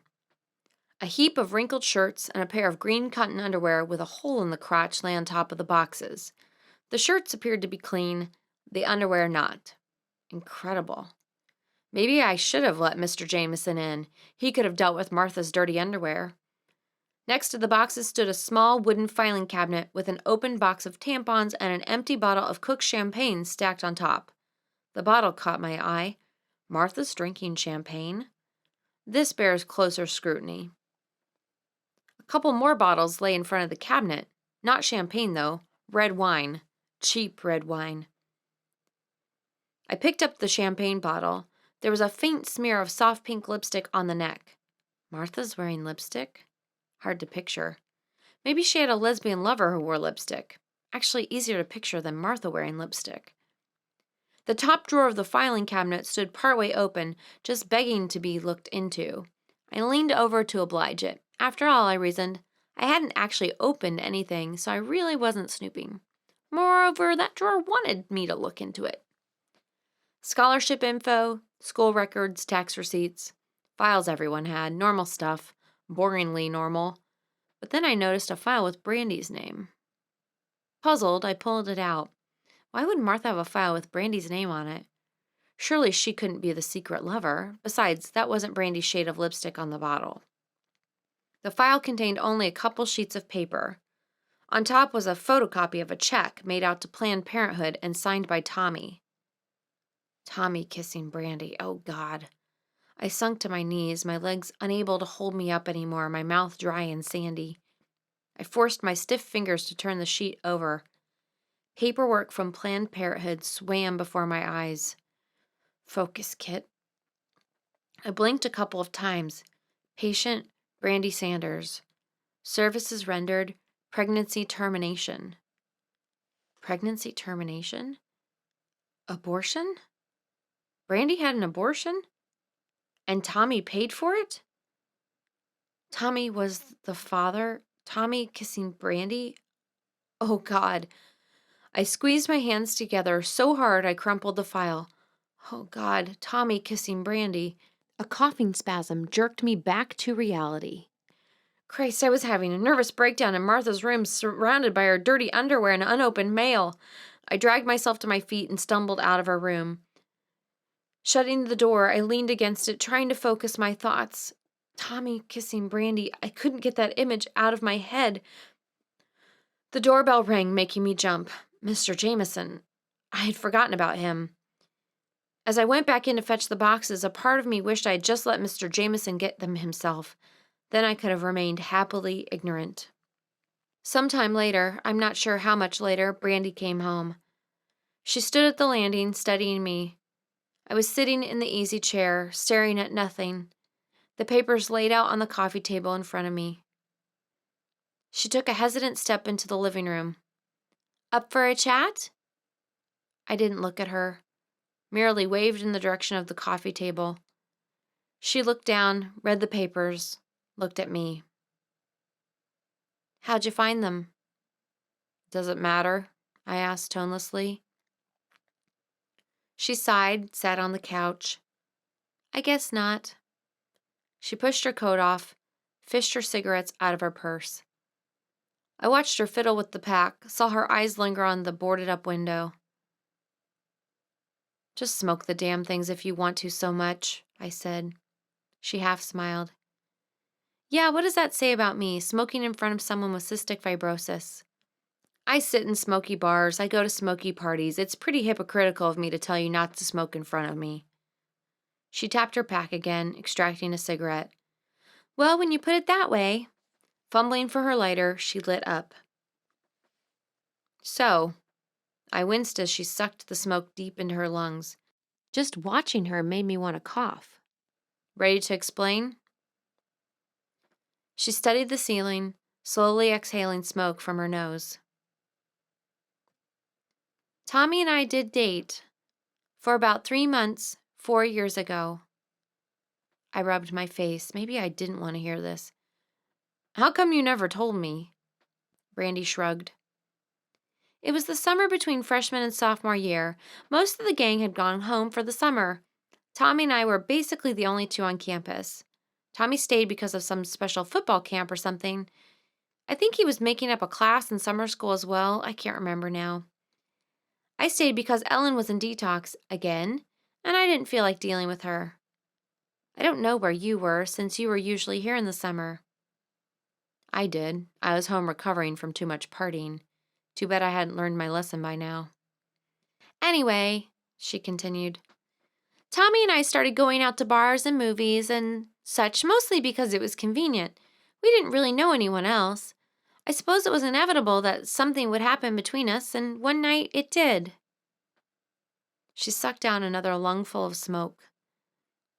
I won't bore you with the details, but suffice to say, in those couple of months of sleeping together, I fell in love and he was having a good time. Brandy paused to tap some of the ash off her cigarette onto the glass coffee table, pointedly not looking at me. The rest of the story is even more cliched. I got pregnant, accidentally, but I still used it. I think deep down I actually expected him to propose once he found out I was pregnant. But alas, that's not how the real world works. A gentleman to the end, he offered to pay for the abortion. I accepted his offer once I got it through my thick head. That was all I could expect from the relationship. My head was pounding now so hard I could hear the ringing echoing in my ears. I can't believe neither of you told me. My voice seemed very far away. Brandy shrugged. Neither one of us told anyone. I was so embarrassed by the whole mess and ashamed and pissed off and still half in love with him. I couldn't believe I'd fallen so hard for someone who didn't love me back. After a while, the only emotion left was anger and revenge. That's why I kept a copy of the check and the paperwork. I figured one day I could find a way to use it against Tommy. But as it turned out, it bit me in the butt again. She bit her lip, studied her cigarette. Chuck was the first man after Tommy I fell in love with, and he loved me too. But then he found out about the abortion, and at heart, he's still a good Catholic boy. It didn't help that Violet lost no time comforting him. Oh, Brandy, I said, sick with emotion. On one hand, I felt so bad for Brandy. On the other, so betrayed by her, by both of them. You should have told me. Either you or Tommy, especially once we started dating. Yeah, and to think I got to watch you break his heart when I was expecting him to break yours. I figured once he did, you and I would commiserate and figure out a way to get even with him. Instead, well, I was just so pissed watching you throw away something I would have sold my soul for. This was too much. I massaged my pounding temples with my fingers. If only my headache would stop, maybe I could think. But that kiss, are you two still seeing each other? Brandy let out a bark of laughter. Are you kidding? He's nuts over you, and he was never that way about me. She stared straight into my eyes. What you saw was a pity kiss. That's it. I finally told him why Chuck broke up with me. He always suspected it, and to his credit, he seemed to feel genuinely bad about it. So he gave me a kiss. That's all. I watched the smoke drift down to the mud-brown carpet, trying to digest what she had told me. Did I believe her? It seemed so unreal, but then my whole life seemed unreal right now. Why should this be any different? I have to go take something. I stood up and headed to the bathroom. Everything hurt, my head, my chest. I needed something to dull the pain. After swallowing several pills, a few extra than was prescribed, I returned to the living room. Brandy was staring at the ceiling, blowing smoke straight up in the air. What I still don't get, I said, leaning against the chair, is why Martha had that file. Brandy exhaled, smoke billowing out. Now that's an interesting story. Much more interesting than my pathetic tale. She tapped the ash off her cigarette and lowered her chin to look at me. I opened my mouth to speak when I heard a key turn in the lock. Speak of the devil, Brandy said as Martha clumped up the stairs. Except that it wasn't Martha. Well, it was her, but not her. She wore a short, silky white dress, nylons, and high heels. She had on makeup. Soft, natural-looking makeup. And her hair was up in a French twist. My mouth dropped open. She looked amazing. Not beautiful exactly, but arresting. My head reeled. Brandy, noticing my expression, shifted her body so she could see Martha. Well, well, she said, her voice cool and dangerous. So that explains how you did it. Did it? I glanced at Brandy, but her attention was on Martha. Martha sniffed. Saw no reason to hide it anymore. Elena's moved out. Hide what? What are you two talking about? Brandy stretched, slowly and languidly, before rising to her feet. What are we talking about, Martha?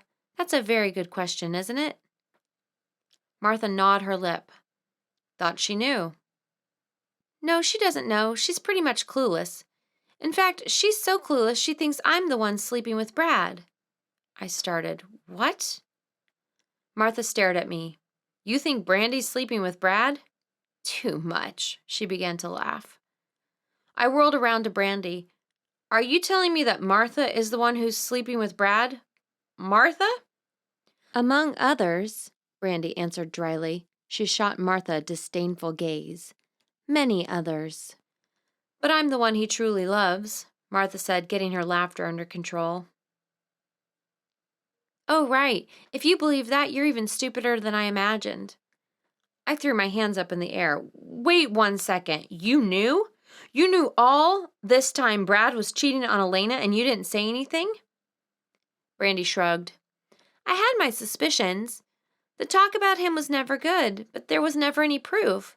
Unfortunately for Elena, he's a bit smarter than your average cheating guy. He stayed away from mutual acquaintances.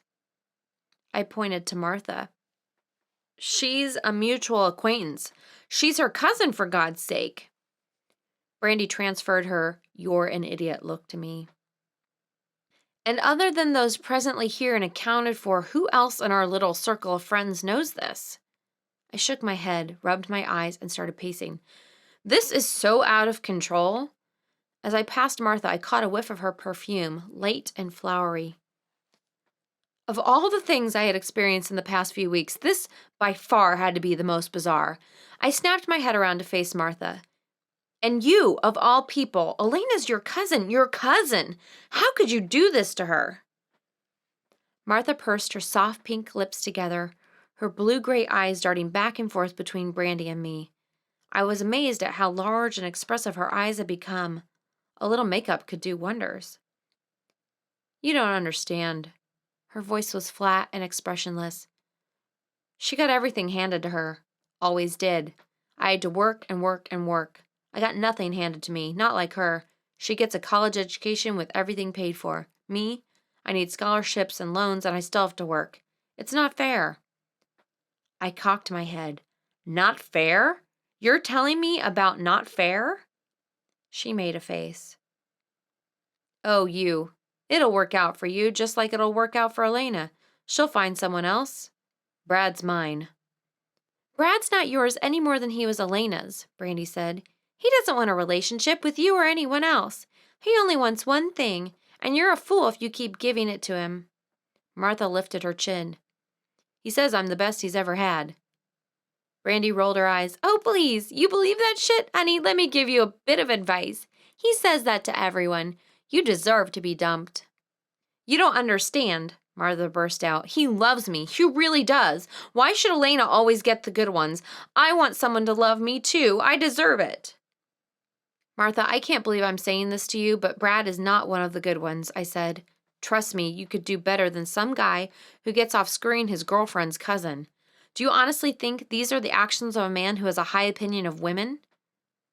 Martha violently shook her head, tendrils of hair whipping around her face. "You don't understand what we mean to each other, how he feels about me. He loves me." Brandy slipped another cigarette between her lips.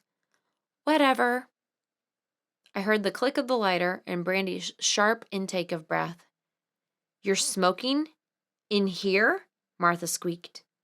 Brandy blew out a cloud of smoke and smiled coldly. "And you're going to say, 'What about it, Miss Marijuana Fiend?'" "Am not a marijuana fiend," Martha said. Brandy gestured with her cigarette. "Whatever, aren't you off to meet Brad? Make sure you ask him what kind of relationship you can expect from him now that Elena's out of the picture." "Already saw him," Martha muttered. "Well," Brandy drawled out, "you must be so excited talking about when you can move in now that Elena's gone." Martha became very interested in her scruffed white pump. "Didn't get around to talking about it." "What?" Brandy said. "Didn't quite hear you there." Martha raised her head, eyes burning, mouth flattened. "Said we didn't get around to talking about it." "Oh," Brandy said, nodding and sucking down another lungful of smoke. "I'm sure you will." She smiled a cruel smile and blew a steady stream of smoke at Martha. Martha muttered something and clumped down the stairs again. Amazing. She sounded exactly the same in the heels as she did in her usual heavy brown boots. Guess the old cliche's true. You can take the girl out of the country, but you can't take the country out of the girl. After a moment, we heard the front door open and close. "Well," Brandy sat back down, "that was entertaining." I kept staring at the top of the stairs. Even through the smoke, I could still smell Martha's light, flowery perfume, kind of what you would expect fairies to wear. "You didn't have to throw it in her face," I faced Brandy. "She knows. Deep down, she knows." Brandy shrugged. "She's a fool, and she's sleeping with her cousin's boyfriend. Not to mention all the shit she did to you. Why would you defend her?" I couldn't answer. There was something so, well, pathetic about Martha. Watching her face when Brandy dug in, I almost felt sorry for her, like watching someone kick a mean, mongrel, half-starved dog. Brandy abruptly put out her cigarette and stood up. Let's get out of here. I need a drink, and by the looks of you, you could probably use one too. Yeah, but with the amount of medicine I'm taking, I probably shouldn't have one. One beer isn't going to hurt. Might help you sleep. I shrugged, too drained to argue, and I really did want that beer. I still don't get how Martha had your papers in the first place. I would have thought that was obvious. Brandy tripped down the stairs. I caught her with Brad. Really? Where? Here. Brandy handed me my coat. I skipped a class, came home to pick up something, can't remember what now, and found them on the landing. Brad was about to leave. Martha in this little nightie thing. Ugh, can't tell you how scary it was. Not just the nightie, although that was pretty scary, but the whole situation.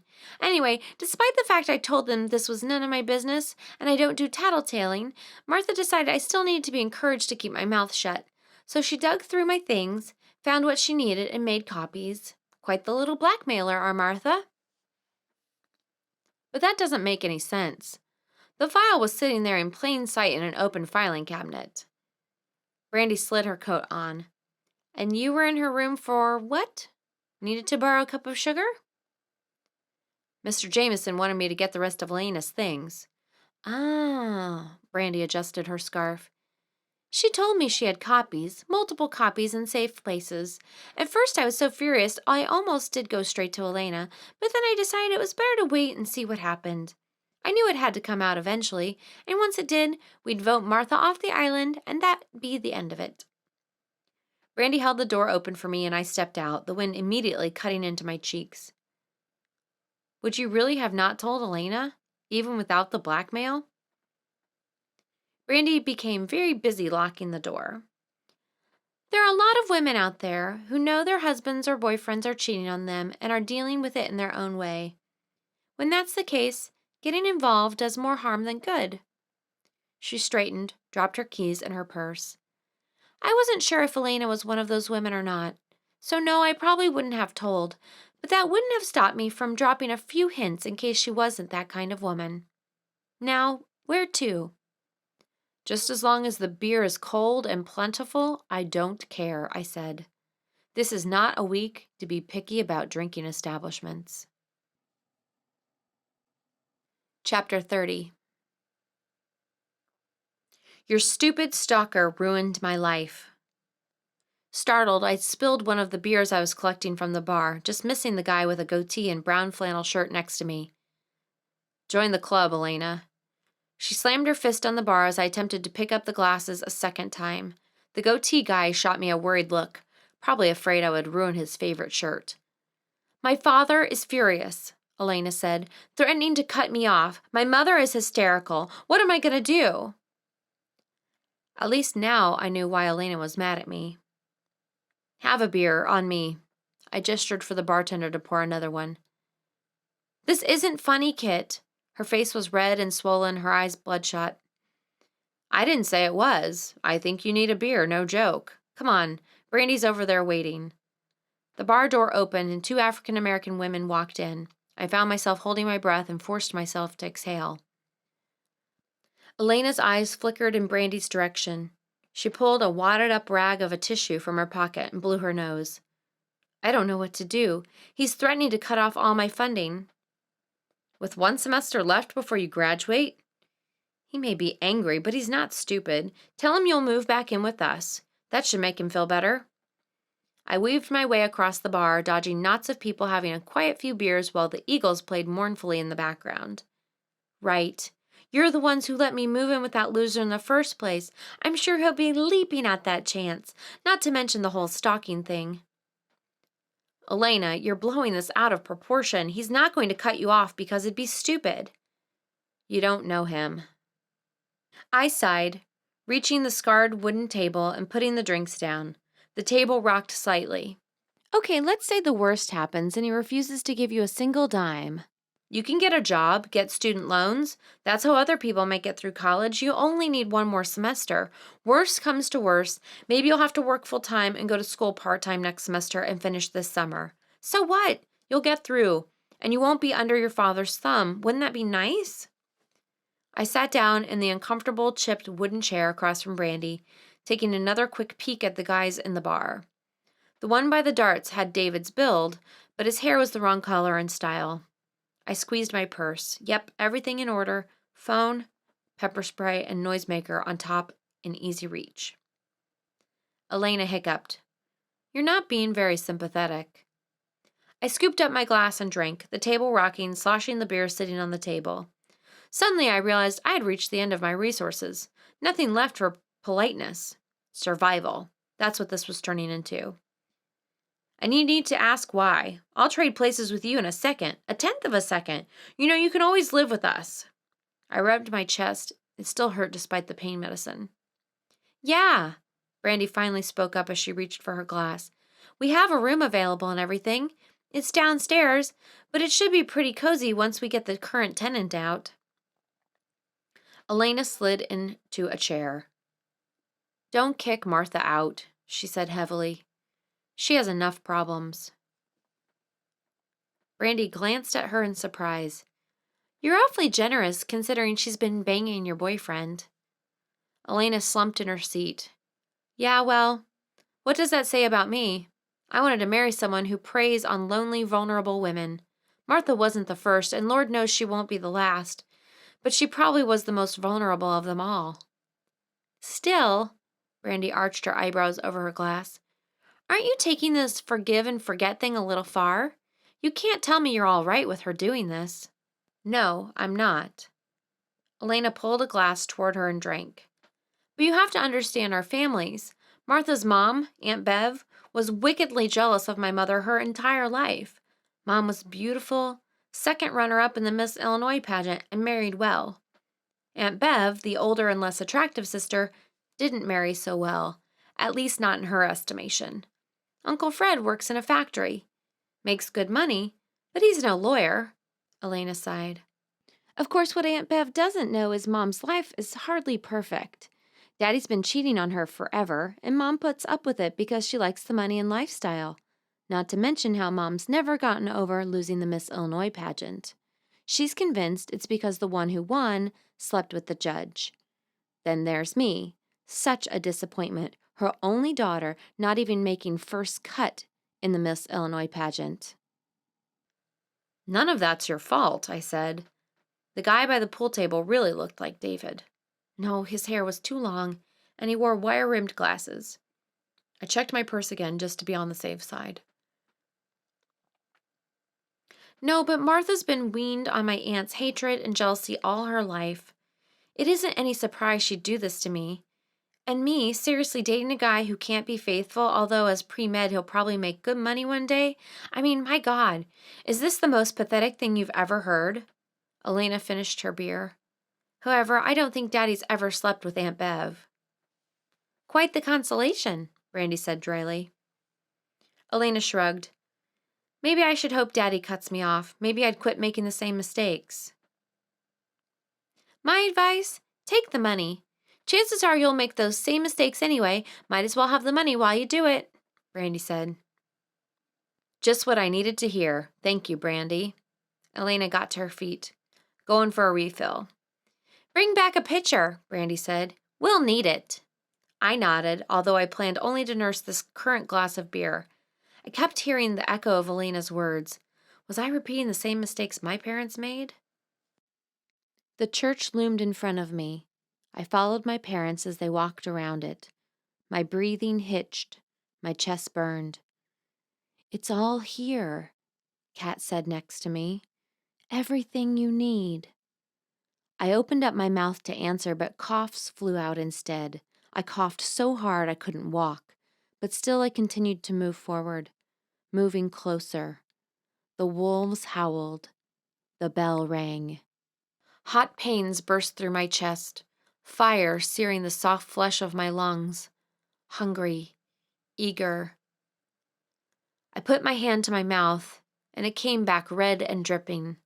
Blood, coughing up blood. The pain in my chest sharpened, my head burned, fever most likely.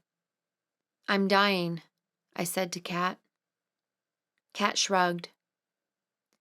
You always knew you had come here to die. Come here to die. Come here to die.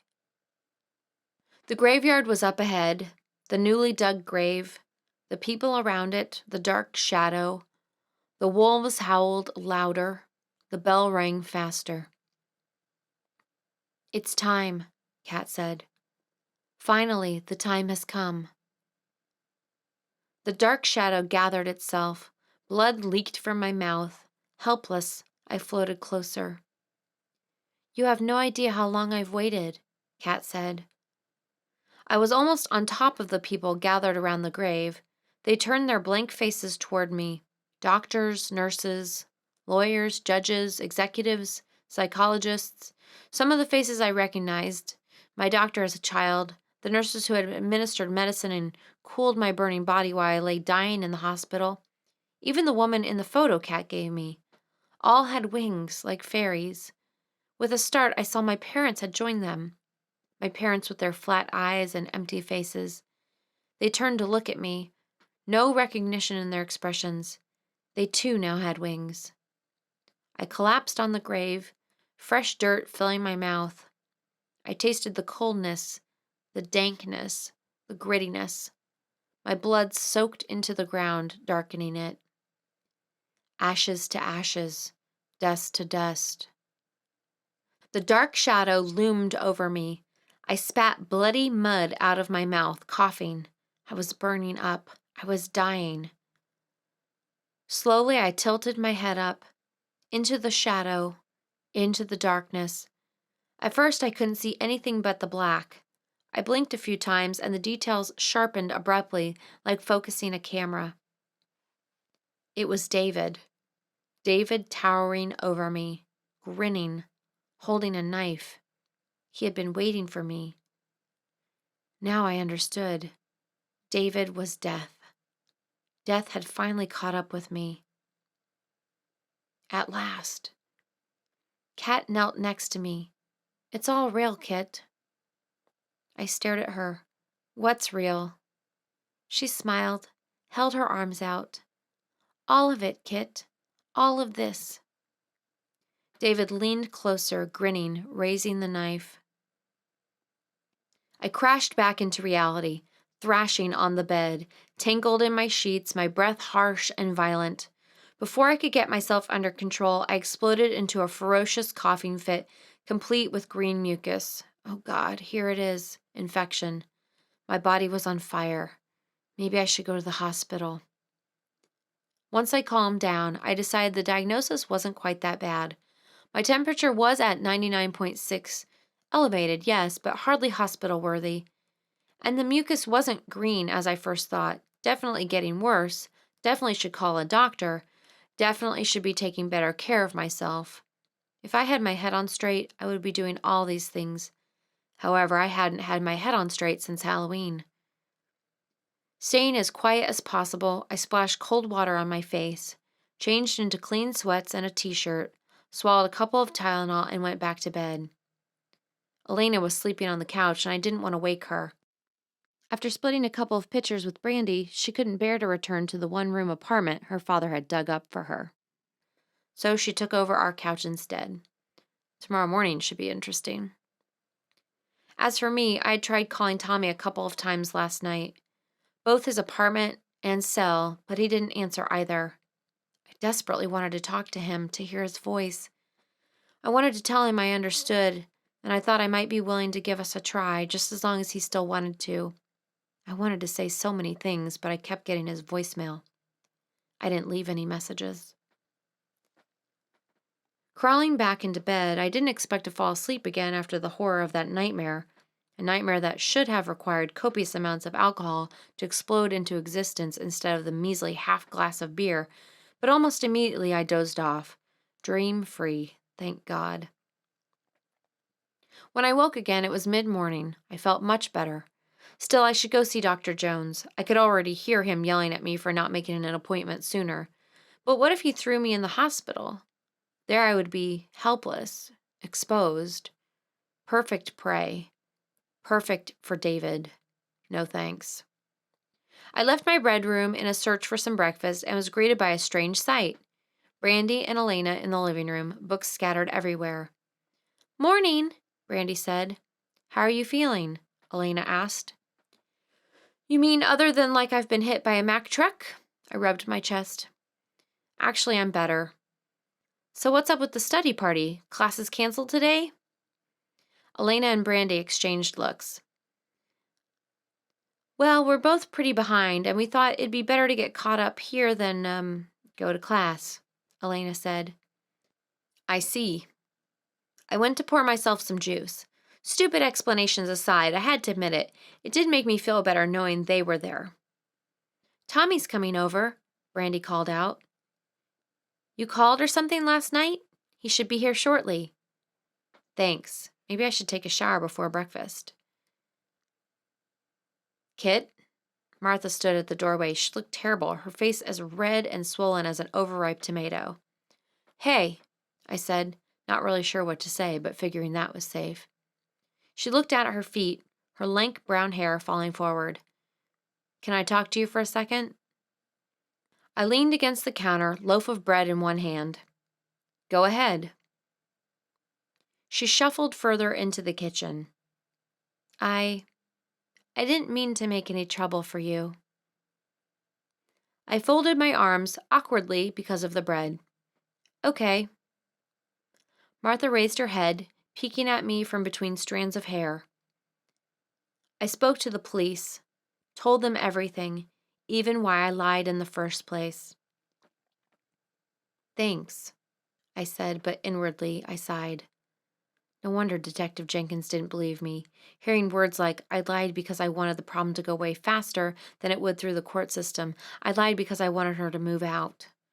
Still, she meant well. That counted for something. Also, I didn't mean to sound like such a bitch yesterday. I know you have cystic fibrosis. I didn't mean it.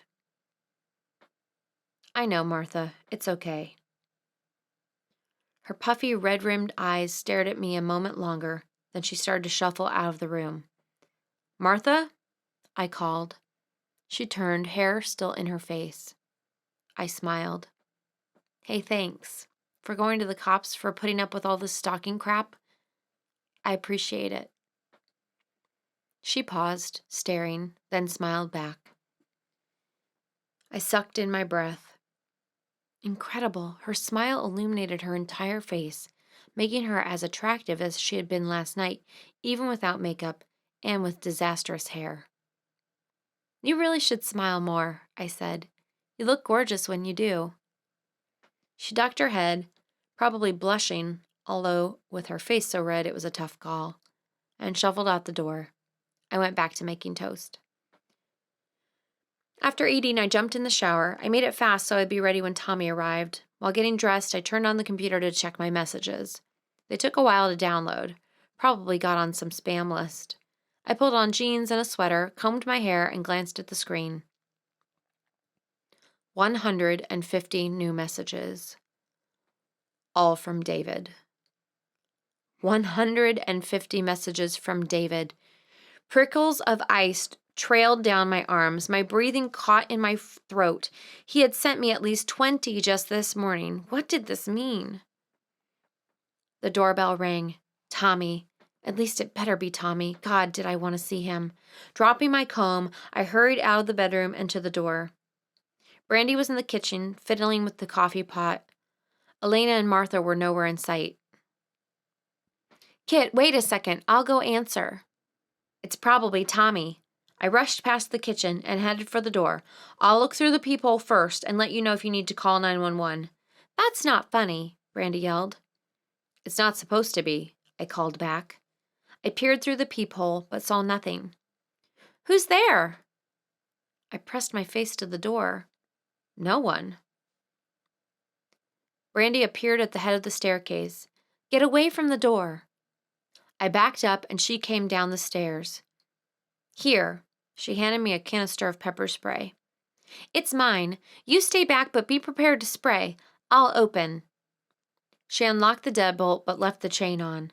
Slowly turning the knob, she eased the door open a crack. Her face turned pale. Oh, God, Jessie! She slammed the door shut. She slid the chain off and flung open the door.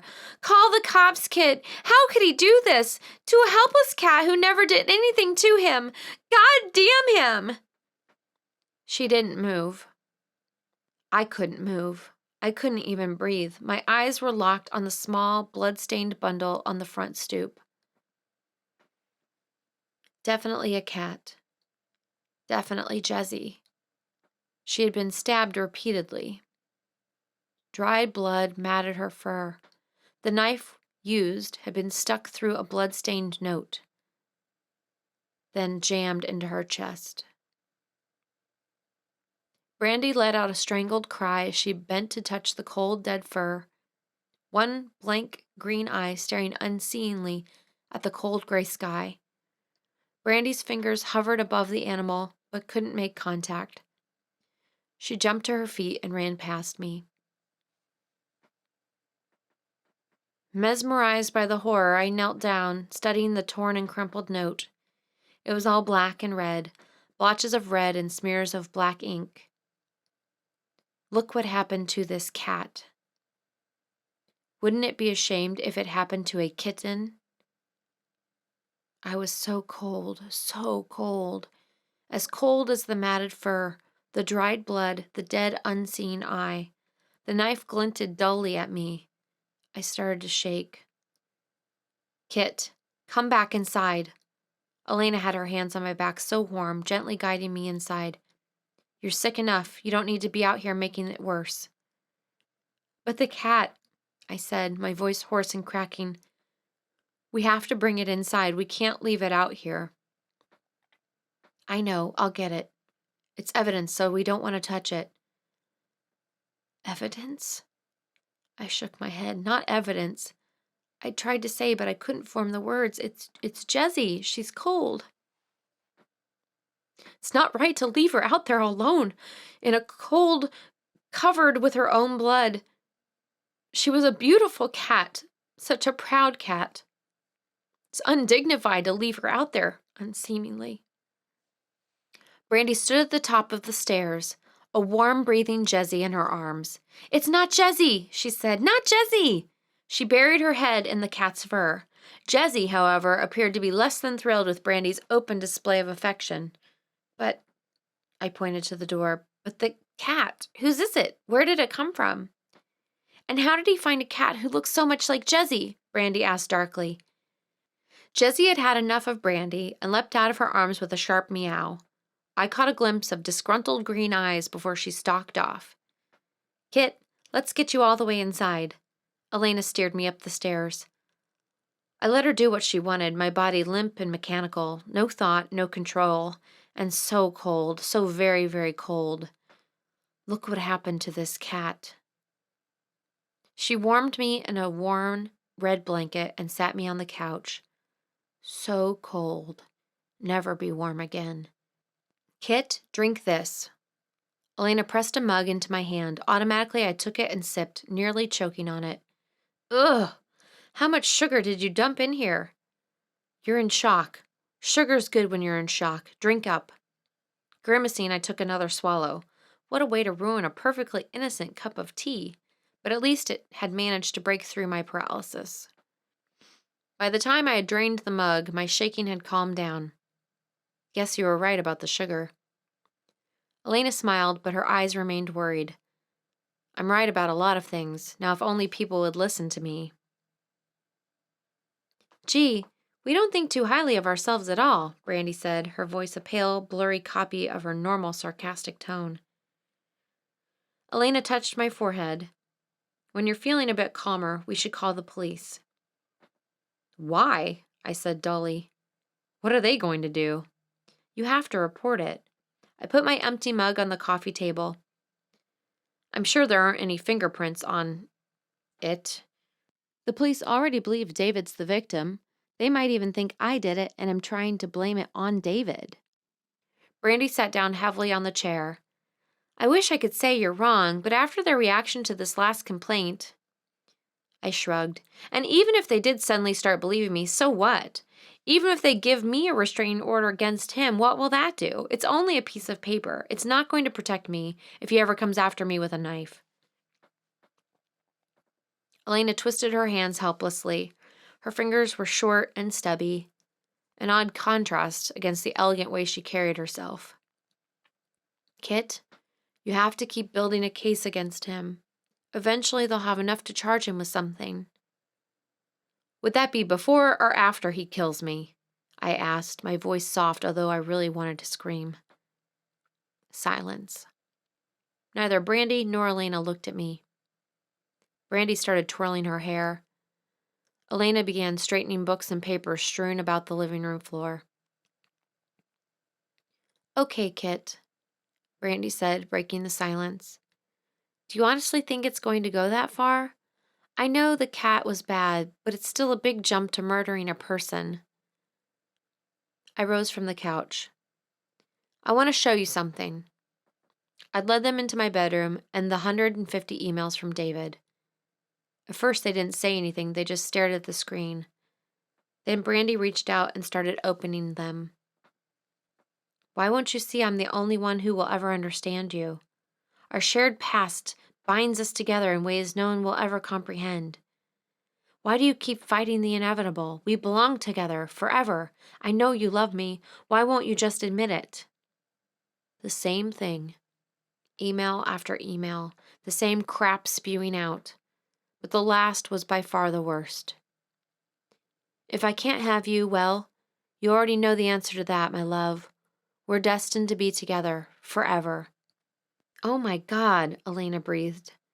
You've got to be kidding me, Brandy said. I think it's safe to say he's getting worse, I said. What about all this shared past? Elena asked. I thought you said you didn't know him before. I collapsed on the bed. I didn't. We just have similar childhood experiences. His sister died of cystic fibrosis. I have cystic fibrosis, and I had a sister kidnapped. As you can see, he's deluded himself into thinking this means far more than it does. So this is at least part of the reason why he's so fixated on you? Elena said. Once again, I cursed myself for showing up at that Halloween party in the first place. Unfortunately. As if she read my mind, Elena said, I'm sorry I ever introduced you to in the first place. I began wrapping myself in my blue and green plaid comforter, feeling cold again. You and me both. Wasn't Kat your sister's name? Brandy broke in. Yes, and yes, that's what he's alluding to in the note. But you said he never knew you, Elena said softly. How would he know if she's dead or not? I wrapped my arms around my knees and started rocking. Lucky guess. I'm sure she's dead. The doorbell rang. All of us jumped. It's probably Tommy, Elena said, although she didn't sound too sure. I'll get it. I unwrapped myself from the comforter.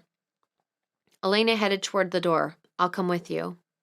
She scooped up the pepper spray and phone in the living room, as well as insisting on going down the stairs first. It was Tommy. His eyes darted between Elena and me. What the? Oh God, Tommy, it's been a nightmare, I said. It must have been. Elena recited the morning's events as we trooped through the apartment. Believe it or not, I found a couple of emails not from David in this mess, Brandy said as we walked in the bedroom. Are these good emails or bad emails? I asked, curling up on the bed. Well, one doesn't seem too good. It's from the university.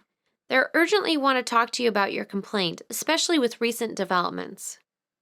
I slumped on the bed. Figures. And there's this one. It's sent from an anonymous address, but it seems to be a reply to one you sent. Anonymous address? I sent something to an anonymous Oh, God, Cat. I tore off the bed and threw myself in front of the computer. There are two kinds of death in the world. One is quick.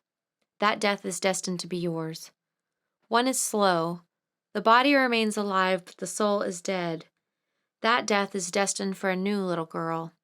The clock is ticking. Tuesday is when the new little girl will meet her death. How long will it take for you to meet yours? The truth will set you both free. The truth about the first little girl. What are you going to do about it?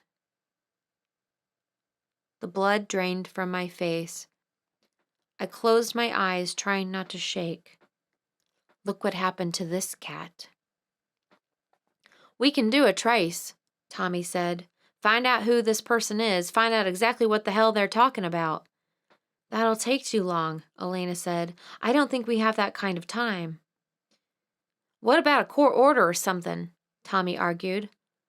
When are the cops getting here? Once they see the cat in these emails, they should do something. Ah, Elena said. Kit, where's your file?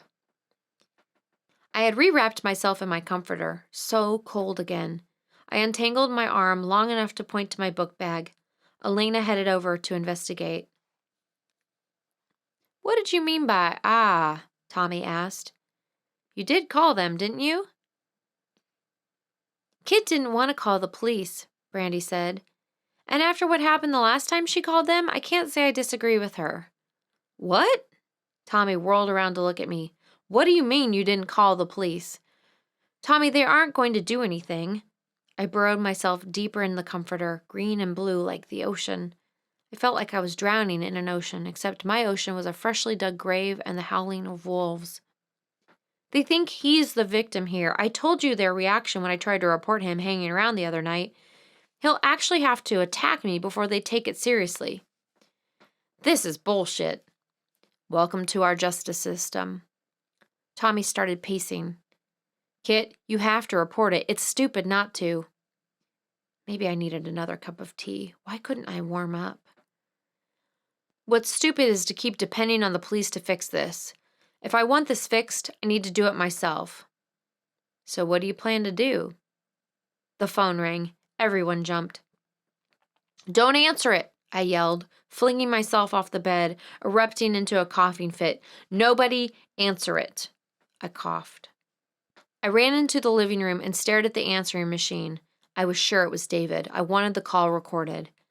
I heard the others behind me, but I didn't turn. I just focused on the answering machine. There was a click, then Brandy's voice inviting callers to leave a message. Another click, then an unfamiliar voice. This is Catherine Cook with the Dean's office. We need you to call us as soon as possible to schedule an appointment regarding your complaint against David Terry. It's urgent we speak to you right away. It's come to our attention that he's placed a restraining order on you and that you've received extensions on 4 of your classes. Our office is here to help you. No matter what's going on, we can help you get through it. Please call us as soon as you get this message. Silence, except for the clicking of the machine. I turned. Brandy, Elena, and Tommy stared at me, mirror images of concern plastered on their faces. Elena broke free and rushed forward. You could bring those emails and the cat. They'll have to believe you then. I had already started shaking my head. You heard her. They're already convinced I'm in the middle of some breakdown. But you can't fake those emails, Elena said. Well, you could, Tommy said, if you knew how to log in as David. Brandy punched him. Elena glared at him. Tommy, that's not helping, Elena said. Tommy rubbed his arm. It's the truth. I'm just telling you what they could argue if they wanted to, not that I'm saying we shouldn't call the cops. I turned back to the answering machine. A couple of coughs bubbled up in my lungs, leaving a trail of burning acid. My head pounded. Look what happened to this cat. If David doesn't kill me, this infection might. I rubbed my chest. Miss Caldwell, I've seen the videotape and have spoken with David about his side of the story. The cops believe David. They think he's the victim. Promise me, Kit, you'll save the innocent. Our office is here to help you, no matter what is going on. No matter what. There are 2 kinds of death in the world. What are you going to do about it? I faced my friends. There's only one thing I can do, I said calmly. I'm going to find out what happened to Kat. Chapter 31. Look, it's obvious. I sat on the living room floor, surrounded by all the papers in my paper trail and the latest email from Kat. Kat or whoever believes that David, this girl in the photo, and what happened to Kat as a 7-year-old are all related. So if I discovered what happened to Kat, I should be able to stop David and save this other girl. But why would they all be interconnected? It doesn't make sense, Brandy said. I know, but this person obviously thinks so, and she seems to have a much better grasp on the situation than I do. I might as well do what she's been suggesting since day one of this mess. Does the term wild goose chase mean anything to you? Tommy asked. I don't know, Elena broke in. Kit may be right. There is something a bit suspicious about Kat's disappearance. After all, there isn't a file. Besides, I said, looking hard at each one of them, honestly now, what are my choices? No answer. Brandy inspected her nails, now painted a dark mauve. Elena shuffled through papers. Tommy studied the ceiling. I picked up the latest email. Alrighty then, let's get down to it. Maybe we should start by tracking down this girl, whoever she is. What about that school? Elena pawed through the papers. Ah, here it is. The Minneapolis School for Special Children. I clapped my hands together. Perfect. That's where I'll start. Minneapolis is 3 hours away, Brandy said. And you're pretty sick, Elena said. I mean, shouldn't you be in a hospital or something? Oh yeah, that's where I want to be, sitting quietly in a hospital just waiting for David to show up. Elena's worried expression deepened. But going to Minneapolis when you're this sick can't be smart either. Maybe you should at least wait until you're better. I can't wait. This thing with the other girl is supposed to happen on Tuesday. That may be significant for me too. I don't know. I have to go now, immediately, as soon as I can figure out a way to get there. I could borrow my roommate's car, Tommy said. Tommy, I wouldn't feel comfortable driving your roommate's car all the way to Minneapolis, I said.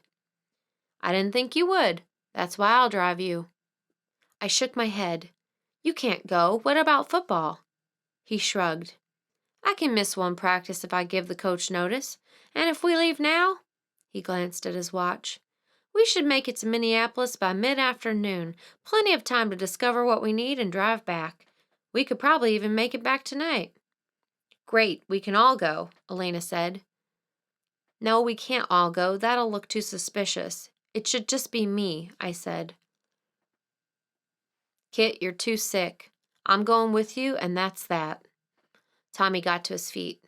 Tommy's right, Brandy said. It should just be the two of you. David might get clued in if we all go. Then it's settled. Tommy snatched up his coat and started down the stairs. I'll get the car and make a few phone calls. Maybe pack a few things in case we stay the night. Be back in a half hour. I stumbled after him. Tommy, wait. He turned, hand on the doorknob, eyes cautious, watchful. Probably afraid I'm going to hurt him again. The thought pained me. I stepped closer. Brandy told me everything, I said. I just wanted you to know I understand. There was still so much I wanted to say, so many unspoken words between us, but I couldn't do it. He studied the dull brass doorknob before meeting my eyes. See you in a half hour. He smiled slightly, then disappeared out the door. I stared at the closed door, feeling strangely empty and unsettled. Taking a deep breath, I coughed a couple of rumbling coughs and returned to the living room. Brandy was studying the photos while Elena gathered papers. Tommy's not starting anymore, Brandy said casually. I paused, hand on the banister. What? Football. Not starting in football. Missed too many practices. Playing badly in games. She sauntered over, handing me the photos. No chance to win the Heisman Trophy now. I took the photos, my thoughts a blur. She smiled. Just thought you should know. I nodded stiffly. Tommy not starting? But football was everything to him. He had a football scholarship. What happened? But what? I stuttered. You know the divorce rate is about around 50%, don't you? Brandy interrupted. I stared at her, perplexed. What does that have to do with a damn thing going on here? Humor me. Half of marriages don't work, right? Right. And of those marriages that don't work, how many are because one or the other is chronically sick or injured? Understanding began creeping through my mind. I have no idea. Brandy smiled. Neither do I. But Kit, doesn't it surprise you that of the three of us here, you're the one with the most chance of a satisfying, long-lasting relationship? Elena and I are pretty much zeros on the subject, and last I checked, we're the healthy ones here. It's more complicated than that, I started to say, but Brandy interrupted me. Bullshit. It's not more complicated than that. Sure, your disease is horrible. Sure, when you start to get sick, it won't be pretty. Sure, Tommy may leave you. But you know what? He may not leave. He's shown remarkable resilience so far, despite your best efforts at pushing him away. Perhaps you should thank him by giving him a chance. Elena touched my arm. As the recent actions of my ex-boyfriend have proven, being healthy is no guarantee of anything positive. Why should being sick be a guarantee of anything negative? I didn't answer. I didn't know what to say. Brandy pushed her hair back. Come on, I'll help you pack. Shaken, I followed Brandy to my room. Martha intercepted me, stepping out from the kitchen, a sandwich in one hand, peanut butter and grape jelly from the smell. That school, she paused, licked jelly off her wrist. It's for wards of the state. I stared at her, feeling once again as though the last wisp of reality had just drifted away, leaving me in nightmare Neverland. Excuse me? She looked at me like maybe I belonged in a special school. The school you were talking about, Minnesota School for Special Children, a lot of wards of the state go there. Wards of the state? Could this girl be a ward of the state? Martha, how do you know this? She smiled, sucked up another drop of jelly. You'd be amazed at what I know. Still pondering, I thanked her and headed for my bedroom. I noticed she and Elena avoided looking at each other. Tommy insisted I sleep during the drive to Minneapolis. He made a little bed for me in the back seat, complete with several blankets and pillows. He even turned the heat up. For my part, I took a huge dose of cold and pain medicine, just for the day, just to dull the pain.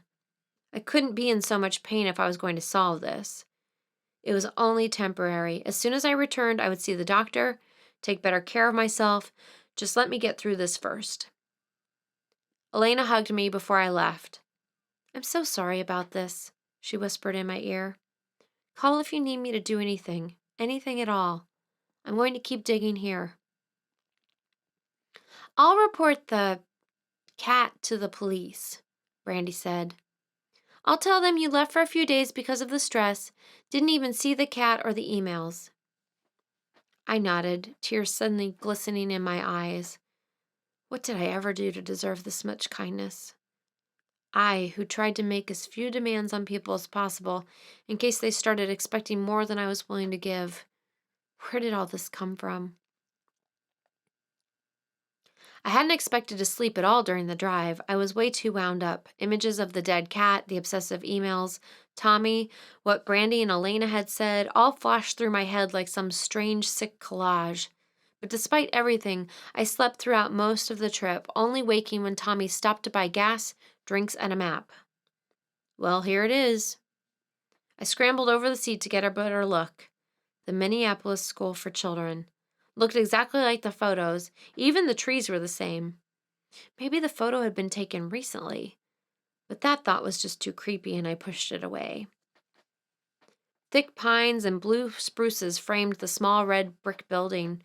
Their distinctive scent permeated the car even with the windows rolled up. A brown pickup truck passed us, blowing big belches of smoke as it went. Looks kinda dead. Yeah, well, school must be out. I studied the windows for any sign of life. The teachers are probably still there. Worth a shot anyway. I coughed a few times, deep, booming coughs that burned my chest. I dug out my pills and opened my water bottle. Tommy eyed me. You don't sound too good. Funny, I don't feel too good either. I downed my medicine, tossing back a few extra pain pills for luck. Tommy watched me carefully. Those all can't be good for you. I rubbed my forehead. Definitely a fever. I'm not sure they're not, but I gotta do something. It's only for today. Once we get to the bottom of this, I can collapse. Tommy half nodded and glanced at the building again. Got a plan? Actually, I do. Martha had given me the initial spark this morning. I rummaged around the back seat for a notebook and pen. And that plan is? Too complicated to get into now. I removed the studio shot of the girl from the paper trail folder and placed in front of my notebook. You can come in with me, just as long as you know you may have to leave. Great, Tommy grumbled, following me out of the car. Just what I always wanted to be, a sidekick. Sidekicks are just as famous as leads, sometimes more so. And that makes me feel so not better about it. I punched him lightly on the arm. Hey, things could be worse. You could not be here at all. He grunted as we headed up the sidewalk covered with browning needles. We stepped around pine cones and branches. The smell of pine was even stronger out here. The front doors were open. The building felt oppressively quiet. Why did schools in particular seem so hollow and devoid of life when not being used? Empty classrooms lined each side of the hallway. Our footsteps echoed in the stillness. Where do we go? Tommy whispered. He must have felt it too, that reluctance to break the silence. I shrugged. We kept walking, our footsteps sounding way too loud. At the corner, I looked into one of the classrooms and saw a woman erasing the blackboard. At last, a person. I tapped on the door. The woman turned around. Can I help you? She looked to be in her early 40s. Her brown hair was cut in a bob, framing a creased, round, friendly face with pleasant features and patient eyes. I took a deep breath. Now or never. Yes, I'm Kit Caldwell, a social work major at U of M. I'm doing a project for one of my classes, a follow-up on a ward of the state. She put the eraser down, brushed off her hands. A puff of chalk dust rose in the air. Oh, of course. You must be one of Professor Green's students. Amazing, it was actually working. Yes, exactly, but unfortunately I'm playing catch-up big time. I have cystic fibrosis, and as you can see, I've been pretty sick, so all I have is her photo. Behind her round, gold-rimmed glasses, her eyes widened. Oh, you poor thing. But no background sheet? I hung my head, looking as abashed and embarrassed as possible. Actually, to be honest, I lost it, and I don't normally lose things. I'm a very good student and very organized, but I've been so sick, and I've torn apart my apartment looking for it, and I don't want to tell Professor Green. She came toward me, put her hand on my arm. Shh, dear, it's okay. I know Professor Green quite well, and I wouldn't want to own up to her that I lost my schoolwork either. She patted my arm and smiled. It'll be our little secret. Come sit down and let me see what I can do. I shot her a grateful look, then indicated Tommy. Oh, this is my boyfriend Tommy. He drove me here, but if you don't want him to stay. She waved her hand. No, that's perfectly fine. She introduced herself as Mava Jacobson. Now let's see that photo, she said, as we sat down in miniature green plastic chairs around her desk. I slid it from my notebook and handed it over. Why, that's Kyla Benson, Mava said immediately. One of our success stories. She's about to be adopted. I kept my eyes focused on Mava. On Tuesday, right? I said hesitantly. She tapped the photo. Yes, I believe it is Tuesday. I wrote down a few notes, coughed a couple of times. And do you know the family adopting her? The Terrys, of course. Kyla's in my class. Gretchen Terry visits here at least 3 times a week. Terry? As in David Terry? I arranged my features in the most neutral expression I could. They have an older son, don't they? Yes, he's in grad school, I believe, in Wisconsin. She handed me back the photo. It's such a shame, really. What the Terrys have gone through over the years, so much tragedy, and such good people, too. I reached out to take the photo, saw my fingers close on the edge of it, but my hand was so numb I couldn't actually feel it. Tragedy? I said faintly. Maeva sighed. Mr. and Mrs. Terry had 3 children, 2 daughters and a son. One daughter died as an infant of SIDS. The other was killed in a car crash about 5 years ago. She was only 16. Maeva shook her head. So very tragic. David had 2 sisters? And neither died of cystic fibrosis? I dropped my gaze to my notebook, busied myself putting the photo away. I didn't want her to see my face. Sure, my shock would give me away. Apparently, I wasn't fast enough because Maeva reached out to pat my hand. It's so difficult when bad things happen to good people, she said, thankfully misreading my expression. But as tragic as it is, some good's coming out of it. Kayla will be going to a fine home. Oh God, Kayla. I had almost forgotten about her. I raised my head. Is Kayla happy about it? Maeva nodded, her round face breaking into a smile. Of course she is. She's a good kid, sweet, smart, and tough. When you look at what she's been through in her short life, it's nothing short of miraculous at how well she's turned out. But all that's behind her now. The Terrys will take good care of her. I think she'll be good for them as well. They'll be able to heal together. I coughed, so as to have a reason to cover my face. Heal together? Was this woman writing for Hallmark? The state was happily bestowing an innocent girl on a woman who had raised 2 dead children and 1 living stalker. This was nothing short of state-sanctioned child abuse. How did it get so far in the system without ringing a few alarm bells? Maeva studied me, motherly concern radiating from her every pore. Are you sure you're feeling okay? You still sound pretty sick. I rubbed my aching chest. Actually, maybe we should continue this another day. I guess I'm not as well as I thought. Maeva nodded, helping me to my feet. You go home and rest. Take care of yourself. Kyla isn't going anywhere. Even after the adoption, she'll still be attending this school at least until spring. She walked us to the door, sensible shoes clicking on the linoleum. I shook her hand, thanked her, then hurried out of the school as fast as I dared. David's mother is adopting Kayla? Tommy said as soon as we were outside. Sounds like it. Why would she do that? Good question. I jerked open the car door. And an even better question is what really happened to those daughters. David told me his sister died of cystic fibrosis, yet Maeva thinks one died of sudden infant death syndrome and the other in a car wreck. Tommy slid into the driver's seat. This is getting weirder and weirder, and there's still no connection to Kat. I pulled out my photo of Kayla and the older woman, the one taken in front of the school. That's got to be Gretchen Terry. Look at her. It's so obvious she's a grade A bitch. How could they be giving that poor child to her? Tommy shrugged. Kayla's a ward of the state. You don't become a ward of the state because your family is like the Cleavers. She's an older child and probably dragging around some serious baggage. Her options aren't great. I guess. I couldn't tear my eyes off that woman. Her stern, unyielding face, her iron grip on Kayla. 2 dead daughters, 1 psychopathic son.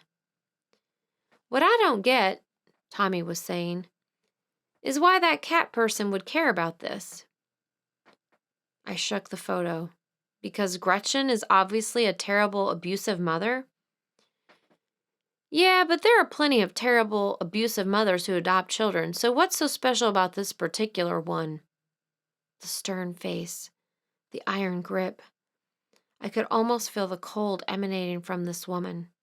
2 dead daughters, 1 psychopathic son.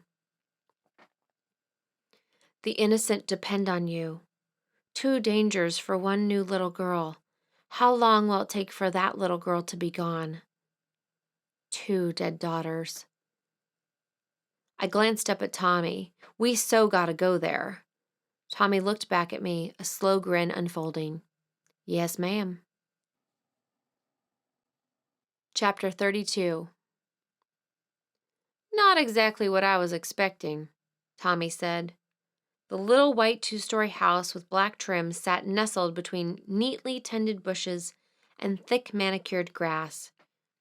Yeah, I said, way too cute. The house had American Dream stamped all over it. A house like that could never have sheltered David, the mad stalker, could never have nurtured him, watched him growing up, kept him safe and sound. Not possible. Well, maybe his parents moved here later, Tommy said. You know, after they sold the Adams family house. Let's hope. We got out of the car and headed toward the driveway. What if she's not home? Tommy asked as we hiked up the driveway. Perfectly rounded evergreen bushes lined each side. I shrugged. What else? We wait. Cool, stakeout. I'll even spring for the donuts. We reached an immaculately swept porch, complete with a white wooden porch swing that creaked in the wind. I rang the doorbell. The swing continued to creak, the sound eerie in this clean, sterile porch. It made me think of a coffin opening, one that had been buried for a long, long time. The door swung open, revealing Gretchen Terry. At first I could only stare. She looked exactly like the photo, except instead of a black coat, she wore a blue house dress covered with tiny white flowers and a white apron. She adjusted her black framed glasses. May I help you? Are you Mrs. Terry? I asked. She pressed her lips together. What do you want? Now that she was actually in front of me, I realized I had no idea what to say. I'd been so caught up in the whole house finding ordeal, I had forgotten about making an after I found her plan. She continued to stare, her eyes cold and calculating, just like David's, although the color was wrong, brown instead of turquoise. She stepped back. Well? I was going to lose her if I didn't think of something. I'm from the State Department, I found myself saying. I'm here about your adoption application. Her eyes narrowed. What about it? I need to check on a few things. Could we come in? She took another step back. I've already had my application approved. What do you need? Just a few answers, that's all. Her eyes grew colder still. Aren't you a little young to be working at the State Department? I smiled. Oh, I get that all the time. Her lips were a red slash across her face, like a knife cut. What did you say your names were again? I glanced at Tommy. Mary Smith and Tommy Johnston. She started to close the door. Stay right there while I go call the State Department. Ack! Definitely not the right response. Without thinking, I stepped forward and shoved my foot against the door, just stopping it. Actually, Mrs. Terry, I'm not from the State Department. Her cold eyes glowered at me. Then who are you, and how do you know about the adoption? My name is Kit Caldwell, and I'm actually here about your son, David. He's been stalking me. Her face froze. Her eyes turned round with horror. With a strangled cry, she slammed the door shut, banging my foot and barely missing my head. Hopping backward, I shook my stinging foot. Mrs. Terry, I called. We don't want to hurt you. We just want to talk. Locks clicked. Bolts rattled. Go away, a muffled voice said. Get off my property before I call the police. I looked at Tommy. He shrugged. All right, Mrs. Terry, I called back. Sorry to bother you. We're leaving now. That went well, Tommy said as we stepped off the porch. I glanced over my shoulder, trying to see if a curtain twitched. I knew she was watching. Hey, at least she didn't threaten us with a shotgun. The porch swing creaked again. Rotting coffins, buried secrets. So now what, Holmes? We reached the car, me continually stealing glimpses at the house as we walked. I still felt those cold eyes boring into me. Opening the door, I pondered our options. Certainly seemed like we had hit a dead end, yet those two dead children kept haunting me. The library, Watson, I said at last. Using their computers to search through the back issues of the newspaper is probably the fastest. Tommy slid the key into the ignition. You got it. Another task that wasn't as easy as it sounded. Even narrowing the search down to 5 years ago still meant examining 365 potential newspapers. After a half dozen fruitless searches, Tommy had the bright idea of looking only at obituaries. It still took forever. "I think I found it," Tommy said. I had taken a break to down more pills. My head was killing me, my fever was up, and I had started coughing again. Death had to be preferable to this. "Where?" I cranked my neck to peer over Tommy's shoulder. He pointed. "Bethany Terry, age 16, died April 24 in a single car crash." April 24. Something about that date sent chills down my spine. April 24. "Can you find the article about the death?" I asked as Tommy pressed the button to print the obituary. "Nothing wrong with trying." He started tapping the keys. I sat back and rubbed my face. April 24. I would have been 16 as well. Then I remembered. The sharp scent of chlorine, the feather-light touch on my cheek. Come to say goodbye. "Here it is," Tommy said, pointing at the screen. "Look, there's even a picture of Bethany." I leaned over to look, but I already knew what I would see. The headline blared, "Teen killed in car crash, alcohol suspected." Underneath a photo of a pretty blonde teenager smiled at us. It was Kat. No question about it. Chapter 33. "They must have kidnapped Kat. That's all there is to it," I said. We had moved to a more secluded area of the library, a corner near a window. The gray day was melting into night. We sat facing each other in two brownish-orange chairs, a small square table between us. Tommy tapped the newspaper article lying on the worn table. "But this girl's dead. She can't be the one you've been seeing around campus or who's been sending you emails and photos." I propped my elbows on my knees and rested my head in my hands. "But it looks just like her." "You haven't seen Kat since you were 7. How do you know what she'd look like at 16, or at 21 for that matter?" "She's my sister. Besides, she looks just like the girl I saw at the Halloween party and at the Union." Tommy slid back in his chair, his legs sprawled in front of him.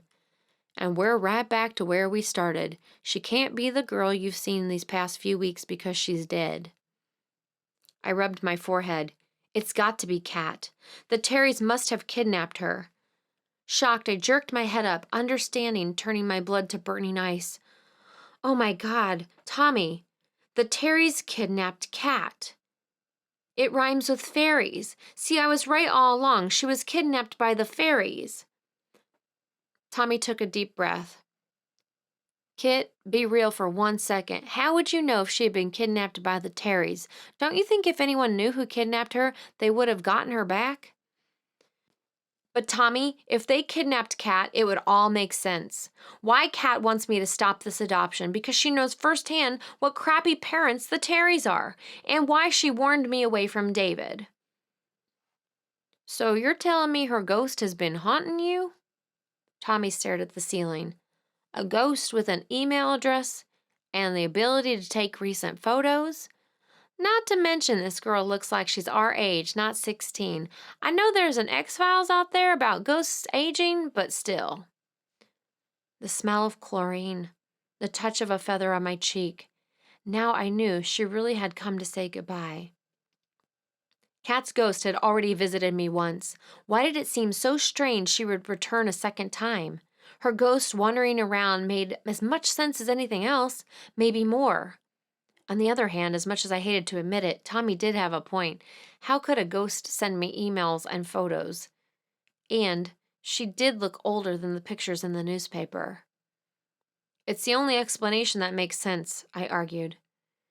"But you said Elena found no police file. If Kat was kidnapped, where's the file?" "Maybe she wasn't kidnapped in Milwaukee. Maybe it was here. Maybe we should talk to the police here." "It also doesn't explain why Mrs. Terry threw a fit when she heard your name or why David fixated on you." "Au contraire, Watson, it points to their guilt. Kat wouldn't have been old enough to tell them her real name. She may have even talked about me." Tommy leaned over to fiddle with the articles. "I still think you're reaching. And I still think we should go to the cops and see if they have a file on her." Tommy held his hands up. Fine, we'll go. He started to stand up. What's with the attitude? Do you have a better idea? He shoved the articles at me. Did you even read this story? Are you so convinced you're right you don't want to look at anything else? What the hell is that supposed to mean? He stood, backed away. Maybe it means now that you're on this kidnapping kick, you're not willing to consider any other angles. That's not true. I just think it makes the most sense. He pointed at the table. Just read the article. Need a bathroom break. Back in a minute. He strode off. Glaring at his retreating back, I snatched the article off the table. How dare he accuse me of being close-minded? Covering the photo with my hand so it wouldn't distract me, I started reading the text. Teen killed in car crash. Alcohol suspected. A local teenager was found dead in a single car crash early Sunday morning. Bethany Terry, 16, was driving down a deserted section of Bolt Road when she apparently lost control of her car and hit a tree, killing her instantly. Highway Patrol officers Dick Macy and Christine Yorlet discovered her body at 4:12 a.m. Sunday morning. She had been dead for several hours by the time we got there, said Yorlet. It's such a shame. The cause of the accident is unknown, although alcohol was found in her system. In her junior year, Terry had been an honor student and yearbook editor. She was always such a good girl, said Gretchen Terry, her mother. I've never had an ounce of trouble from her. I don't know how this could have happened. Police have launched a full-scale investigation. It's a bit peculiar, said Detective William Reynolds, the investigator assigned to the case. There's nothing on or around that road. Why should we be driving down it at that time of night doesn't make a whole lot of sense. If anyone has any information about this crime, please call the Minneapolis Police Department at 555-3487. It is a bit peculiar, wouldn't you say? Tommy leaned over the chair, having returned while I had been reading. And especially after meeting the poor grieving mother, I'd say it was more than a bit peculiar. I chewed on my lip. But this doesn't change the fact that the woman could have still kidnapped Kat. Tommy looked pained. Back with the kidnapping, Kit. I'm not going to pretend I know who you've been seeing around campus, but don't you get it? The Terrys may have murdered Bethany. At the very least, don't you want to know what happened to her? 2 dead daughters. 1 psychopathic son. 1 murdered daughter. 1 psychopathic son. The fairies are evil. Pure evil. Yes, I certainly did want to know what happened to Kat, every last detail. I stood up. Well, then let's go see if Detective Reynolds will talk to us, and while we're at it, we can check out kidnapping files for Kat. By the time we reached the station, it was past 7 o'clock and very dark. Probably should have called, Tommy said glumly as he pushed open the station doors. Probably done with his shift and gone home.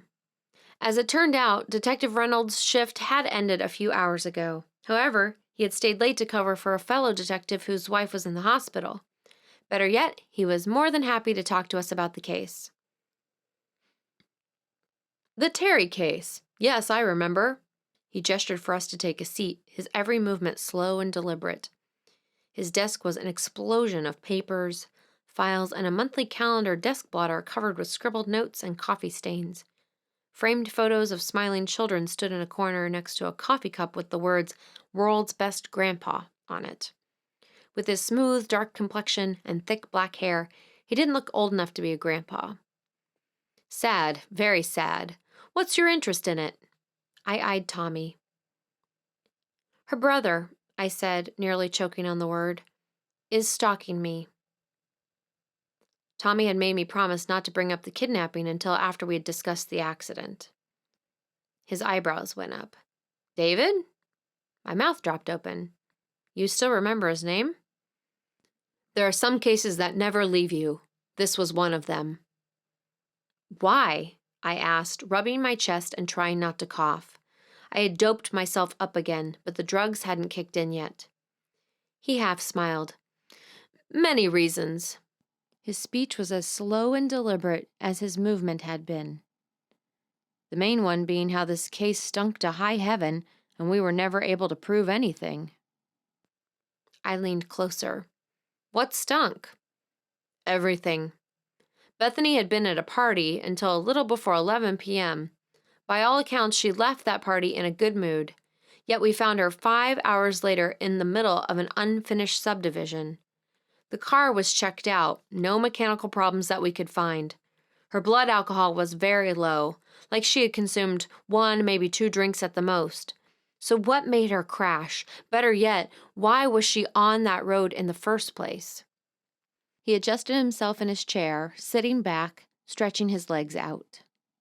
Then there were her injuries. They weren't consistent with the crash. Consistent? Tommy asked. Detective Reynolds folded his hands across his stomach. Her injuries weren't consistent with the damage to the car. I put my hand to my mouth. Oh my God. Detective Reynolds reached over to pick up his coffee cup. He half waved it at us. Kinda nasty this time of day, but I'd be happy to get you some. I wanted answers, not coffee, and especially not bad coffee. I shook my head politely. He nodded, drank slowly, then put the cup down. But what really did it was the family, he continued. There was something hinky about them from the beginning. First, the mother. In her every other day was some new theory. First, it was that we made a mistake. Her daughter would never have been drinking. Then it was Bethany's friends. Her friends were a bad influence. Then it was some stranger who had abducted her and caused her to lose control of the vehicle. He straightened his desk blotter, leaned back again. Not that that's so unusual, grieving mothers with theories, but there was something odd about her. She was so frantic about it, nearly in a frenzy. And when we tried to question her or other family members, she went ballistic, saying she'd sue everyone for false accusations. He pressed his fingers together, hands forming a triangle over his stomach. At the time, none of them were suspects. We were simply asking routine questions. The father wasn't much help, deferring to his wife on every issue in question, and then there was David. Detective Reynolds rotated his mug, took another swallow of coffee. Shifty. Very shifty. Never a straight answer. Hell, never a straight look even. I bet my pension he's up to his eyeballs in it. Sounds like David. Even listening to this account secondhand sent eerie shivers through me. So what happened? Was he arrested? He shrugged. No proof, just suspicions. I gestured with my hands. But you had proof, the injuries. He shook his head. They weren't conclusive, just suspicious. No, there was nothing. We couldn't charge the Terrys with anything, and it rankles me to this day. Nothing. The police could do nothing. Kat was dead, and they got away with it. The perfect crime. I didn't think I could hate David any more than I already did, but at that moment the rage burned inside me. How could they do that to Kat? What kind of monsters were they? The fairies are evil. Pure evil. I wondered if Kat had suffered, if she had known their intentions, if she had seen her death reflected on their faces before the final blow. Now they wanted a new little girl to play with. Detective Reynolds stretching back in his chair, steepling his fingers again. So tell me more about how David is stalking you. I gave him the shortened version, but I did include how David had managed to destroy my credibility. The detective didn't interrupt, simply alternating between nodding his head and drinking his coffee. When I finished, he pondered for a bit before speaking. Your story is certainly consistent with my dealings with David. I'm sorry you got tangled up with him in the first place. If you'd like, I'd be happy to call the Riverview police and share my experiences with them. You'd do that? After weeks of living in a cloud of doubts, second guesses, and outright disbelief, I was deeply moved that someone not only believed my side of the story, but was willing to help me. Of course, I do have an advantage over the investigators in Riverview since I've had prior experience with David. Although, even without my help, I'm sure they would have figured David's true nature eventually. Eventually. That was the key. With my luck, eventually would come when Riverview's finest were standing over my murdered body. I glanced sideways at Tommy. He shrugged. I was wondering if I could share something else with you, I began. Go ahead. Well, I think that there might be a more personal reason why David chose me to stalk. Detective Reynolds leaned forward, his face narrowing. I'm listening. I took a deep breath. This was harder than I had expected. You see, I had a sister, Kat. She was kidnapped when I was 7. And the thing is, Bethany looks like her. He paused, considering. So you think the Terrys kidnapped your sister and raised her as their own? Okay, I know it sounds a little crazy and a little paranoid, but it actually makes sense. David told me he lost a sister to cystic fibrosis as a baby. I have cystic fibrosis, which is another reason why I think he latched onto me. But anyway, now I find out he has another sister, Bethany. He loses that sister at 16, and now Mrs. Terry is in the process of adopting a ward of the state, a little blonde girl named Kayla. Detective Reynolds reached down, selected a pen, and began jotting notes. You say she's about to adopt another girl? Yes, on Tuesday, the adoption will be final. Kayla Benson. That's the little girl's name. But back to Bethany. I really think she's my sister, Kat Caldwell. Can you find out if there's a police file on her kidnapping? He continued to scribble on a piece of paper. To be honest, the kidnapping doesn't ring any bells, but I'll check it out. I filled him in with as much of the kidnapping details as I remembered while he took notes. I even told him about my meeting with Mrs. Terry. After I finished, he pondered his notes before looking at me. I'm glad you came in today, Miss Caldwell. Why don't you go get some rest? Check into a motel and let me see what I can dig up. I nodded, my body going limp with relief and gratitude. Finally, some official help. A police officer who actually believed me. Even more amazing, he wanted to help me find the truth. For the first time since this nightmare began, I felt like things would work out for me. Tommy and I both stood up, thanking him. He stood as well, shaking our hands. I don't suppose I have to tell you two to be very careful, he said. You're dealing with someone very dangerous who's quite possibly violent and homicidal. Watch yourselves. But how could he possibly know we're here? I asked. He's probably in front of my apartment building in Wisconsin right now. Detective Reynolds' face became grave. I'm not trying to unduly alarm you, but you did visit his mother. I'm sure he knows you're here. My stomach dropped with a sickening thud. How could I have been so stupid? Of course she would call him. Why did I tip my hand like that? How idiotic could I be? All I'm saying is be extra careful, Detective Reynolds said. He knows you're in Minneapolis, but he doesn't know exactly where, so you're probably safe for now. But he also knows you're investigating him, and he's probably going to become even more dangerous. Make sure you check in with me before you return to Riverview. I nodded, thanking him again, but more subdued than before. 2 dead daughters, 1 murdered. 1 psychopathic son. And now that son knew I was on to him. We didn't speak in the car. I was too busy trying to force my numb brain to process all the information thrown at me today. But Tommy just seemed preoccupied. He kept glancing in his rearview mirror. Finally, I couldn't stand it anymore. What's with the rearview mirror love affair? Tommy stared into the mirror, pressed his lips together. I think there's a car following us. I automatically glanced in the passenger side mirror. Several sets of lights shone back at me. How can you even tell?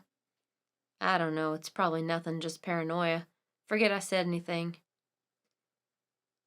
Paranoia is catching, I said with forced lightness. He half smiled at me, but he didn't stop checking the rearview mirror. I spent the rest of the trip studying the mirror, trying to see why he thought we were being followed. I couldn't tell. All the lights looked the same to me. Tommy turned into a lighted Motel 6 parking lot. Pulling into a space, he shut the car off and glanced around. This fine? Sure. He looked strained and exhausted. I attempted a smile. Hey, look, at the bright side, at least now we know David has some serious issues. Before we only had a hunch. He drummed his hands on the steering wheel. I think I would have preferred being wrong. Somewhere close by, a set of tires squealed and a horn blared. You think? Tommy looked away, running his hands roughly through his hair. It's just a shock this whole day. I mean, I knew there was something off with him, but this goes way beyond it. 2 dead daughters, 1 murdered, 1 psychopathic son. I know, believe me, I know.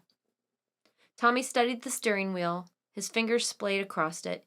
He took a deep breath and gave himself a shake. Let's get checked in, then we can go across the street and get some dinner. I nodded, following him out of the car.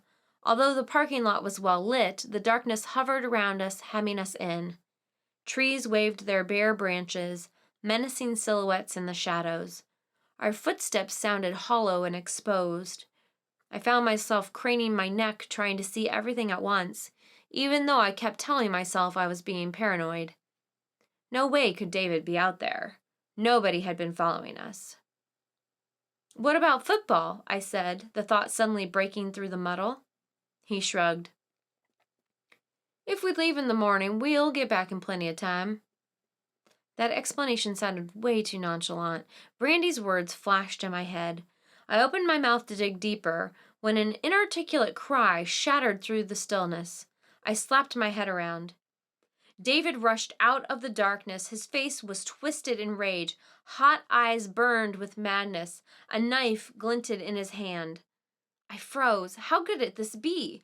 It was like the first time he showed up at my classes, like my thoughts had caused him to materialize. How long had he been following us? Would I ever get away from him?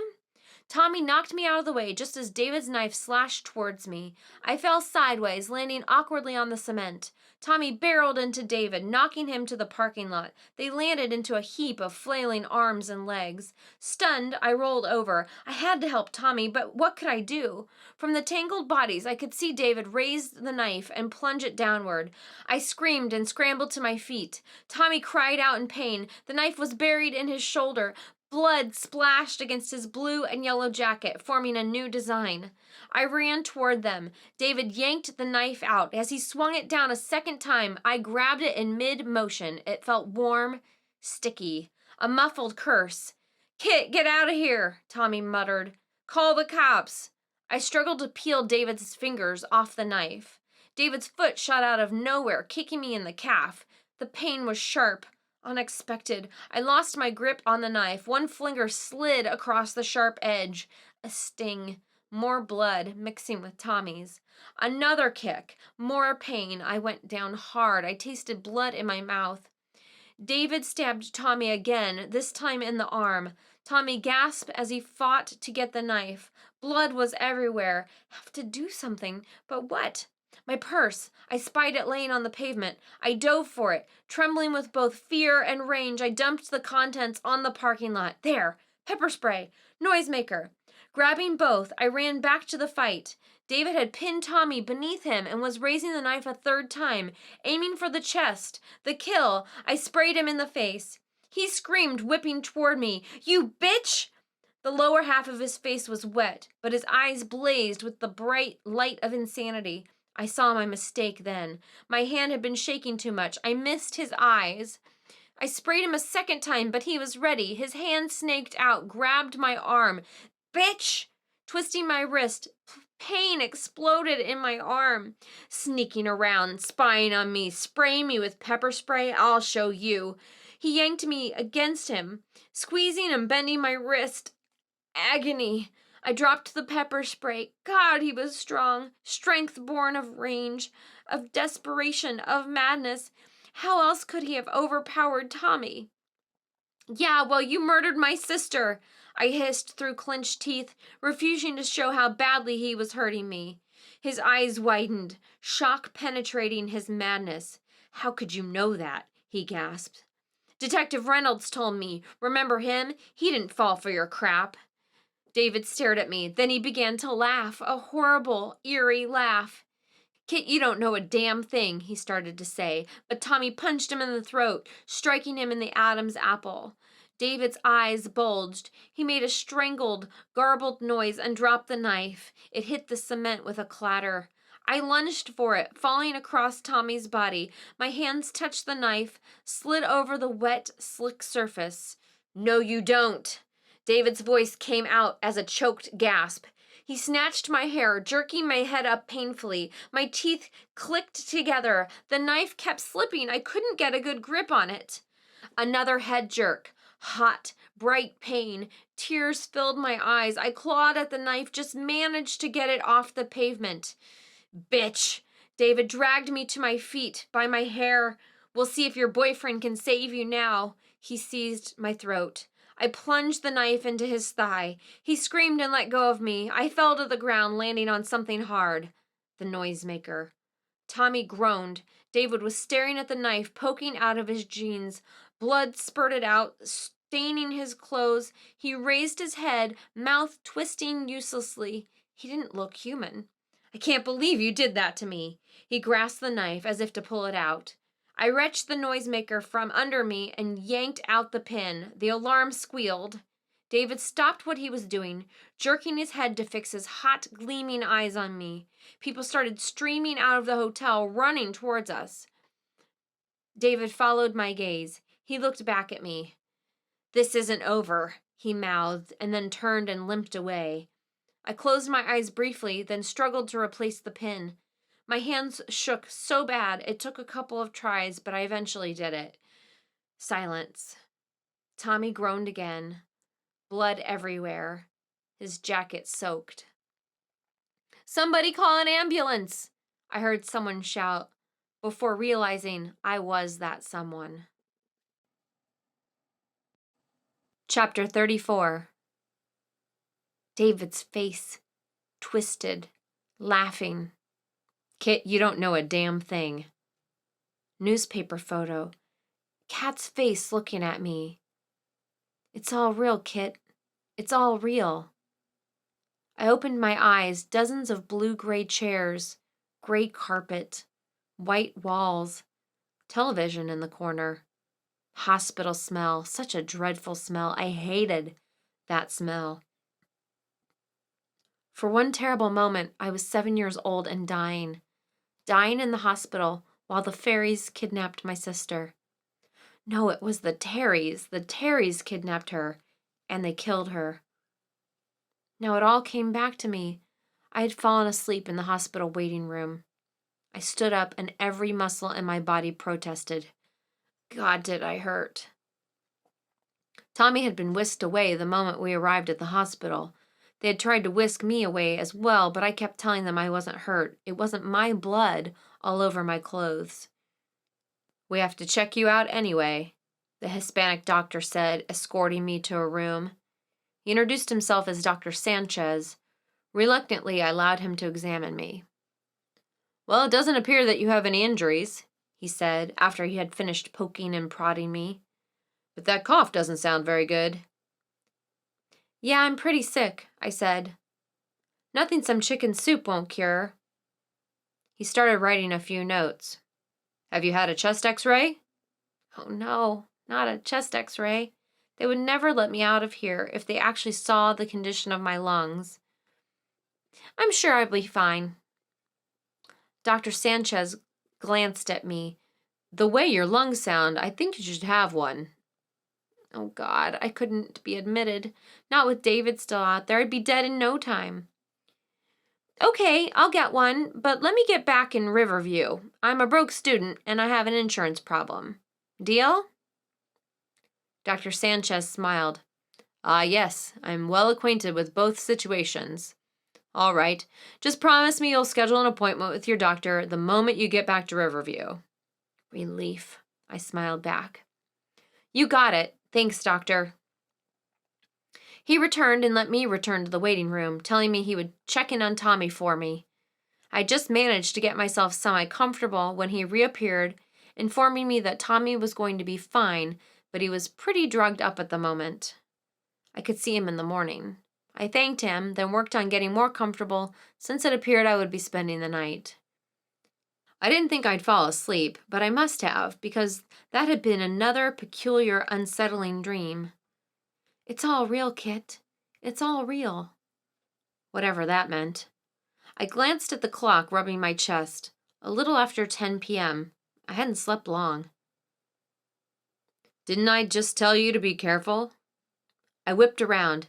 Detective Reynolds was striding toward me. Closed my eyes for a moment, trying to get my breathing under control. You scared me. I wish I'd scared you more, he looked grim. Now what exactly happened? I filled him in as best as I could. He took copious notes, asking questions when I started losing steam, and nodded a lot. When I couldn't think of anything more to tell him, he closed his notebook with a sigh. He's upped the stakes. You do realize that? I nodded. He ran his hand over his face, his head. I probably don't have to tell you to be very, very careful. I've already informed the hospital not to tell anyone you or Tommy are here, and I've alerted hospital security of the seriousness of the problem. In addition, I've supplied them with a photo of David. The fact that you've wounded him is something we can track. We'll check hospitals, clinics, and his mother's. I'm also sending out an APB. We're doing what we can. I nodded again. He studied me, his brown eyes warm and concerned, then reached out to squeeze my hand. We're going to get him. Don't you worry about that. You just keep yourself and your boyfriend safe until we do. His hand was warm, comforting, strong and gentle at the same time.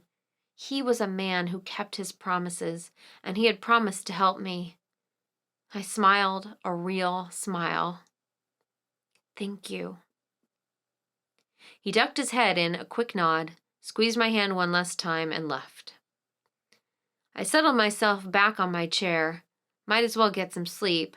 But every time I closed my eyes, fragments of my life cracked through my subconscious, keeping me awake. Kit, you don't know a damn thing. Why would David say that? What was I missing here? It's all real, Kit. It's all real. Kat had said that in my church dream.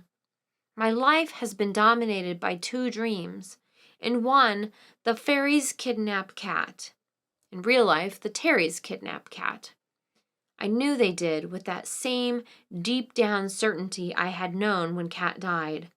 After all, she came to say goodbye. In the second dream, I visit a lonely country church with my parents. Could that one be true as well? It's all real, Kit. It's all real. Still pondering, I looked at the clock. Only 11. Elena would still be up. I dialed my cell phone. I did it! Elena crowed in my ear. I rubbed my eyes with my fist. My entire body pulsed with pain. What? What do you mean, what? You know what. I can email it to you, but it may be easier if you were able to see a printout. Do you think you could get the hospital's fax number? Fax number? Blurrily, I stared at the clock. Nearly 9. I shook my head to clear it. Hold on. I think I'm waking up. Last night, security had stuck me on a cot in an empty room. While the empty room was nice, the cot was not. I should have stuck with the waiting room chair. Groaning, I eased myself up. I hurt more this morning than I had last night. So you got something? With phone numbers. Philip Marlowe would be so proud. At least somebody was liking this private detective crap. I limped my way to the desk. Could I have your fax number? The woman behind the desk glanced at me, frowning. Why? She wore a deep blue sweater over her white uniform, blonde hair pulled severely back in a bun. Because I need to receive a fax? Her frown deepened. This isn't a hotel, you know. Christ, how did I always end up with the hard asses? Look, you know I'm a victim of a crime here. This fax has to do with my case. Can you help me out? Her expression softened a touch. Faxes cost us money, you know. I'll pay for it. She pondered. All right, she said, rather ungraciously, I thought, and rattled off the fax number. While I waited for the fax to come through, I went in search of a restroom to clear out my lungs. Green mucus, streaked with red. I went numb with horror. Red. Blood. I could have pulmonary bleeding, or a punctured lung. My lungs could be filling up with blood right now. Or it could be from my mouth, no blood in my lungs at all. Or it could be pneumonia. Blood-tinged mucus was a sign of pneumonia. See, all sorts of reasons for coughing up blood that didn't mean pulmonary bleeding. No need to get myself worked up. No reason at all. I closed my eyes and breathed as deeply as I could. David was here. I had to stay calm. I couldn't get worked up. Think healthy. There's nothing seriously wrong with me. Nothing. I washed my face, forcing myself to relax. Just think of solving the case. That's it. Just solve the case. When I felt I was in control, I went to get the facts. You should see the other guy, Tommy joked weakly. I decided to refrain from mentioning that I was the one who stabbed the other guy. Are you sure you'll be okay? He shrugged. Looks worse than it is. I found that hard to believe. One side of his face was swollen up and his right arm was in a sling. Right arm. Throwing arm. His eyes followed mine. Yeah, football's out for me. Oh, Tommy. I put the fact sheets on his nightstand and sat on his bed near his left side. But you can still try out for the pros, right? I know you haven't been playing well, but they should understand. Tommy brushed his fingers across my lips, silencing me. The pros are out, Kit. They don't want a college student who's already injured. They have enough injuries to deal with as it is. But don't worry about it. It's going to be fine. Tears filled my eyes. No, it's not all right. This is your career, your future, and I'm ruining everything. I'm the reason you were playing badly in the first place, and now this, it's all my fault.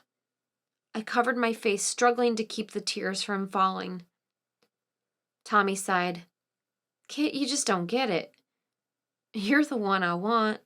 Why else do you think I'm here? Football's all well and good, but it doesn't mean anything if I can't have you. I peeked at him from between my fingers. But Tommy, it was your future. You're my future. I dropped my hands. Tears glistened on my palms. What are you saying? Could he be saying what I wanted so desperately to hear? Just this. I know about your disease. I know it's bad. I know you may not live long, or even if you do, you may not be healthy a lot of those days. But I'd rather be with you than not be with you, whether it's 6 months or 6 years. Our eyes locked. I couldn't talk, couldn't breathe. All I could do was drink in the passion of his eyes, the emotion, the caring, the love. I don't know who moved first, but all of a sudden we were kissing. His one good arm locked tightly around me. His lips were so warm, so right. Nothing had ever felt so good. Tommy, I'm so sorry, I started to say. Shh, he whispered, kissing me harder. It doesn't matter now. This is all that matters, only this. I have no idea how far it would have gone if a nurse hadn't interrupted us. She clucked her tongue. I'm glad to see you're both feeling better. She moved around the bed, checking his vitals, taking a few notes. I used the time to down more cold medicine. By the way, the nurse said, putting the file back, in about a half an hour, the doctor will be here to discharge you. Thought you might want to know. She winked at us as she left. Tommy locked his gaze with mine. Well, this probably isn't the best spot for it anyway. His eyes sparkled with wicked promises. I grinned back, the answering heat whipping through my body. Yeah, and neither one of us is in the best shape for it either. He sighed. Ain't that the truth? Ah, well, I've waited this long, I guess I can wait a little longer. He reached for a glass of water, saw the facts. What's this? Oh, I almost forgot. My big news. I grabbed the sheets and started waving them. Tommy, I think I figured something out. He leaned over, trying to look at the papers as I shook them in my excitement. Looks like a Wisconsin map with a few cities highlighted. That's it, exactly. He picked up his water. And this means what? Just that I think I know the location of my church dream. I rattled the pages triumphantly. Tommy didn't look impressed. Kit, hate to impose a bit of a reality here, but this is a dream we're talking about. Dreams don't have locations in real life. Ah, but this one does. I jumped up and started pacing. You see, the dream always starts the same. I'm in the car with my parents driving to Milwaukee when we veer off the main highway and into a small town. Last night, I called Elena. She faxed me up a map of all the towns between Riverview and Milwaukee and a list of phone numbers of town officials. I called them to ask if they had a church in their town like the one in my dream, only I didn't say I dreamed about it. I said I had visited there some years before and went on return, but couldn't remember the exact town.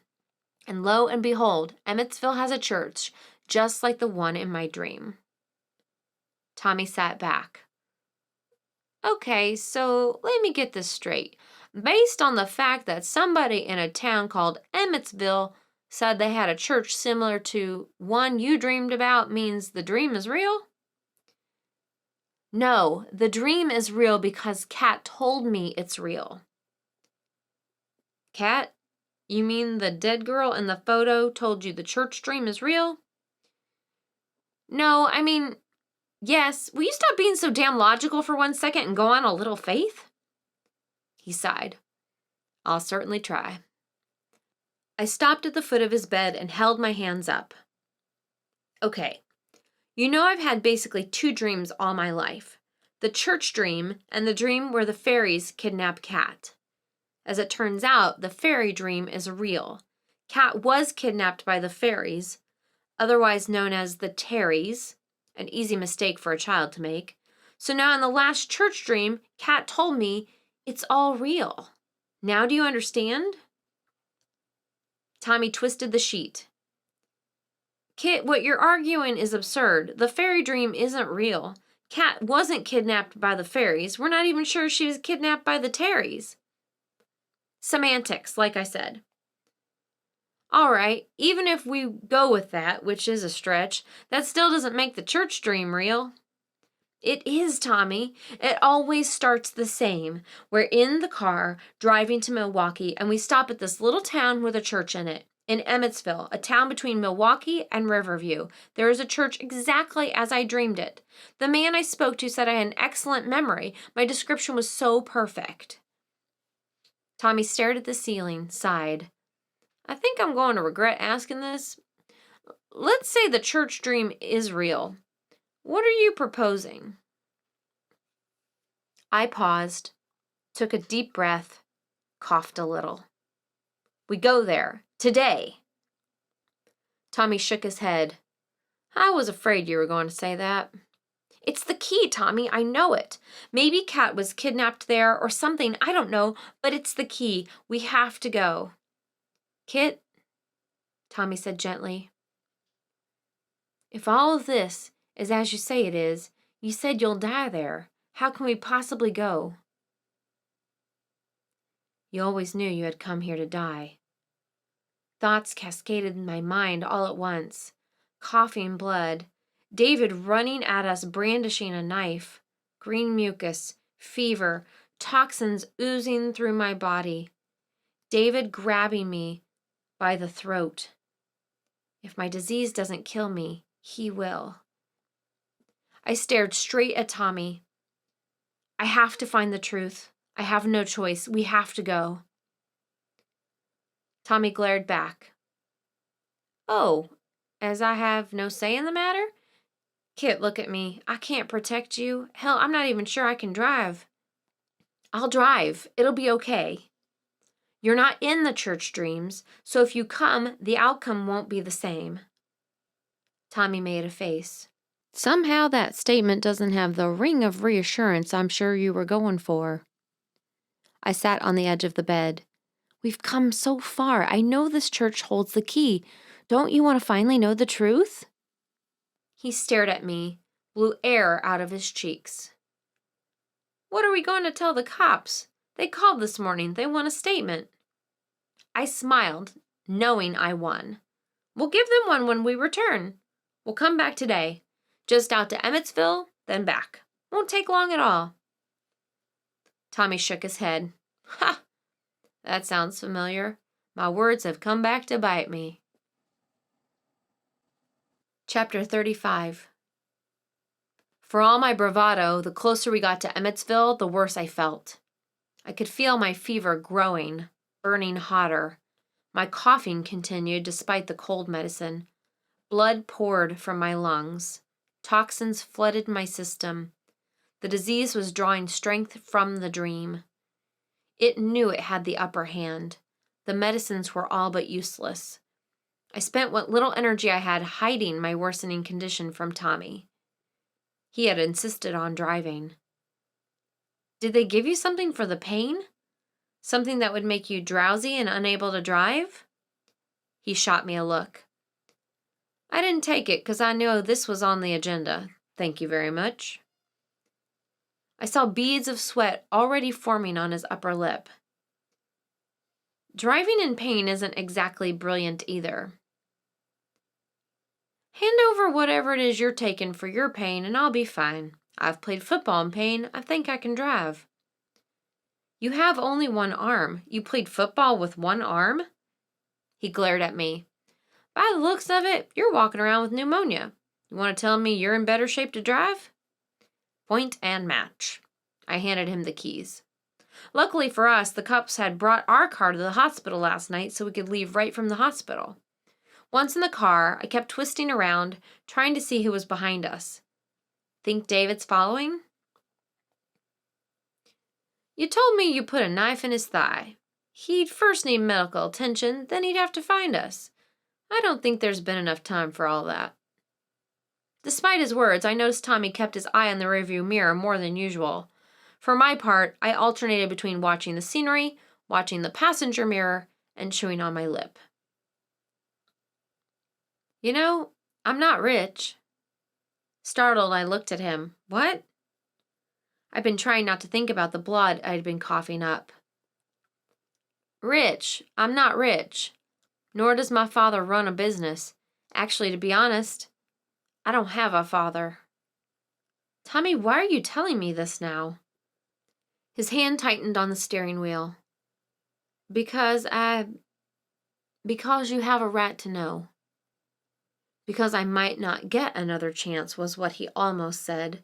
I could hear it in his voice, loud and clear. Fear. I felt it too. Besides, he tried to smile, I thought it might distract you. I firmly put coughing up blood out of my mind.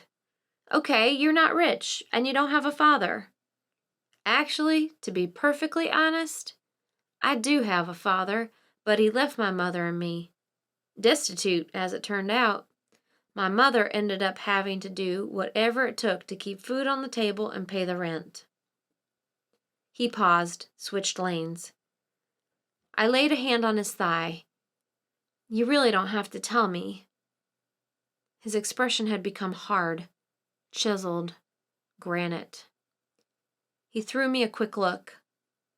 I want to. Believe me, I've wanted to for a long time. He paused, sucked in another breath. She became a high-class call girl, a hooker, well paid, but still a prostitute. I studied the scenery, the bare trees, the dead grass. Tommy, I'm so sorry. That's why I don't talk about my family. It's why I don't go home much to visit. It hurts too much. To see what she did, for me, all for me. I turned back to him. He stared at the road, his jaw hard, set. Now I felt even more terrible. And here I am ruining your chances with the pros, not to mention your football scholarship. Kit, that's not what I meant. I can find something else to do for a living, and I can struggle through one more semester of school, and if they do yank my scholarship, that's not the issue. No, I want you to understand why I'm here. I couldn't help my mom, but I can help you. You're what matters. Do you understand now? We passed barren farms, dead but for a few stalks of dried wheat. I squeezed his knee. I didn't deserve him. The least I could do for him was live, really live, not just drift, but actually live. That is, if I could make it through the church dream. You always knew you had come here to die. I was already having trouble breathing.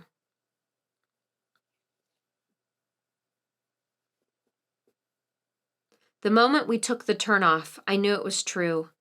I could almost hear my mother's voice directing my father down the road, my father spinning the steering wheel. Everything had a hazy, dream-like quality, like I had been here before. In one hand, I clutched my inhaler. The other I used to direct Tommy. Just like my mother. Just like my dream. Tommy said nothing, merely drove the car, but I could sense his amazement and disbelief as the dream I shared with him came to life around him. The church emerged as if it had been waiting for us, all these years waiting to welcome me home. I sucked on my inhaler several times before stepping out of the car. Tommy had already gotten out and was gazing up at it. Think it's open?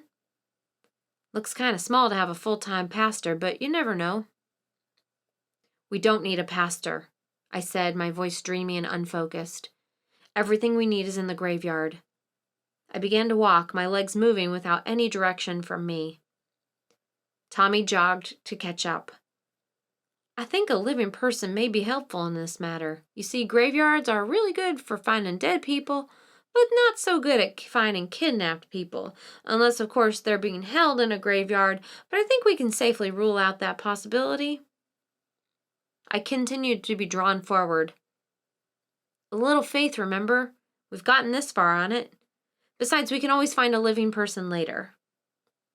Tommy grunted. I felt my lungs fill up with fluid, the coughs gather in my chest, ready to burst out. I kept waiting to hear the bell. Any second, the bell would ring. The wolves would howl. And I would die. The wind whipped around us, bringing whispers of cold, of decay, of death. Any time now, the bell would ring. Any moment. I started coughing, blood trickling from my mouth. I slowed to get myself under control. Tommy stared at me in alarm. Kit, are you sure? I held up my hand to silence him. The bell would toll any second now. I had to be ready. We approached the corner, began to turn. Any moment the graveyard would appear, and with it, death. Here's where death had been waiting for me. He's been waiting a long time, but his wait is almost over.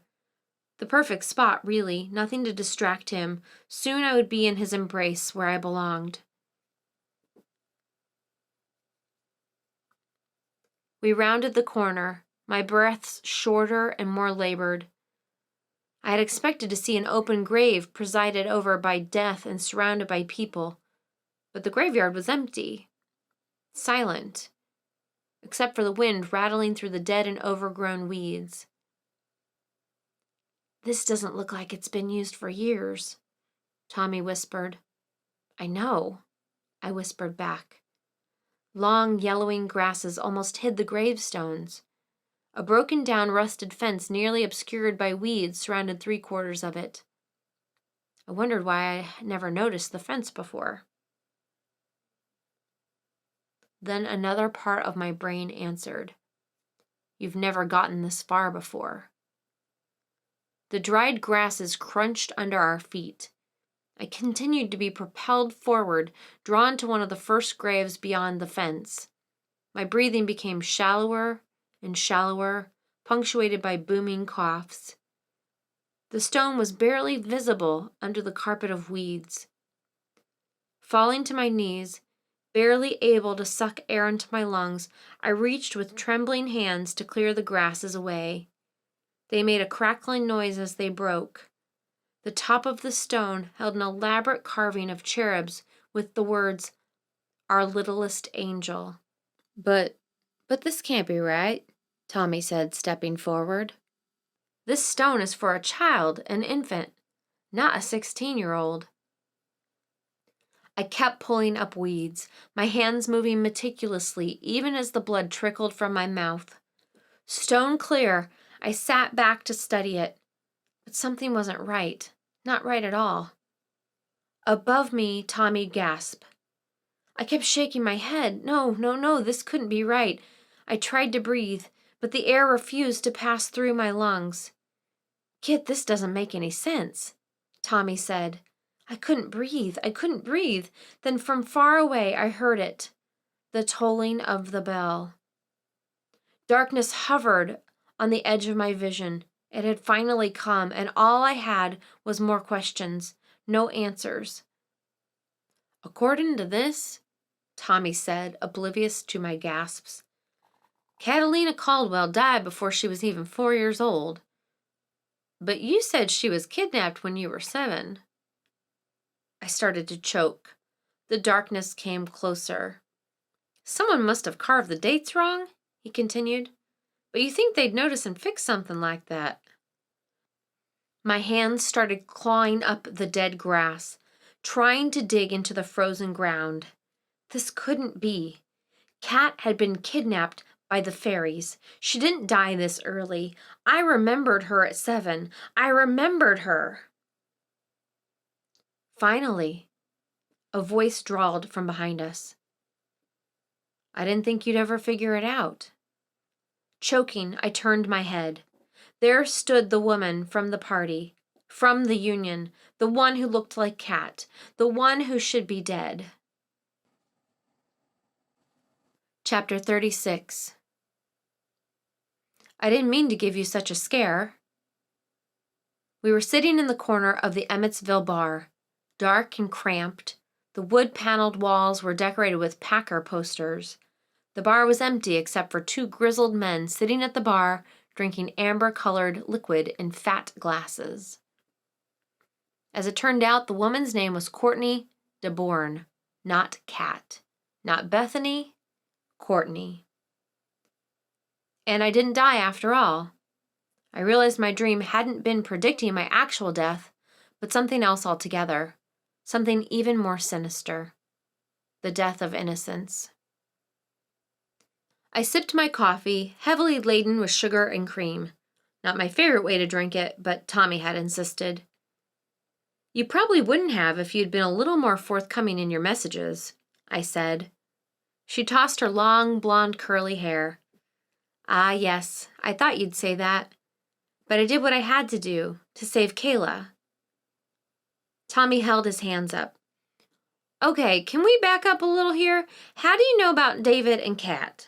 Some answers would be greatly appreciated." "Yes, I guess they would be." Courtney glanced around the bar. "I'll try to make this fast. We don't have a lot of time." God, she looked like Kat. I couldn't take my eyes off her. Tommy looked even more mystified. "Time? Why are we running out of time?" "You'll understand when I'm done." Courtney took a deep breath. "David is my cousin. For that matter, so is the girl you know as Kat." "What?" I started to interrupt, but she held her hand out. "This is a lot to take in, so just let me try to tell it. This story starts the day of your birth, Kit, October 16th. You see, my Aunt Gretchen was pregnant at the same time as your mother. Your mother gave birth to 2 girls, my aunt to only 1 girl. But somehow, somewhere, a terrible mistake happened. The hospital switched the babies." "What? My mom and dad aren't my real parents?" I gasped. Courtney shook her head. "No, you're fine. Your parents are your real parents. But your sister got switched with my cousin." Silence. I could hear the bartender clinking glasses together. "So Tommy said slowly. What you're saying here is the person Kit thinks of as her sister isn't her sister? Her real sister? Courtney nodded. Yes. The person you think of as Kat is actually my cousin Bethany. Another pause. Then, what happened to my real sister? I asked. Courtney tossed her head to the side. You were just visiting her. A cold wind seemed to blow through the bar right then. I shivered, wrapping my fingers around the coffee mug, trying to absorb its warmth. My real sister is dead? Courtney reached over and touched my hand. I'm so sorry, Kit. Yes, your real sister's dead. But what? I don't... My aunt took home your blood sister, who she named Bethany. Your parents took home my blood cousin, who they named Kat. When Bethany was still a toddler, my aunt discovered she had cystic fibrosis.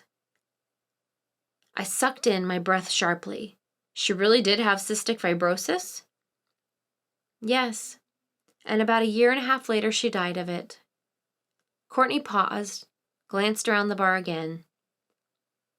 You have to understand something about my aunt. She's just like my mother. Both wanted daughters in the worst way. Perfect little dolls. Living, breathing dolls they could mold and twist in their own image. Twist? I glanced at Tommy. He raised his eyebrows ever so slightly. Anyway, Courtney reached for our untouched soda, visibly trying to calm herself. After Aunt Bethany died, my mother and aunt started talking about it. How could Aunt Gretchen have given birth to a child with cystic fibrosis? It wasn't in either family, and as you know, it's strictly a genetic disease. Both parents must have the gene. So my aunt started to do a little detective work, and that's when she discovered another woman had given birth to 2 children the same day she did. A woman who carried the cystic fibrosis gene, who had already given birth to 1 child with the disease and 1 healthy, perfect child. Courtney paused, tapped her fingers against her glass. I noticed her fingernails, perfectly manicured, long, sharp, and painted dark red. After that, it was just a matter of tests and legalese. The hospital kept it out of the courts, gave both families large settlements, but my aunt ended up with the best prize of all, a second chance for a perfect daughter. I squeezed my coffee cup tighter. Why don't I remember any of this? Courtney sighed. I'm sure it's because your parents kept silent about it until they knew they'd have to give up Kat. By then, you were in the hospital. An image suddenly burst through my head. Kat leaning over me, clutching a doll, blonde curls brushing my face. The Terrys are taking me, she whispered. Kit, we can't stop them. I'm being kidnapped by the Terrys. The doll's eyes staring at me. I'm being kidnapped by the Terrys. In my confused, fever-induced condition, I heard fairies. The fairies had kidnapped me. The doll knew the truth all along. The doll had heard what Kat really said, but it wasn't about the doll. It was the message. The fairies are pure evil, pure evil. My lips were so stiff I could barely form the words. What happened to her, Kat? I mean, Bethany. Well, as it turned out, my aunt should have let well enough alone. Bethany would never be the perfect child. She was too old when my aunt got her, too willful, too independent. Courtney's hands with their red pointed fingernails knotted into fists as she talked. The knuckles turned white. Breathing deeply, she dropped her gaze to them. The abuse was never physical, she said softly. I could see her trying to force her fingers to relax. Always verbal, emotional, manipulative. They aim to break your spirit, never your bones. Bethany was having none of it. From the moment my aunt brought her home, it was a battle. She even refused her name, would never answer to Bethany, only Cat. That's the name she told to people. Drove my aunt absolutely wild. Courtney smiled a little. I guess it was easier for her to rebel. She had another place to go. I have no doubt your parents would have taken her back in a heartbeat. And she never got tired of throwing that into my aunt's face. You're not my real parents. You just gave me your blood. You'll never be my real parents. David and I didn't have such a fallback. David. Now everything was becoming clearer. The manipulations, the deceiving, he learned it from his mother. How did she die? I asked. Courtney's fists tightened again. I'm not exactly sure of the details, but this is what I think happened. Kat came home that night from the party. She and my aunt had one of their big blowout fights, except something happened this time. I'm not sure if my aunt pushed her or if Kat lost her balance because of the argument. All I know for sure is that she was dead when they put her in the car. I closed my eyes. Oh, Kat, I'm so sorry. David helped my aunt hide it. He's the one who staged the car crash, as per her instructions, I've no doubt. Okay, Tommy broke in. This is an absolutely amazing story, but what I don't understand is why you just didn't come out and tell us. Why all the secrecy and notes and shit?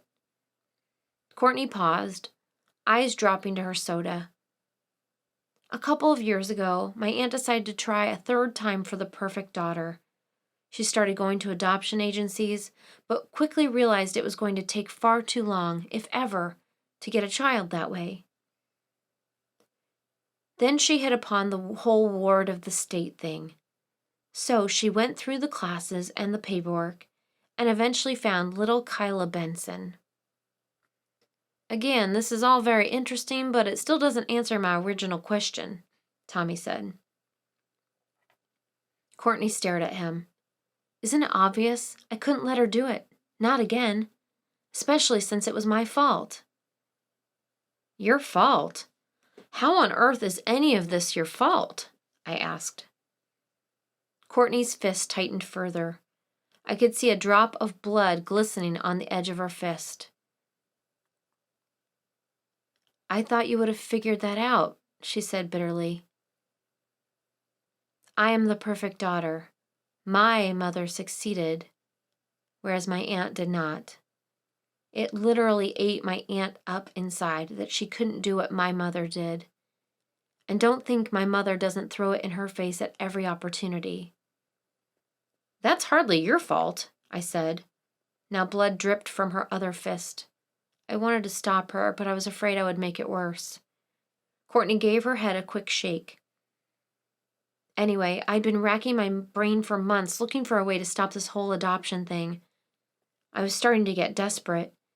And then David met you at the Halloween party, and I knew I had my answer. I tore my eyes away from her bloody hands to look at her in the face. Excuse me? How exactly am I an answer? You can get David to confess. What? Get David to confess to the murders. Once they hear what my aunt has done, there's no way they'll give a child to her. Newsflash, David is stalking me. He's threatening to kill me. How am I supposed to get him to confess? She shot me a coy look. Oh, come on, Kit. David's stalking you because he's obsessed by you. You must have figured that out by now. Well, yeah, but that still doesn't mean I can get him to confess. He was obsessed with Kat. Actually, it was more than an obsession. He wanted to be Kat. He wanted another family, a good one, like Kat had. When he met you, it was a dream come true. He could literally have Kat's family. Tommy broke in again. I'll say it a third time. Why didn't you just come out and tell us? Why all these riddles and games? Courtney finally loosened her fingers. A trail of blood dripped onto the dark wood table. This was so creepy. Let me ask you something. If I just walked up to you and told you what was going on, what would you have done? I glanced at Tommy. Verified it, probably. She tapped the table with a bloody finger, her nail painted the exact color of her blood. Exactly. Then you would have gotten so caught up with what happened to Kat and what happened to your first sister, to Bethany, you would have forgotten about poor Kayla until it was too late, wouldn't you? Courtney sat back, a triumphant look on her face. Her hands were streaked with blood. What had it cost her to give us the little information she had? What kind of family could twist a child into doing that to herself without even knowing it? This went beyond creepy. More like sinister, eerie, terrifying, and terribly sad. Tommy gave her a strange look. Well, maybe at first, but you could have talked to us. Yes, I cut in.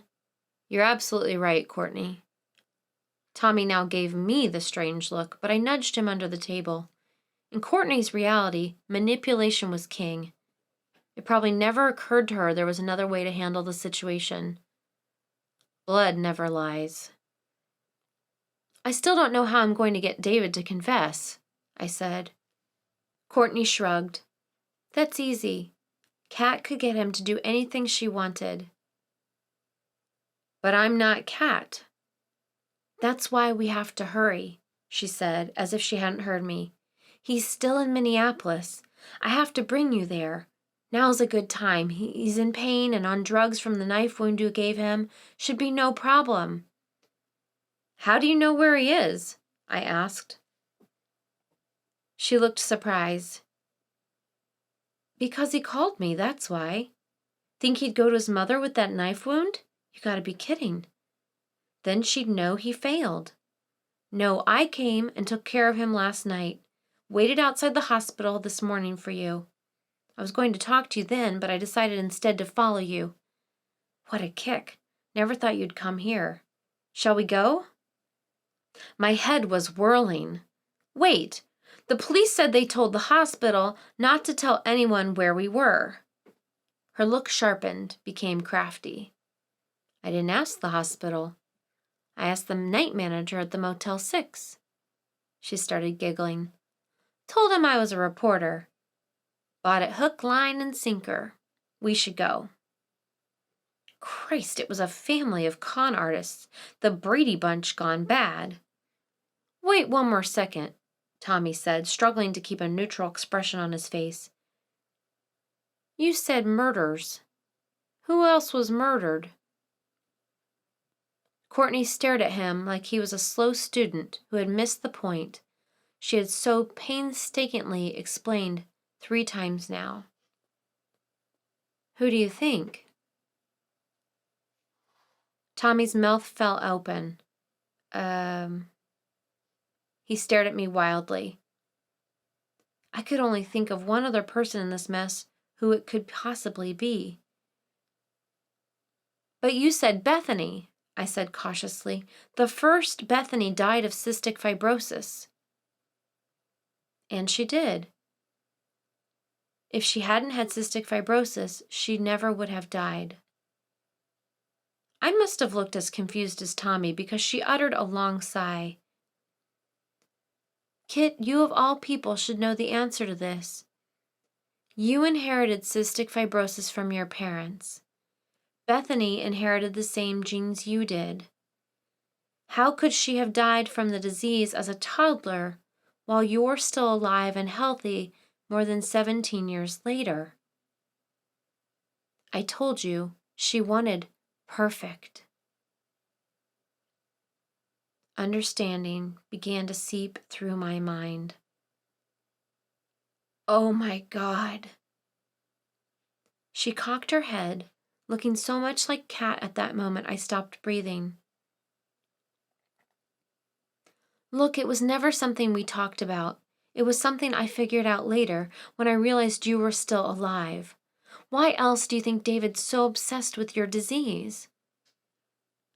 Leaning forward, she touched her finger to the corner of my mouth, where there was blood. Blood from my lungs. You're perfect right now. You do understand, right? Our eyes locked. David. 65 roses. A rose pin. Yes, now I did understand.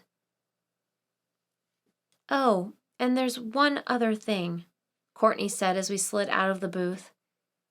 Thought you might want to see this. She held out a crumpled photo. As I took it, I could see the scars on her palms, darker red where her blood had soaked in. I studied it. It was a family photo of the Terrys. Kat, David, Dad, and Mom. Blonde and beautiful. The family resemblance was striking. Now I could see why Courtney and Kat looked so much alike. But I saw Mrs. Terry and she... I know, Courtney cut in. When she decided to adopt, she did the whole dark thing. Dark hair, dark glasses, brown contacts. Doesn't need either glasses or contacts, by the way. She thinks it makes her look more matronly. People would treat her with more respect as a brunette than a blonde. In reality, I think it makes her look hideous. Don't you agree? Yeah. What was it about Courtney that put me at such a loss for words? Oh, Courtney, you said something earlier about David meeting me at the Halloween party. You were there, though, because I saw you. Courtney now stared at me like I was slow. Of course I wasn't there. That's the party where David met you. I heard about it later. But I started to say, then stopped. The smell of chlorine, the scent of wildflowers. Don't be afraid, Kit. I'll take care of you. I'll always take care of you. And she had tried to take care of me to warn me. If only I had listened. Chapter 37. Taking a deep breath, I adjusted my skirt one last time and knocked on the plain hotel door. Who's it? It's me, Kit. Silence, then shuffling noises, clicking noises, deadbolt thrown back, chain removed. The door opened. David. He stood there, cold eyes raking me up and down, wearing sweats. He smiled. I knew you'd come. He held the door open wider so I could slip in, then locked it behind me. Deadbolt, chain, the works. He tested the door a few times, nodding while he did it. I noticed he favored his left leg. A surge of pleasure shot through me. About time something went my way. After he finished locking me in, he turned and limped to where I stood. Please, have a seat. He pulled out one of the straight-backed chairs.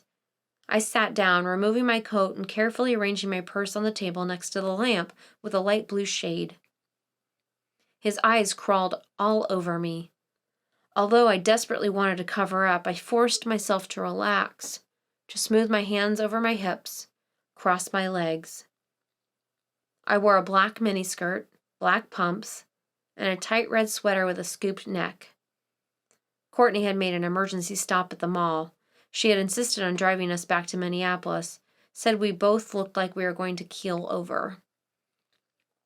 So, he sat on the rumpled bed, covered with a blue and beige striped bedspread. What can I do for you? I gave him my most charming smile. Just want to talk, that's all. Talk? He studied me. Just talk, huh? His eyes continued to creep all over me. Suddenly, he leapt to his feet and grabbed my purse. I stood up, knocking my chair over.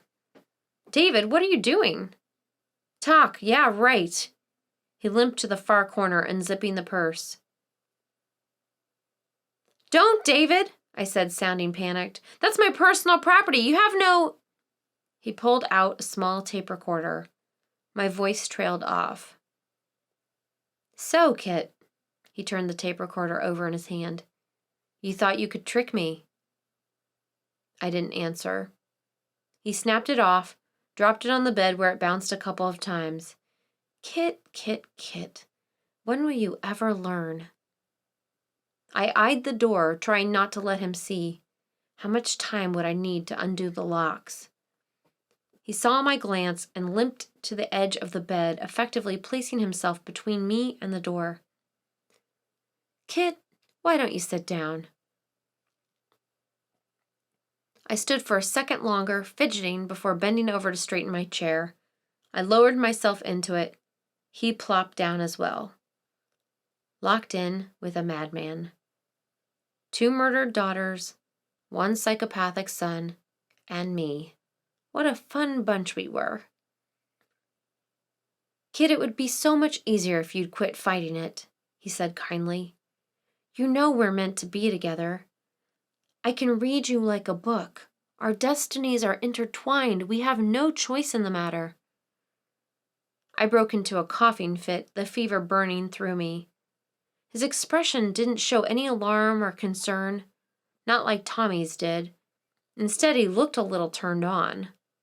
Oh God, Courtney was right. This was so twisted. I've got to be in the middle of a David Lynch movie. But no, that's not the way to look at it. It's something I can use. I leaned forward. Let me hear you say it. He looked delighted.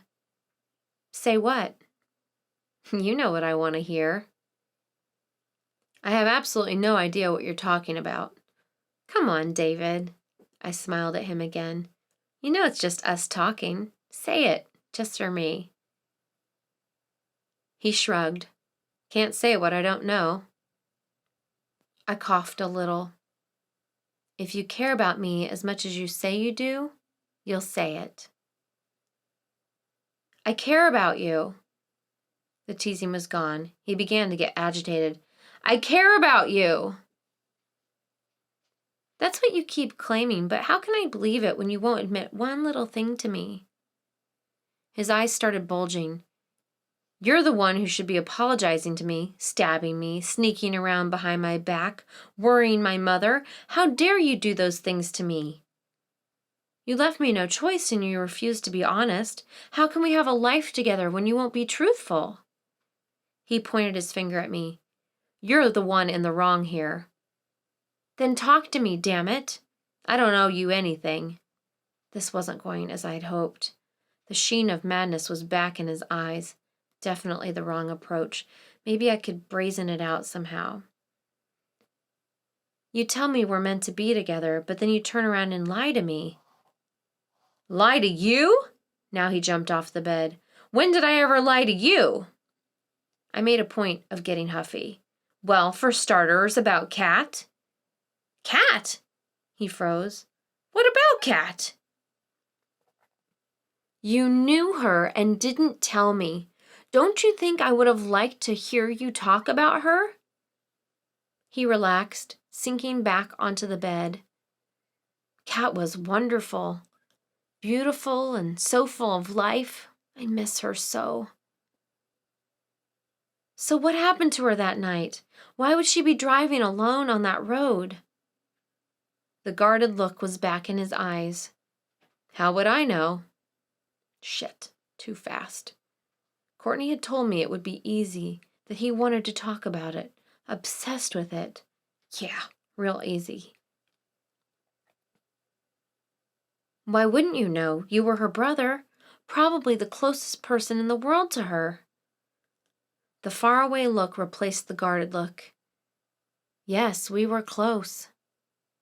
Then his look changed again, became craftier. Finally figured it out, huh? Yes. He shook his head. Couldn't believe it when I met you, and you didn't know. All that talk about being kidnapped by the fairies when all along she'd been adopted by the Terrys?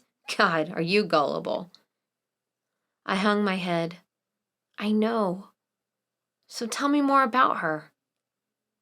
He smiled. She was so wonderful, kind of like you. You reminded me a lot of her, especially in the beginning. He laughed a little. Oh, and she talked about you a lot, especially at first. But eventually that stopped. It had to stop, you understand. But his expression became confused. But what? I prompted gently. She didn't fit in, didn't do the right thing. Mother was never very happy with her, said your parents ruined her. But I don't understand how. I mean, you're a lot like her. He shook his head. She just didn't fit in. I coughed some more. Blood. I made a point of smearing some on my face. What did your mother do about it? He saw the blood, staring at it hungrily. They fought. A lot. And what did you do? He edged a little closer. Tried to make peace between them, keep them together. Did it work? Sometimes. His eyes focused back on me. But sometimes it didn't. Sometimes things got out of control. I started rubbing my leg, slowly, sensuously. The blood on my fingers left a trail. Did Kat get hurt when things got out of control?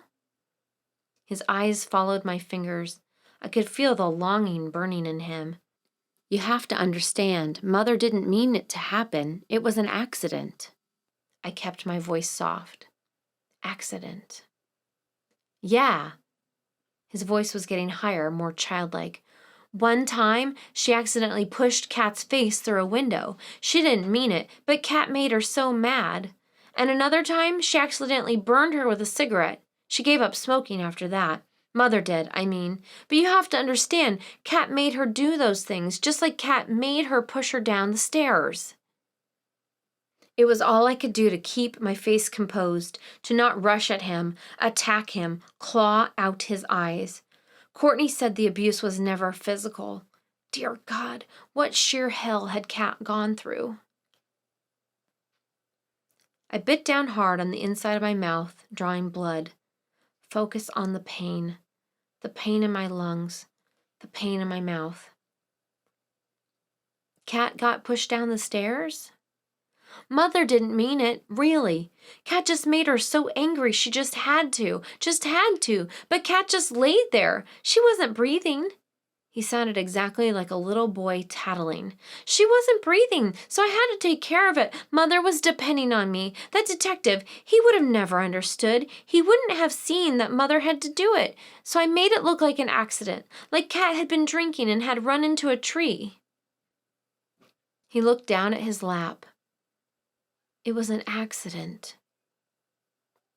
His voice was so quiet, so pitiable. I almost felt sorry for him. Almost.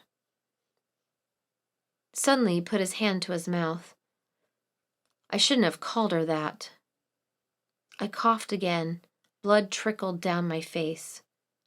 Called her what? Kat. Mother hated that. Her name was Bethany.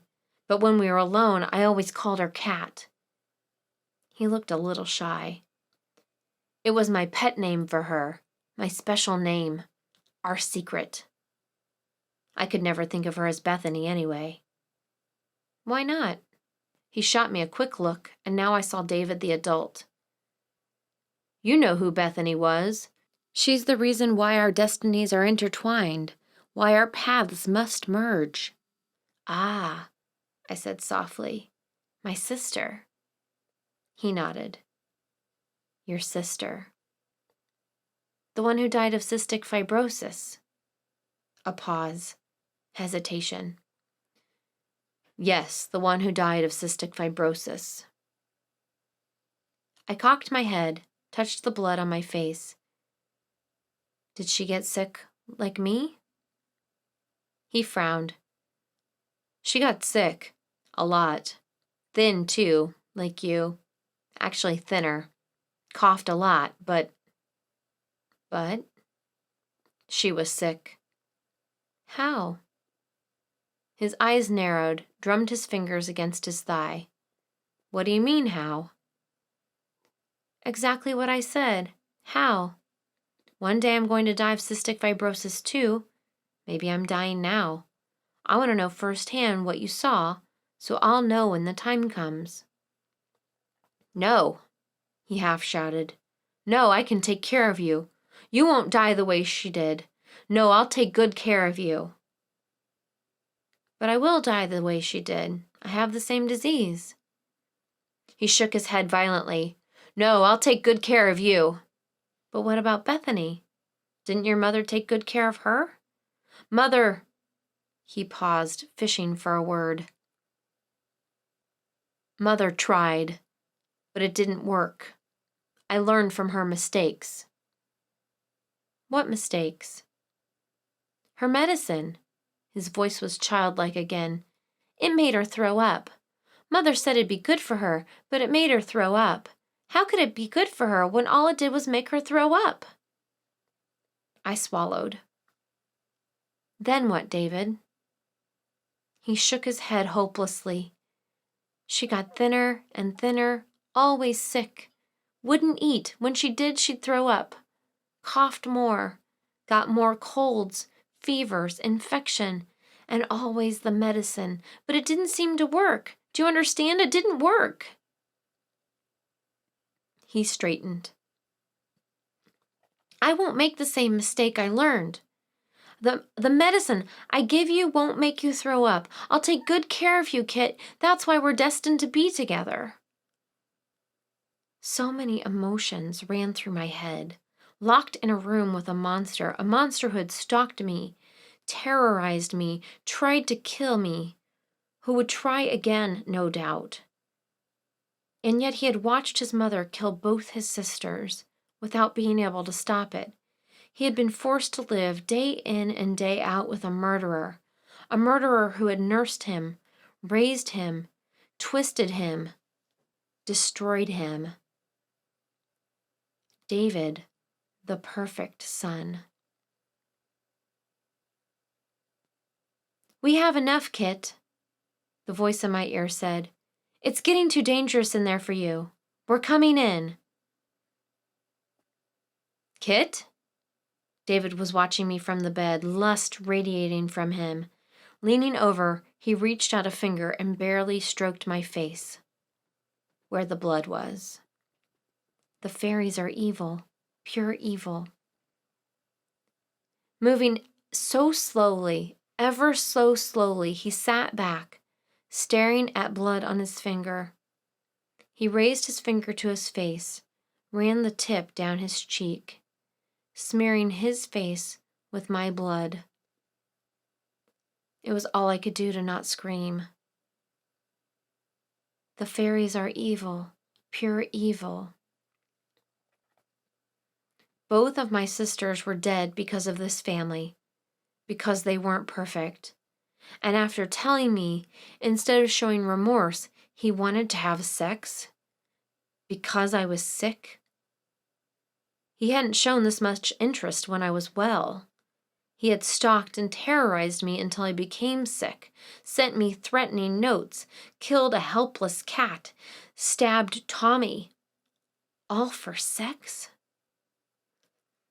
I stood up, smiling my most bewitching smile. David, you're right. We are meant to be together. I can feel it. Let's not wait another moment.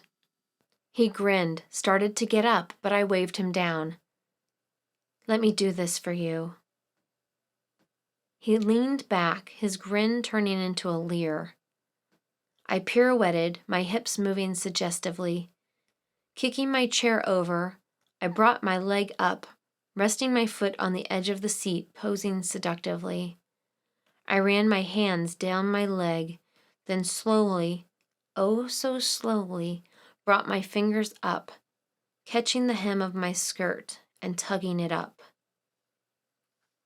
His eyes were mesmerized by my movements. Even the muffled sounds outside the door couldn't break his concentration. Smiling, I eased my skirt up further and exposed the transmitter taped to my inner thigh. For a moment, he looked confused. Lust had fogged his brain, so he couldn't immediately comprehend what he was seeing. Then he understood. He jerked to his feet. "You bitch!" I dropped my leg. "Ha ha ha, David. Guess I'm not so dumb after all." I began to laugh. He limped toward me, rage engulfing the shock and confusion in his eyes. "But I didn't admit to stalking you." A crash from the door made me jump, the cops to the rescue. I laughed in his face. "I don't care about that. I got exactly what I wanted, and you're going down for murder. Now who's the idiot?" He slapped me just as another thump rattled the door in its frame. I kept laughing. "Is that the best you can do?" Fury exploded on his face. I suddenly realized I had gone too far. Why hadn't the police gotten in yet? They kept banging away. Why weren't they breaking the door down? I tried to back away as he lunged toward me, knocking the lamp over. It smashed against the wall. "We belong together, Kit. And if I have to kill you to prove it, I will." My back hit the wall. Trapped, he pounced, foul breath against my cheek. "Nowhere to run, Kit." He grinned, lust and madness mingling together. "Told you we were going to be together." His hands closed around my throat. I couldn't breathe, coughs straining my chest. I clawed at his face, his hands. Blackness swirled at the edges of my vision. Must breathe. My already sore chest roared with pain. From outside, I could hear the muffled shouts from the police in between the thudding. "David, open up. There's nowhere for you to go." David grinned wider, leering closer to me. "No one can help you now," he whispered and licked my face. I shuddered, the warm stickiness of his tongue jerking me closer to consciousness for one horrifying second. The pain was unbearable, agonizing. David was death. My dream was right all along. "David!" the police yelled. "Open up!" Blackness was closing in. My lungs were filling up. I was drowning in my own fluids. My chest wanted to explode with coughs. I couldn't breathe. I couldn't think. David's grin started to fade away. The last thing I would see on this earth. God, I hated him. Dimly, from far away, came an even bigger crash. I tried to focus, see what it meant, but the darkness swallowed me whole. Chapter 38. Tommy pulled into the driveway, turned the car off. He drummed his fingers on the steering wheel. "So, this is where you grew up?" I glanced at the 3-story cream-colored, turquoise-trimmed house. "Yeah." He nodded, eyes on the neat, subtle lines of the house, the manicured yard. "Nice house." "Yeah." Even on this miserable gray February day, the house still radiated understated elegance. I studied it. So many secrets. So many words left unsaid. The house was bursting with unexpressed thoughts and emotions. How could I walk back in there? Tommy, as if reading my thoughts, put his hand over mine. "Do you want to go in alone, or should I wait out here?" He was so good to me. I leaned against his shoulder, absorbing his strength. No, I should do this alone. Over the past few months, as I lay in the hospital fighting death a second time, I had come to depend on his strength. He was there with me through it all, including when the cops stopped by to let me know that finally justice had been served. David and his dysfunctional, murderous mother were both in jail. Kayla had been adopted by a new family. Both my sisters could finally rest in peace. And finally, I, too, allowed myself to let go, to let myself be carried away by Tommy's warmth, his caring, his love. Tommy had saved my life in more ways than one. For the first time, I realized what it was like to want to live, really want to live. With everything I had, I fought the pneumonia and a secondary bacterial infection ravaging my body. And I won. We won.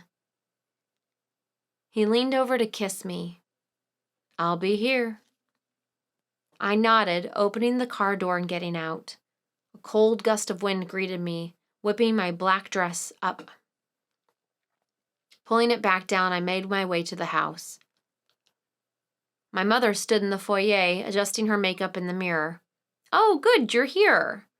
She wore a stylishly cut black silk dress, her dark hair smoothed into a French twist. Tommy's in the car. I watched her dab at her lipstick. So much needed to be said. Did I have the strength yet to say it? As I pondered, my mother glanced at me in the mirror. We should have done this long ago. Yes, we should have. She capped her lipstick and dropped it into her purse. Your sisters deserved better. You deserved better, too. The wrong twin had been taken. I didn't answer, couldn't answer. She faced me, a wisp of black hair falling across her forehead. I know I have a lot to make up for. I'd like a chance to try. I couldn't look at her. She seemed so vulnerable, naked almost. But I saw love, too. Maybe she did love me, after all. The wrong twin had been taken. By saving the innocent, you save yourself. It's the only way you can set yourself free.